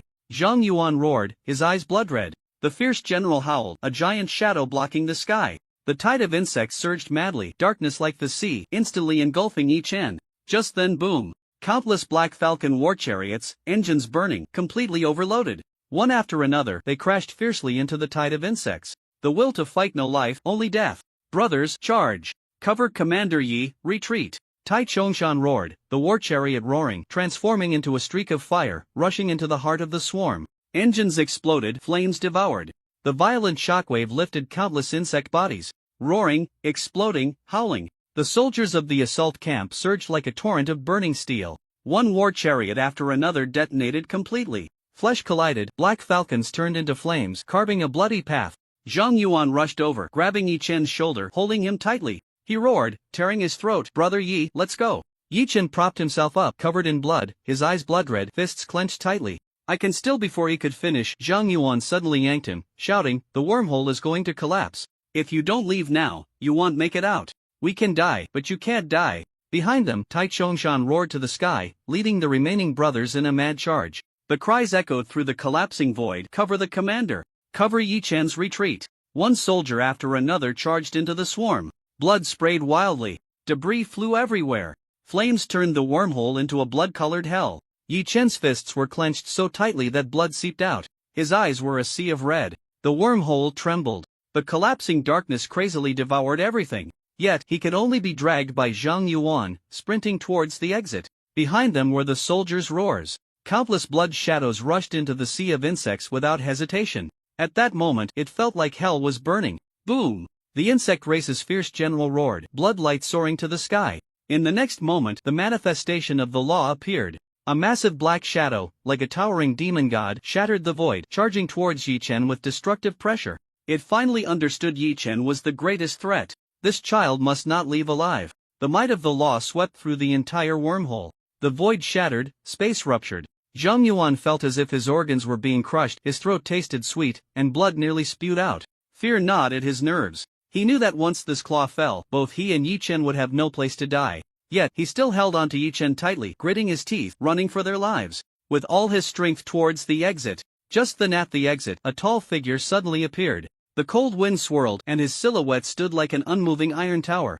Dian Eli, the strongest war god of the northern military district. Chao Wei was personal bodyguard. Zhang Yuan's footsteps halted, a chill ran through him, and his heart nearly exploded. How could it be him? The war god appears here. Commander Chao, are you going to kill Brother Yi? Fear completely eroded his bones. He stood frozen in the storm. However, at the next moment, boom! The great halberd broke through the air. Thunder roared, like the heavens in fury. Dian Eli, wielding dual halberds, terrifying battle intent shattered the world. At that moment, the entire wormhole trembled. The avatar of the insectoid general had not even approached when it suddenly shattered with a thunderous crash. Bloodlight erupted, bone armor flew, and the terrifying general was directly cleaved away. You too, Dian Eli spoke coldly, his voice booming like a giant bell. Get out now. Zhang Yuan was stunned, his eyes instantly reddening, hot tears nearly spilling over. It turned out they were not here to kill them, but to save them. He clutched Yi Chen tightly, his heart trembling, and with a hoarse roar, he shouted, Brother Yi, let's go. Yi Chen was covered in blood, his steps unsteady, yet he still turned back, staring at the sea of blood. Countless comrades' figures faded into the depths of the collapsing wormhole. Boom! The two burst out of the wormhole's exit. In the next moment, the wormhole completely collapsed, a dark storm swallowing the last roar. Dian Eli, at the last moment, transformed into a golden iron rainbow, breaking through the air. He looked down at Yi Chen. A complex glint flashing in his eyes, then raised his hand to open the communication. His voice was deep, like a hammer striking. B3 wormhole has been destroyed. Requesting to lift the Skynet domain. The assault camp, only Zhang Yuan remains. The rest, the entire army has perished. The communication channel fell silent for 3 seconds. Then, a voice that shook the northern military district came through. Received at this moment, Chao Wei sat slumped in his chair. His eyes were vacant, fixed on the communication screen. His heart felt like it was being carved by an invisible knife, cut by cut. Blood seemed to drip within his chest. Cold, numb, painful to the point of suffocation. He had never imagined it would end like this. The assault camp, his proudest military knife, his sharpest spear, had chosen to fight to the death against the insectoids for Yi Chen. The roars still echoed in his mind, the will to fight, life or death. Until Dian Eli's voice came through the communication. Chao Wei felt as if he had been struck. Hidden. The assault camp, only Zhang Yuan remains. The rest, the entire army has perished. His fingertips gripped the edge of the table tightly, his joints turning pale. His heart felt as if it had completely collapsed. By the time he ordered Dian Eli to intervene, it was already too late. Too late. These people should not have died. They should have continued to bathe in blood on the battlefield, becoming the pride of the North. But they fell in the trap he had set himself. Died in his arrogance and that hint of unwarranted pride. Chao Wei's throat trembled, his eyes bloodshot. The assault camp did not disappoint him. Until the last moment, they remained iron-blooded and unyielding. But at this moment, he hated himself. Hated to the point of grinding his teeth. Hated to the point where his nails dug into his flesh. Because these brothers, these elite soldiers he had personally nurtured, all died in the wormhole under his selfishness. He had always prided himself on cherishing talent, doing everything he could to protect everyone worthy, but now the most worthy ones had all become cold names. In that instant, Chao Wei felt regret to his very marrow. Regret, immensely. At this moment, the air in the command room was suffocating. Commander, the Central Agency envoy by Jing Su, has arrived. An aide rushed in, his voice urgent and anxious. Sun Ling frowned, speaking softly, they're here. The Central Authority is going to hold us accountable. Chao Wei pinched the bridge of his nose, the veins on his forehead bulging faintly. The assault camp, the entire army had perished. This was supposed to be the sharpest military knife he had forged, the pride of the northern military district. Now, it was destroyed under his own calculations. His heart ached as if it were being cut by a knife. But what troubled him even more was another matter. Yi Chen, the commander of the 3 armies. The future, almost the hope of all humanity.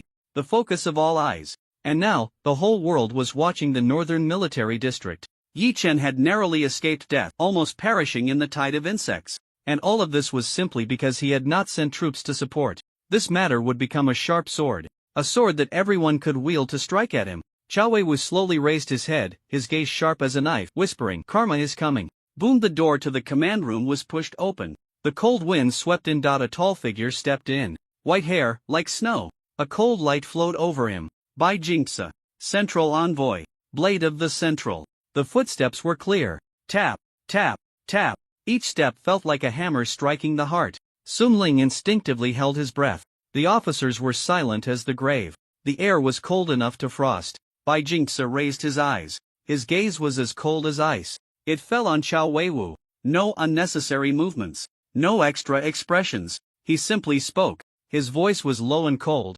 Like frost with snow. The assault camp completely annihilated. Yi Chen narrowly escaped death. He paused, spitting out the last few words. Chao Weiwu, you need to give me an explanation. Silence. A deathly silence. Sun Ling lowered his head, his heart pounding like a drum. Chao Weiwu slowly raised his head, his gaze heavy, yet he remained silent. Bai Jingce walked closer, his voice still calm. But every word felt like an ice pick piercing into one's marrow. The northern military district, reputed to be the strongest. Yet the assault camp held out in the wormhole for 2 hours. No one came to their aid. A cold light flashed in his eyes. The next sentence fell suddenly. Is it because the distance is too far, or do you harbor murderous intent, wanting to kill everyone? The air exploded. Sun Ling's fingers tightened fiercely. Chao Weiwu's body trembled, the veins at the corners of his eyes slightly bulging. Bai Jingce's questioning voice came again, slow, cold, and deadly.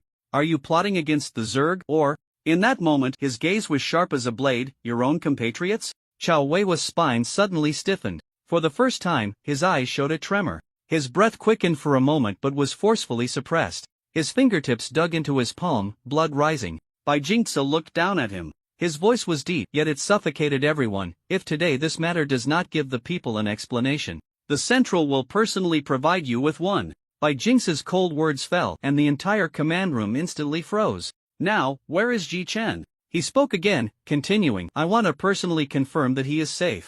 To avoid Bai Jingce paused, his gaze slowly sweeping over everyone, finally landing on Chao Weiwu. Some people, secretly causing trouble. Buzz! The entire command room fell into a dead silence. Sun Ling instinctively lowered his head, cold sweat beading on his forehead. Everyone understood. This statement needed no names. The sharp blade pointed directly at Chao Weiwu. Special Envoy Bai. Sun Ling spoke with difficulty, his voice dry. Yi Chen has already been sent to the military medical department for treatment. Bai Jingce nodded slightly, extremely indifferent. Very good. He turned, his white hair flying, the cold light dancing beneath his military boots. As he reached the door, he stopped, not looking back, his voice indifferent. The Senate is already discussing how to convict you. Commander Chao, take care of yourself. Bang! The iron door slammed shut with a deafening roar. The temperature in the entire room dropped suddenly, as if it were an ice cellar. Chao Weiwu's hands slowly tightened, his knuckles turning white. His chest felt heavy as a mountain, and for the first time, his breathing became rapid. A shadow loomed over his heart. Report! An officer rushed into the command room, his voice trembling. Commander, the Western Military District. Lu Xian is here. Chao Weiwu frowned, his voice low. Lu Xian? The officer swallowed hard and continued, and the war god Zhang Yi, they are now at the door. The air instantly became heavy with tension. Sun Ling's expression changed, whispering, Commander, the Central just left, and now the West is coming. This can't be good. Chao Weiwu slowly raised his eyes. A shadow flickered in his gaze. He understood in his heart at this moment, the gates of the Northern Military District were no longer a barrier, but the eye of a storm. Bang! Suddenly, the heavy command room door was kicked open. It crashed against the wall, shaking the entire building with a buzzing sound. A violent aura surged in. A towering figure strode in, anger like thunder, making the air tremble. Zhang Yi, the war god of the Western Military District. Blood-red fury erupted from the depths of his eyes. Chao Weiwu. The roar erupted like thunder, shaking the hearts of everyone in the room. The ironbone man's gaze seemed ready to kill, fixated on Chao Weiwu, veins bulging like a ferocious beast thoroughly enraged. Do you still have the face to sit here? Zhang Yi stepped forward, the floor cracking thunderously beneath his feet. With a swing of his arm, he pointed at Chao Weiwu, his knuckles cracking. The assault brigade completely annihilated. The troops almost died in the wormhole. How could you be the commander? The booming shout compressed the air in the command room, causing the walls to tremble, even the lights flickered. Zhang Yi, the war god. Several northern officers hurried forward, terrified, trying to dissuade him. Calm down. This is the command room of the Northern Military District. Get lost. Zhang Yi turned and shouted, the shockwave knocking two officers to the ground, their faces pale, not daring to step forward again. His fury was overwhelming, veins bulging. each word like a steel spear thrusting into Chow Weiwu's chest. I'm asking you. The wormhole held for 2 hours. The assault brigade ran out of ammunition and food. Where are your men? The Northern Military District is said to be the strongest. The strongest? Chow Weiwu, do you still have any shame? The air froze. No one dared to speak. Meanwhile, Lu Xian slowly walked in, his face as hard as iron. He didn't try to dissuade Zhang Yi, even his gaze was chillingly terrifying. I'm not here to argue. I'm here to ask, how do you plan to explain this? The air fell into a dead silence. Zhang Yi's roar still echoed against the walls of the command room. Lu Xian's cold gaze, like a blade, fell on Chow Weiwu's face. Chow Weiwu slowly exhaled, speaking in a low voice. This matter was indeed a strategic error on my part. Error? Lu Xian suddenly looked up, his eyes turning icy, his voice as cold as if it rolled off a blade. No. This is not an error. You did it on purpose. He stepped forward, closing in on the table, his voice booming like thunder. You wanted to use the Zerg to kill the 3 armies' commander. Is that so? The air exploded. Chow Weiwu's breath caught, as if struck by a hammer, his brow furrowing deeply, yet he had no words to refute. Lu Xian stared at him, his gaze sharp, each word deliberate. Fortunately Yi Chen didn't die. Otherwise he slammed his hand on the table, producing a thunderous sound, his voice like a blood oath. I, Lu Xian, will fight to the last soldier of the Western Military District. I will never let you go. Bang! The table cracked, dust flying. Zhang Yi suddenly sneered, veins bulging, his voice filled with murderous intent. If Yi Chen hadn't come back alive, you in the Northern Military District can just wait for war with us in the West. One sentence, like a blade, sliced through the air. Sun Ling's face turned pale, his heart racing, cold sweat rolling down his temples. Lu Xian slowly turned, his voice as cold as ice. Where is Yi Chen? Sun Ling immediately bowed, whispering, medical department. Lu Xian said no more, stepping forward, coldly leaving a sentence. Let's go, Zhang Yi. The two walked away, taking with them both fury and chill. The command room fell silent as death. Lu Xian left. Zhang Yi left. Chow Weiwu slowly sat down. His shoulders slightly slumped. His hand rested on the table's edge, fingertips trembling, yet clenched into a fist. After a long while, he spoke softly. Sun Ling arranged the aftermath for the assault brigade. His voice was hoarse, cold and hard, yet carried an imperceptible weariness. He paused, then slowly uttered, tomorrow I will go to the Elder Council to apologize. Sun Ling suddenly looked up, his eyes wide with shock. Apologize? This man had always been as proud as a mountain. Even knowing he was wrong, he would never bow his head. But now, he said he would personally go to apologize? Sun Ling's heart trembled violently. He looked at Chow Weiwu, feeling a strange sense of unfamiliarity for the first time. The man before him still sat upright. His back remained broad. Yet that once unshakable sharpness seemed swallowed by wind and snow, leaving only a cold, hard shell. Sun Ling suddenly understood. Commander Chow had never voiced it wanted to shatter Yi Chen's spirit. Yet unexpectedly, after this battle, what shattered was his own pride and confidence. On the other side, the medical department. The white light pierced the eyes painfully. A military doctor stared at the data on the instrument, suddenly narrowing his pupils. Impossible. His voice trembled noticeably. When Yi Chen was brought in, he was covered in blood. The notification was very clear. He had been struck by a bug general. Martial Master Realm? In front of a general.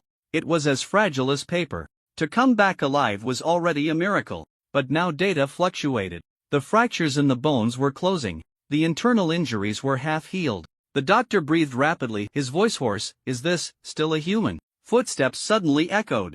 Zhang Yuan rushed in, his face full of anxiety. Doctor, how's Brother Yi? The doctor looked up at him, his expression strange. It's good you brought him in quickly. Just as Zhang Yuan let out a sigh of relief, he heard the next sentence. A little later, his injuries would have healed. Zhang Yuan froze. He stood there, stunned. 3 seconds later, his expression turned bizarre. Good that they brought him in quickly? If they were any later, he would have healed? What kind of critical condition was this? He turned to look at the hospital bed. Yi Chen lay quietly, eyes closed, resting. Zhang Yuan's heart raced, his throat bobbing. Only one thought remained in his mind. No wonder. No wonder he could get up and keep fighting after being knocked away by the general. The doctor put away the instrument. After a moment of silence, he spoke. New injuries heal very quickly. Zhang Yuan breathed a sigh of relief, but before he could say anything, the next sentence made his heart tremble. But he has many scars. Zhang Yuan was taken aback. Scars? The doctor looked up, his expression serious. Left by old injuries that healed. Knife wounds, bone fractures, even organ damage. All healed, but the scars remain. Zhang Yuan's breath stopped for 2 seconds. His chest felt heavy. Organ damage? What level of injury was that? Even he, a member of the Suicide Squad, hadn't faced such injuries after 3 months of fighting. Zhang Yuan clenched his fists, his knuckles turning white. His heart raced. Brother Yi, what have you been through? No wonder. No wonder he could sit in that position. It wasn't luck. It wasn't connections. It was a position earned with his life.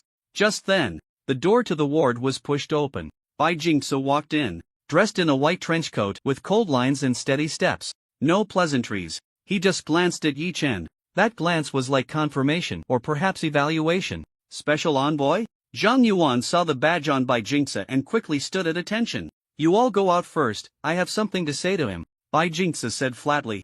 Zhang Yuan nodded quickly and followed the doctor out. Until the door closed again, Bai Jingce turned his gaze back to Yi Chen. The battle at the B3 wormhole. His voice was low and cold, carrying a hint of repression. We saw the complete battle record through special channels. He stepped closer. His eyes remained indifferent. You really have some skill. To be able to destroy a wormhole by yourself. Yi Chen slightly raised his eyes, his voice hoarse yet calm. I wasn't alone. If it weren't for the assault camp, I couldn't have done it. Bai Jingce fell silent for 2 seconds, as if digesting this statement. Then his voice rang out again. The Senate values you highly. The 3 major military districts and the research institute are also watching you. You should cherish your life. Don't take risks anymore.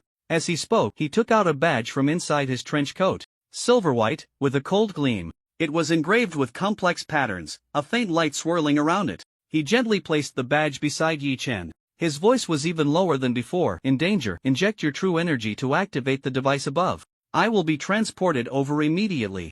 Yi Chen was stunned. His fingertips lightly touched the badge, feeling its heavy weight. Bai Jingce's gaze fell on his hand. Indifference, carrying a hint of significance. This is my personal decision. It's not an order from the Senate. Use it cautiously. Don't let others know, so that no one can say your success relies on others, not on yourself. With that, he turned and pushed the door open. The corners of his trench coat swept past like a cold shadow. The door gently closed, cutting off all sound. Yi Chen lowered his head, looking at the badge in his hand. The silver gleamed coldly. He was completely stunned. Why? Bai Jingce had only met him once. Why go to such lengths to help him? He remembered clearly. In his previous life, this man was a cold-faced inspector. Every time he appeared, it marked the beginning of trouble. He even helped the Senate to make things difficult for him. But in this life he not only didn't target him, but instead, protected him? Yi Chen stared at the badge, his fingertips tightening slightly. Countless question marks flashed through his mind. A chill crept into his heart.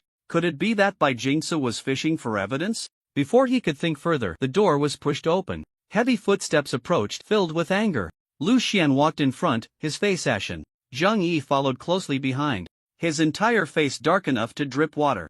Zhan Tian, Lu Xian asked with concern. How's your health? Yi Chen smiled and replied, I'm fine, still strong as ever. That's good to hear. Zhang Yi suddenly stepped forward, gripping Yi Chen's shoulder, his voice rough and filled with suppressed rage. If something really happened to you, I wasn't just cursing in the command room earlier. I would have thrown a punch. His eyes were bloodshot. The anger seemed to still be burning. I've never liked that Chao Weiwu. If you weren't fine right now, I would really dare to fight him. The corners of Yi Chen's lips moved slightly, but he didn't speak. Just for that moment, a hint of a smile flashed in his eyes. Lu Xian slowly took a breath, suppressing his anger. Zhan Tian. His voice was steady but cold. I've already leaked Chao Weiwu's dirty deeds. Tonight, the news will spread across the internet. Tomorrow, the media will follow up with reports. He paused, his gaze sharp as a knife. The Northern Military District can't sit still anymore. Public opinion will explode. Your qualification as the commander of the 3 armies. Lu Xian looked at him and heavily exhaled. It's half secured. The next day, a video appeared on major platforms. The title was eye-catching. B3 area, Yi Chen wormhole battle record. Because of the name, it instantly ignited interest. Yi Chen. Countless people clicked on the video. It didn't matter if they didn't watch. Once they did, they were left stunned in front of the screen. The visuals hit hard. The tide of insects surged like the sea. Ion cannons fired angrily like thunder. Steel roared, flames soared into the sky. At that moment, it felt like the end of the world. This battle footage gives me goosebumps. Holy crap, isn't this a drill? Are they really fighting the insect race? The footage continued. The wormhole space was pitch black. Countless insectoids surged out madly. Buzz buzz buzz, the sound pierced through the eardrums. Even through the screen, it made one's scalp tingle. The bullet comments exploded. Holy crap, that number? At least thousands. No kidding, this scene has at least hundreds of thousands. In front of the screen, countless people gasped. The swarm of insects was dense, blocking out the sun. It was like a black tsunami, crashing towards them. Just then the camera shifted. The commander of the assault camp, Tai Chongshan, appeared on screen. In that moment he commanded with certainty. The orders were delivered with authority. Form up. Ion cannons, prepare. The Black Falcon battle vehicles lined up neatly. The cannon barrels lifted, arcs of electricity leaped, energy wildly converged. The next second, a thunderous roar erupted. Countless ion beams transformed into a rain of destruction, pouring down. Insectoids evaporated in swathes, ashes scattered, flames soared. The bullet comments instantly exploded. So cool. The assault camp is awesome. The high-tech of the Northern Military District is hardcore. At that moment, everyone held their breath, his eyes were fixed on the screen, fists clenched in frustration. Cheers erupted, flooding the comments. The netizens hadn't even finished celebrating when the scene changed. The swarm appeared again. The second wave. The numbers were even more terrifying. Like a black tide, it surged forward. And elite insect soldiers emerged. Thick armor, sharp mandibles, exuding a murderous aura. The comments exploded. What the hell is this? Can the assault camp hold up? There are only 1,000 of them. Everyone held their breath. Some were trembling, others praying. At that moment, a voice came from the video. Hold on for 30 minutes. Reinforcements are on the way. The comments went wild. Stay steady. Stay steady. Half an hour. We can hold on. The assault camp are all tough guys. Hope rose once more. But the next second the battlefield and the footage sent chills down everyone's spine. The second round of ion cannons roared. Flames engulfed the scene. But the insect horde hadn't lost many. The heavy infantry charged through the fire. Following closely, the soldiers of the assault camp joined the fray. Close combat. Flesh and blood clashed against insect armor. The scene turned suddenly bloody. Soldiers were pierced by venomous stingers. Some were cut in half on the spot. Others were knocked down, torn apart and devoured by several insects. The screams filled the entire video. The sounds were sharp, heart-wrenching. Ugh, many netizens gagged. Some trembled and covered their eyes. Others dragged the progress bar, fast-forwarding to skip. But even fast-forwarding, the screams still penetrated the screen, drilling into their eardrums. The comments flooded in. Is this a real battlefield? Damn, I can't watch this anymore, it's too brutal, too damn brutal. No special effects. No filters. Just blood. Just lives. Just warriors fighting until their last breath.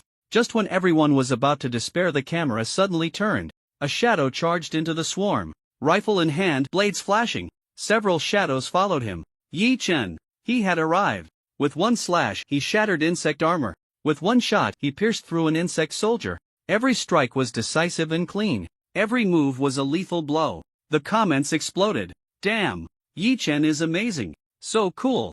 I'm on my knees. I watched this video on my knees. He's only 18, guys. How can he be so awesome? At that moment, everyone's blood boiled. Despair instantly transformed into blazing fire. Some slammed the table and shouted. Some had red eyes.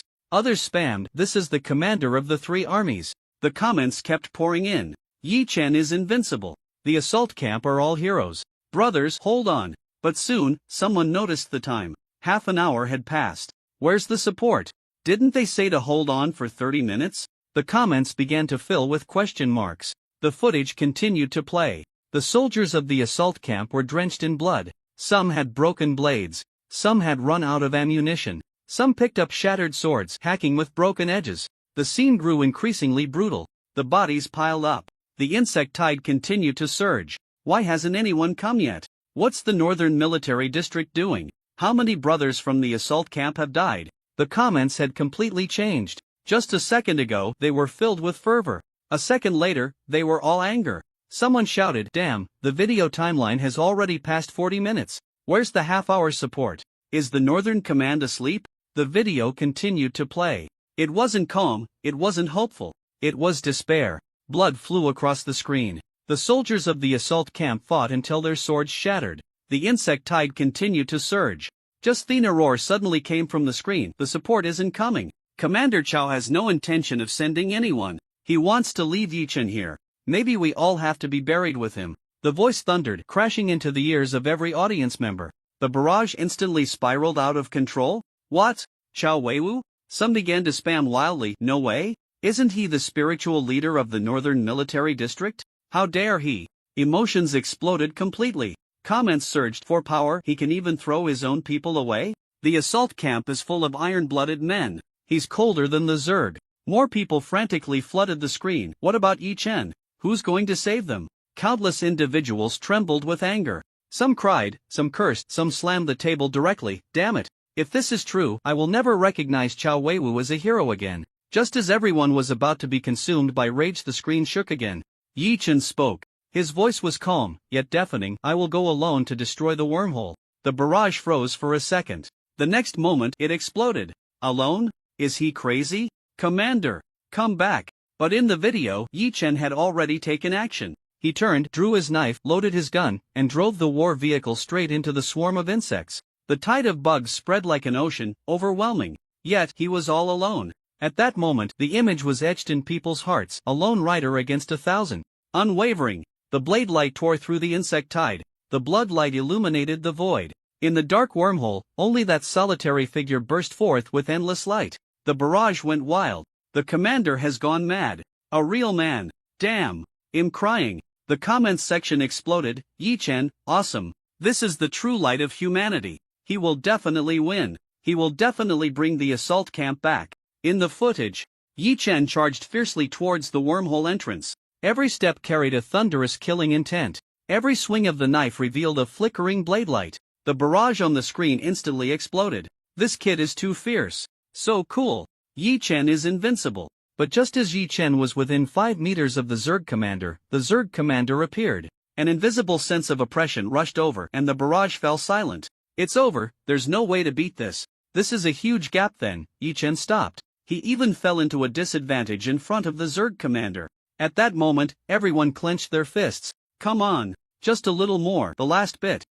Is there anyone who can help? What about the assault camp? They can't just watch. But at that moment a glimmer of determination flashed in Yi Chen's eyes. He suddenly raised his hand. In his hand, the heavy magnetic rail rifle shimmered with light. True Qi forging. This whispered phrase seemed to announce the beginning of victory. The rifle gradually disassembled, then reformed. A brand new, super strong sniper rifle. Charge. Aim. Pull the trigger. Boom! A terrifying laser pierced through space, a beam crossing time and space, directly blasting towards the core of the wormhole. Bang! With a muffled sound, the wormhole instantly collapsed. The audience held their breath, their hearts nearly stopping. It worked! We won! So cool, I thought he missed. The barrage began to explode. My god! This is too cool. No wonder he's the commander of the 3 armies, he's just too fierce. However, just as everyone was celebrating, the scene suddenly shifted. The Zerg commander was furious. It charged forward, rushing towards Yi Chen. Instantly, the atmosphere became oppressive and everyone shouted, Yi Chen, run! Don't let it catch you. Then, the screen shook. Yi Chen fell heavily to the ground, injured. No! How is this possible? Yi Chen! The barrage instantly turned into a torrent of madness. Yi Chen, wake up! Damn it, Zerg general, die! Help! Save Yi Chen! He can't die! Some netizens were heartbroken to the point of collapse. If he had a few more years, the Zerg general would definitely not be his match. Get him to stand up, he must not die. Yi Chen! Where's the support? Where's the support from the Northern Military District? Someone come and save him. At this moment, the video progress bar was still slowly advancing, the netizens' heart rates quickened, and everyone held their breath in tension. The next moment, on the screen, a chorus of shouts erupted, the will to fight, life or death. The soldiers of the assault camp, like shooting stars, charged into the tide of Zerg with their flesh and blood. They fought desperately, refusing to retreat, their figures gradually fading away, ultimately merging into the sea of insects, turning into towering flames, turning to ashes along with the Zerg. At this moment, the audience in front of the screen was shocked. Countless eyes were deeply moved by this sacrifice and courage. No one spoke, only silent tears. Yi Chen was finally rescued. They held their breath, waiting for the final video frame, which displayed only a few words: assault camp, total annihilation, only one remains. This line hit everyone's heart like a hammer, plunging all into deep silence. For a moment there was dead silence in front of the screen, no one spoke, their eyes moist, hearts heavy. After a long time, the netizens began to speak. This is real, right? This video, is it real? I hope it's fake. They rushed to check the latest news from the Northern Military District. Soon, the news broke: wormhole discovered in Northern B3 area, assault camp completely annihilated. At this point, everyone finally believed that the content of the video was true. The assault camp had held out for a full 2 hours surrounded by the Zerg, yet received no support. The netizens' anger surged like a tide. Why was there no support? If support had come sooner, none of them would have died. This is just too heartless. Isn't the assault camp the elite troops trained by Chao Weiwu? For their own power and status, they actually treated these people as pawns. Chao Weiwu is disgusting. Angry comments and bullet screens nearly drowned the entire screen. A public opinion storm quickly brewed. Netizens were extremely furious, flocking to major platforms, cursing and protesting, with some even starting to shout, "Impeach Chao Weiwu. Such a person is unfit to be a commander." At this moment, in the northern military district, the atmosphere was oppressive. Commander Chao, to deal with Yi Chen, actually abandoned the assault camp. Impuzzled, clearly received news of the wormhole. Why did only the assault camp mobilize? So many died in the assault camp, we won't also. Shut up. Don't say that. If overheard, there will be consequences. In less than a day, rumors spread within the military district. Staff Officer Sun Ling secretly inquired, feeling a vague unease. He knew that the morale of the troops was wavering and would eventually erupt. At this moment, a soldier stepped forward. Report, Staff Officer Sun, I want to see Commander Chao. Sun Ling was taken aback and replied, Commander Chao is not in the military district. Immediately, the soldier actually sneered, isn't Commander Chao being summoned by the central authority to the capital for judgment? Sun Ling's expression darkened, suppressing his anger. This is none of your business. Of course, I have to care. The soldier sneered, if Commander Chao really caused the death of the assault camp, how can we dare to serve him? If you're afraid of death, get lost now. Sun Ling coldly responded. The soldier shook his head, his gaze resolute. I'm not afraid of death, but I don't want to die at the hands of my own people. Sun Ling asked in a deep voice. Then what do you want to say? The soldier stared at Sun Ling, neither humble nor arrogant, and said, very simple. Chao Weiwu, Commander Chao, must be dismissed and stripped of command. Sun Ling looked at the soldier in front of him, a glimmer of alertness flashing in his eyes. He took a deep breath and asked, are you people sent by the Central?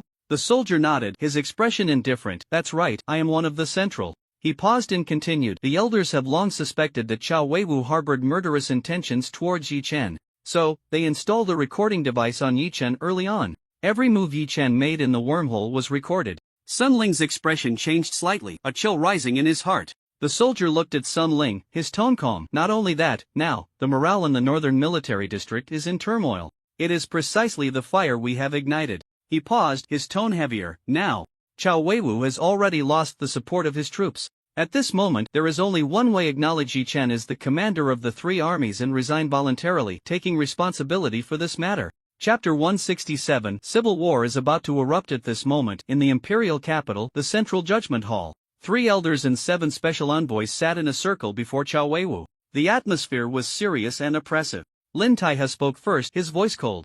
Chao Weiwu, do you admit to the crime of intending to harm Yi Chen? Do you admit that your decision-making error led to the annihilation of the assault camp? Chao Weiwu sneered. His gaze was sharp, his tone neither humble nor arrogant. I never intended to kill Yi Chen. Originally, my goal was just to force him into a corner. This is a trial. It is my trial of him. He paused, raising his eyes to meet the elder's gaze. I didn't expect the outcome to turn out like this. The assault camp is my army. How could I let my subordinates die in vain? Chao Weiwu took a deep breath, his tone calm yet oppressive. I admit that I made a mistake in my decision-making, but I absolutely do not admit that this was intentional. Another elder, Jia Chongshan, spoke up. His voice was deep but carried authority. What do you plan to do next? How do you plan to take responsibility? Chao Weiwu raised his head, his tone calm but with a hint of pressure. I will provide compensation. All soldiers from the assault camp who perished will receive additional ranks. Their families will also receive the most generous treatment and compensation. He paused, his gaze sweeping over the elders and special envoys present. On the other hand, I will publicly apologize. I acknowledge my decision-making error. This is my responsibility, Chao Weiwu. Elder Qin Rohai could no longer listen. Slamming his hand on the table, anger instantly ignited the entire judgment hall. Chao Weiwu, don't think that just because there's a problem, you can solve it with money. These are lives. Over 1,000 soldiers' lives. His voice was deafening, striking at the heart.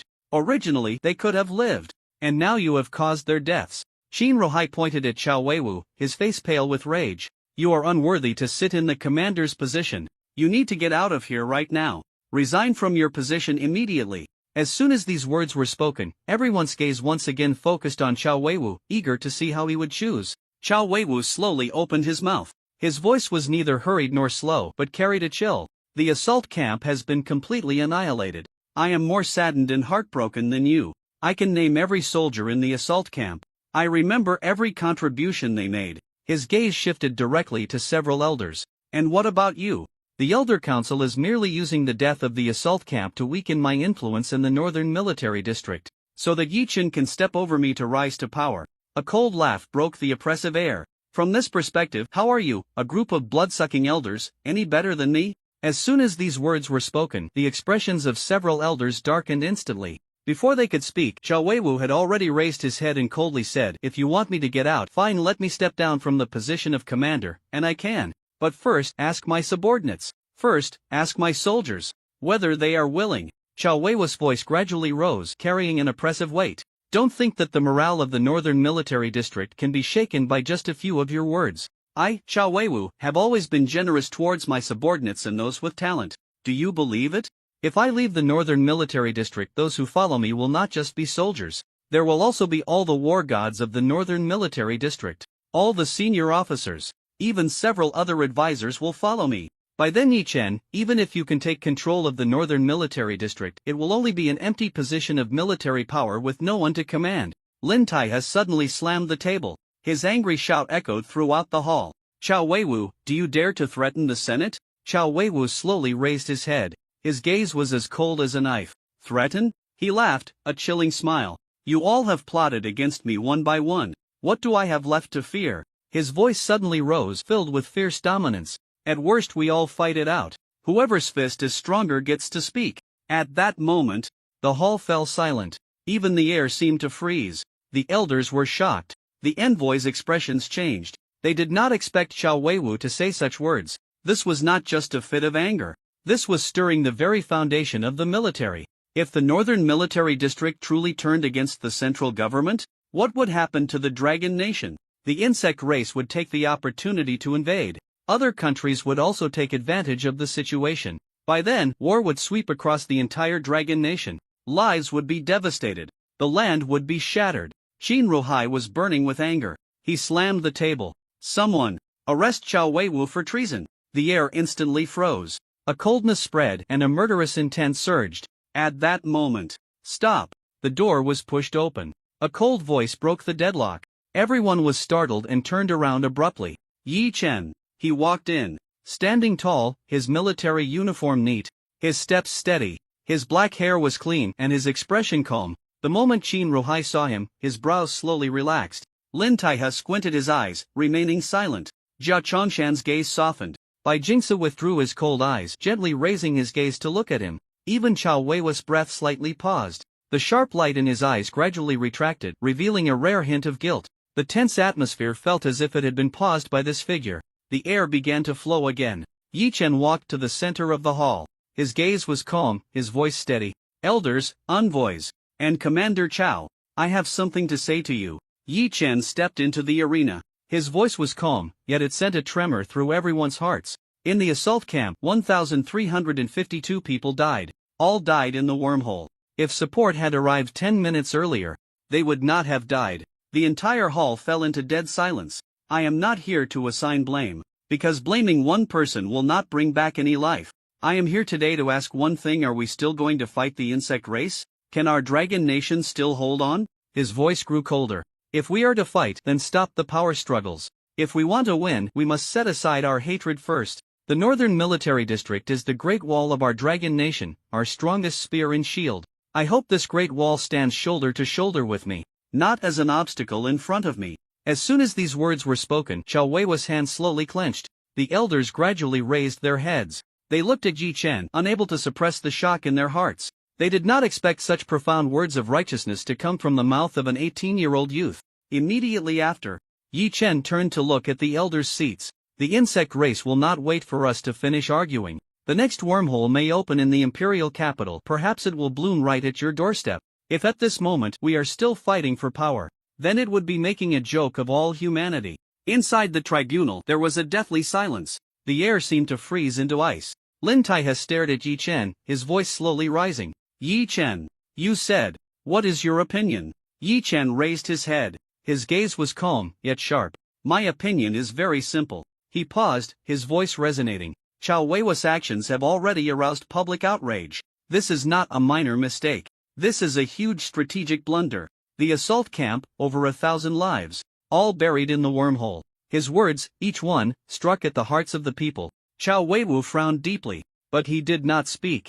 Yi Chen continued. I believe that Commander Chao should personally step forward, publicly apologize, admit the mistake, and then resign from all positions. Hand over the Northern Military District to another person of the highest prestige. The entire room shook. Even Bai Jingse raised his eyes. Lin Tai's expression shifted and he whispered, You want to take over the Northern Military District? Yi Chen shook his head. No. His voice was calm. I just arrived at the Northern Military District. Even if I were to sit in that position, I wouldn't be able to command respect. It would be better to let Chao Weiwu decide for himself who the next commander will be. Silence. A complete silence. Chao Weiwu suddenly raised his head, staring intently at Yi Chen. At that moment, a complex emotion appeared in his heart for the first time. Dignity. Yi Chen gave him his last shred of dignity, apologizing with his head bowed. He could do that. That was what he should do. Resigning from his position, he accepted. But the next commander, to be decided by him. This meant that he still retained the final authority. The Northern Military District was still in his hands, and by doing so, he was also giving the public an explanation. On the stage, the elders exchanged glances.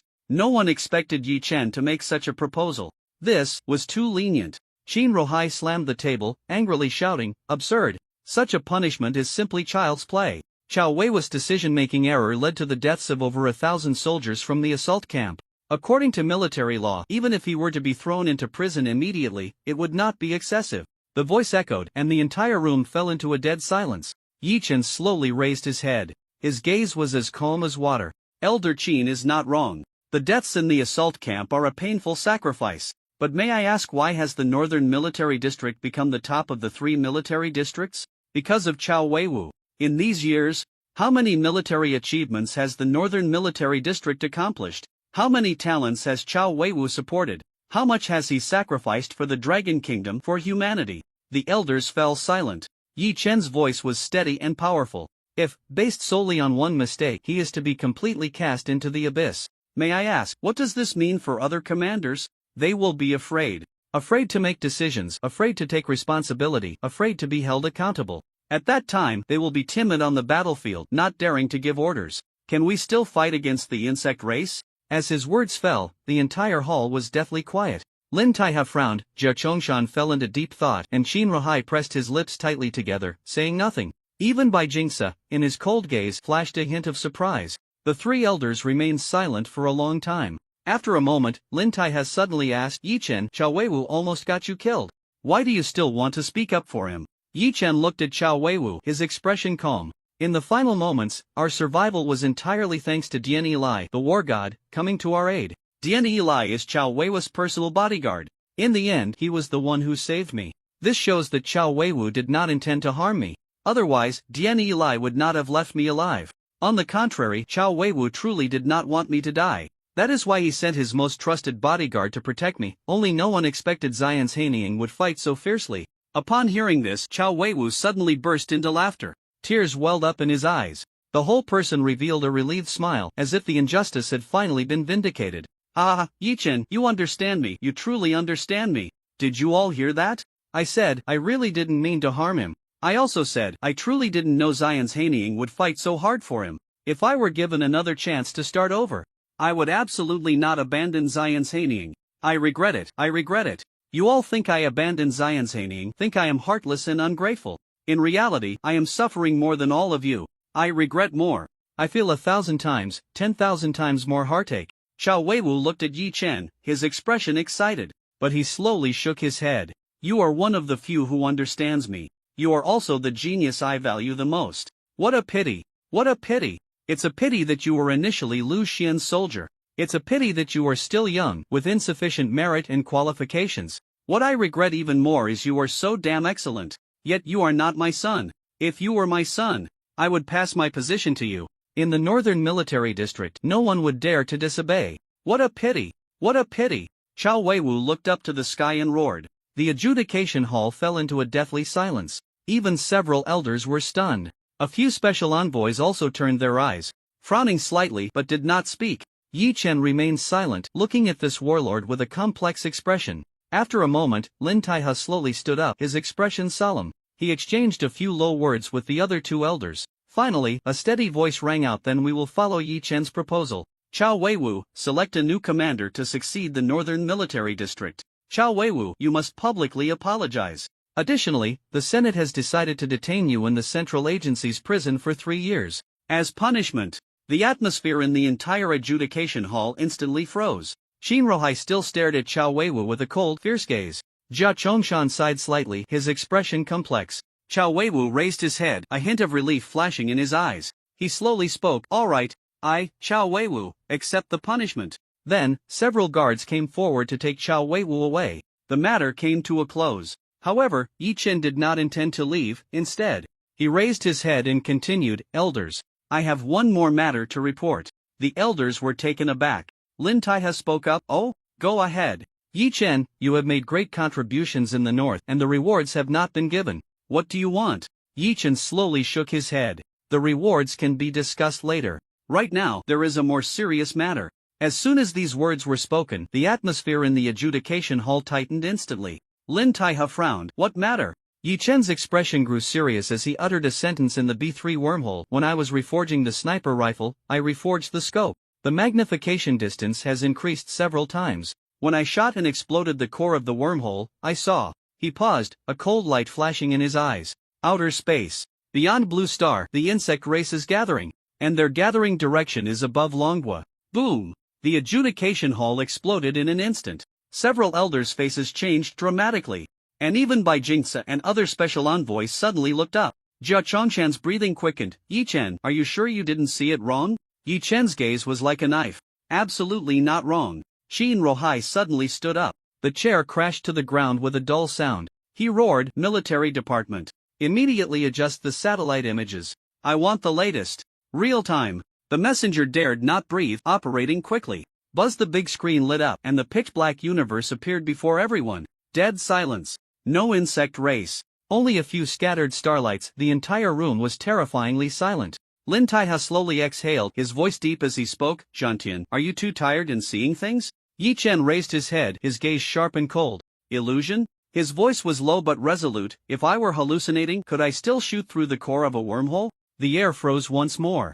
Yi Chen suddenly stepped forward, staring at the screen, his eyes narrowing sharply. No! He pointed at the star map, his voice deliberate. Look at these stars: Orion, Scorpius, Beidou. Their positions are all wrong. Breathing rapidly, his speech quickened. Today is July 20th. These constellations should be here. But now, they have shifted. Yi Chen suddenly looked up, his voice cold. This is not a real-time image. It has been delayed by a full 3 months. Boom! The entire room erupted as if struck by lightning. Lin Taihe sprang to his feet, his fingertips turning white from the pressure, his voice cold enough to make the air tremble. Someone has tampered with the satellite signals? Someone has blinded all our eyes. Qin Ruhai turned sharply, his voice like thunder. Bai Jingshi, investigate immediately who is manipulating the satellites. Bai Jingshi nodded, his expression icy, and turned to leave. He's Xianling. Qin Ruhai shouted again, prepare to launch the reconnaissance satellite. Xianling said nothing, quickly exiting the command hall. Minutes later, the rocket tore through the night sky, a blinding beam piercing the clouds, shooting into the heavens. The reconnaissance satellite was pushed out, breaking through the atmosphere, racing into outer space. The signal was connected. The image came through. The room fell into dead silence. The moment the large screen lit up, everyone held their breath. In the dark universe, countless shadows filled the entire view. The insect race, boundless, like a black tide. They were gathering, converging above the Dragon Kingdom. At that moment, an unprecedented chill rose in everyone's hearts. Despair, fear, a coldness crept into everyone's bones. They felt a shiver run through them. A wave of regret spread out. If it weren't for Yi Chen, who happened to see the true scene of outer space, it would still be in the dark. The insect race had already set its sights on the Dragon Kingdom. Moreover, they were organizing a large-scale attack that was premeditated and planned. The atmosphere in the command hall was oppressive to the extreme. At that moment, footsteps approached. Bai Jingshi returned, dragging someone with him. This person was the head of the satellite project, namely Cheng Yue. Bai Jingshi's expression was fierce, his gaze like a cold blade, sweeping over everyone. He tampered with the satellite images. All the delays were orchestrated by him. Everyone's hearts jolted. Qin Ruhai's face turned ashen as he stepped forward, questioning sternly, why did you do this? Li Changyue raised his head, a mocking smile curling at the corners of his mouth. Why? Because the human race has no hope. Only by surrendering to the insect race can we survive. Boom! The entire hall exploded in an instant. Yi Chen's gaze turned cold, his fists slowly clenching. Since you have already been discovered, I won't hide it from you any longer. Li Changyue raised his head, his eyes cold, filled with mad mockery. You now have 2 months left. In 2 months, the insect army will completely descend. They will crush the humans, the army, and even the civilization of the Dragon Kingdom. Rivers of blood, mountains of corpses, to show the entire universe the fate of resisting the insect race. The air instantly turned icy. Shinrohai's face was as dark as iron, his aura surging like a collapsed mountain. The price of opposing the insect race? I'll show you now the cost of betraying the human race. Boom! Shinrohai's palm came down. The air exploded, the ground cracking like a spider web. Li Changyue didn't even have time to scream, his skull shattered in an instant, blood spraying. His body slumped down, his head lifted by Shinrohai, blood still dripping. The entire tribunal was silent, only the scent of blood lingering in the air. Guards! Shinrohai growled, his voice booming like thunder. Send his brain to the research institute. Have them conduct a brainwave scan immediately. And uncover everything this beast knows. I want to know what the Zerg plan to do. As these words were spoken, the oppressive hall was filled with a murderous aura. Lin Taiha made a decisive call, his voice steady yet imbued with undeniable authority. All military districts immediately enter a state of combat readiness. Reinforce all border defenses across the board. After saying this, he walked towards Yi Chen, reaching out to firmly pat his shoulder. Zhan Tian, accelerate your pace and complete your trial. As soon as possible, officially become the commander of the 3 armies. Because soon, we will have to fight a tough battle. Yi Chen's gaze sharpened, and he slowly nodded. I understand. This battle, the Dragon Kingdom must win. Lin Taiha nodded, his eyes filled with satisfaction. Jia Chongshan also stepped forward slowly, his tone steady and cold. The news of the Zerg army planning to launch a surprise attack on the Dragon Kingdom must be kept under wraps. We cannot let anyone know. Otherwise, morale will falter, the hearts of the people will scatter, and other countries will take advantage of the chaos, leaving us besieged on all sides. Yi Chen nodded. I understand. I will not leak a single word about this. Jia Chongshan smiled slowly, then shifted his tone. However, Yi Chen, your battle in B3 has already spread across the entire internet. You slayed Zerg, charged into the swarm, blocked the wormhole. Your reputation among the people is now unmatched. I want to leverage this public sentiment. I will arrange a brand new interview. Let everyone see hope. Let them believe that the human race still has heroes like you. This will also make the future position of the commander of the 3 armies more legitimate. Yi Chen slightly raised his head, his gaze sharp as a blade. I am willing to cooperate. Because this is not just for me. It is also for the impending decisive battle. Upon hearing this, Jia Chongshan smiled. His tone softened, carrying a hint of warmth. Zhan Tian, your contributions this time are unprecedented. Speak, what reward do you want? As long as you ask. Given your contributions to the human race and the Dragon Kingdom, we can afford anything. Several elders also looked over, their eyes filled with approval. Lin Taiha nodded, adding, just say what you want, no need to be polite with us. Yi Chen fell silent for a moment. He slowly raised his head. I want the central mech. Everyone was taken aback. Lin Taiha frowned slightly. Which one? Yi Chen spoke, his tone resolute. Shilin number 0. In an instant, the entire adjudication hall fell silent. Even the sound of breathing disappeared. Shilin number 0. The only one in the world. The highest secret of the Dragon Kingdom. It is equipped with a quantum spiritual energy furnace that can directly convert true energy into power. The stronger the pilot, the more terrifying the combat power of Qilin. This is not just a mech, it is the ultimate weapon combining ancient divine relics with modern technology. Shinrohai spoke, his gaze sharp, coldly staring at Yi Chen. Shilin number 0 is the highest secret of the Elder Council. How do you know of its existence? The entire room fell silent. The atmosphere suddenly froze.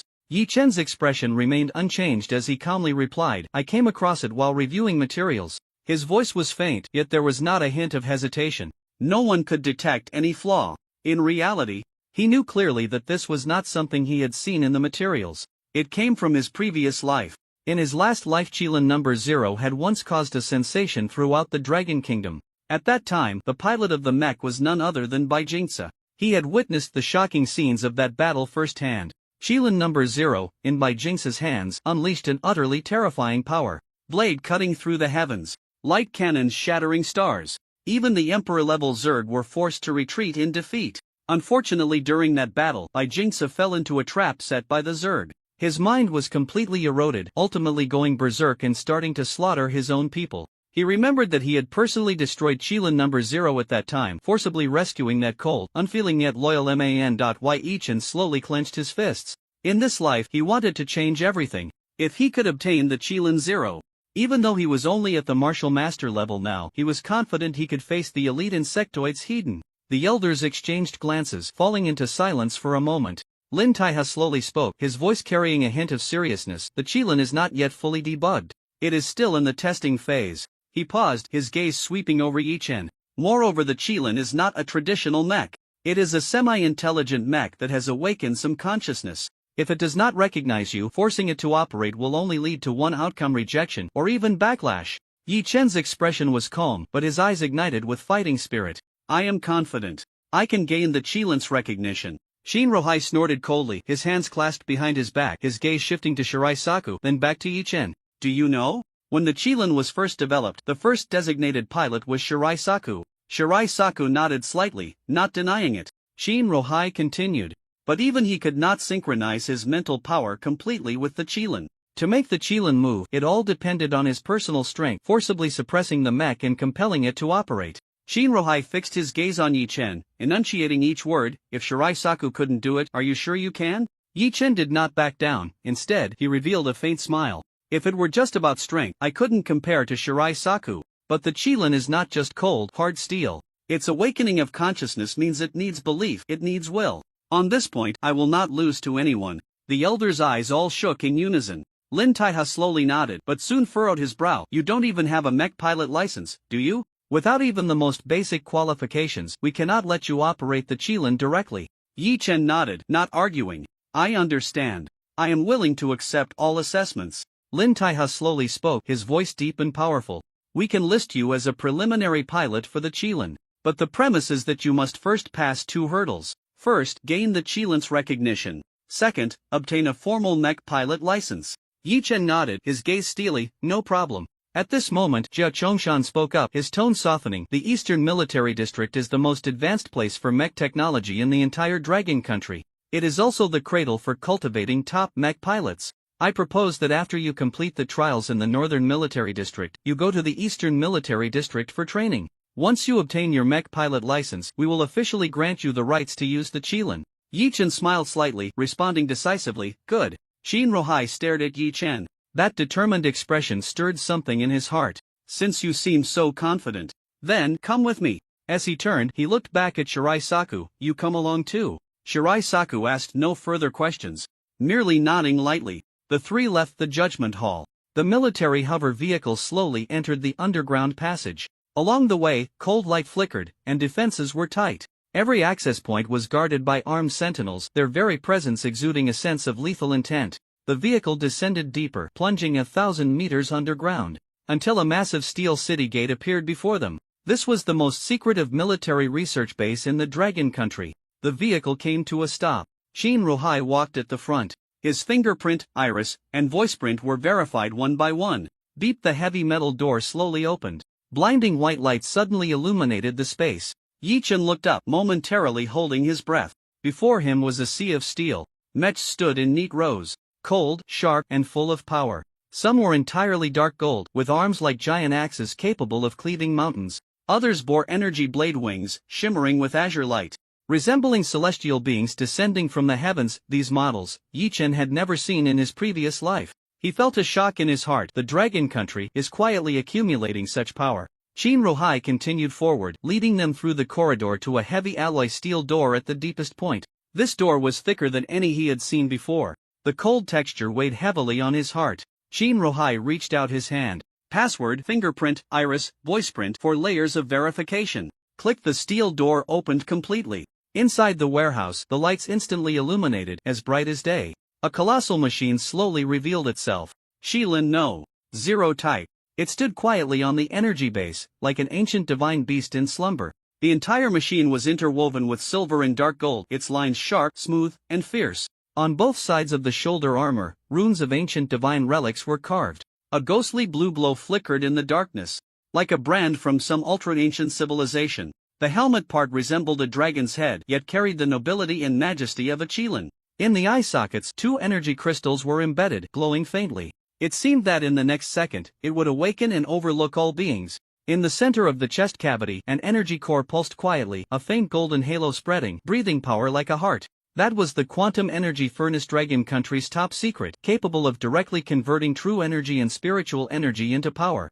On its back, 6 foldable energy wings were tightly closed. Once unfolded, they could unleash a lightspeed sprint in the vacuum of space. It had no redundant decorations, yet from the first glance, one could understand that this was not a cold weapon. Rather, it was a battle body imbued with a soul.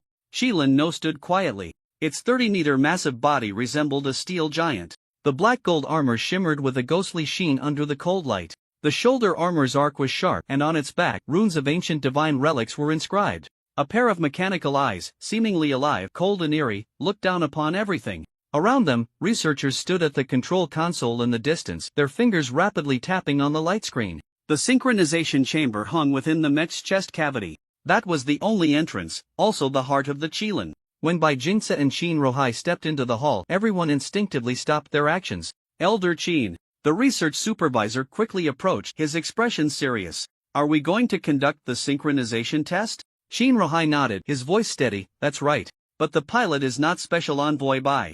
The research supervisor was taken aback, his gaze instinctively shifting to Yi Chen. Are you saying to let him? His face instantly turned grim. Elder, this risk is too great. The Qilin has already awakened part of its consciousness, like a wild beast, extremely difficult to tame. Without strong mental power, synchronization is impossible, let alone activation. Forcibly making contact will result in it devouring your spirit. The lightest consequence is fainting, the heaviest is instant brain death. Yi Chen remained silent, merely raising his eyes to gaze at the colossal mech.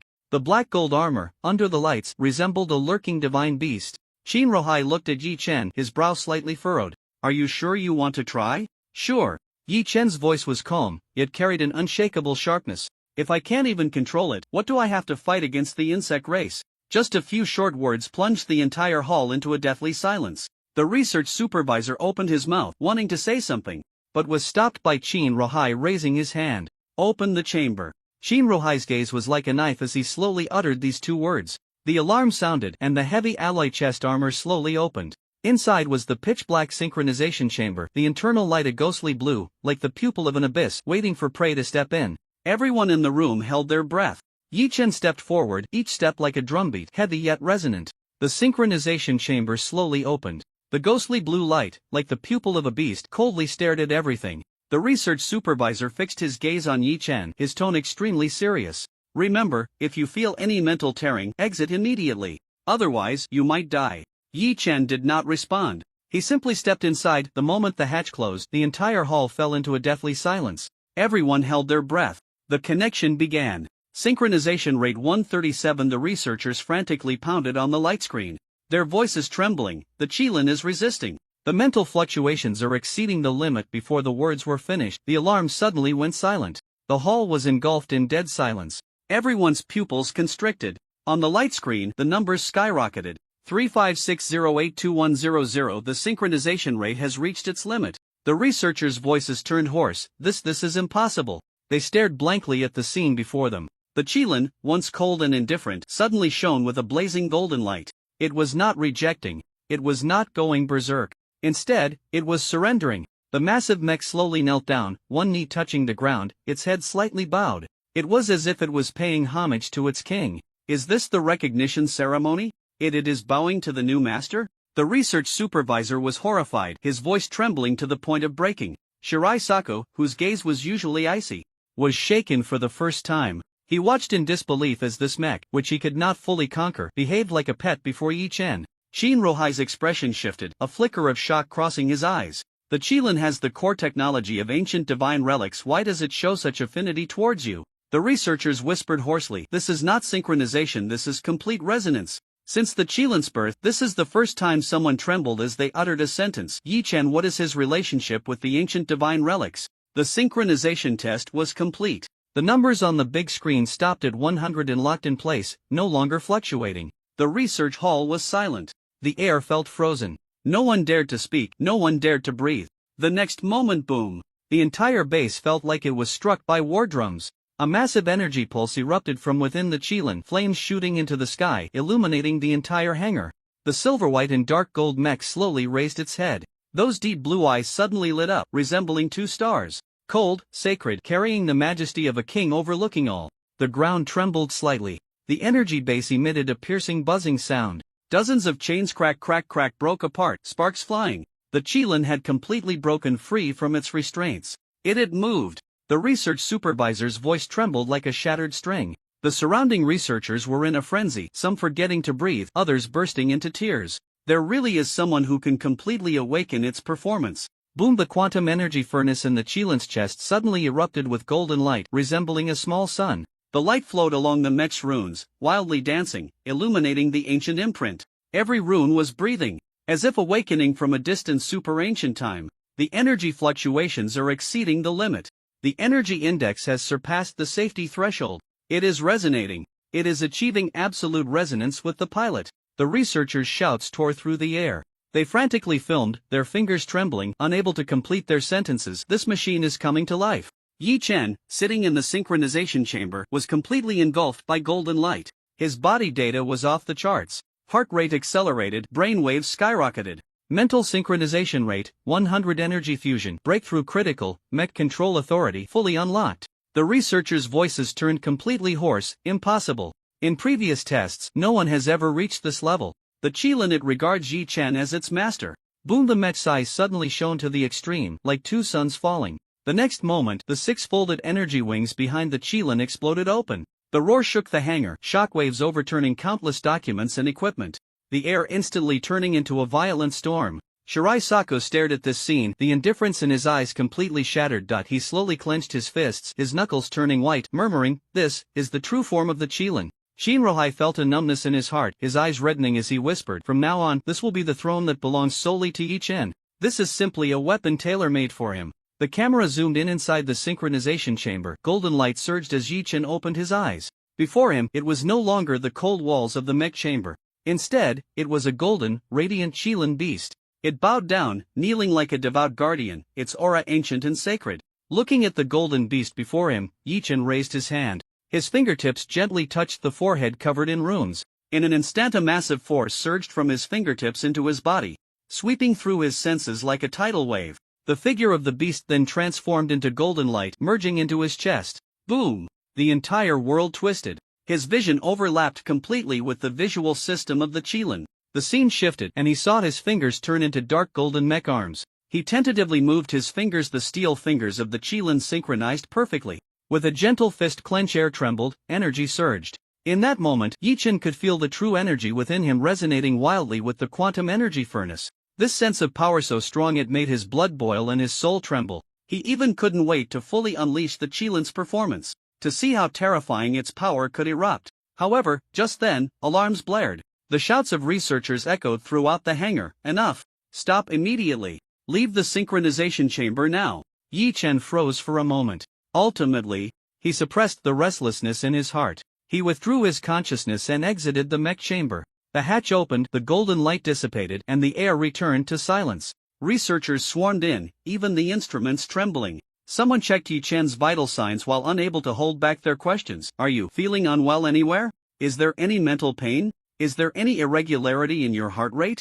Yi Chen smiled faintly, shook his arm, and felt completely at ease. "No. This Qilin is very easy to use, like an old friend of mine." This statement plunged the entire hall into a deathly silence. Shinrohai immediately ordered, "Lock the permissions of the Qilin. From now on, only Yi Chen is allowed to use it." His gaze slowly shifted to Shirai Saku. "Do you mind?" Shirai Saku shook his head, his tone flat but carrying a hint of fatigue. "No, because this mech is just a burden to me." He slightly raised his eyes, his voice cold. "Every time I sit in this Qilin, I need to expend 10 times the true energy just to make it move. Every time, I have to endure the mental backlash it gives. If it weren't for the research, I would have stopped using it long ago. It doesn't like me, and I don't like it either." Shinrohai nodded, his expression indifferent. He then looked at Yi Chen. "Go back and rest well. You now have permission to enter the mech hangar at any time and participate in tests. Once you obtain your driver's license, this Qilin will be your exclusive weapon." Yi Chen was slightly taken aback.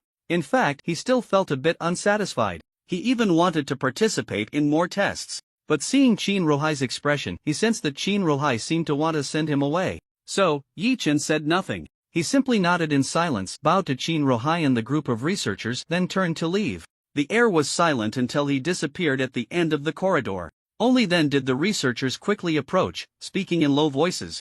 Old Qin. The Qilin showed no resistance and obeyed Yi Chen. I suspect he, or rather, the Yi family, may carry the bloodline of ancient gods. But the specifics still need further verification. Qin Rohai's expression darkened, his voice icy. From now on, seal all information regarding Yi Chen and the Qilin. Erase everything that happened today from your minds. If anyone dares to leak even a word. His gaze swept over all the researchers, the coldness palpable. No need to send it to the judgment office. Directly execute. Time passed. A week had gone by since the battle in the B3 area. In the northern military district, under a gloomy sky, the square was filled with spirit tablets. White cloth fluttered, the cold wind swept through, and a sense of desolation enveloped the entire scene. The memorial service for the assault camp officially began. Rows of black and white photographs were neatly arranged on the stage, each face bearing the resoluteness of a soldier. Their names were engraved on the monument. The sound of cannon fire was dull. The solemn call echoed in the cold wind.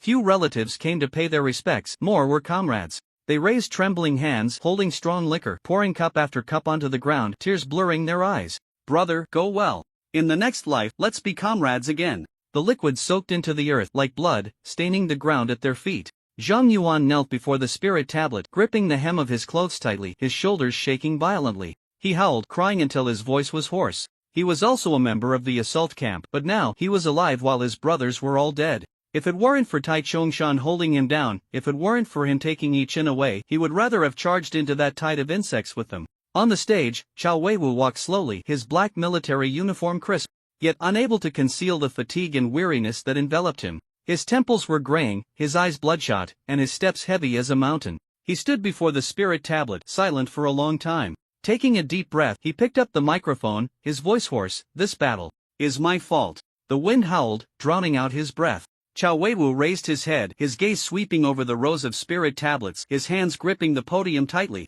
The assault camp is the soul of the northern military district.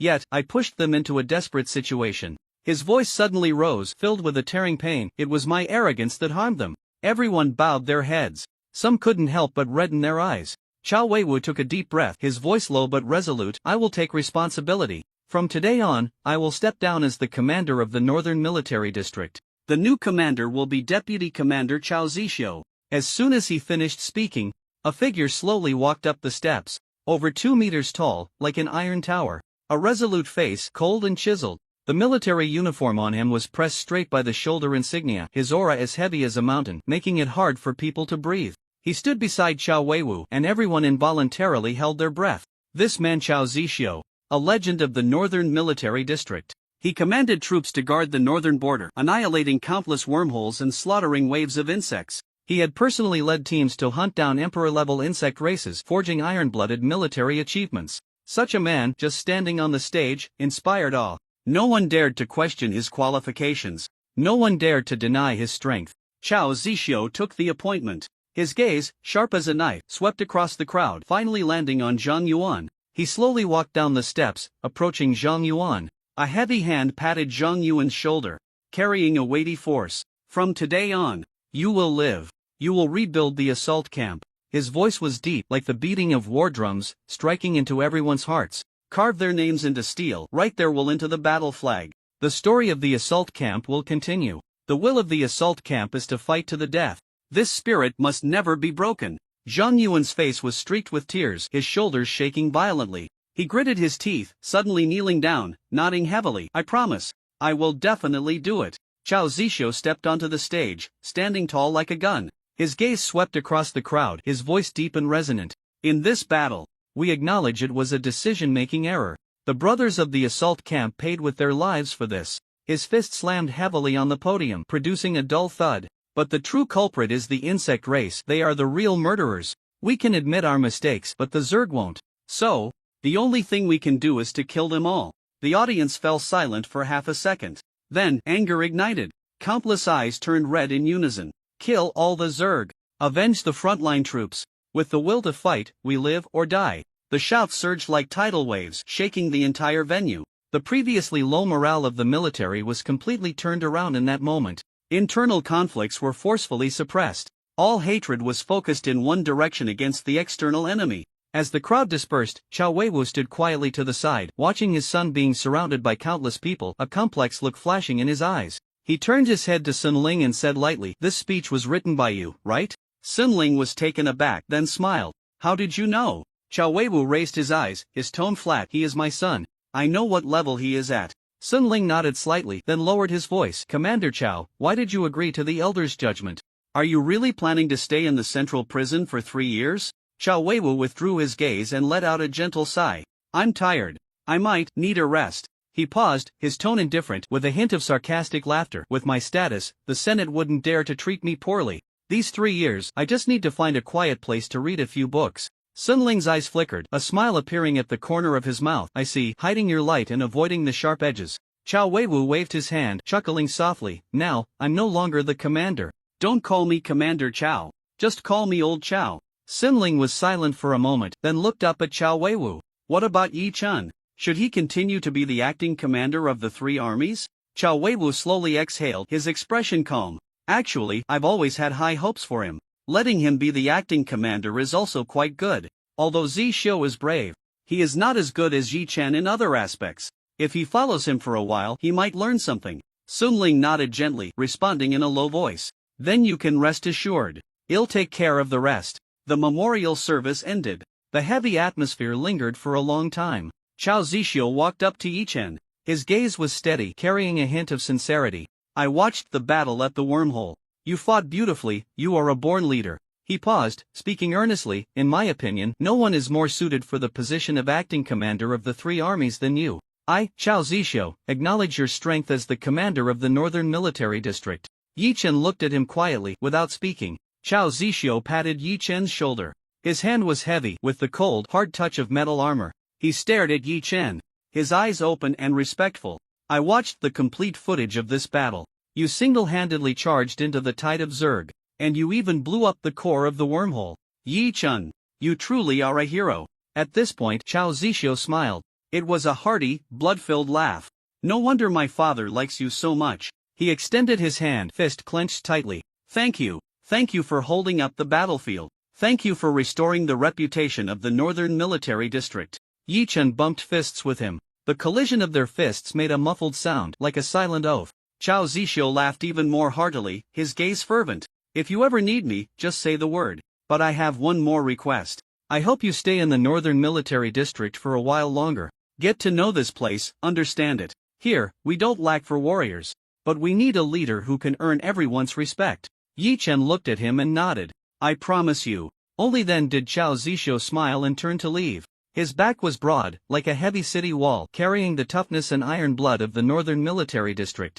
After parting with Chao Zixiu, Yi Chen walked towards Zhang Yuan. At this moment, Zhang Yuan had wiped away his tears. His eyes, however, still carried deep self-reproach and determination. "Brother Yi, I want to become stronger." His voice was a bit hoarse. "I want to be like you, able to stand on my own. If I were strong enough, maybe the brothers wouldn't have died." Yi Chen fell silent and patted his shoulder.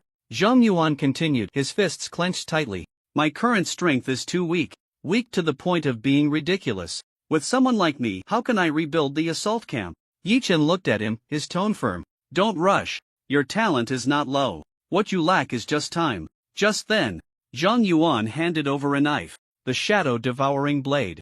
Yi Chen was taken aback. This knife. He thought that during the battle in the wormhole he had completely lost his weapon. He didn't expect it to be brought back by Zhang Yuan. In the next moment, Yi Chen smiled.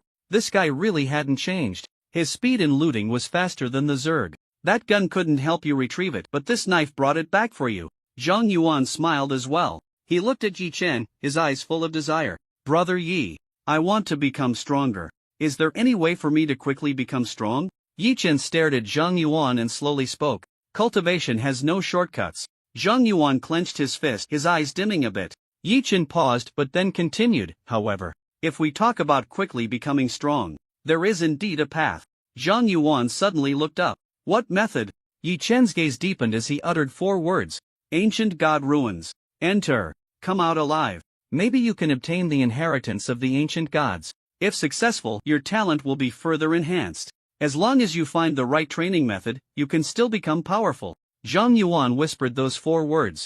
Ancient god ruins. A spark of light flickered in his eyes, bright as a flame. I remember. Brother Yi, I won't be greedy for speed, but if there really is an opportunity, one will definitely fight with all my might. Yi Chen smiled. That's good. As soon as he finished speaking, a light and cheerful sound of footsteps approached.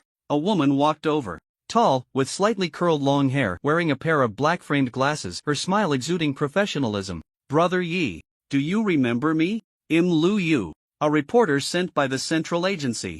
She extended her hand, her eyes bright. Elder Jia Chongshan asked me to inform you. Get ready this time. We are going to have another live interview for the whole country. Yi Chen looked at her and spoke. What is the interview about? Lu Yu smiled, her voice crisp. The time will be longer than last time. We will discuss your battles in the wormhole, and also ask about Chao Weiwu. She paused and adjusted her glasses. However, it won't be all serious topics. There will also be some everyday questions. This interview, on one hand, is to stabilize the morale of the northern troops. On the other hand, it is to respond to those who support you. She let out a gentle breath, her gaze serious. Right now, your popularity is no longer simply high. You could say you are a national hero. At this moment, in the imperial capital of Longua, the official account of the Central Agency released a shocking announcement. The title was only 7 words, Yi Chen, second live broadcast. The accompanying image was a silhouette of Yi Chen clad in battle armor, holding a long knife, standing alone amidst a sea of worms. Below, a line of small text, tomorrow night at 8, nationwide live broadcast. In just 5 minutes, the heat skyrocketed to first place. The comments section exploded. Here it comes, the warrior in my heart. The first interview was too short. This time I want to enjoy it. Get ready for the live stream. Anyone who dares to interrupt with ads, I'll chop them. The retweets directly broke 100 million. The top 10 trending topics on the entire internet were all dominated by Yi Chen, the lone brave of the wormhole, the genius who turned the tide. How did Yi Chen survive?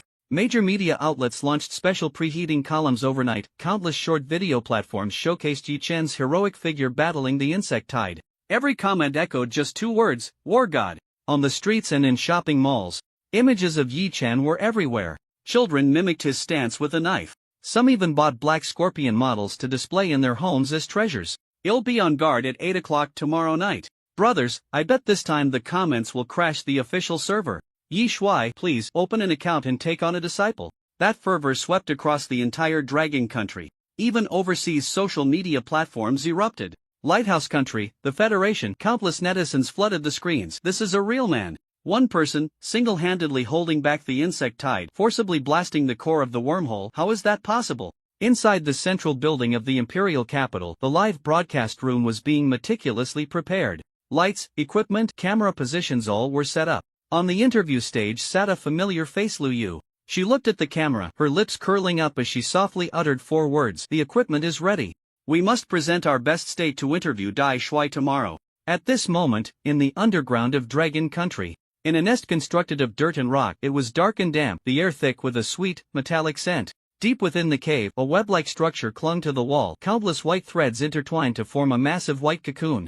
It hung silently, yet seemed to breathe, gently pulsating. Occasionally, a mouse scurried by, only to be ensnared by the threads, rendered immobile in an instant. The next moment, the threads seemed to come alive, slowly tightening, pulling the mouse into the cocoon before it could even let out a scream. Thud, a dull sound echoed as a seductive figure entered.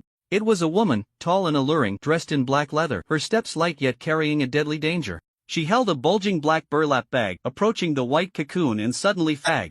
Bang! A human man tumbled out of the bag, crashing heavily to the ground. He let out a cry of pain, groggily opening his eyes, filled with terror. Why you? Who are you? Where is this? The man struggled to rise, glancing around at the cold, dark environment, his face pale. Memories echoed in his mind, the flyer on the wall featuring a beautiful woman offering services. And he had made a call, arranging this heavenly blessing. But now, the blessing had turned into a nightmare. You're not going to take my kidney, are you? The man stuttered, his legs weak, teeth chattering. The woman said nothing, only smiled slowly. In the next moment, her figure twisted, her skin rippling like water, and she transformed completely. The skin ruptured, revealing a semi-transparent insect-like body. Long limbs exuded a chilling aura, trailing appendages like tentacles behind her. Her eyes glowed a ghostly blue, radiating a sickly allure. The man was utterly dumbfounded.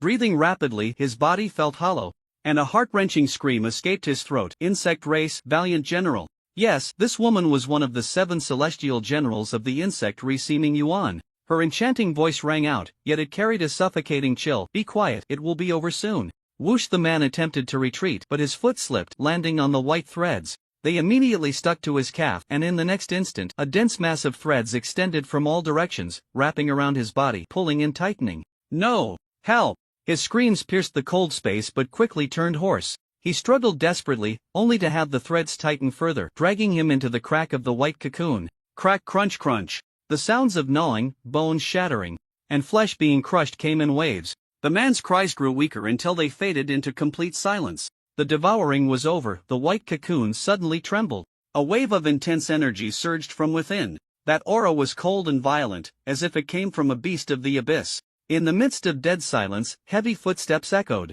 A massive insectoid slowly approached. Its dark yellow exoskeleton was rough like rock, with layers of rocky plates protruding from its back. With each step, the ground trembled, as if a mountain was moving. One of the 7 stars. The ruinous Earth Star. It lowered its head, gazing at the white cocoon in the center, its voice deep. How much longer until this newly born emperor-level insect awakens? Its compound eyes glimmered with a cold light.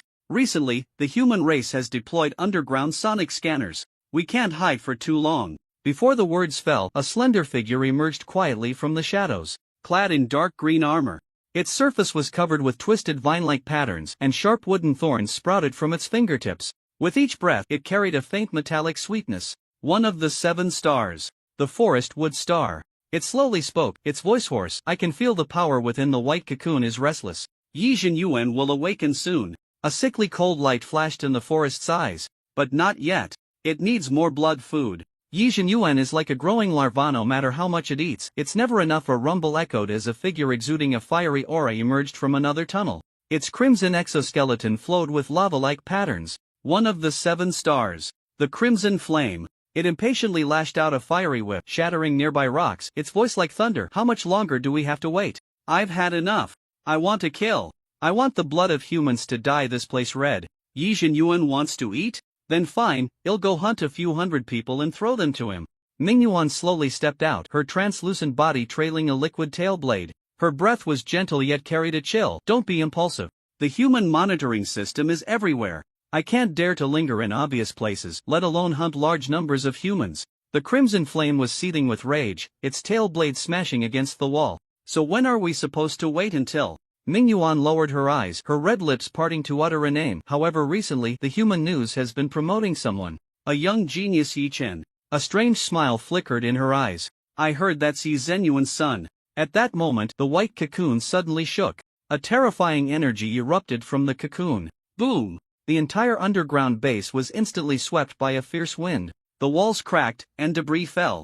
Several insect generals looked up in shock, their eyes wide. What's happening? Is it going to awaken early?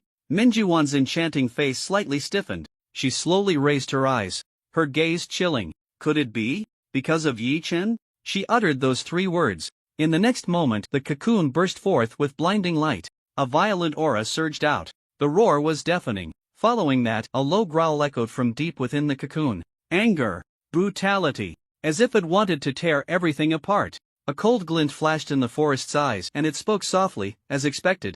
Yi Yuan still harbors some instinctual obsession for Yi Chen. Perhaps we can use it.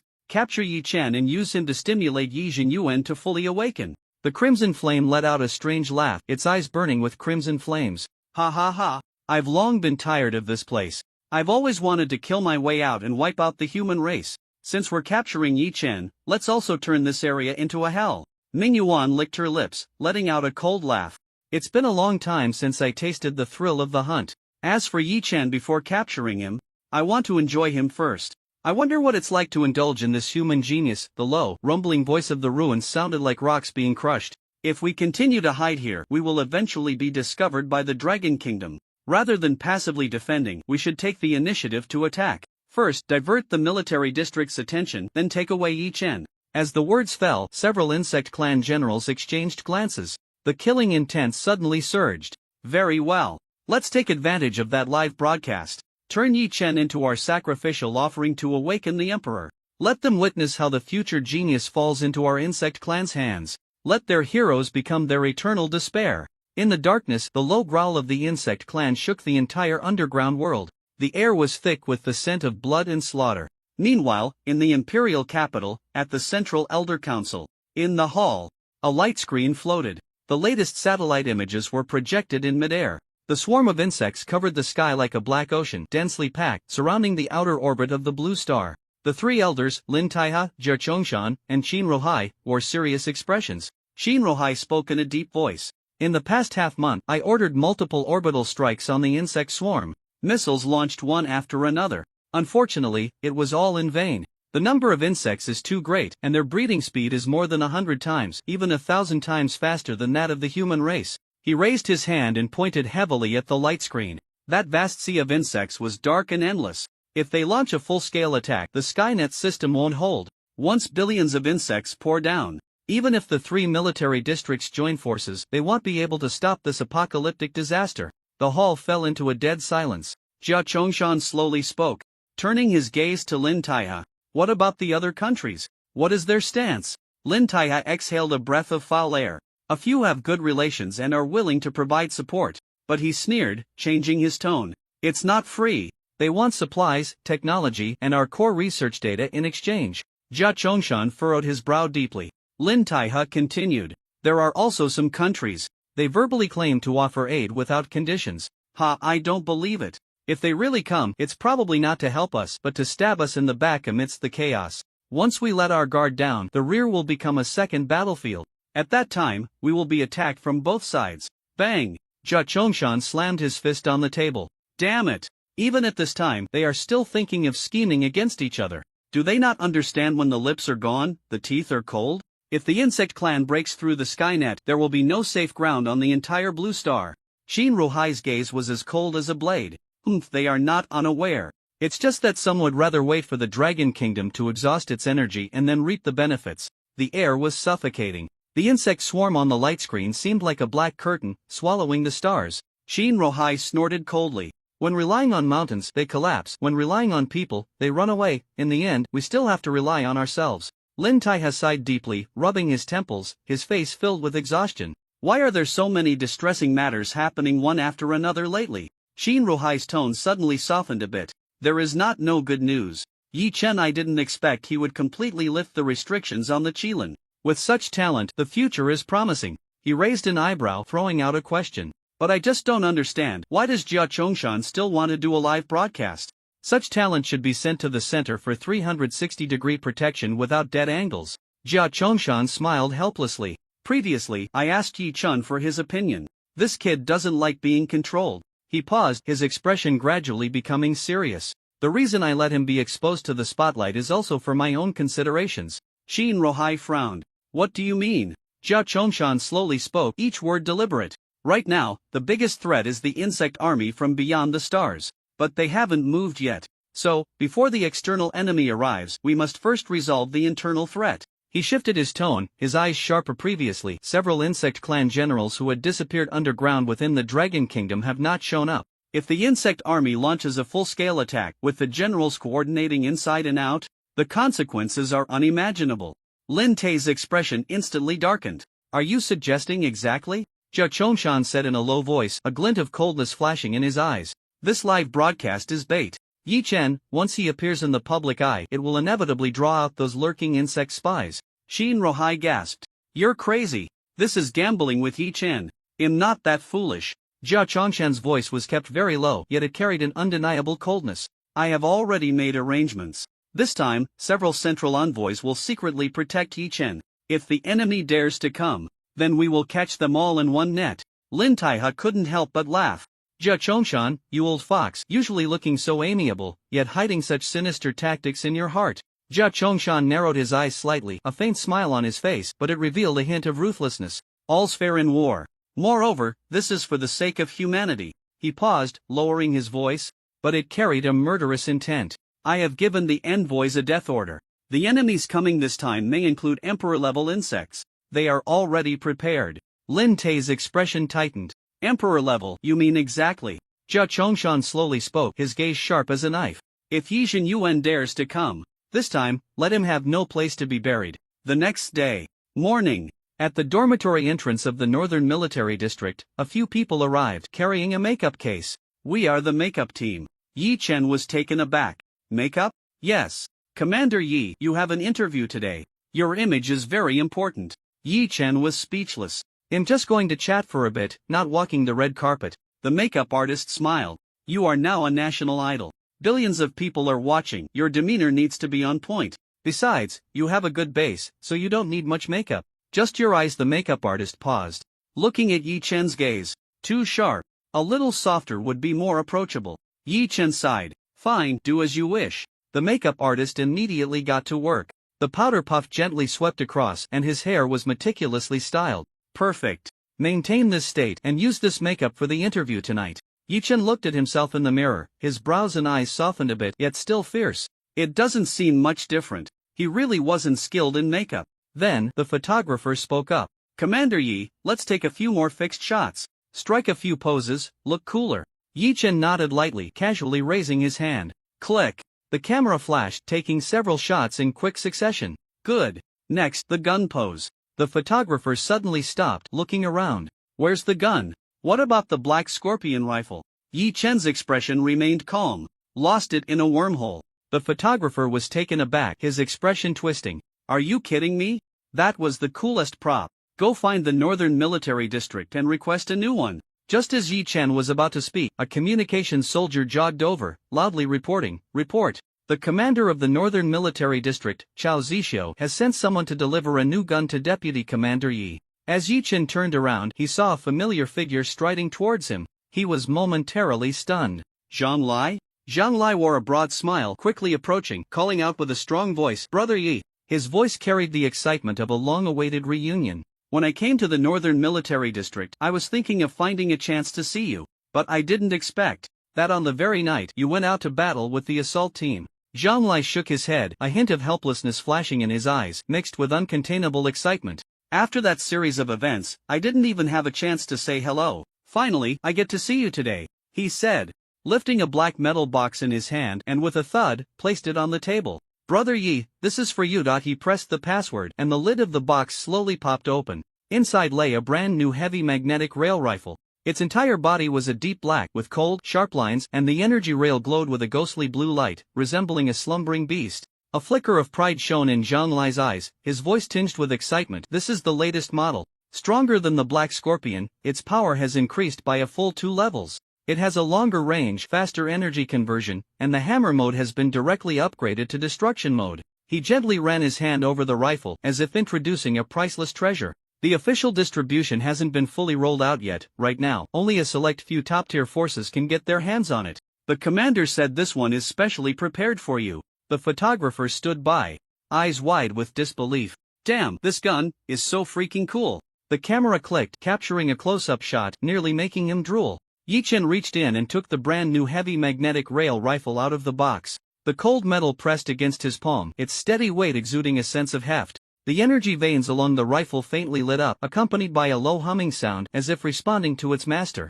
Yi Chen gripped it with one hand, gently lifted it, and with a push of his shoulder, aimed the muzzle steadily forward. Click. He switched modes, hearing the crisp sound of mechanical locking, feeling the force of the recoil travel to his arm.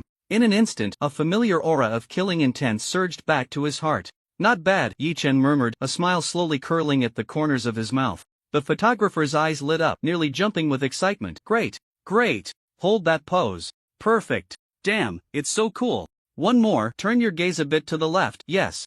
The feeling of locking onto a target. Click, click, click. The sound of the shutter echoed repeatedly.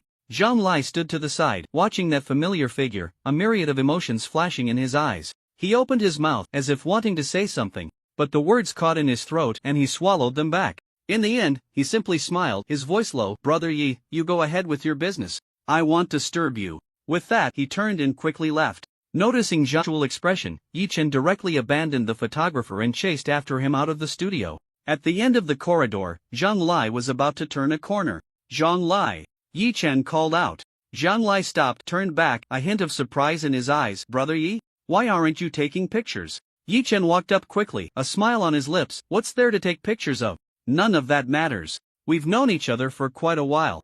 It's been a long time since we last met. Don't you want to chat a bit? Zhang Lai was taken aback but eventually nodded. The two walked side by side to a secluded resting area. Yi Chen spoke, his voice calm. So, tell me, which unit are you in now? Zhang Lai fell silent for a few seconds, his gaze slightly lowered. Logistics. Yi Chen's brows furrowed sharply. Logistics? His voice dropped low, tinged with disbelief. You came out of the elite training camp, one of the first batch, ranking high in the comprehensive assessment. Logically, you shouldn't be in logistics. How did that happen? Zhang Lai forced a bitter smile, but his eyes held a hint of helplessness. Some things aren't for me to decide. Yi Chen stared at him, his gaze sharp, slowly asking, is it your father's decision? Zhang Lai raised his head, meeting Yi Chen's gaze, his throat bobbing slightly, and finally nodded gently. Yi Chen looked at Zhang Lai. His brow slightly furrowed. There was an uncontainable bitterness in Zhang Lai's tone. Brother Yi, I really can't accept this. The moment I graduated from the elite training camp, I thought I could finally fight on the front lines. And what happened? He raised his hand, pointing to his chest, bitterly saying, my dad's one sentence pinned me down in logistics. He talked about safety, about stability, about not wanting me to end up like those soldiers who died in battle, with their bones never found. But I don't want that. I'm not useless. I fought my way to the top of the first batch in the elite training camp. I know I have talent. Zhang Lai's voice suddenly dropped, his tone tight. But what about now? Moving supplies, registering storage, cleaning the training ground. Brother Yi, do you know? Sometimes when I stand at the warehouse door, watching the soldiers go to the front line one by one, my blood boils. Before, when others called me a deserter, I was unconvinced. I wanted to prove myself. But now, I even feel I'm a deserter. Zhang Lai's eyes were red, staring at Yi Chen, his fists clenched tightly, veins bulging. Brother Yi, why did I fight so hard in the training camp? Was it just to carry sacks in the warehouse today? If that's the case, why didn't I just give up from the start? He lowered his head, his voice almost hoarse. I'm not willing. The air was stifling. Yi Chen was silent for a moment, then slowly spoke. Zhang Lai, what do you want to do? Zhang Lai suddenly looked up, fire igniting in his eyes, enunciating each word. I want to go to the battlefield. I want to prove I'm not a deserter. Zhang Lai took a deep breath. Brother Yi, I want to join the assault camp. I want to prove I'm not a deserter. His voice was deep, filled with fire. But my dad won't agree. He won't let me go to the front line. Zhang Lai looked at Yi Chen, his gaze resolute. You are now the commander of the three armies, a national hero.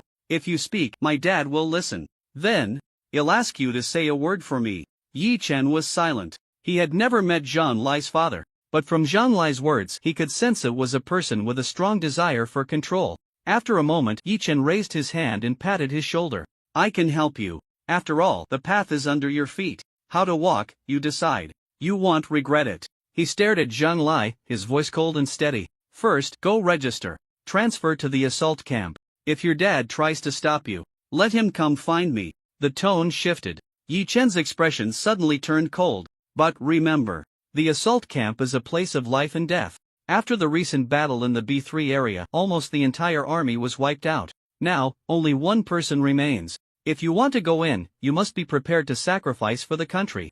Zhang Lai's expression shook. Then, he suddenly looked up. I'm not afraid of death. I yearn to kill enemies. I yearn to achieve great deeds. Blood surged in his eyes as he saluted sharply. Thank you, Brother Yi. Time passed. Night fell. The interview live broadcast was about to begin. This interview was set within the Northern Military District. The lights came on, and the camera was adjusted. Staff members busily moved around. The interview platform was completed, with the backdrop being the military district's steel emblem. Around, elite soldiers from the Northern Military District, fully armed, stood ready. They patrolled in circles, vigilant for any suspicious individuals.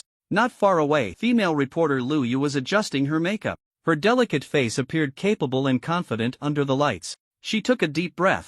Tonight, she was going to conduct a second round of interviews with Yi Chen. On the other side, the online world was already buzzing.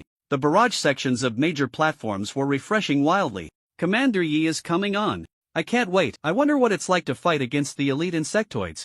It would be great if we could livestream the extermination of the insectoids. I also want to see him fight the insectoids. With Commander Yi here, the insectoids will be wiped out soon. The news channel of the Central Agency saw a surge in online viewers. Countless spectators were eager, just waiting for Yi Chen to appear on camera. The lights suddenly brightened. The scene fell silent in an instant. A tall figure walked out from the side door. Military boots struck the steel plate, producing a crisp sound. At that moment, all eyes turned towards him. Yi Chen, in a black military uniform, the collar straight, the shoulder insignia gleaming. his brow sharp as a knife, his gaze cold, his posture like a gun. The camera froze. The lens quickly zoomed in. In the frame was a face that was cold yet steady. Sharp features, resolute eyes. The light and shadow fell, making him look like a war god. The barrage exploded instantly. Aha! Commander Yi has appeared. My goodness, what is called aura? This is what a war god looks like. That face, that gaze, it could pierce through the screen. Host Lu Yu stepped forward slowly, smiling, her voice crisp. Good evening, dear audience. Welcome to this special live broadcast of Central Military News. What we are seeing now is the commander of the three armies of the Dragon Kingdom, Yi Chen. As her words fell, the barrage in the live stream was instantly flooded. Commander of the three armies. War god in the flesh. I could watch the scene all day. Lu Yu slightly turned, her gaze landing on Yi Chen. Her voice carried warmth. I believe everyone has seen that video. Commander Yi fighting against the Zerg in the B3 area. That battle shocked the entire Dragon Kingdom.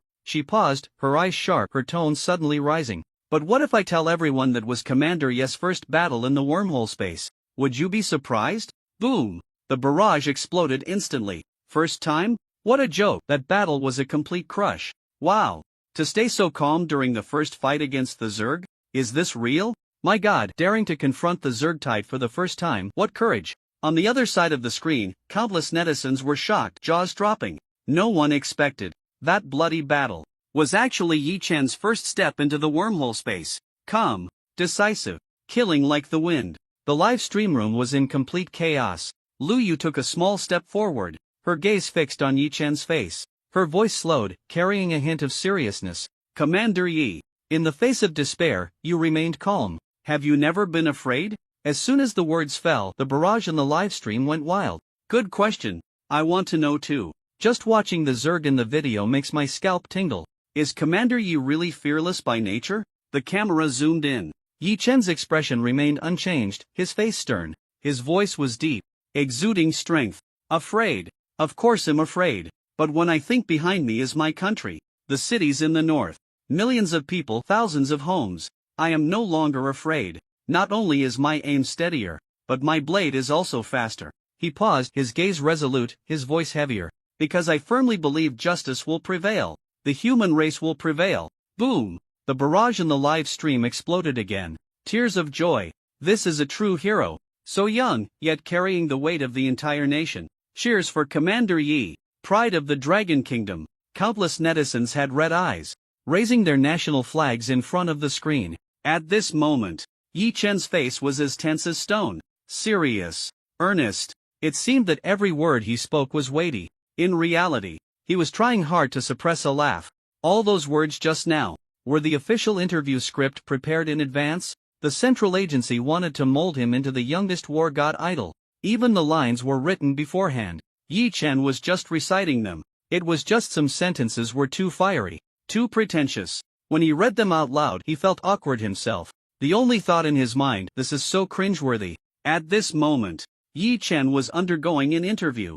The Northern Military District, under the spotlight. Meanwhile, in another location, in the command room of the Central Agency, suddenly an alarm blared sharply. Beep, beep, beep. Red warning lights flashed wildly. An officer's expression changed drastically as he stood up abruptly. Report to command. The underground sonar detector has reacted. He Xianling turned around sharply. What? The officer's voice tightened, data in his hands fluctuating wildly. In the Northern Military District underground, there is a high-speed energy reaction. He Xianling's brows furrowed, his voice chillingly cold.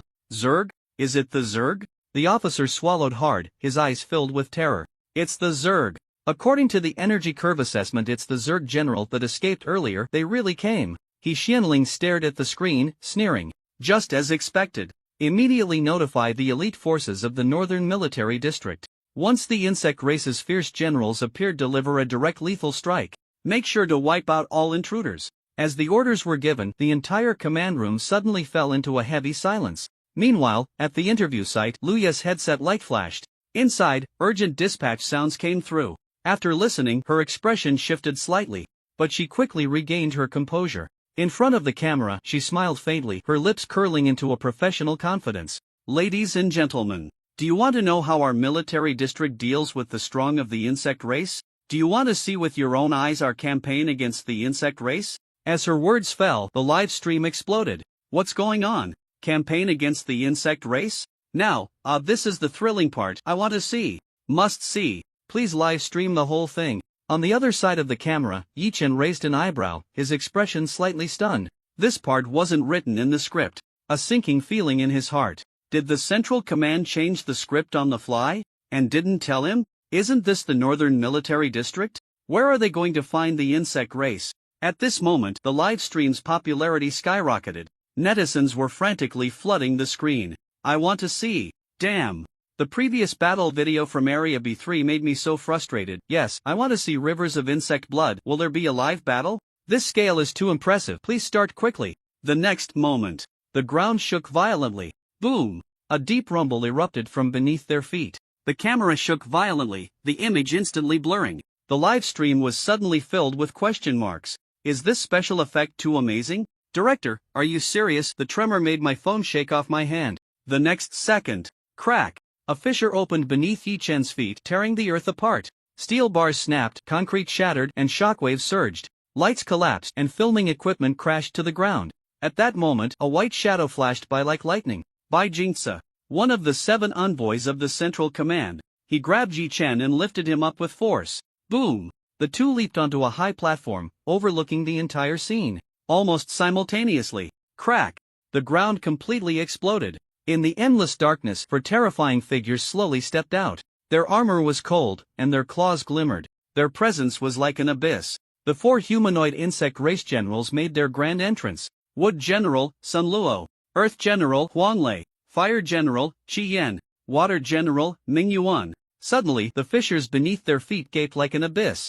The next moment the sky darkened abruptly. Endless evil light surged violently from behind them. Boom! 4 manifestations soared into the sky. The manifestation of Sun Luo, entwined with forest, covered in withered bones. The manifestation of Huang Lei, heavy rock walls, like mountains collapsing. The manifestation of Qi Yan, flames soaring, burning half the sky. The manifestation of Ming Yuan, black water surging, as if the abyss was falling into the 9 hells. Each manifestation stood 100 feet tall, towering behind the insect race generals, pressing down with boundless might. The scene felt like the apocalypse had arrived. Buzz! The signal instantly collapsed. The live stream screen went completely black. What happened? Someone explain to me. This can't be special effects, right? The signal restored. On the screen, the 4 fierce generals stood atop the ruins. Behind them, 4 gigantic divine manifestations hovered, looking down. Light and shadow intertwined, evil energy soaring. That oppressive feeling penetrated through the screen, making everyone's hearts race wildly. Lu Yu hid to the side, her face pale, her voice trembling. Did you see? These 4 insects are the fierce generals of the insect race that attacked the imperial capital back then. Boom! The live stream instantly boiled over. Imperial capital? It's them? Sun Luo, I recognize him. He released insect eggs to parasitize humans. I saw with my own eyes. Those who were parasitized killed their own family members. Ming Yuan. My dad was killed by this monster. One touch, and there was nothing left but bones. Qi Yan, he blew up my home. Everything is gone. Countless viewers fell into madness. Anger ignited the entire internet. The comments exploded. Kill them. Blood for blood. Yi Shuai. Avenge us. Annihilate the insect race. In front of the screen, the citizens of the imperial capital were overwhelmed with tears and fury. The entire Dragon Kingdom was in an uproar. Yi Chen withdrew his gaze, coldly looking at Bai Jingce. So, this interview was meant to use me as bait to lure out the insect race? Bai Jingce raised the corner of his mouth and nodded lightly. Exactly. But you only got half of it right. His voice was as cold as iron. We do want to lure out the insect race, but we never intended to use you as bait. Bai Jingce slowly raised his hand, pointing to the shadows in the distance. Because we have long been prepared for battle. We are just waiting for you to give the order. Then we will join forces to completely annihilate these few insect races. Yi Chen was slightly taken aback, then sneered. This live broadcast, this battle, he was the absolute protagonist. Everything was set up to pave the way for him. He knew in his heart. The Elder Council couldn't wait any longer. The pressure from the extraterrestrial insect race had reached its peak. That's why they wanted to push him into the position of Commander-in-Chief. A cold light flickered in Yi Chen's eyes. Ha! What a game! Bai Jingce smiled faintly. In fact, this stage is not just for you. The Northern Military District has just changed its commander. Chao Zixio is ready to draw his sword. He needs to stabilize the military's morale. and show everyone the strength of the Northern Military District. To reduce the doubts lurking in the shadows, Yi Chen fell silent. The wind howled behind him. Meanwhile, on the other side, in the insect race's camp, Ming Yuan slowly raised her head. Her eyes were dark and cold. She fixed her gaze on Yi Chen, her tongue lightly licking her lips. Her voice was like a snake's hiss. Yi Chen, I've always wanted to taste you, to see the genius of the human race. Is it different from others when consumed? As her words fell, she extended her hand. Boom! Behind her, the form of Ming Yuan suddenly surged. Endless black water roared out. The black torrent instantly swallowed everything, carrying a terrifying corrosive aura. Along the way, steel collapsed. Concrete melted in an instant. Equipment, lights, interview platforms, all turned into pitch-black waste liquid. The black water surged, coalescing into a massive giant hand. Dark, cold, corroding everything. Boom! With endless destructive power, it charged at Yi Chen. The void erupted with a thunderous roar. The live broadcast screen instantly blurred, the signal flickering wildly. Finally, the camera suddenly turned, fixing on Yi Chen. At that moment, countless viewers saw a gigantic palm formed from black water overwhelming the sky. Dark, cold, corroding everything, charging straight at Yi Chen. The shockwave tore through the air, the ground instantly collapsed. The camera shook violently, the lens blurring. In the frame, Yi Chen's figure stood isolated. Behind him, the ground was cracking apart. Above him, shadows were falling. That black hand swallowed half the sky. The live broadcast room went completely crazy. Ah, be careful. Is this live? Please don't let anything happen. What the hell is that thing? This scene is too terrifying. Some screamed. Some covered their mouths. Some even broke down in tears, frantically spamming the screen. Yi Shuai, quickly dodge. The black giant hand fell violently. The roar was deafening. The air was completely crushed. The camera shaking wildly. Just as everyone screamed, Yi Chen slowly raised his hand. One block. The action was casual. The next moment, boom! The giant hand seemed to crash into an invisible wall. It abruptly stopped in midair. Then, it collapsed with a thunderous sound. The black water rolled and surged madly but could no longer approach Yi Chen even a step. Around him, an invisible air wall seemed to appear. Steady as a rock. No force could penetrate.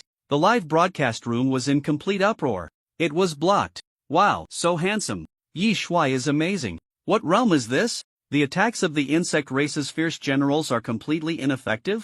So cool.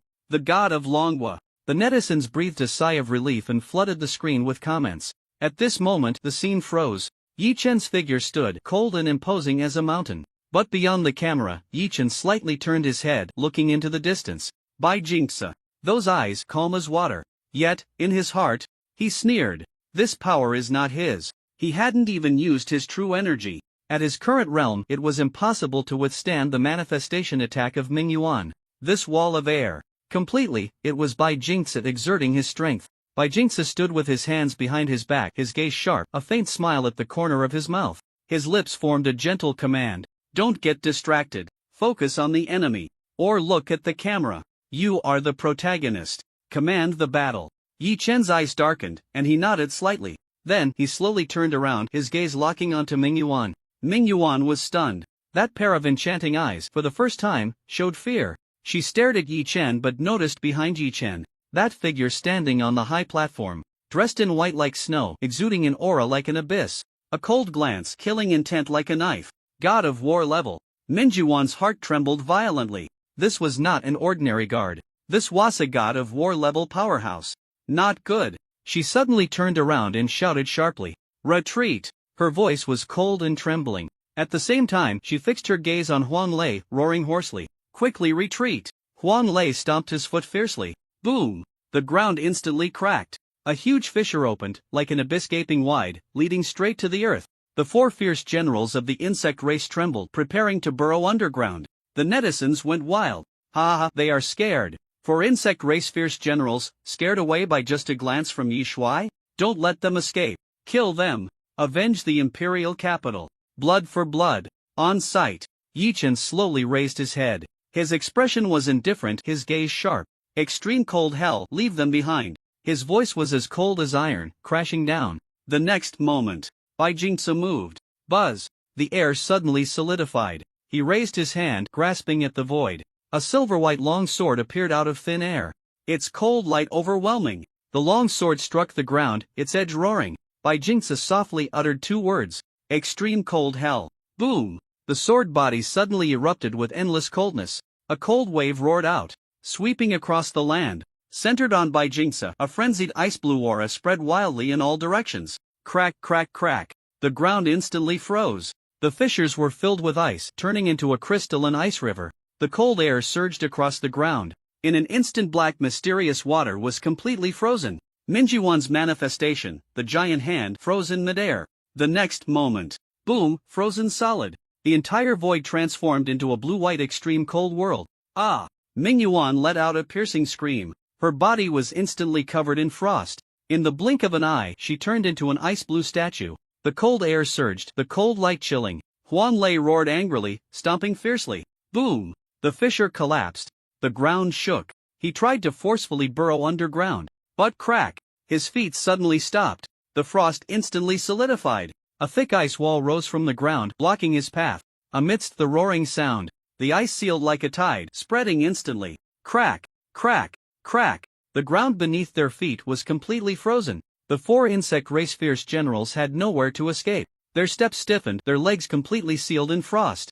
They were utterly trapped. The entire battlefield turned into an ice hell. This scene, uplifting. The insect race fierce generals, who had just been so imposing, were now trapped in the icy domain. For towering manifestations frozen beneath the blue-white frost, unable to move, like fish on a chopping board, at the mercy of others. The live stream completely exploded. Ha ha ha, so satisfying, so satisfying. This is the power of Longhua.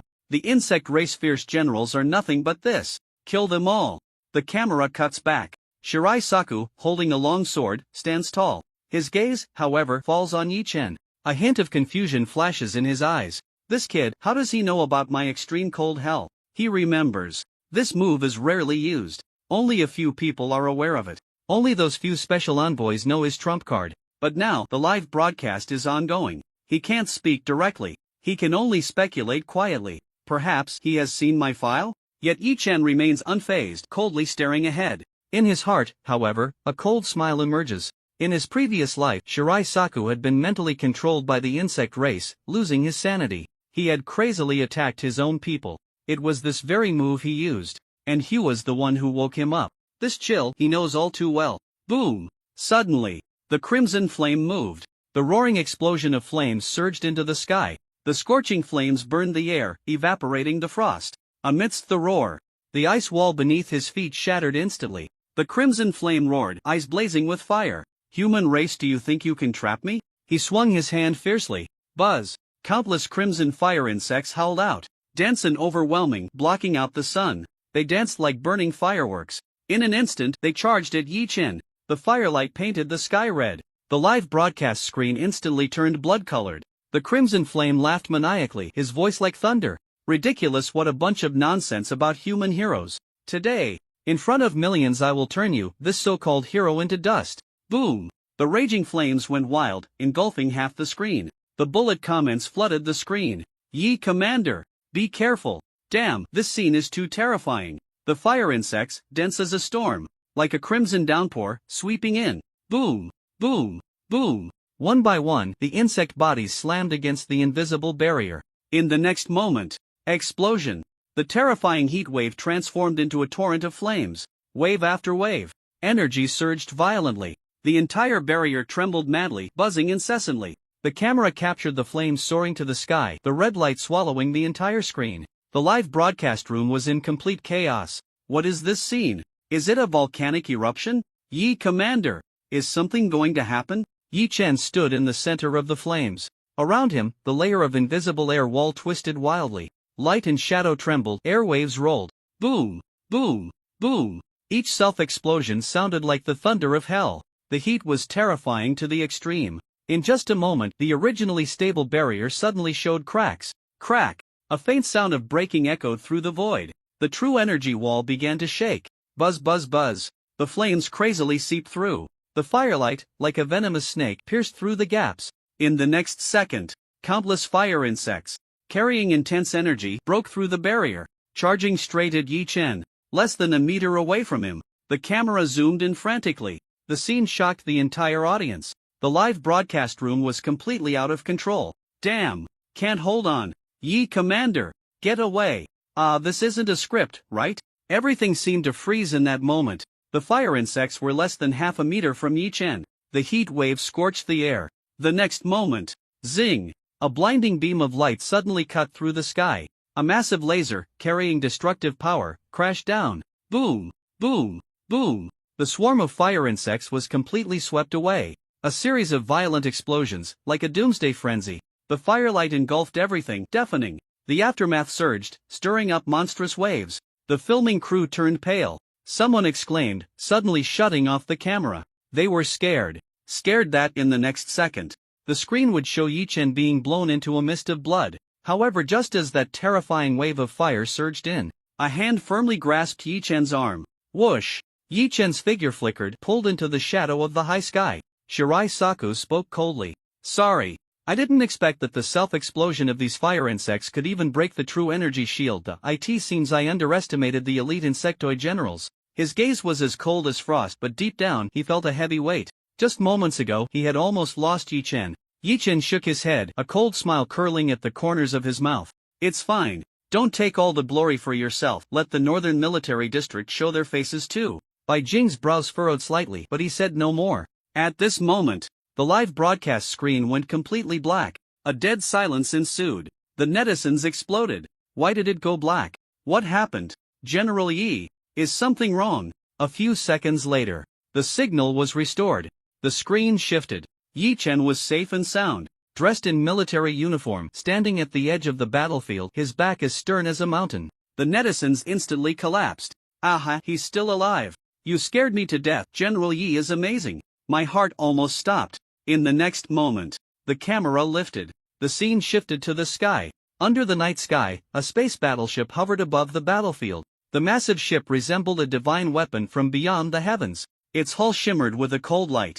The energy core roared with a thunderous sound. Countless gun ports on both sides of the ship unlocked simultaneously. The enormous main cannon, as dark as a black hole, locked onto the crimson flames below. The roar shattered the air. Holy crap! It's the Northern Military District's battleship. It's coming, it's coming. This is a strategic level weapon. Even the Emperor class must avoid its edge. The insectoids are finished this time. The countdown proceeded silently. V-Room. The main cannon gathered energy. The entire sky turned a terrifying blue-white. Boom! In the next moment, a torrent of energy roared down. The battleship's artillery fired in unison. Lasers, heavy artillery, particle beams. They poured down like a storm. Boom, boom, boom. The earth instantly turned into daylight. A sea of fire violently engulfed everything. The figures of the insectoid generals were completely submerged in endless light and fire. The void trembled and the heavens roared. The entire battlefield transformed into a hell of destruction. Smoke slowly dissipated. Amidst the ruins, the remnants of fire still flickered. The camera zoomed in. There lay 4 insectoid generals collapsed among the ruins. Their armor shattered, their breaths chaotic. The law forms behind them completely collapsed, turning into nothingness. This scene, the live chat exploded. We won. The insectoid generals are all wiped out? So satisfying. So relieving. But at this moment, on the battlefield, the air was dead silent. Qi Yan, charred all over, blood splattered, stared at Yi Chen with a fierce gaze. If it weren't for Huang Lei, who had desperately torn open the entire crust to shield them from the most lethal bombardment, at this moment they would have turned to ashes. Ming Yuan, in a dire state, had cracked scales, blood dripping down. She raised her head, her eyes twisted, gritting her teeth. Unwilling to accept this. I didn't expect our meticulously planned ambush. Now, it has turned into a live show for the human race. We are like clowns, beaten to a pulp. Qi Yan roared to the sky, madness burning in his eyes. Kill him. Kill Yi Chen. Even if we all die here today, we must kill him. Sun Luo spoke coldly, his voice extremely grim. We can't kill him. He has a war god level powerhouse by his side. We can't move at all. From the very beginning, we were set up. We shouldn't have come. Huang Lei gasped like thunder, his fists smashing hard into the ground. So what do we do now? Run? We can't escape. Fight? We can't win. Do we really have to die here? Silence pressed down, making it hard to breathe. Suddenly a low, cold voice echoed in their ears. 4 fools. Who allowed you to act on your own? Boom! As the voice fell, the entire world seemed to freeze in an instant. The 4 insectoid generals' pupils constricted. They suddenly looked up. gazing into the void above the shadow. They saw a silver-white radiance slowly emerging. Then, a slender figure stepped through the air. The pressure was like an ocean, killing intent, like a chasm. The 4 valiant generals of the insect tribe were shaken to their core, roaring in unison. Moon God! It's the Moon God, my lord! The Moon God has arrived! We are saved! Shi Yen laughed maniacally, his eyes blood-red. Ha ha ha! As long as the Moon God is willing to intervene, they will all die. All of them will die here. Meanwhile, in the central command room, the alarm suddenly blared. Beep beep beep. The piercing red light flickered, and the entire room was instantly filled with tension. An officer stood up abruptly, his voice trembling.